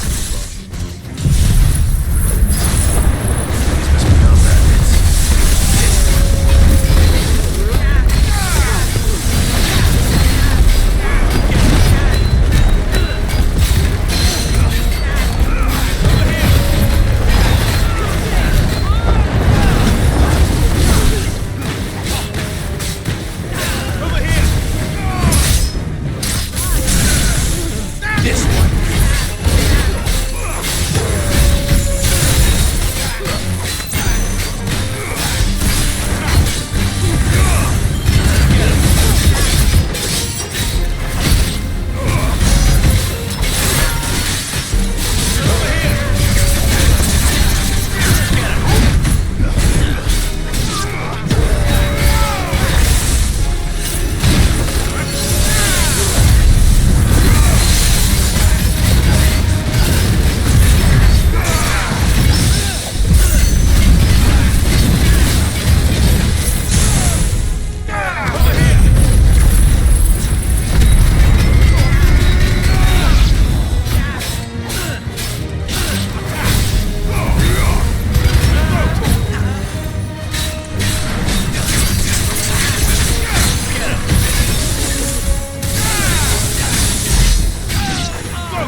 That's them dealt with.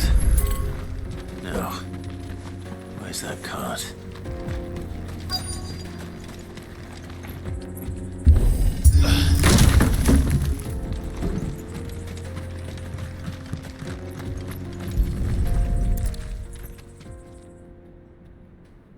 Getting all of this out of here will be a nightmare. Seems we've found ourselves the right man for the job, wouldn't you say? Found the cart and didn't leave a single bastard breathing. Our merchant friend will be delighted. And how exactly will he be getting his goods out of here? You leave that to us. After all, it'd be wrong to make such a fine warrior haul cabbages to market. You've done your part. And that's all you need to worry about. Here.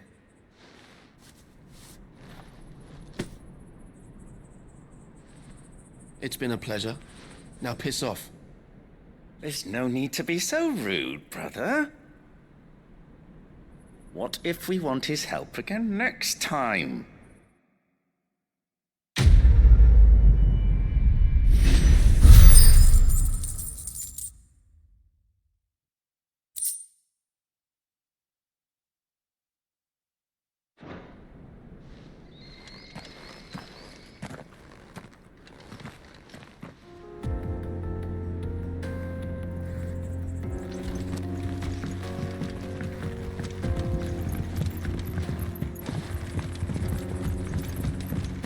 I see the Dalmex lag behind Rosaria when it comes to bridge building. The fallen ruin should hold, at least. The path continues on the other side.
So this is Zemeckis.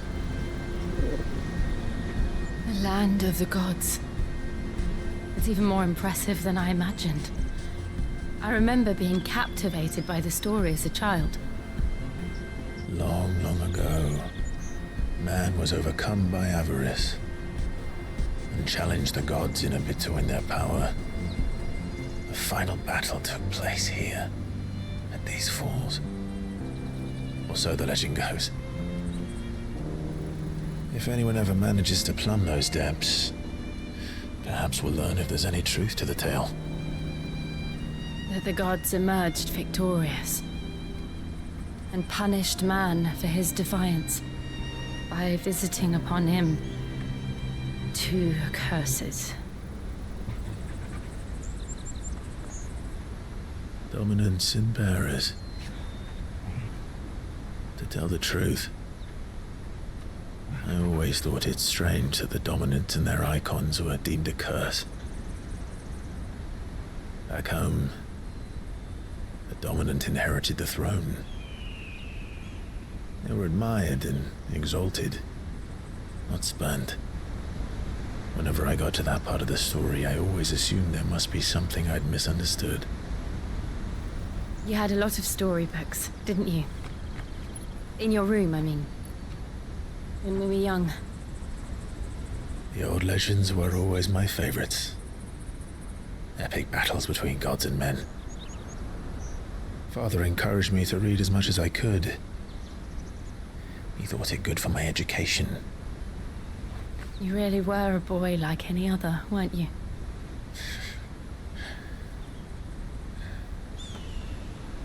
Just look at this place. It's enough to make you believe the legends are true.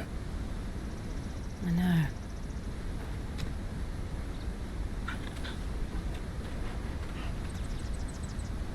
We're not far from Boklad. The road will be busier up ahead. And we'll have to keep our wits about us.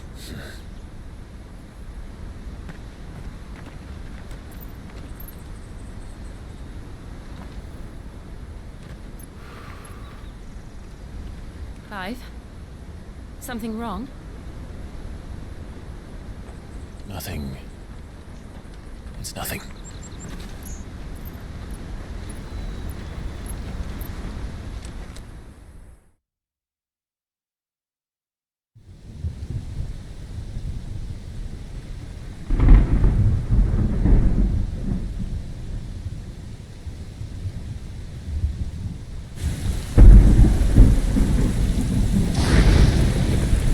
I see the reports are true, Father. You have surrendered the throne to Olivier. I have. Emperor Olivier shall rebuild the Holy Empire of Sambrek.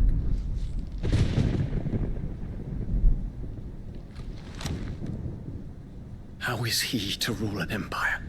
He is but a boy. I shall advise him until he comes of age. Father, please. Or for as long as I am able.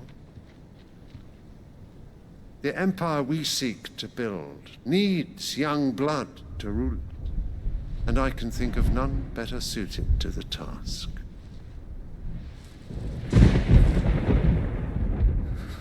There is other news, Dion. Hugo Kupka is dead, and Drake's Fang destroyed.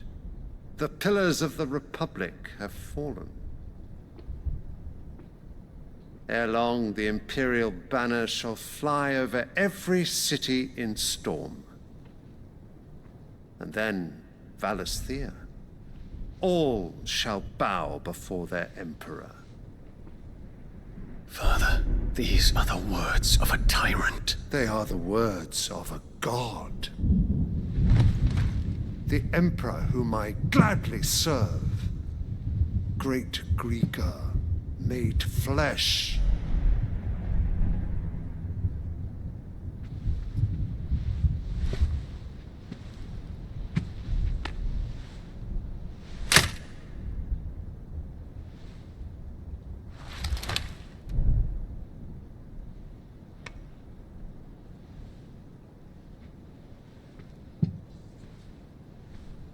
Return to your camp, Dion, and ready your forces. It is time to show the world the true power of Sambrek. Father. I find you much changed. Is this truly the path you wish to tread? Or are these the ambitions of another? Of Ultima, perhaps? What nonsense is this? I speak my mind, and my mind only. Though I do owe Annabella thanks for reminding me of certain truths regarding the nature of nations, of rulers, and of the divine. You would trust the words of this traitress? She betrayed her country. She slew her husband. You have ever been an invaluable servant to Sambrek, Prince Dion. I trust you will continue to serve your Emperor in the wars to come. The canker! Silence! Insolent wretch! You will bend the knee. All else is heresy. Sire, forgive me. This audience is over. Come, your Radiance. The Rowena Syndicate awaits your pleasure. Oh, not another meeting with silly old men. They're so boring. I'm hungry, Father. Can't we have luncheon instead?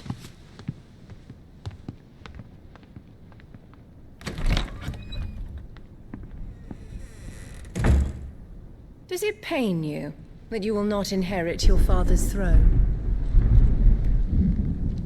I have suffered worse.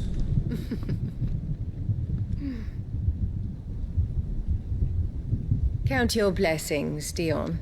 For a base-born child to be chosen by Bahamut is miracle enough. You have risen high on his wings, but you shall rise no higher, lest your impure blood stain the throne. What do you know of my blood?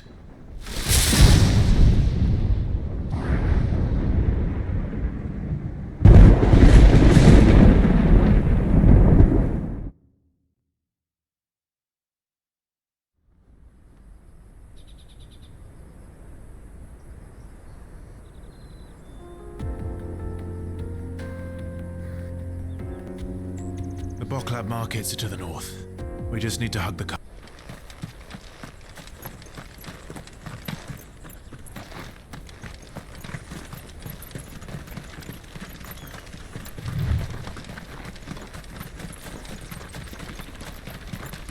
Infiltrating the Dominion won't be easy with the Imperials on high alert. No.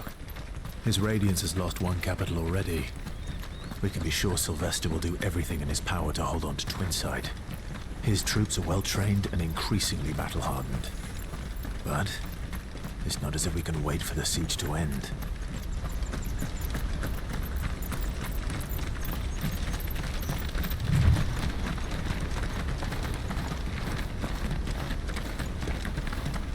More refugees.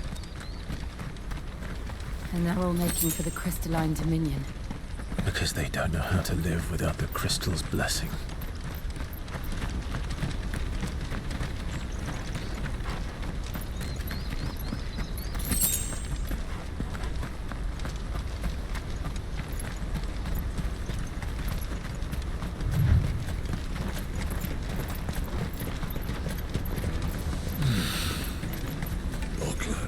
There are no crystals here. This is where we're supposed to meet Goots, isn't it? That's right. He said he'd wait for us here after replenishing his supplies. I dare say he'll have finished by now. Let me carry your goods. I'm cheap. Peaches and pears. Beets and wheat.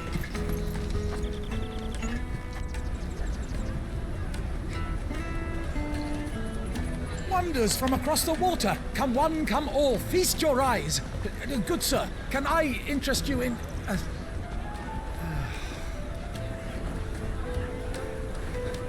How much? For a measly crust of bread? You won't find any cheaper. Not nowadays. But you're more than welcome to look.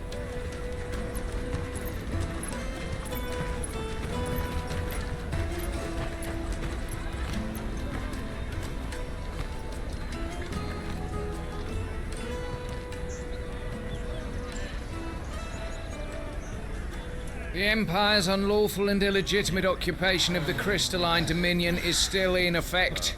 Only those whose business in Twinside has been officially approved by the Republican Army will be permitted to cross the border. All who seek entry are to form a line and ready their documents for inspection. It looks like we aren't the only ones who are eager to leave. And they're checking everyone. Can't you make an Not for the likes of you. We won't get through without that pass. Let's go and find Good, shall we?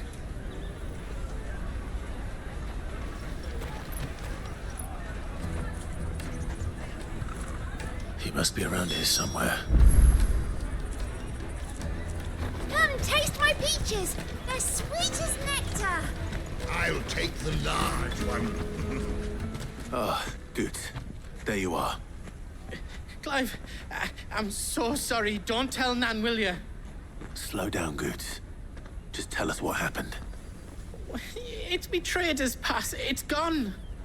We cannot ride the caravan without it. We won't even be able to get through the flipping checkpoint. Do you remember when you last saw it? It was in my pocket a minute ago.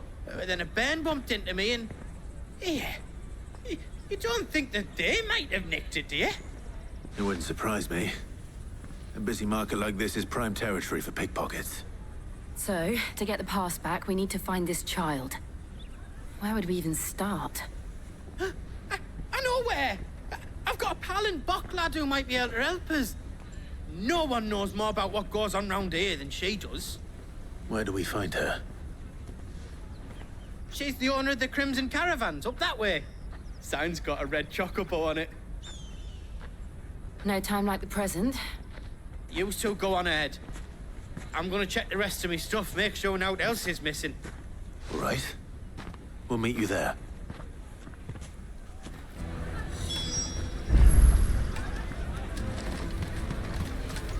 Let's keep an eye out for this red chocobo, then. And the other on our purses. It's next to the checkpoint.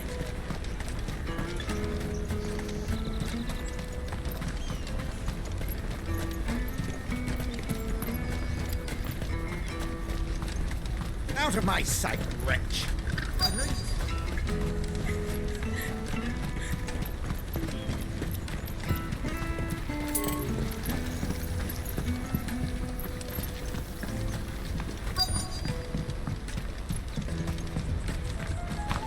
Bloody Crimson Caravan, scooping up all the best customers. Leave some for the rest of us.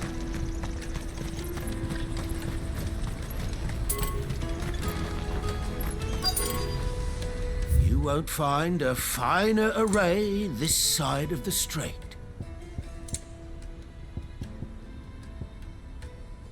A fine choice.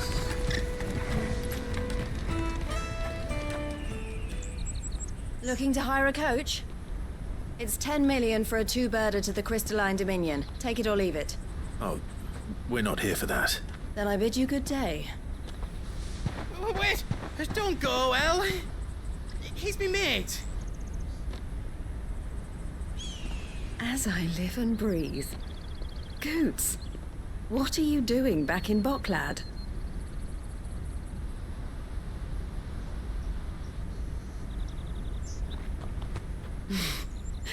I gather Lady Karen didn't send you.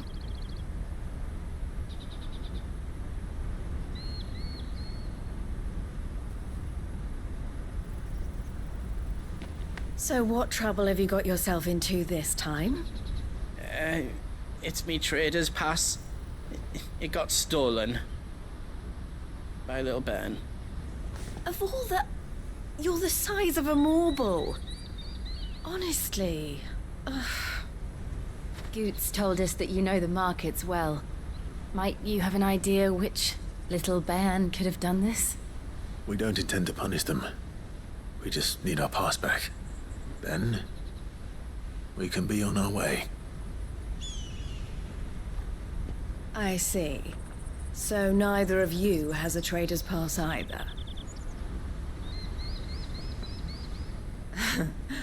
Not that anyone would take you for traders, but I suppose that's why you came to me, correct?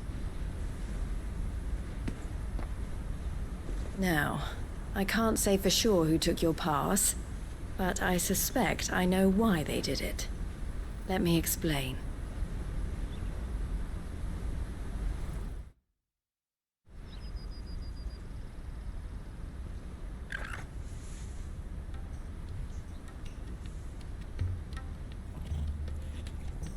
Ever since the Fist marched on the Dominion, the Republic has been clamping down on any commerce that might aid the Empire more than it does us. Which means traders' passes have gone from being merely a way of easing one's progress to being essential if one wishes to cross the border at all. And with demand outstripping supply, they've become a precious commodity, leading some to seek to acquire them by less than legitimate means. So the children are stealing passes to sell on the black market? Yes, and no. Passes are inscribed with the names of their owners, and yet none of the victims' names have appeared on the register of those passing through the checkpoint. Which means? That someone is doctoring the stolen passes. The same someone who is encouraging the children to steal them. And the same someone who has Goots' pass, no doubt. Whoever they are, they're ruining the livelihoods of honest merchants, which is why we've decided to take a stand. Will you stand with us? You want to get your pass back, and we want to ensure that no more are stolen. Catch whoever's behind it all, and 2 birds shall be slain with a single stone. Is there any other way of getting to the Crystalline Dominion Goots? They won't let you in if you're not with the caravan.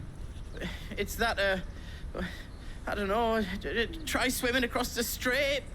But the guards will definitely spot you if you try and do that. Like, we don't want to get spotted, right?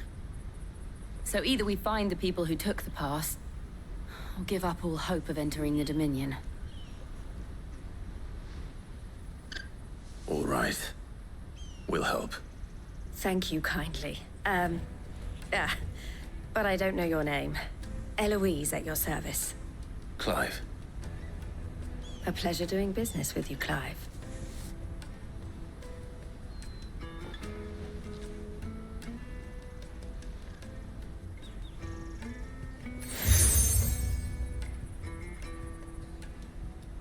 The proprietor of the furniture makers by the coach stop is spearheading the search. Wear that, and he will know you for a friend. I suggest that you speak with him first. The furniture makers. Understood.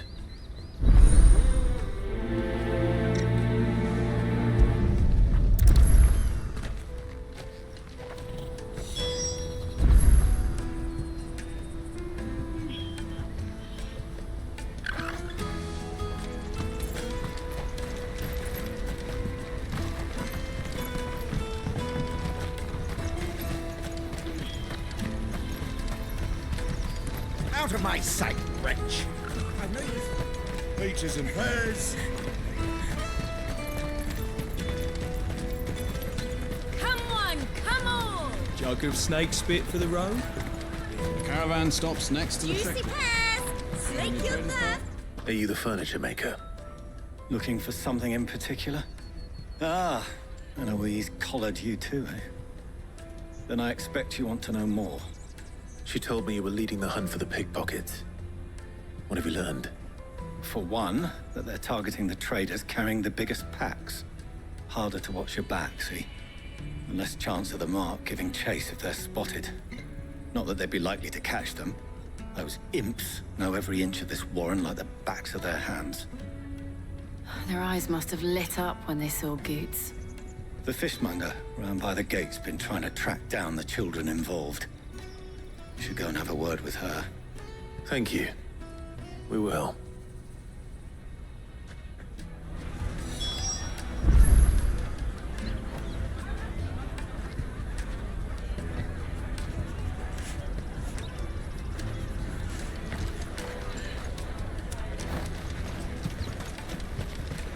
The finest earthenware from the Free Cities! All but unbreakable! Come, taste my peaches. They're sweet as nectar. You should come with me to the Dominion. Fish for sale! Fresh sorted and smoked! Can I interest you? Ah, sorry. Message from Eloise, is it? She's asked me to help her. To help you find the pickpockets. Is that so? Suppose I better tell you what I know then.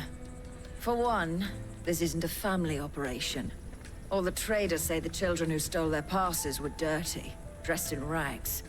Street urchins, by the sound of it. We get a lot around here. Orphans from the wars. A few, perhaps. You saw the refugees gathered by the entranceway? They're all looking for a new start in the Dominion and beyond. Some of them take it as an opportunity to rid themselves of unwanted baggage. The shame of it. Whoever's behind this would have to have made themselves known to the children at some point. And so should we. You should start with the children around here, then. I doubt they're the ones involved, but they might have heard something. It's worth a try. All right, then. Questioning children. How hard can that be? You won't find anything of this quality in Twinside.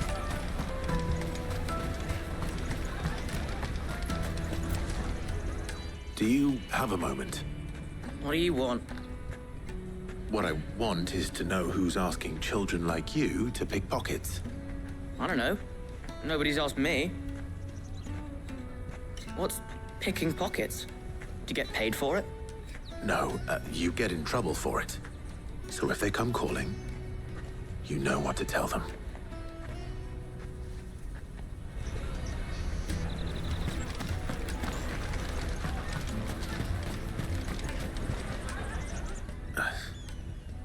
Excuse me? What do you want? I don't have any money. It's all right. We're not going to hurt you. We just want to talk. What about? We've heard that some very bad people are making children like you steal from travelers. We need to know who's behind it so we can stop them. I don't know much about it, really. But my friend, Honza, he said he got a job doing something dangerous. Sounds promising. We need to find him and ask. Do you know where your friend might be? He's usually by the tents outside town. Thank you. You've been very helpful.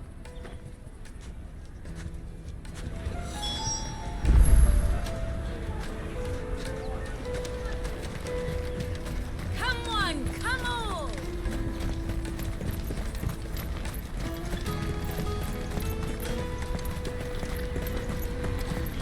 Let me carry your goods. I'm cheap.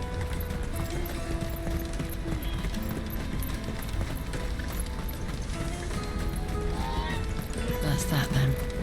She must have meant the refugee camp. Let's hope he's still nearby. I'm hungry.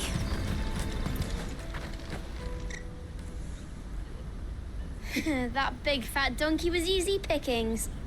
He wouldn't have noticed if we robbed his boots off him. Yeah. Wish we hadn't handed over the pass, though. Could use one of those things to get out of this dump. Chance would be a fine thing. The moment they found out, they'd string us up by our guts. Would they now? Perhaps you'd like to introduce us to these charming characters. Shit, we're in trouble now. What do we do? You two get caught if you want. I'm off. Hunter, where are you going? So that was Hunter, eh? Jill, you watch these two. I'm going after him. All right.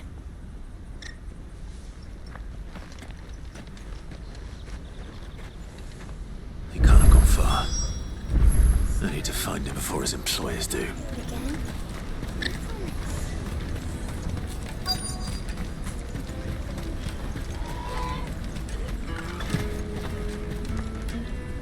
Did you see a boy run past? He stole something from a friend of mine. There was a boy ran back there towards the chocobo pen, but... Thank you.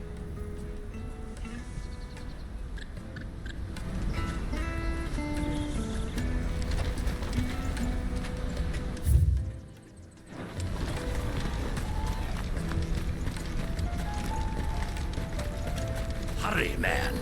I must leave for the Dominion. Bloody cruising caravan, scooping up all the best customers. Leave some for the rest of us. Let me carry your goods. I'm cheap. This is everything. It must be. That's that then. No trade.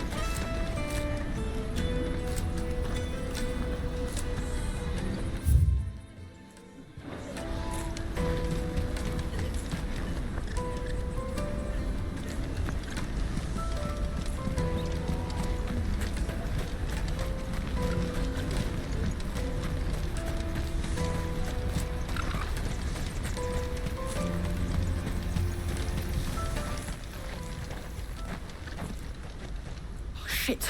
Cornered. It's all right, Hansa. I'm not going to hurt you. I just want to ask you some questions. Fine. Not like I've got a choice. I'm looking for the people who are making you steal for them. Who are they? Called themselves the Carstones. They said they'd give me good gill if I did what they told me. I knew they were bad, but bread doesn't come for free. Didn't come at all half the time, before I started buzzing for them. You know, if I didn't do it, they'd just pick on someone else. Someone they could push around easier. Hansa. You found him then? Jill. Where are the other two? Eloise is watching over them. She sent Goots and I to look for you. You're... him! I haven't got your pass anymore, if that's what you're after. I gave it to the Carstones. Whatever you do to me, I can't get it back. Not that I go against them anyway. If it weren't for their gill, me and my mates would have starved.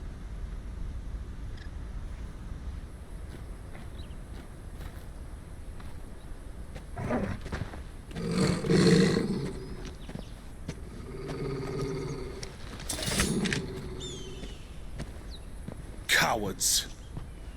You will not force another child to do your bidding. Wait, we're not... Don't hurt him!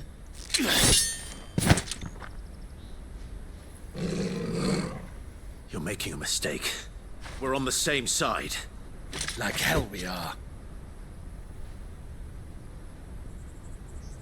That brooch. Where did you get it? Master Theo? Goots. What are you doing with these people? Unless you're the ones my sister was talking about. Your sister?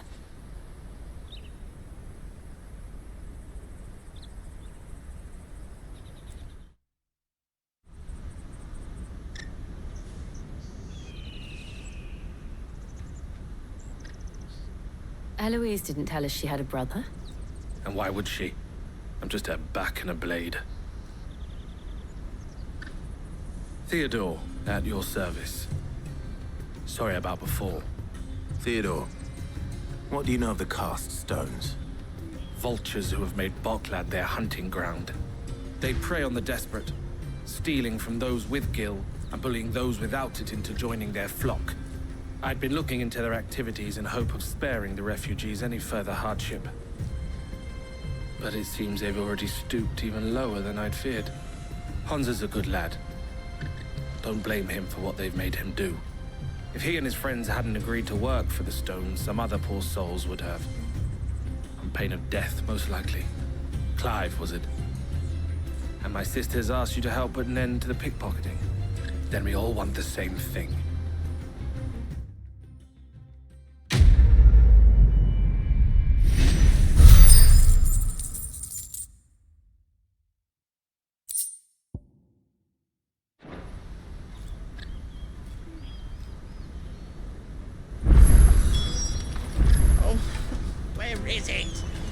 So, what's the plan?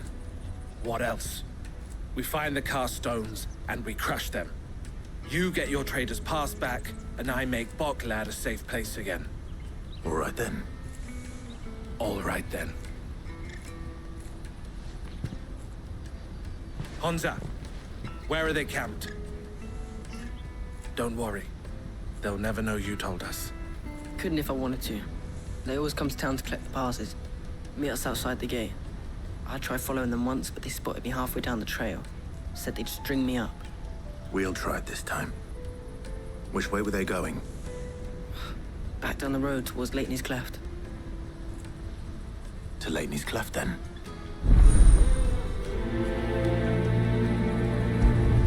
Leighton's Cleft is to the south, past the camp.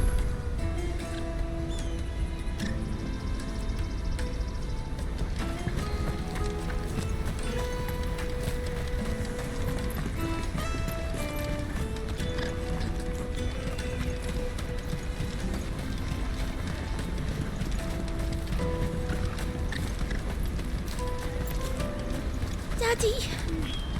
I'm hungry.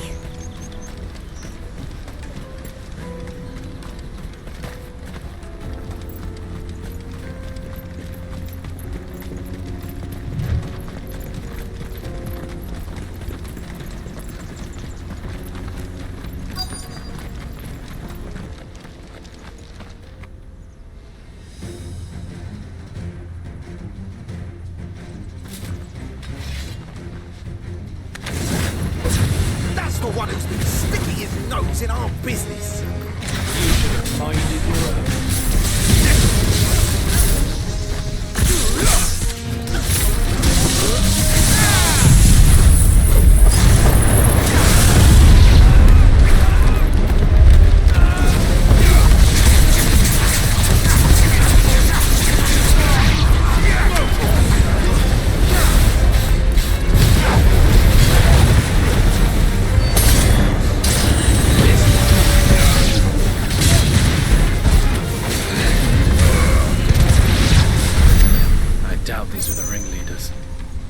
We know we're on the right track.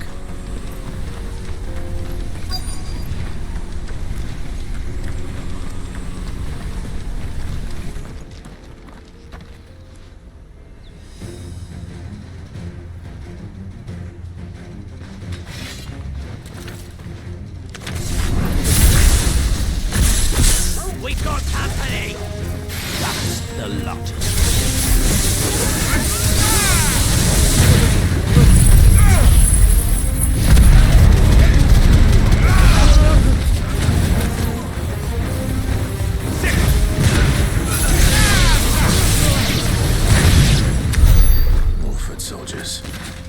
Fewer now.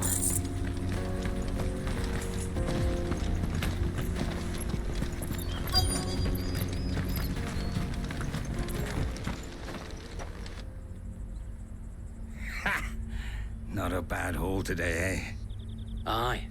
Some of our new recruits are natural-born ne'er-do-wells. Especially the little ones. That Hans has got nimble fingers, all right. It'll be a shame when they chop them off. But till then, let's make the most of it. Scum. The leaders of the cast stones, I take it. They don't deserve any mercy, Clive. I wasn't planning on showing them any. We're ready when you are, Theodore. Oh, I'm ready.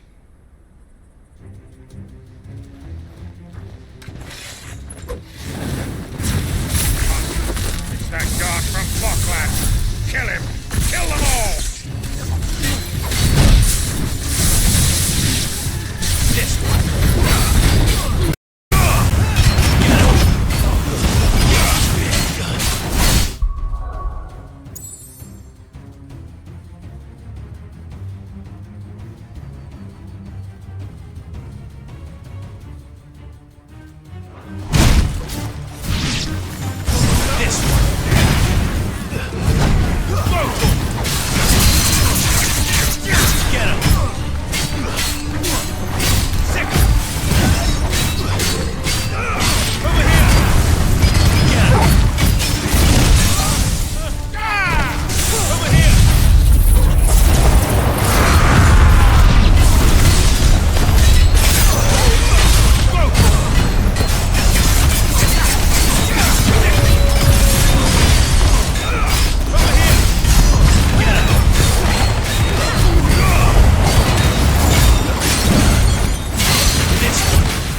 And they say crime doesn't pay. Gold chains, rings, purses. And traders' passes. Dozens of them. Have the names been changed? Not yet. I recognize some of them. No doubt Goots's is somewhere among them. Now I just need to sort through it all and return everything to the people it was taken from. We should go and give Eloise the good news. Can we leave things here in your hands, Theodore? Of course. Oh, and, be sure to tell her of the part I played, won't you? We'll be glad to.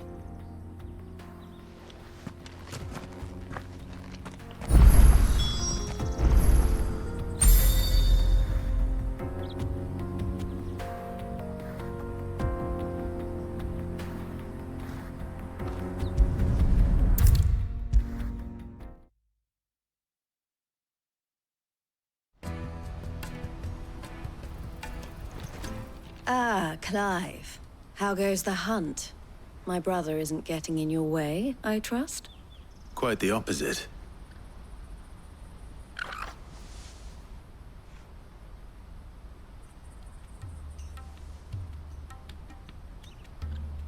So it was the cast stones who were behind it all. Theo told me he'd been on their trail. And their demise solves 3 problems at a stroke. That of the pickpockets, the bandits pulling their strings, and the passes they were stealing. I only hope yours is among the items you recovered. Only time and Theo's return will tell. Speaking of whom, welcome home, dear brother. You are too kind, Eloise. Here, Clive. Goots's pass. Ask him to keep a closer eye on it from now on, would you? I will. Thank you. El, I've asked our boys to carry the rest of the goods back. Can I count on your help in sorting through it all? Of course. I'll make some space in the storeroom. I expect you'll soon be on your way then. But it wouldn't do to leave without introducing yourself properly. Would it now? Sid. Don't look so shocked. We're on the same side. I don't understand. As you now know all too well, we at the Crimson Caravans are always happy to help those in need. For a small fee, we will move anything that needs moving. Be that goods to market, or bearers away from it. I was the first my sister helped escape. If it wasn't for her, I'd have been branded as a boy. I had no idea. It just so happens that we are seeking to expand our operation. And who better to join forces with than the leader in the field? Wouldn't you agree, Theo? I would. It seems our purpose is the same in more ways than one. So what would you say to working together again? It would be our pleasure. And our honor. The honor is ours. Here, Clive. This is for you.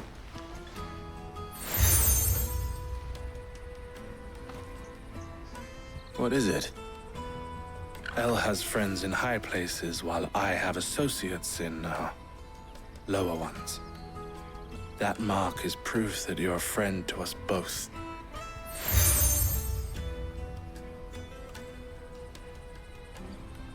I shall bear it with pride. Well, all that remains is to wish you a safe onward journey. Goots's pass should secure you a place on the caravan, but if you encounter any difficulties, we would be delighted to provide you with a coach of our own. For a discounted price, of course. Say, 9 million? We'll try the caravan.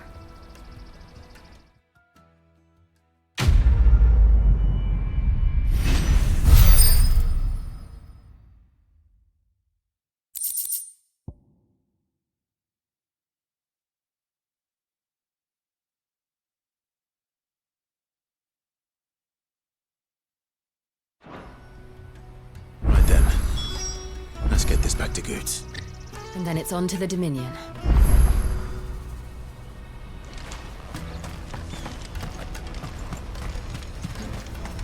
Out of my sight, wretch!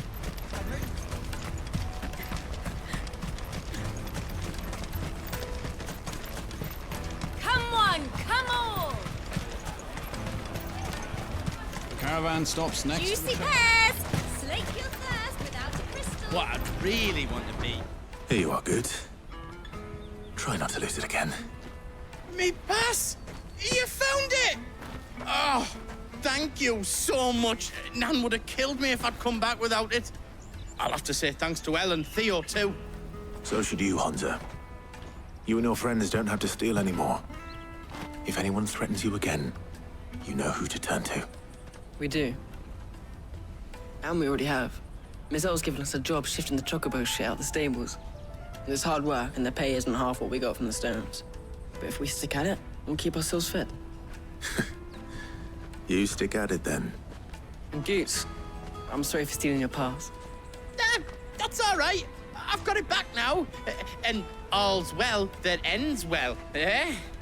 You said you're trained to be a blacksmith, right? Well, I'm gonna be your first customer.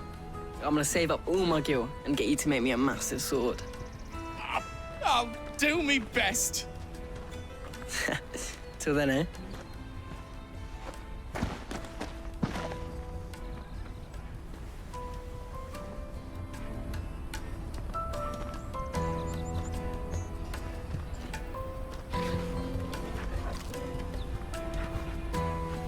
All right. We have a place on the wagon.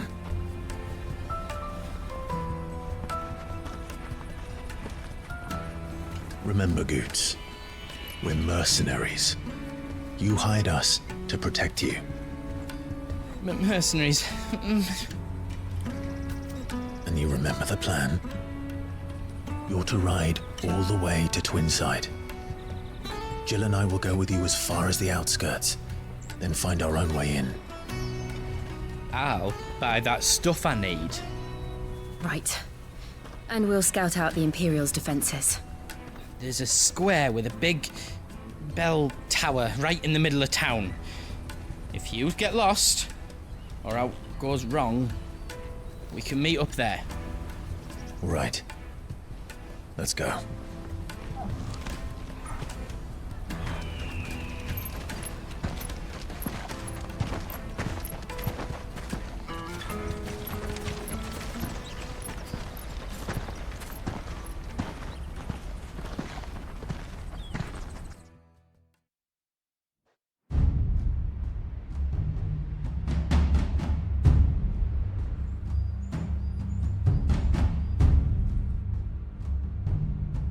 I see. And you're quite certain your father has no knowledge of Ultima? I am. I have no difficulty believing a sinister force has come to exert an influence on Sanbreque. But be that as it may, it is yet to claim my father. For better or worse, his radiance speaks his own mind. Then the fiend works from the shadows. I confess, when first you told me of this fiend, I had my doubts, and more than a few at that. A beast that labors to plunge Valisthea into turmoil, all in pursuit of your brother. But that wound is proof enough that evil is afoot. Then I have your answer, Your Highness. You will join me in my fight. I cannot. Not yet. Your Highness, please. As you are aware, the Dhalmekian army is at our gates. They have lost their mother crystal, and with it all hope of a negotiated withdrawal. It is but a matter of time before they invade. If Bahamut is not here to meet them, my people will be slaughtered. Though not by Hugo Kupka, thanks to Ultima's machinations. I know the fate of your people weighs heavy on your conscience, but if we do not put an end to Ultima's plans, they shall face a far darker fate. The chaos he would wreak would sweep all of Valisthea into the abyss. The lives of every man, woman, and child in the Twins are at stake. I believe what you say, Phoenix. But I have duties of my own, and I must discharge them. Come what may.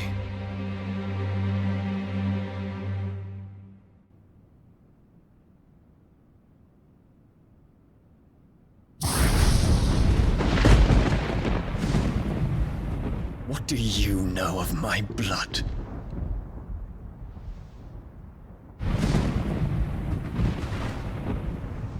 I know that it is wholly unworthy of the highest offices of state, which rightly belong to those of purer breeding. Alas. Your bloodline runs through the Oriflamme gutter, from a whore who weighed her child's worth in gill. Have you threatened my father? Of course not. I merely whispered in his ear that his mongrel son is plotting a rebellion. What? Sylvester listens to the words of his astrologers. And they have ears too. You have been feeding them your lies! Should you remain loyal to Emperor Olivier, his radiance may yet crown your head with laurel, and not with tar. Fork-tongued witch!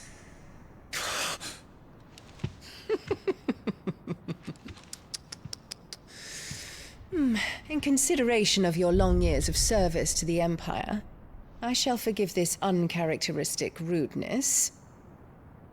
Now hurry and make ready, Your Imperial Highness. Emperor Olivier expects much of you, Dion. Or should I say, of Bahamut.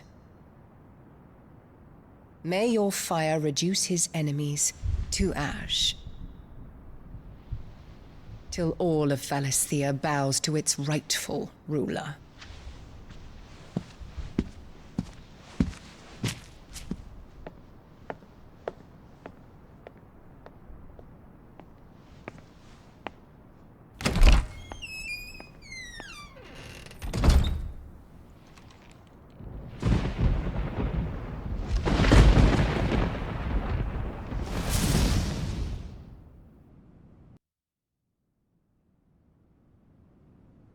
There is another darkness that has taken hold of Sanbreque. And until its grip is released, the flames of war shall spread ever wider, just as Ultima wishes. Forgive me. My family has caused you much grief. You are not her keeper, Phoenix. This is a matter for the Imperial household now, and as a member of that household, it falls to me to resolve it. At such time as that is done, what strength I have shall be yours.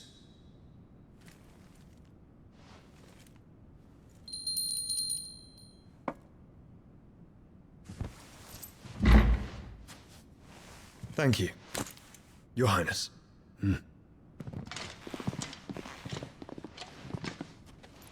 Let us take to the skies together, and bring a new dawn to Valisthea. I should like nothing more.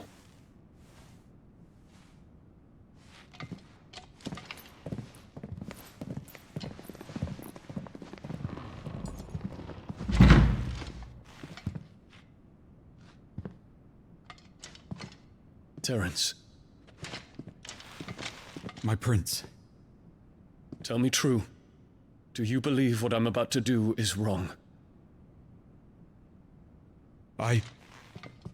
We dragoons have but one leader, Your Highness. And we shall follow him unto the very end.